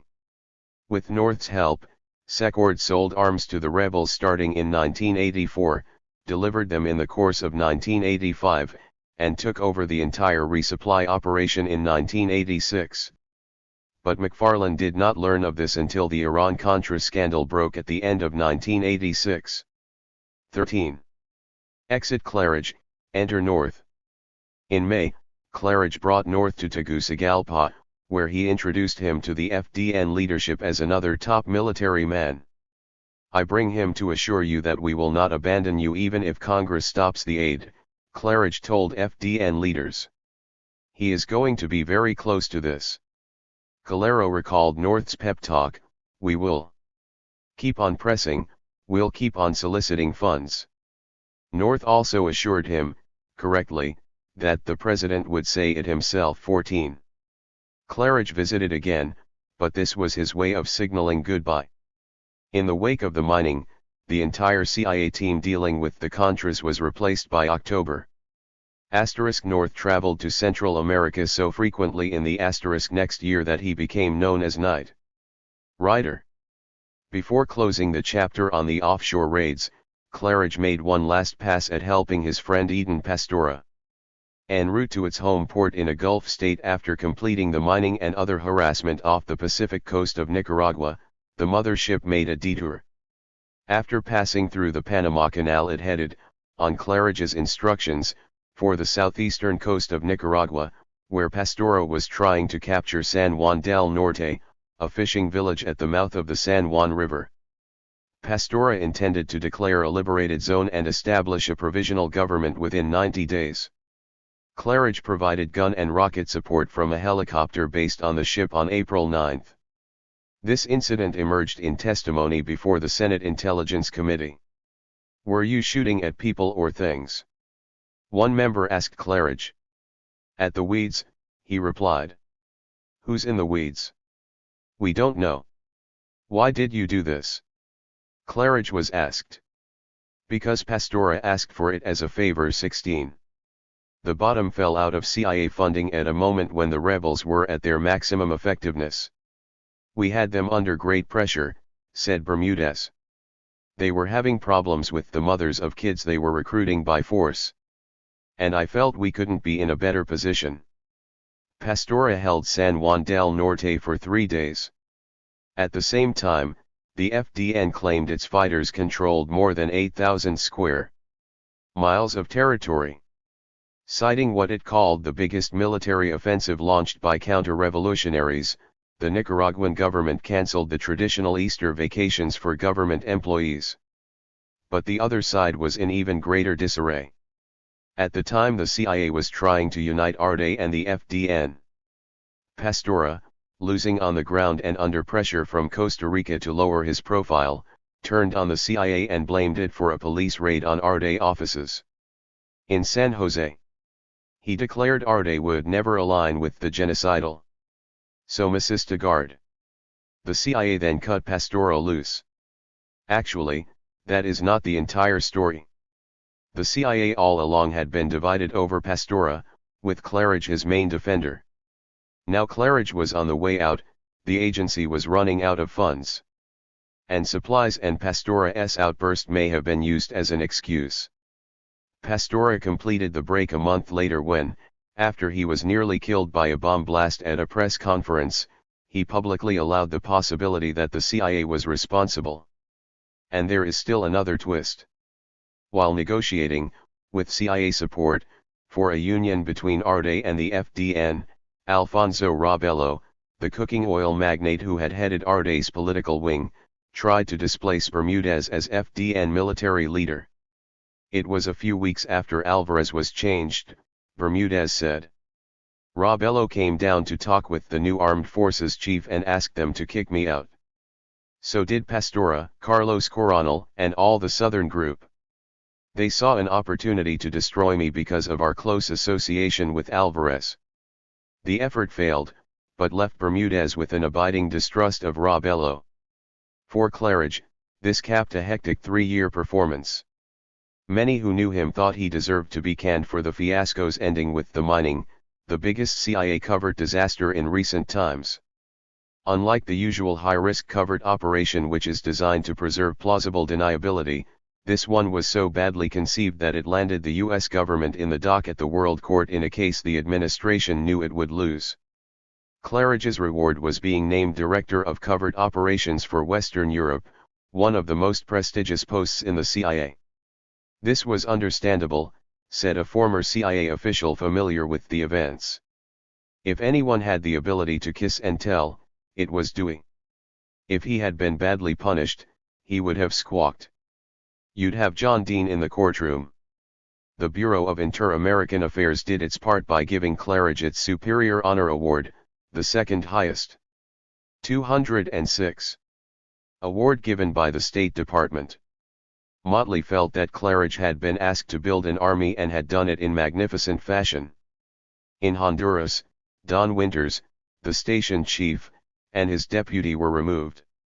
They had failed to predict Alvarez's ouster or to put sufficient time, effort, or money into the new military leadership. That was a mistake the CIA would not repeat. 17 *. However these events may have embarrassed the CIA, nothing would prove more damaging to the Contras, the long-term security concerns of the region, or U.S. interests than a process that began in June 1984, the Soviet Union's decision to supply a new generation of military hardware to the Sandinistas, including the Mi-25 helicopter gunship. The mining, which had been linked openly to the U.S. government, and the Contra-offensive then underway handed the Sandinistas two powerful arguments to carry the Kremlin in their own quest for military victory. Soviet approval of the Mi-25s, apparently given in connection with Daniel Ortega's trip to Moscow in mid-June, in turn not only altered the tactical situation on the ground and shifted the military balance in the region to the benefit of the Sandinistas but also quite possibly stiffened their terms in the Contadora regional peace negotiations and in direct talks which opened with the United States that same month. The flying tanks began arriving in November 1984 and were deployed in combat for the first time in August 1985. Meanwhile, the loss of congressional confidence in the covert operation constituted a short-term gain of turf for Motley and Johnstone in Washington. Casey had been cut down in size. At the same time, Gorman's activities were becoming a political issue. The General Accounting Office, the congressional watchdog agency, charged that Gorman had spent funds improperly, and as the fall presidential election approached, the Pentagon prudently trimmed the pace of military activities. By the process of elimination, there was by mid-year not much else to try but diplomacy. The idea of a diplomatic initiative had the added merit for some the only merit of defusing a potentially hot issue in the fall election campaign. 1HRE years at the center of the policy process had neither broadened Oliver North's vision nor tempered his method of operation. His whole persona remained that of the action-oriented lower echelon infantry officer who would batter down walls to carry out his mission. After the release of the film about the mythical Vietnam veteran who, in defiance of the bureaucracy, single-handedly liberated a prisoner of war camp, he took the nickname Colonel Rambo. North wore his patriotism on his sleeve, and in the run-up to Reagan's re-election victory, his politics as well. The highest compliment he could give another man was to say he's a damn fine American. At one point, he lost his bearings altogether as he mixed up policy making with the 1984 election campaign. North was in the 207, 208 chair at an interagency meeting to discuss the latest U.S. government publication criticizing the Sandinistas. He opened with a bang. "I think you ought to understand the purpose of this meeting is to help get the president re-elected," North said. Ambassador Frank McNear, representing the State Department, said, "We're supposed to be nonpartisan. If the president gets re-elected because you've done a good job for him, that's all right. The working day is not long enough for an NSC staff member to run a personal crusade on top of his other responsibilities," and as his emotional attachment to the FDN deepened, North lengthened his day to 16, 18, or sometimes 20 hours. As support for the policy fell apart in Congress because of Casey's and Claridge's mishandling, North readily agreed to take over responsibility from them. North acted as the FDN's champion within the government, encouraged them to keep fighting, advised them on military strategy and weapons purchases, and helped raise funds from third countries and private donors. North was well placed to help their cause, for the NSC all along was a major actor in the Nicaraguan policy process, often the principal actor. Point 2 As his power grew, so did his ardor for getting things done. But North disdained the complexities of international politics. The emotional intensity with which he supported the insurgents brought him into conflict with the State Department after Motley and Johnstone decided in the spring of 1984 that the time had come for diplomacy. As Johnstone tried to prepare the initiative by drafting discussion papers and sample documents that might draw the Sandinistas into talks, North, on behalf of the NSC, systematically gutted them. If State offered a scheme to get a discussion going with the Sandinistas, Ollie would come in and want to look at it as the final document, said one U.S. official. He would say, "We don't want that." One idea that was floated was that the United States might suspend military maneuvers as part of an overall resolution. Ollie never devastated anything in one meeting. He'd go back and say the NSC would not tolerate an end or a suspension of maneuvers, this official said. In the role of naysayer, North was not acting entirely on his own but with the knowledge that powerful patrons like Casey and Kirkpatrick were behind him. They, like North, had committed their 209 name and office to the insurgents' cause. North earned their gratitude by taking over the account. Menges on at least 3 occasions also headed off Schultz's efforts to open a dialogue with the Sandinistas, according to a former aide to Casey. He had a genius for smelling a rat, this aide said.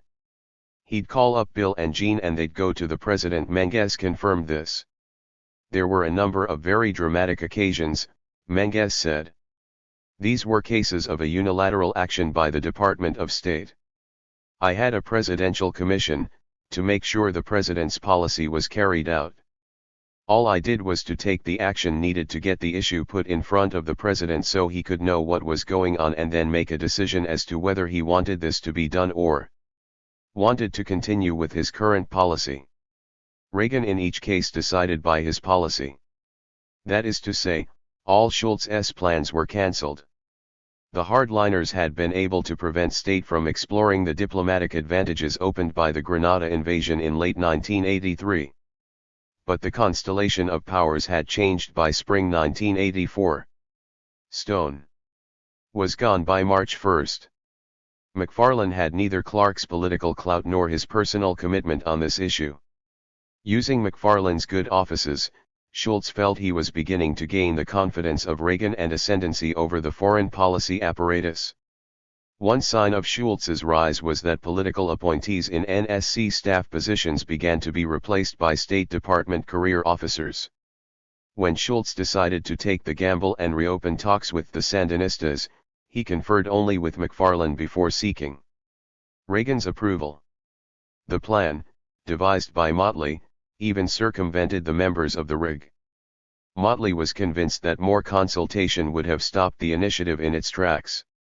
North vehemently opposed talking with the enemy, and the Pentagon could never agree on a bargaining position.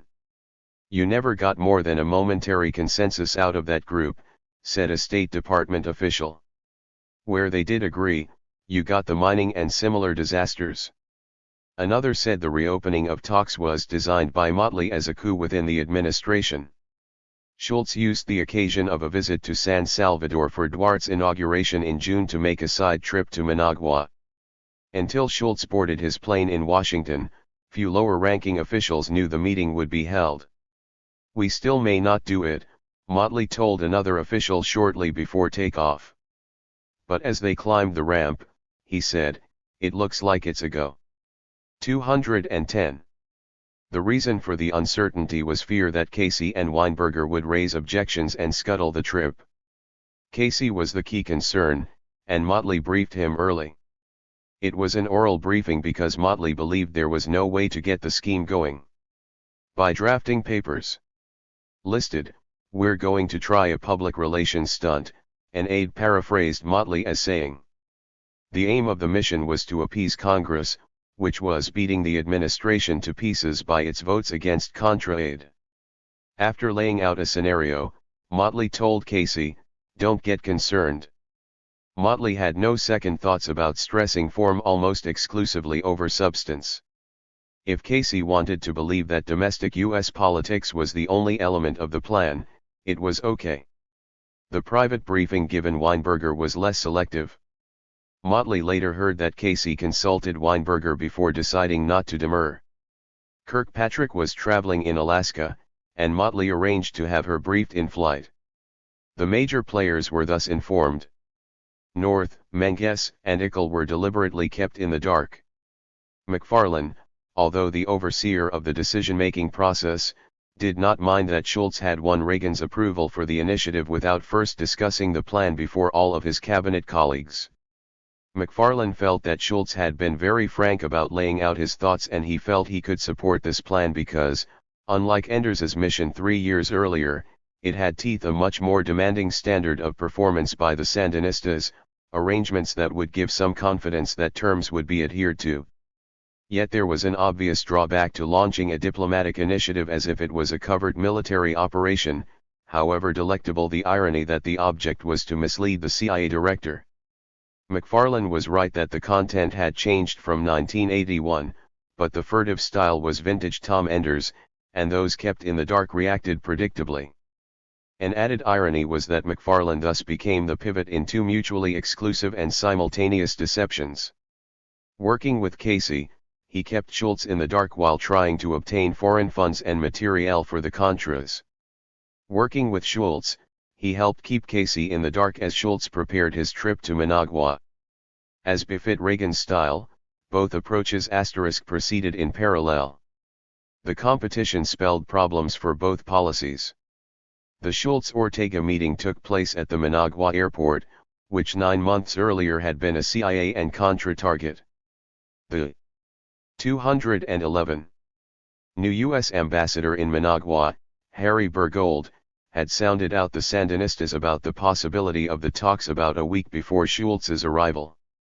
They said he was coming to discuss with Nicaragua how they could better help the Contadora process, said Victor Hugo Tinoco, Nicaragua's deputy foreign minister. From the very beginning, they linked with Contadora. Harry Schlotterman, who had replaced Stone in March as special U.S. envoy, personally delivered the news to Honduras at about the same time. It was the highest-level contact since December 1981. According to a confidential State Department summary, Schultz told Ortega that Reagan had given his personal blessing to the initiative. Schultz reaffirmed the usual 4 points of concern about the Sandinistas' foreign military advisors, support for the Salvadoran insurgents, the military build-up, and finally the failure to fulfill their 1979 promises of pluralism, democracy, and elections. All points had to be addressed simultaneously and reciprocally to achieve a comprehensive settlement. Ortega responded that Nicaragua's internal affairs were not subjects for negotiation. But Schultz felt his tone was businesslike and civil. He described the 2.5-hour meeting as frank, without acrimony or excessive rhetoric, and concluded that we are proceeding on the premise that a negotiated settlement is possible and that practical reasons exist on all sides to reach agreement. 3. Schultz named Schlotterman as the U.S. representative in further talks. Ortega named Tinoco. Hardly had the Secretary of State left Managua when he came under sniper fire from White House staff. A senior official accompanying Reagan on an official visit to Galway, Ireland, said that Reagan's aides felt dissatisfaction that the Schultz-Ortega encounter would raise public expectations that a solution was in the offing. There is a feeling of no great enthusiasm about the meeting, the official said. Point 4. The Sandinistas were equally wary. Ortega so distrusted U.S. intentions that he asked to have Mexico represented at any subsequent talks. Schultz resisted, but, without specific authorization, said the first meeting could be held wherever the two sides agreed. We did a trade-off, said Schlotterman. The venue would be in Mexico. But we rejected the presence. The compromise was that Mexican officials would stay nearby. Ortega wanted to open the process in a face-to-face meeting with Reagan. Reagan, in Ireland. 212. Dismissed the idea out of hand. I'm in the wrong country for that. A day after the Managua talks, Descoto told reporters he was a bit perplexed by Schultz's timing and expressed concern that it was a publicity stunt, almost the exact words Motley had used with Casey. 5. When the Schlotterman-Tinoco talks began later in June in Manzanillo, Mexico, each side found cause to reinforce its skepticism. In the succeeding 4 months, they never did agree on the substance of the agenda or the form the end result might take. When they began to exchange proposals, neither wanted to discuss what the other had submitted. An American official present in Manzanillo said 90% of the time was spent discussing what the talks would be about. In December, after the 9th session, the United States cut off the talks, blaming the Sandinistas for trying to substitute a bilateral agreement reached at Manzanillo for a multilateral agreement that could be reached under the Contadora process. That may have been true at the time the talks broke up, but the real story was more involved. The Americans enshrouded the Manzanillo talks in secrecy but paid scant attention to the Contadora forum. As a result, the United States placed its major proposal on the table at the same time Contadora did. The two peace plans collided, neither side knew what hit it. Johnstone, Schlotterman, and some other high State Department officials assert that Manzanillo represented a serious negotiating effort by the United States to which the Sandinistas failed to respond. Other high officials say it was doomed from the moment it began because of the division in Washington. Manzanillo was a child born with such deformities that it would have had a brief time to live anyway, said one. The two views are not mutually exclusive. The dialogue between Schlotterman and Tinoco took place in an atmosphere that, while professional and serious, was wholly artificial. They were like picnickers in a rowboat on a lake on a sunny afternoon. A cyclone approaches from the west, a hurricane from the south, and whirlpools open up to the north and east. The boat overturns, but there are any number of possible causes. Rarely has a diplomatic negotiation occurred in so difficult a context. The United States was engaged in a proxy war with Nicaragua, and both countries were preparing for national elections. While the U.S. elections gave Motley and Schultz the opening to sell negotiations to the White House, the timing, as Descoto pointed 213 out, aroused suspicion on the Sandinista side that the move was principally for domestic political consumption. So, without much enthusiasm, the Sandinistas played along in hopes their participation would influence Congress positively and avoid giving Reagan an excuse to move against them should he win a second term. While the U.S. election was not an official agenda item at Manzanillo, Nicaragua's elections, scheduled for 2 days before the U.S. elections, were on the American agenda. And here the Reagan administration was simultaneously pursuing two courses. State wanted the internal opposition to participate if it could achieve conditions for a fair fight. The White House and Casey opposed participation. It is unlikely that either side at the time quite understood the other's perspective. The internal politics of both countries were like prisms distorting the critical facts of the U.S. Sandinista confrontation, namely the facts on the ground. Sandinista officials later told U.S. officials in Managua that the day of Schultz's brief visit to Managua June 1, 1984 was the greatest moment of military peril they had faced. In April and May, there had been almost daily attacks in the south or north on army posts, state farms, and electrical or telephone transmission installations. Contra forces had begun massing in larger groups of up to 500 for some attacks, a sign of increased confidence and freedom of movement. The Sandinista army under the Ortega brothers and the interior police under Borges' command were unable to protect the installations and lacked the manpower or mobility to pursue the guerrillas. Under the military battering they were taking, the Sandinistas had developed a series of responses. For weaponry, they turned to the Soviet Union, which agreed in the emergency to upgrade Sandinista capabilities. Daniel Ortega's visit to Moscow on June 17 to 20 was reported at the time to be centered on securing military aid. He then stopped in East Germany, Poland, and Bulgaria, all suppliers of military aid to Nicaragua. But it would be autumn before the first Soviet Mi-25 helicopter gunships were delivered to Managua. For strategy, the Sandinistas took advice from Cuba and other sources, but drew also on U.S. counterinsurgency expertise from Vietnam as well as in neighboring El Salvador. Whether or not they realized it, Schultz and Schlotterman began talks from a position of relative strength on the field and in Managua, which would erode in the next 6 months. The Sandinistas also had a number of factors going for them. Congress had halted U.S. aid to 214. The rebels, the CIA's management of the program was under assault from both parties, and Walter Mondale, the Democratic presidential candidate, declared he would cancel all covert funding if elected. Although Mondale proved to be a weak candidate, for political reasons alone there was no prospect for a resumption of U.S. funding until after the election. Merely holding the talks weakened the Contras. But the Sandinistas either failed to perceive the opportunities afforded by the division within the administration or were unable to agree on how to exploit them. Thus the stage was set for the real battles of Manzanillo, which took place within the Reagan administration and in the 9-man directorate in Managua. In view of the very different nature of the two societies, a good deal less is known of the Sandinista internal disputes than of those in the Reagan administration, but the available evidence indicates that the main controversy in Washington focused on Manzanillo, while the Sandinista internal dispute related to the Nicaraguan elections. Gridlock.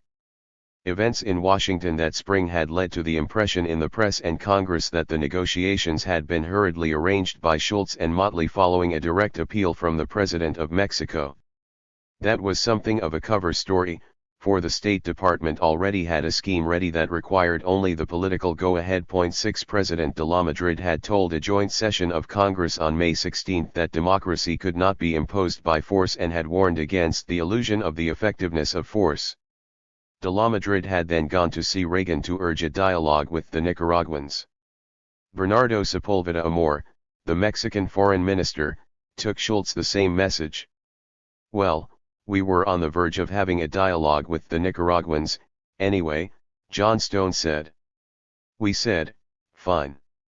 Glad to do so / talk about surprised Mexicans. They never would have dreamed that we'd actually say yes." Sepulveda laid out a step-by-step approach that would deal with security issues first and left democratization until last. "We had already been thinking in terms of a step-by-step approach. 215. To the problem, but obviously we weren't going to accept a step in which you do the security things and leave democratization for the end," John Stone said, "because you give the Nicaraguans everything they want in the first step and you're never going to get the next 3 steps. John Stone said the idea sounded very good, but asked, why not do a little in each category instead of one after the other? Sepulveda stopped. He spent 3 minutes there looking at me. "It's a really disarming thing to do to anybody." Finally he replied, "Okay, that sounds very good." This became known in State Department jargon as the horizontal cuts approach. "Nobody could ever understand what the hell we were talking about," John Stone said. The term came from stacking all the issues on a matrix page and then chopping them off horizontally rather than step by step vertically as Sepulveda had proposed. The matrix proposal had been in draft form before de la Madrid's visit. But the plan of which it formed one part was far more ambitious. John Stone's idea was to outline a result that might be achieved on December 31, 1984, and negotiate over the milestones en route.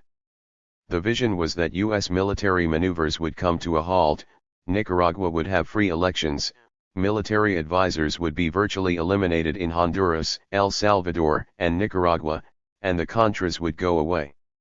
To avoid criticism at home, Schlotterman never spoke of the end result as a treaty or an agreement but as an unsigned understanding. In effect, the approach disentangled the 4 points Enders had announced in August 1982. Its subtlety was that while putting the focus on democracy, the plan was not to discuss democracy in the negotiations themselves but to work out the issue simultaneously away from the table. To that end, John Stone devoted considerable effort during the talks to pressing for opposition participation in the Nicaraguan elections under conditions that could arguably be described as fair. Open elections would resolve the democracy issue and remove it from the table. On the other hand, clearly flawed elections would pave the way for a shift in public opinion in the United States, possibly for some other remedy. The main drawback in the State Department scheme was that it was designed as much to cope with opponents of a negotiated 216 settlement in Washington as it was to entice the Sandinistas, and, given its complexity, the underlying intentions probably eluded the Sandinistas. A second flaw was that the rest of the administration never really got on board. Devising the plan and secretly launching the diplomatic process were simple compared to fighting for the policy through the administration. "Every Manzanillo session tore the cabinet apart," said one U.S. diplomat. "There was a fight about everything," said another. Reagan personally chaired 2 meetings of his national security advisors to discuss Schlotterman's instructions. Typically, Schultz, Weinberger, Casey, and Kirkpatrick gave their views, and Reagan made a non-committal pronouncement at the end. Afterward, Schlotterman reported to the State Department, "Well, the president agreed, but that doesn't change anything." The backlash in Washington following Schultz's trip may have been greater than its positive results. Motley's influence peaked with the trip. Those who were not consulted or were not informed of it until the last minute North, Menges, and Kirkpatrick were galvanized into opposition and came down hard. Motley was not invited to attend the national security meetings at which it was discussed. At the sub-cabinet level, North grew in strength. "I watched Ali gain power," said one State Department official. "His attitude was that we don't want a negotiated end that doesn't give us everything we want. So there can be no negotiated end." Throughout Manzanillo, Ali's modus operandi was to keep the negotiators off balance until something better comes along. This official said he found North's attitude amoral. Ali believed in the great game. "I think he felt his mission was to undermine everything we did." Asterisk. A fellow Marine officer said this attitude fit North's personality. He likes to avoid complicated solutions to what he sees as simple problems. He is convinced that they are bad and they have to be cut out. Kirkpatrick fought Manzanillo from the start. She said Manzanillo undercut Contadora. "I think it's baloney," said Schlotterman. "One thing you can say about Jean, she's honest," another senior diplomat said. "She did everything she could do to subvert Manzanillo." Kirkpatrick makes no bones about her strong reservations. "The fact is they never sold the matrix, the grid. I call it the gridlock inside the US government," she said. The gridlock was partly of her making. Kirkpatrick knew if the plan had democracy in it, it would fail, said a senior US diplomat. That was the fundamental cynicism of Manzanillo. Democracy was the title of one of the 6 sections of the US proposal. Kirkpatrick said she fought for it. "I believed in democracy in Central America before I ever supported Ronald Reagan, before the Sandinistas came to power." She also agreed it would be hard to negotiate with democracy on the table. Not long after Schlotterman and Tinoco sat down for their first formal meeting, Kirkpatrick exchanged views on the Manzanillo talks with a high Sandinista official. Julio López Campos, head of the party's Department of Foreign Relations, and Kirkpatrick had a mutual fascination. López is a neo-Trotskyite who became an orthodox Sandinista, and Kirkpatrick a neoconservative Democrat who became a conservative Republican. The meeting was in early July at the United Nations and was the 4th in what became an annual series. "We practically became old conversation buddies," Kirkpatrick said.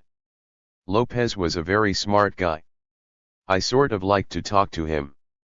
The content of their conversation is important, for López's report led the Sandinista leadership to conclude that the U.S. intentions at Manzanillo were less than sincere, Foreign Ministry officials in Managua said. According to 2 Nicaraguan Foreign Ministry sources, Kirkpatrick made it clear to López she was unhappy with the negotiations and the conduct of the policy and felt it was a gesture to Congress in an election year. The administration did not want to go to Manzanillo, and she was convinced that the effort would fail, the sources quoted her as saying. A third source, Deputy Foreign Minister Tinoco, said she did not go quite that far. "She never really said, 'One don't agree with what Schlotterman is doing.' Of course, it was clear she had a different perspective and she was not very happy with what was going on in Manzanillo." Kirkpatrick denied the version given by the Foreign Ministry officials. She said she would not have described Manzanillo as being politically motivated. "Nobody that I knew regarded the administration as under any pressures whatsoever relating to the 1984 elections that would have led them to try to get a quick agreement," she said. 218. The only officials concerned with U.S. politics were within the State Department bureaucracy. Her recollection of the talk with López paralleled that of Tinoco.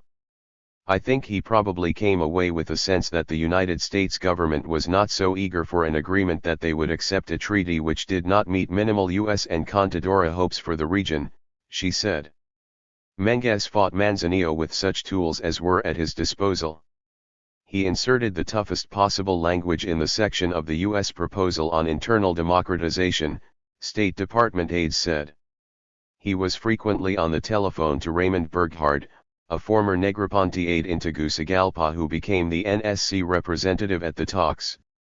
Menges also took an active role in influencing the internal opposition in Nicaragua to hold out for election terms that would give them an excuse not to take part. And He fed material to speechwriters preparing Reagan's public statements that signaled repeatedly his disdain for the election process and his disinclination to reach an agreement with the Sandinistas. According to Otto Reich, he felt that Craig and Motley had purposely undermined the Contras and misunderstood the importance of that leg of policy. Constantine felt they wanted a Paris-type Vietnam agreement and assumed it would suffer the same fate. This was a formidable set of opponents, and their concerted opposition made give and take difficult at best. The resentment of the other side was so strong that the balance was never restored, said a U.S. diplomat. They did everything they could to upset the balance. They blocked the instructions and reduced our flexibility. Another U.S. diplomat described Schlotterman's negotiating latitude as about 1/10 of an inch. His leash was so tight that Victor could not go to the John without Schlotterman calling Washington and asking permission. It was ridiculous. It was meant to be unacceptable. Kirkpatrick thought these constraints were a good thing. The president was very judicious. While he authorized the conversations, he authorized them within some very broad constraints, she said. There were constraints on what they could commit and couldn't commit, as well as the obligation to keep Honduras and the other countries informed. Disagreements over procedure took up the first 3 sessions at Manzanillo. Tinoco wanted English-Spanish interpretations. But 219. After a trial run, Schlotterman suggested they speak only in Spanish. Tinoco agreed. Other disagreements centered on who would prepare the transcript and whether to issue a joint statement. Just getting agreement on the Spanish word for stenographer took several hours, said one participant. After talks that ran well into the night, both sides settled for keeping separate notes and producing one-page agreed-upon minutes at the end of each session. About the only event at the third meeting was that Ambassador Bergold broke his arm while changing his shirt. He had rushed back from a tennis game to attend a session and pulled off his tennis shirt, not noticing a metal fan running at full speed. The only thing that saved his arm from being severed, he later said, was his Seiko watch. Kirkpatrick and some other officials who did not take part in the talks insist that high-level Cuban diplomats were present at most of the Manzanillo meetings. They were there in the hotel all the time. They were in particular touch with the Mexicans, of course, she said. U.S. officials at the talks dispute this, but Kirkpatrick said, all of those guys had a vested interest in the Manzanillo talks. Tinoco dismissed the claim about Cubans as flat wrong. Maybe they are referring to the Mexican army. Because the only people who were around aside from the U.S. delegation and the Nicaraguan delegation were some hundreds of Mexican troops. Nobody was able to get into this place. They even had a destroyer in front of our house. Not until the fourth meeting, on August 15 and 16, did Schlotterman present the Matrix proposal verbally. 10 weeks had elapsed since Schultz's flying visit to Managua, but Schlotterman still was unable to get interagency agreement to hand over the piece of paper to Tinoco at this meeting. He said they considered it not advisable to give the whole thing in writing, Tinoco said. So what we did was take notes. Schlotterman spoke very slowly, dictating in Spanish, word by word. It took about 2 hours, maybe more, Tinoco said. The proposal itself left the Sandinistas fairly baffled. Titled Timetable of Reciprocal Unilateral Measures, it called for specific Sandinista concessions over a 90-day period in return for an undefined U.S. response. For example, it proposed that 1/3 of the Cuban and Soviet military advisors be removed from Nicaragua within 30 days, the second third within 60 days, and the remainder within 90 days. After 30 days, the U.S. military presence in Central America will take Nicaraguan actions into 220. Consideration. After 60 days, the U.S. continues to take Nicaraguan actions into consideration. And after 90 days, the U.S. presence in Central America will have taken Nicaraguan actions into consideration. This taxed our intelligence, said one Sandinista foreign ministry official. It was totally unacceptable from the outset. It implied a unilateral withdrawal. So it appeared. The reason no incentives were stated was the internal struggle in Washington. There was something in every one of those boxes when we started, one State Department official recalled. But Ollie, with an almost bizarre smile on his face, would veto the contents. The plan was emasculated. It became unbalanced. The Pentagon did not work out the U.S. unilateral response to the proposed withdrawals. We were kicking it around. We never did come up with an answer because they never came back to us and asked for elaboration, a source on the JCS staff said. Almost every other area of the six-point proposal contained a hook that would be hard to swallow. In exchange for closing the centers of command and control of the Salvadoran FMLN, the United States pledged that the anti-Sandinistas agree not to mine or attack the harbors of Nicaragua or petroleum storage places. The U.S. offer not to repeat a military and diplomatic failure was taken in Managua as a less than serious concession.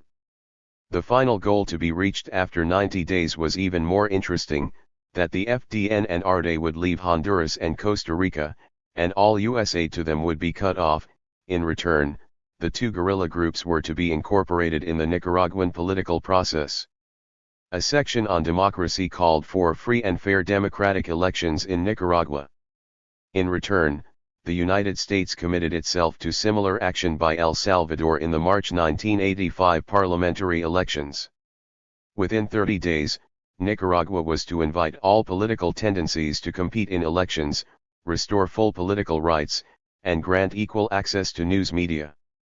Within 60 days, the election campaign would be underway and amnesty granted to all who wanted to participate peacefully. Within 90 days, elections which guaranteed free and fair democratic participation by all political tendencies would be held. The final goal was institutionalized democratic structures and rights. Under economic cooperation, Schlotterman offered restoration of the sugar import quota, renegotiation of the Nicaraguan debt. 221. Support for international bank loans, and full access to U.S. markets, but said U.S. demands of Nicaragua were under study. The demand relating to arms levels contained a vague offer that the U.S. presence and exercises readjusted to reflect the advances made. Only the area relating to verification seemed reasonably straightforward. This is the only thing we can get from the NSC, a member of the U.S. delegation told his Nicaraguan counterpart. We are in a double negotiation. Tinoco told Schlotterman he had to study the document before responding. John Stone, hearing of this, interpreted it in the most positive light. That was not how Tinoco had meant it. At first reading, it appeared to be a proposal for surrender. Tinoco felt he had to return to Managua to study it and decide how to respond. I was not in a position to say immediately that it was a disaster. 3 weeks later, on September 5, Schlotterman had the authority to hand over the actual document. Yet Tinoco refrained from asking Schlotterman to fill in the many blanks. John Stone was dismayed by the lack of interest. It was an enormous disappointment to me. We thought we had found a gimmick in which we could get an agreement from them on where it was all going to end up and the fact it would be approached on multiple stages with simultaneous action by both sides across the spectrum of bilateral differences. And then we could quibble, if we wanted to, about how to get there. Had the Sandinistas responded, you would be cooking. You would have an active, a real negotiation taking place. John Stone acknowledged that the U.S. incentives were exceptionally vague.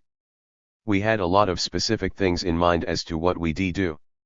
We didn't have exact agreement at that time as to what it would be. But everybody knew that if they signed onto it, we would have to do something that would be regarded by our own public as being an adequate response. Among the possibilities was the whole question of the U.S. presence in Honduras. With respect to the Contras, John Stone's idea was that the Contras would have to go away. But he added, we insisted that they had to go away in the context of being absorbed into the political process. To overcome wariness of the vague U.S. proposal, John Stone said he sent a message through diplomatic channels in Washington. Look, this is action forcing. If you say yes to this, there's no way we 222. Cannot do something that is equivalent. Exactly what we will do will be subject to negotiations. It was a message that the Sandinistas say they never received.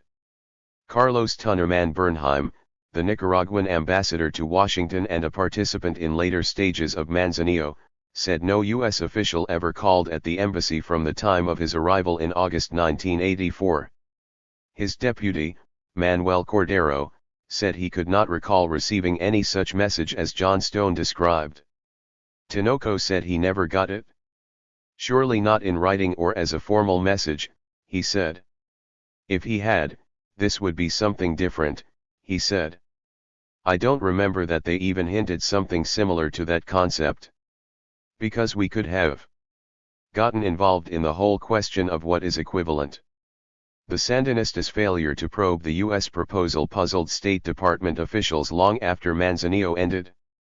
Tinoco explained that the leadership in Managua had a choice, either to ask for clarifications and thereby accept the American framework, including the reference to Nicaragua's internal system, or to define its view of the concessions and the measures that the United States had to take.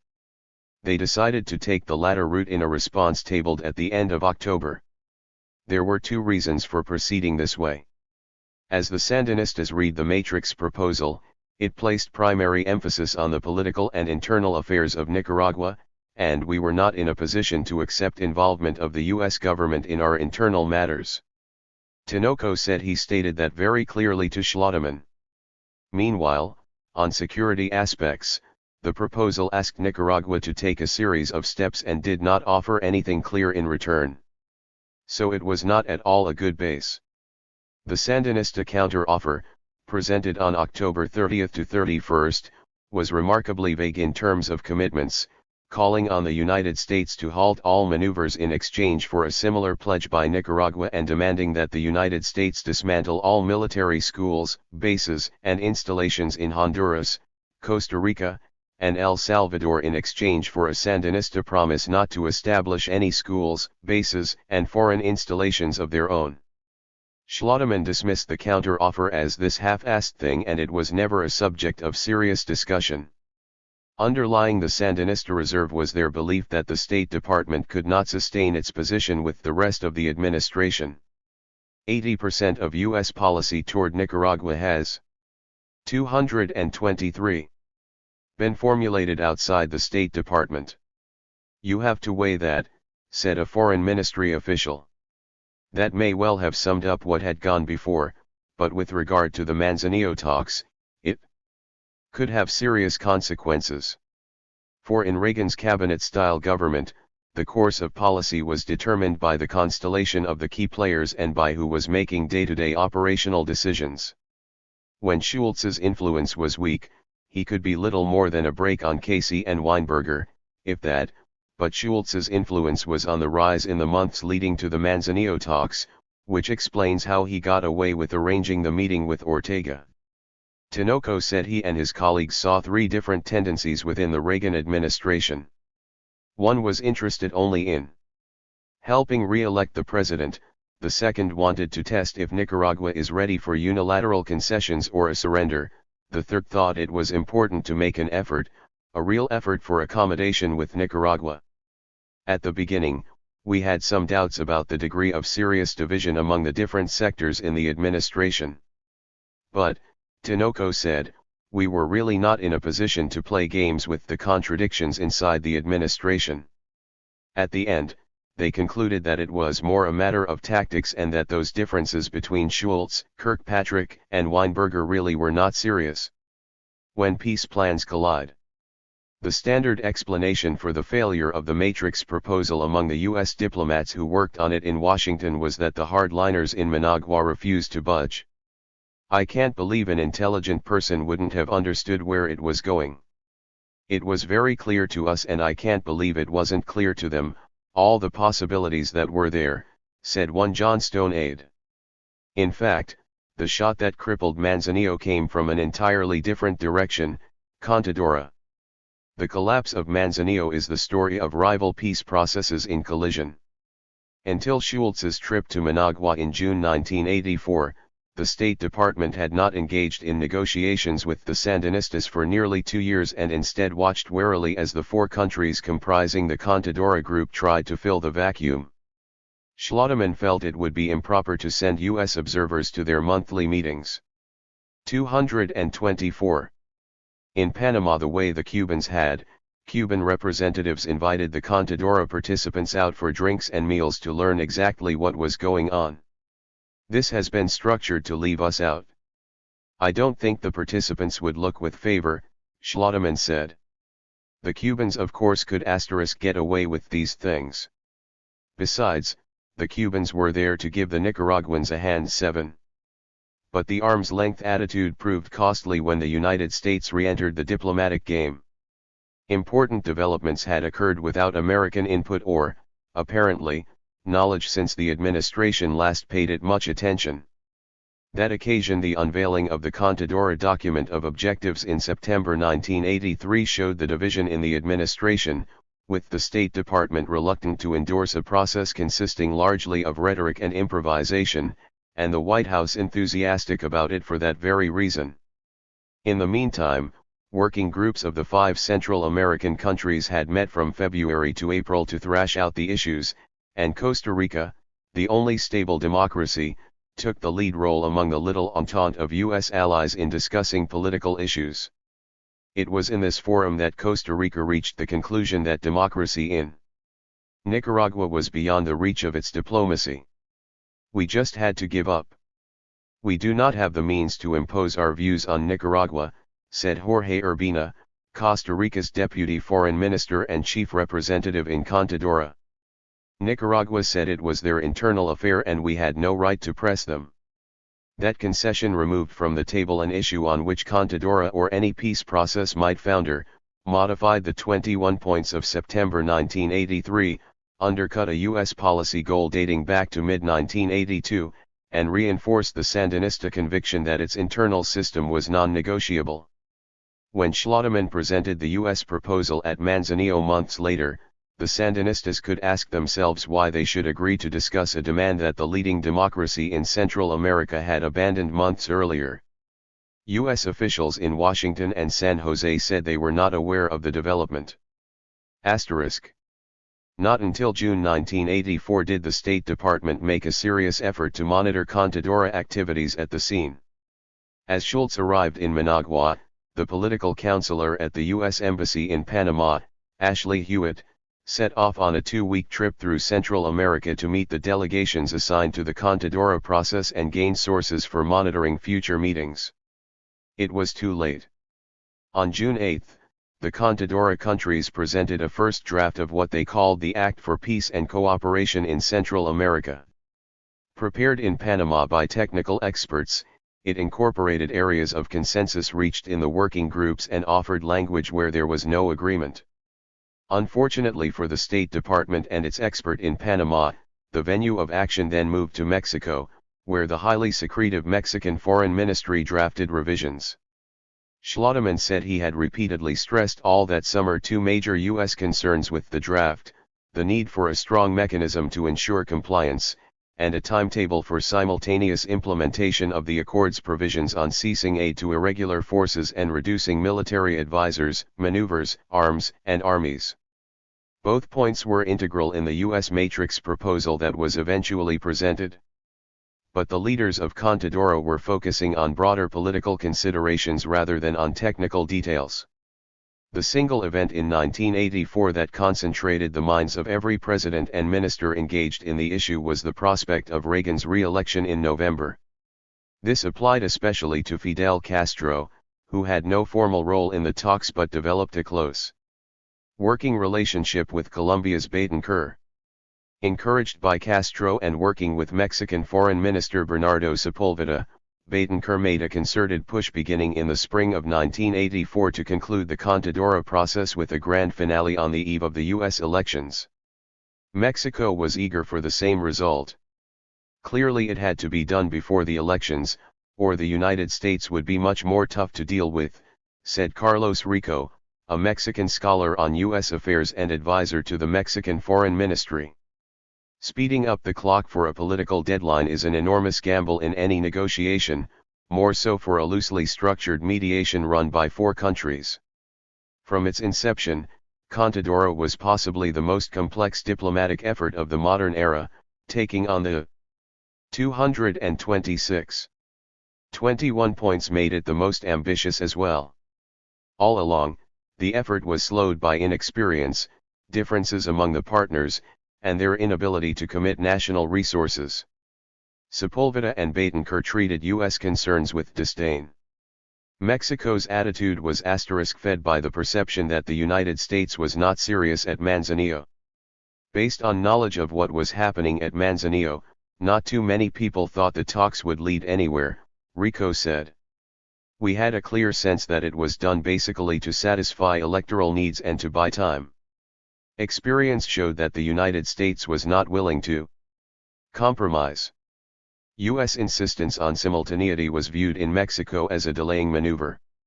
Exactly the kind of U.S. position seen as not serious, Rico said. Although Mexico had the most professionalized foreign ministry of the Contadora countries, it lacked experience in mediating what was in essence a security dispute. Claude Heller, the senior official in charge of the drafting, had no background in security issues, according to Rico. It was a question of reading books. The military, long relegated to the sidelines of Mexican diplomacy, were consulted, but not enough. In addition, the vision that drove the Mexicans was rather more ambitious than resolving the immediate crisis. They wanted a redefinition of the relationship between the United States and the left in Latin America. In a certain sense, a very important aspect in inter-American affairs since World War II has been a search for a new order that accommodates the interests of the Latin American countries with the interests of the United States, Heller said. As examples of the old order, he cited the CIA-sponsored coup in Guatemala in 1954, the U.S. military intervention in the Dominican Republic in 1965, and the American-backed overthrow of Salvador Allende in Chile in 1973. The question comes down to the ability of the United States to coexist with Latin American experiments that are in contrast with the fundamental interests of the United States. Conceivably, patient, skilled diplomacy by Latin countries over many years might begin to effect so strategic a shift in the U.S. role in the region. A quick fix would not. Betancur was a newcomer to negotiations but saw in his amateur status a special virtue. In negotiating peace with leftist guerrillas at 227 home, he eschewed verification altogether. The internal process was very much appearances, according to Fernando Cepeda, dean of the law school at the University of the Andes. The Colombian army and press alleged that the guerrillas were breaking the truce. The guerrillas charged that the army was breaking the truce. I was on the verification commission. We could not prove anything. There was no staff, no procedure, information arrived very late. So verification was non-existent. Betancur theorized that to conclude a binding, comprehensive, verifiable agreement in treaty form was impossible. It was better to produce a document that had the language and use the existence of that to press for results. It isn't a completely empty theory. It has its validity, said Schlotterman. Venezuela and Panama kept a low profile that summer. As host government in Manzanillo and a key player in Contadora, Mexico theoretically was the link between the two negotiating processes. Schlotterman visited Manzanillo every third week that summer and frequently saw Sepulveda or his deputies. However, I never got much out of him, Schlotterman said. I never figured out what the hell they were doing. Sepulveda claimed equal ignorance of Manzanillo. The conversations at Manzanillo were private, between the United States and Nicaragua, and the Contadora effort was, I wouldn't say totally independent from the knowledge of the proposals, it was a different forum altogether. So none of the Contadora members knew of the proposals in Manzanillo. As for the U.S. Matrix proposal, he said, I don't remember that particular document. Actually, both sides briefed the Mexicans after each round. Tinoco confirmed that he gave Sepulveda a copy of the U.S. proposal. In short order, the two peace processes collided head-on. Schlodemann presented the written matrix proposal at the two-day meeting in Manzanillo that ended on September 6. That night in Panama, the four Contadora partners met and produced a revised final act. Suddenly, two peace plans were on the table, and neither the United States nor Contadora understood the content, strategy, or origins of the other's plan. The new draft took the Americans by surprise. Schultz, in a letter to West European foreign ministers dated September 7, guardedly endorsed Contadora's efforts, calling their draft an important step forward that contains many positive elements. 228. But he was referring to the June draft, not the one completed that same day. *8 The Contadora September 7 Act was another example of the dubious procedure of presenting a final product rather than have the Central Americans negotiate it face-to-face. The substance was also questionable. Security elements that would affect the United States, its military presence and maneuvers would be subject to removal on a fixed timetable, but those aspects affecting Nicaragua were left largely to subsequent negotiations. Verification procedures had no teeth. Latin America experts on the JCS staff in Washington expressed concern. For us to have agreed to that revised act would have been the United States getting out of Central America, said a senior analyst. It would have been seen as a retreat. Sepulveda had not only thought up the language but also a public relations plan to promote the document as the answer to Central America's problems. The platform was to be the United Nations, with Mexico playing the lead role. His design was to create momentum for support through international public opinion before anyone could raise serious objections to the draft. He introduced the September 7 Act as an official United Nations document almost immediately, before any U.S. official saw it. One of the friendly countries of the region made a copy available the next week, but it was September 12 before John Hamilton, a career diplomat in the Inter-American Affairs Bureau who followed Contadora, got to read it cover to cover. Schlodemann took a copy with him when he left on a tour of Contadora countries and U.S. allies in Central America a few days later to discuss the latest developments. Meanwhile, Sepulveda was pressing to have the act accepted as a Security Council document. Jeane Kirkpatrick heard of the maneuver and helped block it by alerting several Central American countries. There was an effort here to pull a kind of propaganda coup, she later said. I'm sure we did. In the weeks after its release, Sepulveda, de la Madrid, and Betancur mounted a campaign to induce Central Americans to sign on. Some needed little prodding. Gutierrez of Costa Rica on September 13 offered to sign the document because it had taken into account all of Costa Rica's objections to the earlier draft. The first negative signal came from Honduran officials in Tegucigalpa, who on September 19 told Schlodemann that further revisions were needed.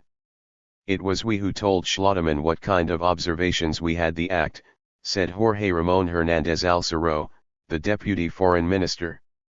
He didn't have very clear ideas about what the September draft meant. After Schlodemann left, Honduras issued a statement to this effect.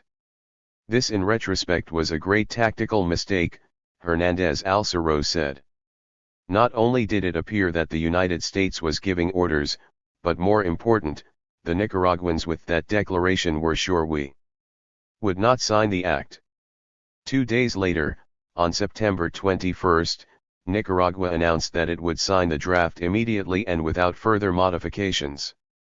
The news startled the region, the State Department, and even the Contadora countries. Endorsing the document was a major public relations coup for the Sandinistas, but a shrewdly calculated step with low costs.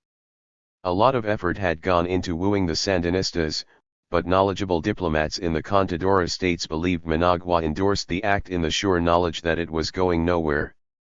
Tinoco backed this up. Of course, our impression was that it probably would be difficult for the United States to accept that. Or as another foreign ministry official put it, we perceived realistically that we couldn't expect the Americans to accept the act. If Washington did, Tinoco said, the limits imposed on U.S. military maneuvers and the requirement to withdraw advisors would be good for Nicaragua.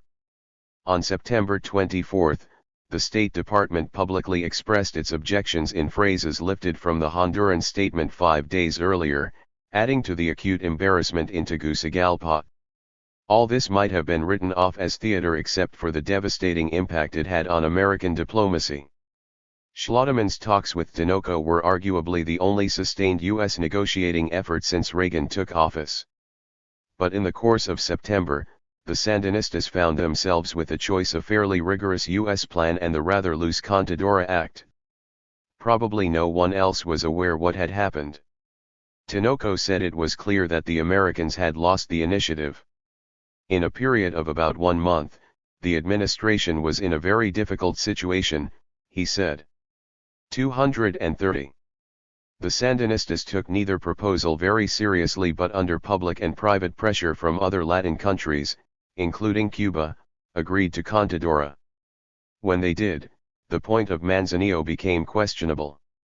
Schlotterman discovered this at the next meeting on September 25, where Tinoco announced that Nicaragua had adopted the September Contadora draft as its position in the bilateral talks. Any substantive changes would upset a delicate balance. It is the result of a 2-year process, he said. This was the point of collision. John Hamilton, who took part in the Manzanillo talks, cast it in a more positive light. The two processes were organically joined. Schlotterman concluded that he was dealing not with an organic link but a wall of stones. He returned to Washington and at a session of top national security advisors with Reagan himself in the chair brought the very negative report that the Sandinistas were just stringing us along. The State Department became anxious, and conveyed U.S. views about the act to allies in Central America. Costa Rica quickly backed down. El Salvador's José Napoleón Duarte, after visiting Venezuela, Colombia, and Panama, had promised to send home the 55 U.S. military trainers in El Salvador if Nicaragua would remove 8,000 Cuban military advisors. "Let us do something. Let us sign the document," he declared on September 22. He spoke before hearing from his ally. When asked about the U.S. position 2 days later, he told reporters in San Salvador, "I think that a sovereign country does not have to talk to anyone about the line of conduct to be followed by that country. When we enter into an international treaty, we honor it." This was more than the traffic would bear in Washington. He had said things he shouldn't have said, a senior U.S. diplomat commented. Schlotterman met with Duarte and left him in no doubt as to what the administration wanted. Early in October, Honduras said that it, together with Costa Rica, and El Salvador, planned adjustments to the Contadora document which would delay the signing beyond October 15, the deadline set by the Contadora ministers. Schultz paid a brief visit to Mexico, where he said the United States and its allies wanted the treaty to work better and thought it required improved verification and simultaneous enforcement.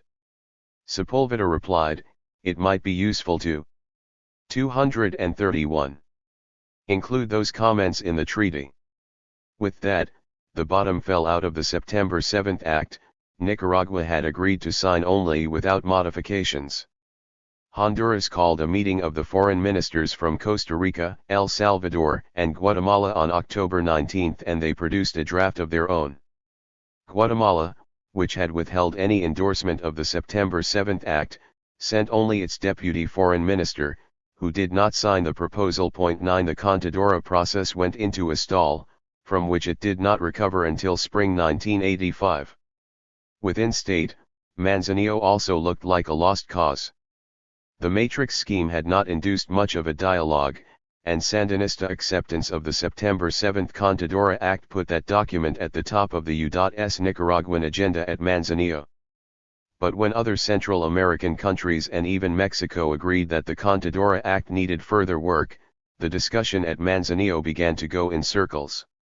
Manzanillo had been a costly undertaking for the State Department in terms of internal administration politics, and now there seemed little likelihood it would bring a diplomatic payoff by the end of 1984 as John Stone had envisioned. The talks proceeded, nevertheless, through the end of the year and might have been extended but for a failure of U.S. policy in a second, related sphere. Direct U.S. Sandinista negotiations were only part of the State Department's strategy that fall. John Stone's scheme also had attempted to address in writing a subject that no country except under conditions of military occupation would have been willing to negotiate, namely Nicaragua's internal political system. But, as already noted, John Stone's plan was not to negotiate directly over democracy but to resolve the issue through the Nicaraguan elections. Indeed, if elections that were seen to be fair could have been held in Nicaragua, democracy would have been swept from the table as an issue. While the talks were going on, John Stone made an effort to bring this about, but he was up against a formidable array of forces. The wrangling over elections came to a head at precisely the same moment as the collision of the two peace plans. 11. Divided Council. Nicaragua's 1984 elections provide a case study of the impact of loose management on a delicate foreign policy situation that might have been amenable to U.S. influence. The November 4 polling was a turning point not only in the post-Somoza history of Nicaragua but also in U.S. policy. This was the point where low-cost U.S. options ran out. Of the many missed opportunities to achieve at least some of the stated U.S. goals in Nicaragua, perhaps none compared to this. The division in Washington all but assured an inconclusive contest. One of the biggest mistakes of all, maybe the biggest mistake, was the handling of the election, said a high U.S. diplomatic source. The idea of the CIA and White House staff was to avoid participation in the elections. The debate was over whether to go halfway or not one. The State Department's planning for both direct diplomacy and 232. Divided Council 233. The elections had gone into high gear following Daniel Ortega's announcement on February 21, 1984, of the election date. About a month later, John Stone met Arturo Cruz Sr., the former Sandinista ambassador to Washington, to discuss the elections. Over lunch at Germain's, a French-Vietnamese restaurant in Upper Georgetown, he asked Cruz if he would be interested in running for the presidency. "We had to be sure there would be a candidate," John Stone said. "He was the one leader we thought they might be able to allow into an electoral process." John Stone and Motley were preparing a strategy that in theory would offer the Sandinistas an opportunity for reconciliation with the Reagan administration. The two governments would tackle their differences over security in direct talks even as the Sandinistas and their domestic opponents fought out their claims to power through the election process. Conceiving such a scheme in an ideological but loosely managed government may have been unrealistic. Even to test the Sandinistas' intentions convincingly required a unity of purpose that had thus far eluded the administration. There was no assurance that the other side would conclude an acceptable security accord or run a fair election. Yet not to try meant foregoing the unique opportunity offered by the nearly simultaneous elections Nicaragua on November 4 and the United States on November 6. A co-author of the free election concept was Luigi Einaudi. The grandson of a post-World War II president of Italy, Einaudi was the institutional memory of the Bureau who had worked under 4 administrations. He was no dove. "I always say you do not beat a guerrilla carrying a machine gun by throwing sacks of fertilizer at him unless you happen to be very lucky." Einaudi had drafted Enders's July 1981 speech and held that, even in countries torn by civil war, elections can bring national reconciliation and function as a moment of truth. If rigged, they will be exposed; if fair, they will reconcile. In this particular case, they offered the chance to get the United States off the hook while the time was right. The State Department scheme drew on professional assessments of the political situation on the ground. In the view of diplomatic observers, the Sandinistas would have won free elections fairly in their first 3 years in office. But with triple-digit inflation, lowered living standards, the draft, and increasing state control of the economy, an overwhelming victory was no longer assured in 1984. A poll conducted by the Statistic Institute of Spain in 234 November 1983 showed that the Sandinistas would gain only 35% of the vote unless they formed a common front with other leftist parties and lowered the voting age to 16, in which case they could gain 55%. Point 2. The Sandinista leadership had its own scarcely hidden rivalries. Daniel Ortega, the presidential candidate, saw the election as a way of enhancing his stature abroad and at home. Borga had thought the honor was his and opposed the election plan. Bayardo Arce, a Borga ally, later described the contest as a nuisance forced on the Sandinistas by the United States. If we did not have the war situation imposed on us by the United States, the electoral problem would be totally out of place in terms of its usefulness, he said in a secret speech that spring. Anthony Quainton, the U.S. ambassador to Nicaragua, anticipated that Daniel Ortega would win a plurality but thought he would attempt to govern as head of a broad coalition including centrists, the same style of leadership he showed in the later stages of the revolution. In this context, to participate in the elections would preserve a breathing space for the opposition. Quainton did not press his views, however. The overall assessment was shared by Harry Bergold, who replaced Quainton in May. Bergold had previously served in Hungary and had a fascination with communist systems and the ways that U.S. influence might be used to encourage them to open to the West. Bergold knew that discontent was seething beneath the surface and felt an election contest might spark something exciting. However, the hard right did not agree. For Reagan hardliners, the main problem that spring was politics at home. The harbor mining calamity coupled with Casey's disdainful attitude toward the views of the chief U.S. representative in Managua had long since become relegated to the category of curious communications.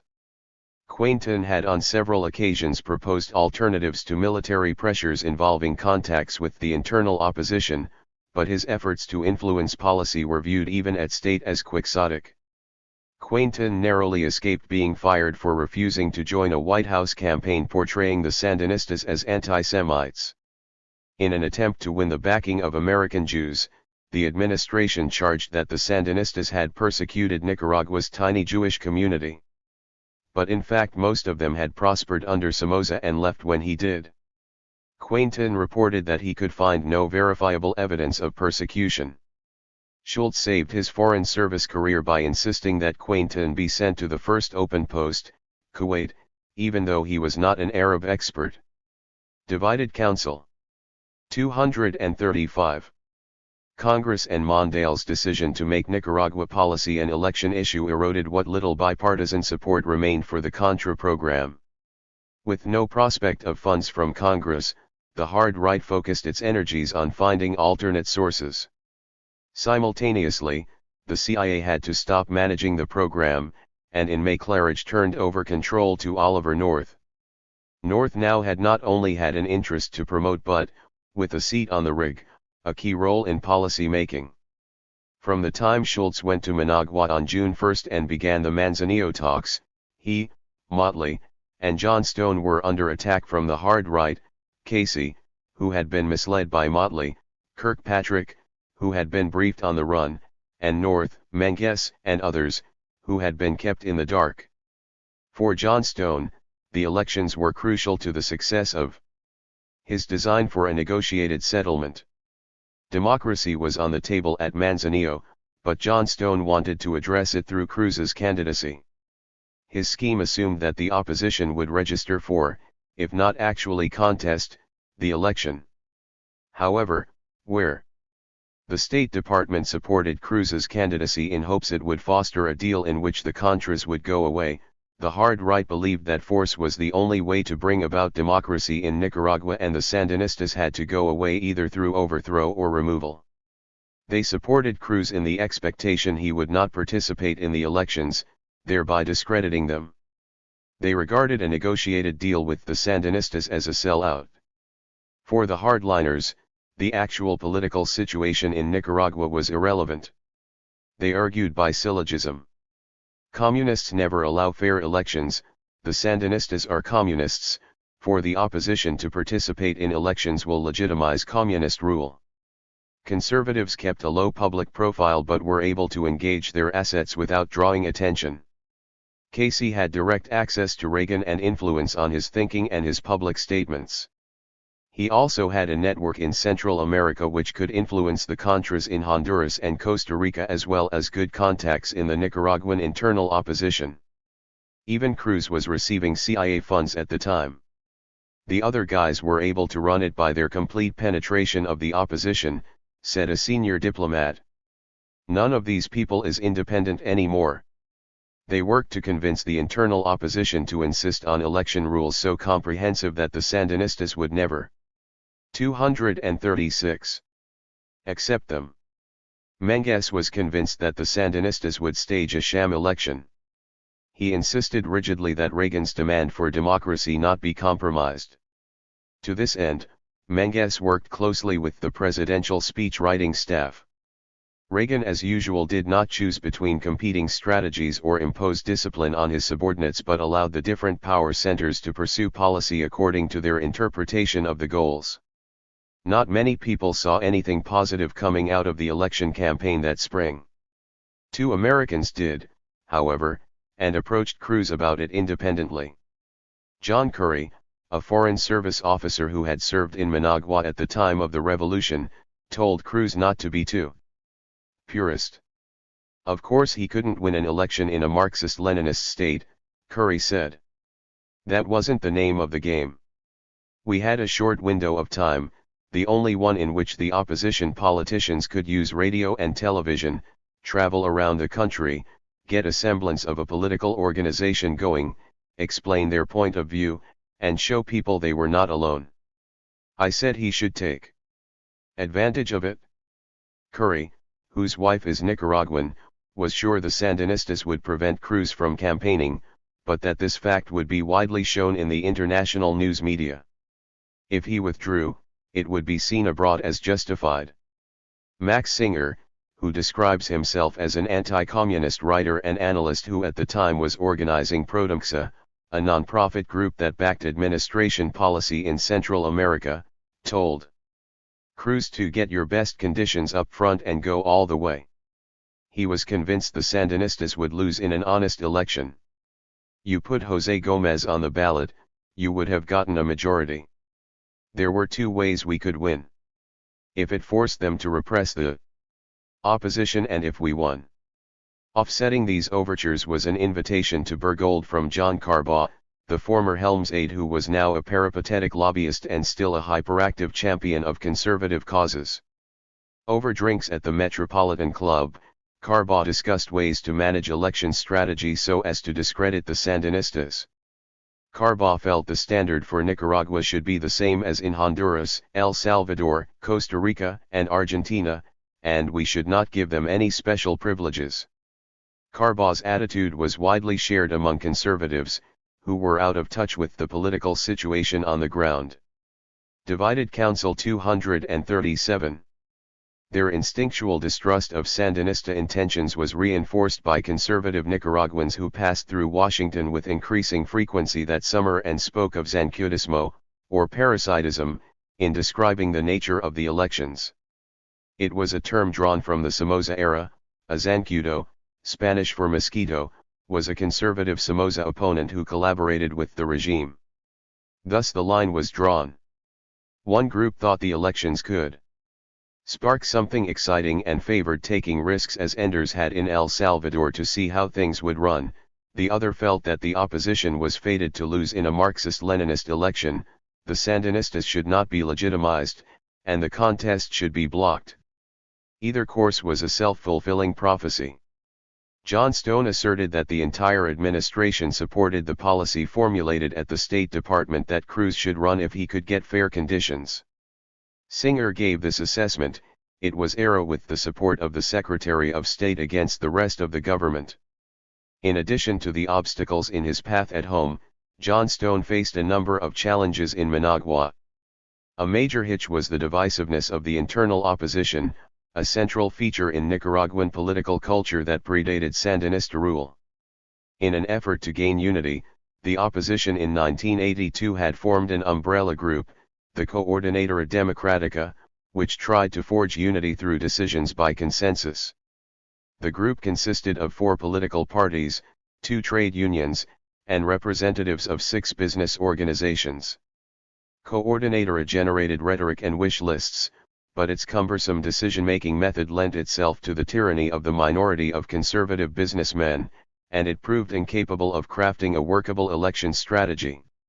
The group found themselves continually outmaneuvered by the Sandinistas and failed to achieve even their most basic goal, to hold a dialogue with the Sandinistas before proceeding. The only program they had been able to agree on was a 9-point plan in December 1983, which the Sandinistas simply ignored. The first demand was to separate the Sandinista party from the Sandinista army, which meant reorganizing the army. The ninth set talks. 238. Between the Sandinistas and the Contras as a condition for participating in the elections. In their March meeting, John Stone had cautioned Cruz not to be caught up with these maximalist terms. John Stone felt quite a few of the 9 were killers. It was early July, and the coordinator had yet to choose a candidate. Under prodding by a visiting West German parliamentary delegation, a sort of rump coordinator consisting of 2 political figures representing both ends of the spectrum got together and made the decision. They were Enrique Bolaños, a wealthy cotton grower and head of COSEP, and Azucena Ferry, one of the more dynamic women of Nicaraguan politics, who headed the Social Christian Party, a close ally of COPI, the Venezuelan Christian Democratic Party. The selection process took place in the darkness of a tunnel, Bolaños said. They wrote down 5 names: Arturo Cruz, Adolfo Calero, Ismael Reyes, head of the Nicaraguan Red Cross, Alfonso Robelo, and Eduardo Rivas. Gastizura, deputy leader of the Coordinadora. I said, number 1 is okay with COSEP. Number 2 has his finger on the trigger, no good. Number 4 is the same as number 2. Number 5 is very ill. So numbers 1 and 3 were okay with us in that order. 4 Ferry flew to Washington and asked Cruz. It was July 11th, and the Sandinistas had set a deadline of July 25th for the registration of candidates. Bolaños and Ferry agreed that if Cruz was willing, he should be the candidate of the entire Coordinadora. He agreed. Ahead of him was a formidable task. It was 4 months before the election and nothing had been organized. Besides diverging from democratic practice, the procedure for choosing the Coordinadora candidate deprived the anointed candidate of a political base. By virtue of the delays, he had no way of creating one on returning to Nicaragua. Cruz was everyone's candidate and no one's candidate. Ferry wanted him to run under any circumstances. Bolaños's view was close to that of conservatives in Washington. He could not foresee circumstances in which Cruz should run. Cruz's main constituency was in Washington, and Washington was split. John Stone clearly hoped Cruz could find his way clear to registering. White House officials said they supported the goal, but their sincerity was quickly called into question. Before leaving Washington, where he was working at the Inter-American Development Bank, Cruz touched several bases. He called on Deputy House Majority Whip Bill Alexander and his aide Brant Budowski, who represented congressional liberals, a group with a lively interest in his candidacy, then met representatives of the AFL-CIO Labor Federation, and with them he called on Menges at the White House. Menges thought that we should go. He said that was his first impression. But Cruz said he replied, "Look, we have to see if this is legitimate or not because we cannot afford to legitimize a tyranny." A better guide to White House thinking was contained in 2 Reagan speeches. Once again, the president's rhetoric pointed to a different policy than that which the State Department was pursuing. On July 18, the eve of the 5th anniversary of Somoza's demise, Reagan launched a new public relations offensive to gain $21 million in contra aid by labeling Nicaragua a totalitarian dungeon. Then on July 19, hours before the Sandinistas announced the ground rules for the election contest and 4 days before Cruz returned to Managua to test the waters, Reagan belittled the scheduled Nicaraguan elections. "No person committed to democracy will be taken in by a Soviet-style sham," he said. "We think that's what it's going to be, White House spokesman Larry Speakes told reporters. The main stress of the president's speech was that the United States had a moral responsibility to aid the Contras so long as the Sandinistas continued communist interference in the region. The controversial language was drafted by Menges, who felt it should have been even more explicit. I think my preferred language was Soviet-style fraudulent elections, Menges said 3 years later. Every communist government has these phony Soviet-style fraudulent elections. Obviously I felt it was very important to give the American people, friendly governments, and the communist Sandinistas notice that the president was watching them. Menges asserted that Reagan's harsh rhetoric did not prejudge the issue and was an effort to be constructive. But at the time, according to 240 of the speechwriters, he argued for the language on the ground that the election would be a Soviet-style sham. This was a different pitch than the one he gave Cruz. The tenor of the Reagan remarks disturbed some top aides. Robert McFarland said he had grave doubts about Sandinista intentions but believed that a credible policy required factual evidence, which could be obtained only with Cruz's return. Although John Stone's effort to encourage Cruz was the agreed-upon strategy, Reagan's speech pointed in the other direction. At the State Department, this was viewed as PR for the course. The watchword around the government is that the White House is entitled to its rhetoric. That goes for any White House, said one knowledgeable official. The problem is that words that easily flow from a speechwriter's pen in Washington and have little impact on U.S. opinion transform into a mighty roar in the village-like context of a small Central American state. Reagan had sent an important signal, effectively writing off the Nicaraguan elections before anyone in Washington was aware of the political facts on the ground. It was the triumph of Carbaugh's line of thinking. In the context of a drive to renew aid for the Contras, the remarks made clear that the White House priority was on external military pressures, not an internal settling of political differences. Either approach was a gamble, but Reagan was placing his chips on the external. Reagan's rhetoric produces the triumphalism of the hardliners.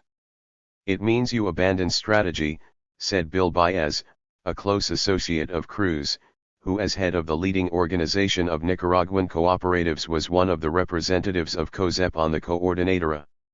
Cruz concurred. As long as the recalcitrant opposition has a reading of things that the United States eventually will invade Nicaragua and kick the Sandinistas out and say, here, now, we will pick a king, we will not be able to articulate our own policy and really address the issues we have to as Nicaraguans. White House rhetoric never did fall into line with State Department efforts. A second challenge for John Stone was bringing the FDN on board. That turned out to be easy so long as Cruz was not really going to run. John Stone laid the groundwork by approaching Calero directly. Cruz also was in direct touch with Calero, as were the congressional liberals. We were told by this fellow Brent Budowski and by Bill Alexander that if we were open to the elections, then people would. Divided counsel. 241. Be convinced that the Sandinistas were not to be trusted, Calero said. Calero agreed and went so far as to offer to lay down arms should the Sandinistas accept the conditions of the internal opposition. This was a calculated ploy. I was sure that the Sandinistas were never going to meet them, so I could be really audacious, Calero said. Calero also had every reason to be confident the opposition would never take part in the elections. I knew the way the Nicaraguan people think. There was enough history that the fear of legitimation of a fraudulent action would have prevailed. That's why I went out on a limb. Even before setting foot on Nicaraguan soil, Cruz had reason to be ambivalent. With U.S. counsel divided, he was on his own. On the eve of his departure, Cruz gave a long interview to Fred Francis, an NBC television reporter, in which he assessed his chances. As the crew packed up, Cruz approached Francis. "You know I'm really not going to run. You know that." Francis threw out the interview.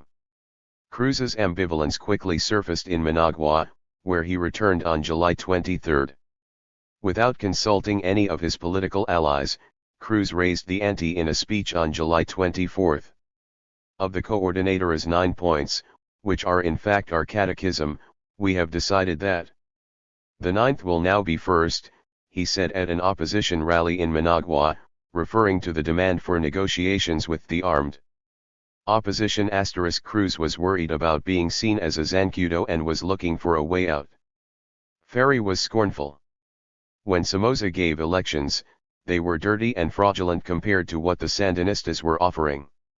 Arturo did not know how to distinguish between the two dictatorships. Sandinista handling of the rally bore Ferry out. Cruz's entire speech, including the charge that the ruling party has a monopoly on television and the other essential communications media, was carried live on Managua radio. So was his statement, "The time has come, compatriots, to choose freely between destruction, hunger, and death caused by the FSLN's stubborn decision to force the country onto a path that is alien to our culture, and bread, peace, and life, as guaranteed by democracy within the community of free Western nations without excluding friendly relations but also without selling out to the communist countries." 6. Miguel Abando y Bravo, the Archbishop of Nicaragua, shared Ferry's sentiment. In a sermon on the eve of Cruz's return, Abando had called on Roman Catholics to vote in the next elections for candidates who respect dignity and human rights. If the elections are free, he said, the people are obliged to vote. Cruz said Abando told him privately that his own informal polling of campesinos revealed a groundswell of support for him. "Why don't you politicians give it a try? I respect what you politicians are trying to do. But why don't you find a way to do it?" Cruz got the registration deadline extended until Sunday, August 5. In the meantime, he planned 3 rallies, a closed-door meeting in Jinotep, his hometown, a semi-public meeting in Matagalpa, and a public rally in Chinandega on the Sunday of the deadline. Chinandega symbolized the election contest that might have been. The Sandinistas were worried. Ortega had visited the town the night before the rally to try to discourage people from attending. Cruz said 7 workers were threatened with the loss of their jobs. Television ads and handbills urged people not to attend. But everything backfired. Without having any idea of the reception, Cruz decided to drive first through the town. The marketplace was jammed with townspeople and peasants from the surrounding cotton-growing area when the motorcade of station wagons, cars, and vans rolled up. From 40 yards, the crowd looked hostile. A fat woman in a red dress was shouting something and shaking her fists in the air threateningly. Others in the throng were also shouting in anger. Cruz sank back in the front passenger seat of the Subaru station wagon driven by his friend Mario Rapaxioli. "You sons of bitches, go back home," Cruz muttered. "Look, we're going to get a barrage of insults, so let's lower the window," he told Rapaxioli. "I like insults." The crowd was hostile that Sunday morning, but not toward Cruz. The fat woman had been crying down with the Sandinistas. Others shouted, "We don't want communism. We want democracy. And food, not arms." The motorcade slowed. More chants. "Viva Arturo! Viva Cruz! Down with the Sandinistas!" It was a political moment. By all accounts, the outburst was spontaneous. Divided council. 243. They then drove to a baseball field just outside the town for the rally. Vandals had destroyed the platform and stands at 5 a.m., but opposition backers rebuilt them. About 7,000 supporters had gathered, mostly farmers, cotton pickers, sugar cane cutters, and port workers from nearby Corinto. They had taken a risk in coming, for, as a U.S. Embassy staffer noted, state security was present, photographing them. About 15 minutes into the rally, someone shouted, "The mob is coming on the highway." Supporters began to run. "I thought they were going to break up the rally," said Rapaxioli, a leader of the Conservative Party. 2 or 3 minutes later, I realized what they did. They went out and faced the turba and made them turn back. He said the supporters turned back a turba of about 300. Chinandega was very successful, recalled Bill Baez. Our mob was bigger than their mob. Until Chinandega, Cruz had had no idea of the depth of resentment of his countrymen against the Sandinistas. He vividly recalled a peasant woman passing a note to him hand over hand at the rally. The spelling was poor and the handwriting crude, but it was the greatest treasure, because it revealed all. It was brief. Don Arturo, they're liars. It isn't true what they say to the world.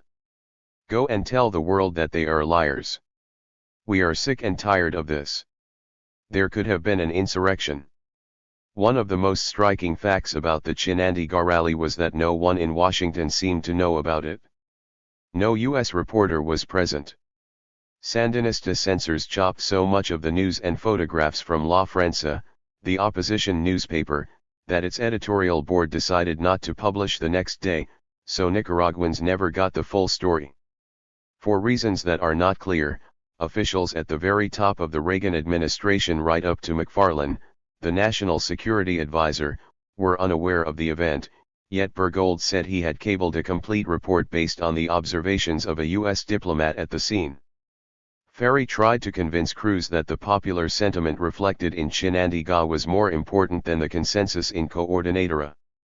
They were not listening to the grassroots, said Ferry of the politicians. But Cruz, anxious about his lack of a political base in Nicaragua, had already plotted his escape. The day after Chinandega he returned to Washington, and for 5 weeks suspended his campaign. Most of that time he spent traveling in Latin America in search of advice on what to do next. 244. 4. Meanwhile, in Washington the struggle had intensified between Johnstone on the one side and Menges, north, and Casey on the other. Johnstone had been working with staff to prepare a new list of demands without the maximalist killers while his adversaries worked to thwart him. North's role by this time extended well into the policy process. At one Rig meeting, Johnstone sought approval for a concept to test Sandinista promises of a pluralistic political system. North was trying to block it. At least Constantine believes in democracy, Johnstone snapped. You don't aid. Johnstone won agreement in Washington on a modified set of demands, which Cruz essentially adopted as his own. They were, freedom of the press, freedom of assembly, access to voter registration lists and election returns, international observation of the elections, security of voting places, freedom to campaign on military bases, and postponement of the elections to allow at least 90 days of campaigning. The killer provisions, such as the requirement for a national dialogue between the Sandinistas and the Contras, were dropped. But the scale back of demands only galvanized the opponents in Washington and Managua. Calero withdrew his commitment to back Cruz. Johnstone responded in a joint approach to the FDN with a high CIA official, which brought the FDN back on board. After other U.S. officials had urged the internal opposition to ignore the stated policy, Johnstone also made an approach to them. One such message came from the U.S. ambassador in San Jose, Curtin Windsor Jr., a conservative businessman who was a political appointee and an outspoken proponent of overthrowing the Sandinistas. He viewed Johnstone and Motley as the principal villains in Central America policy, and alleged that Johnstone in particular was solidly opposed to the freedom fighters. 9. Even among conservatives, Windsor was regarded as having extreme views. Steam rises from between his ears, said one friend. Windsor had known Bill Baez through business contacts for many years. At breakfast in San Jose on August 29, Windsor told Baez he had received word that the White House did not want the opposition to participate. I think you should be aware of the problems and situation, Baez quoted Windsor as having said. There is a division in the government. Some people in the State Department are saying. Divided Council 245. You should participate. I represent the views of the White House. My opinion is that it is not appropriate to go. Baez said he did not feel pressured. But I began to understand that there was a difference of opinion within the administration. When someone tells The White House says don't participate, you don't have to be stupid to know what to do. Baez responded that the opposition would analyze the situation. He went back to Managua and briefed his associates John Stone learned of the conversation from embassy reporting and flew to San Jose for a dinner with Windsor. I don't know who you're getting your instructions from, but it is no known organ of government, he told Windsor. Once again, Menges was a source of inspiration. There was nothing systematic. There was no attempt to communicate a White House point of view, Menges later said. But he added that if Windsor had asked him, he might have said, "No, I don't think they'll hold a fair election." A third obstacle on the ground was CIA operatives in Central America. I know the CIA was all against it. They were transmitting this loudly and clearly, said a source familiar with the thinking of Alfonso Robelo, the opposition leader who at the time was in San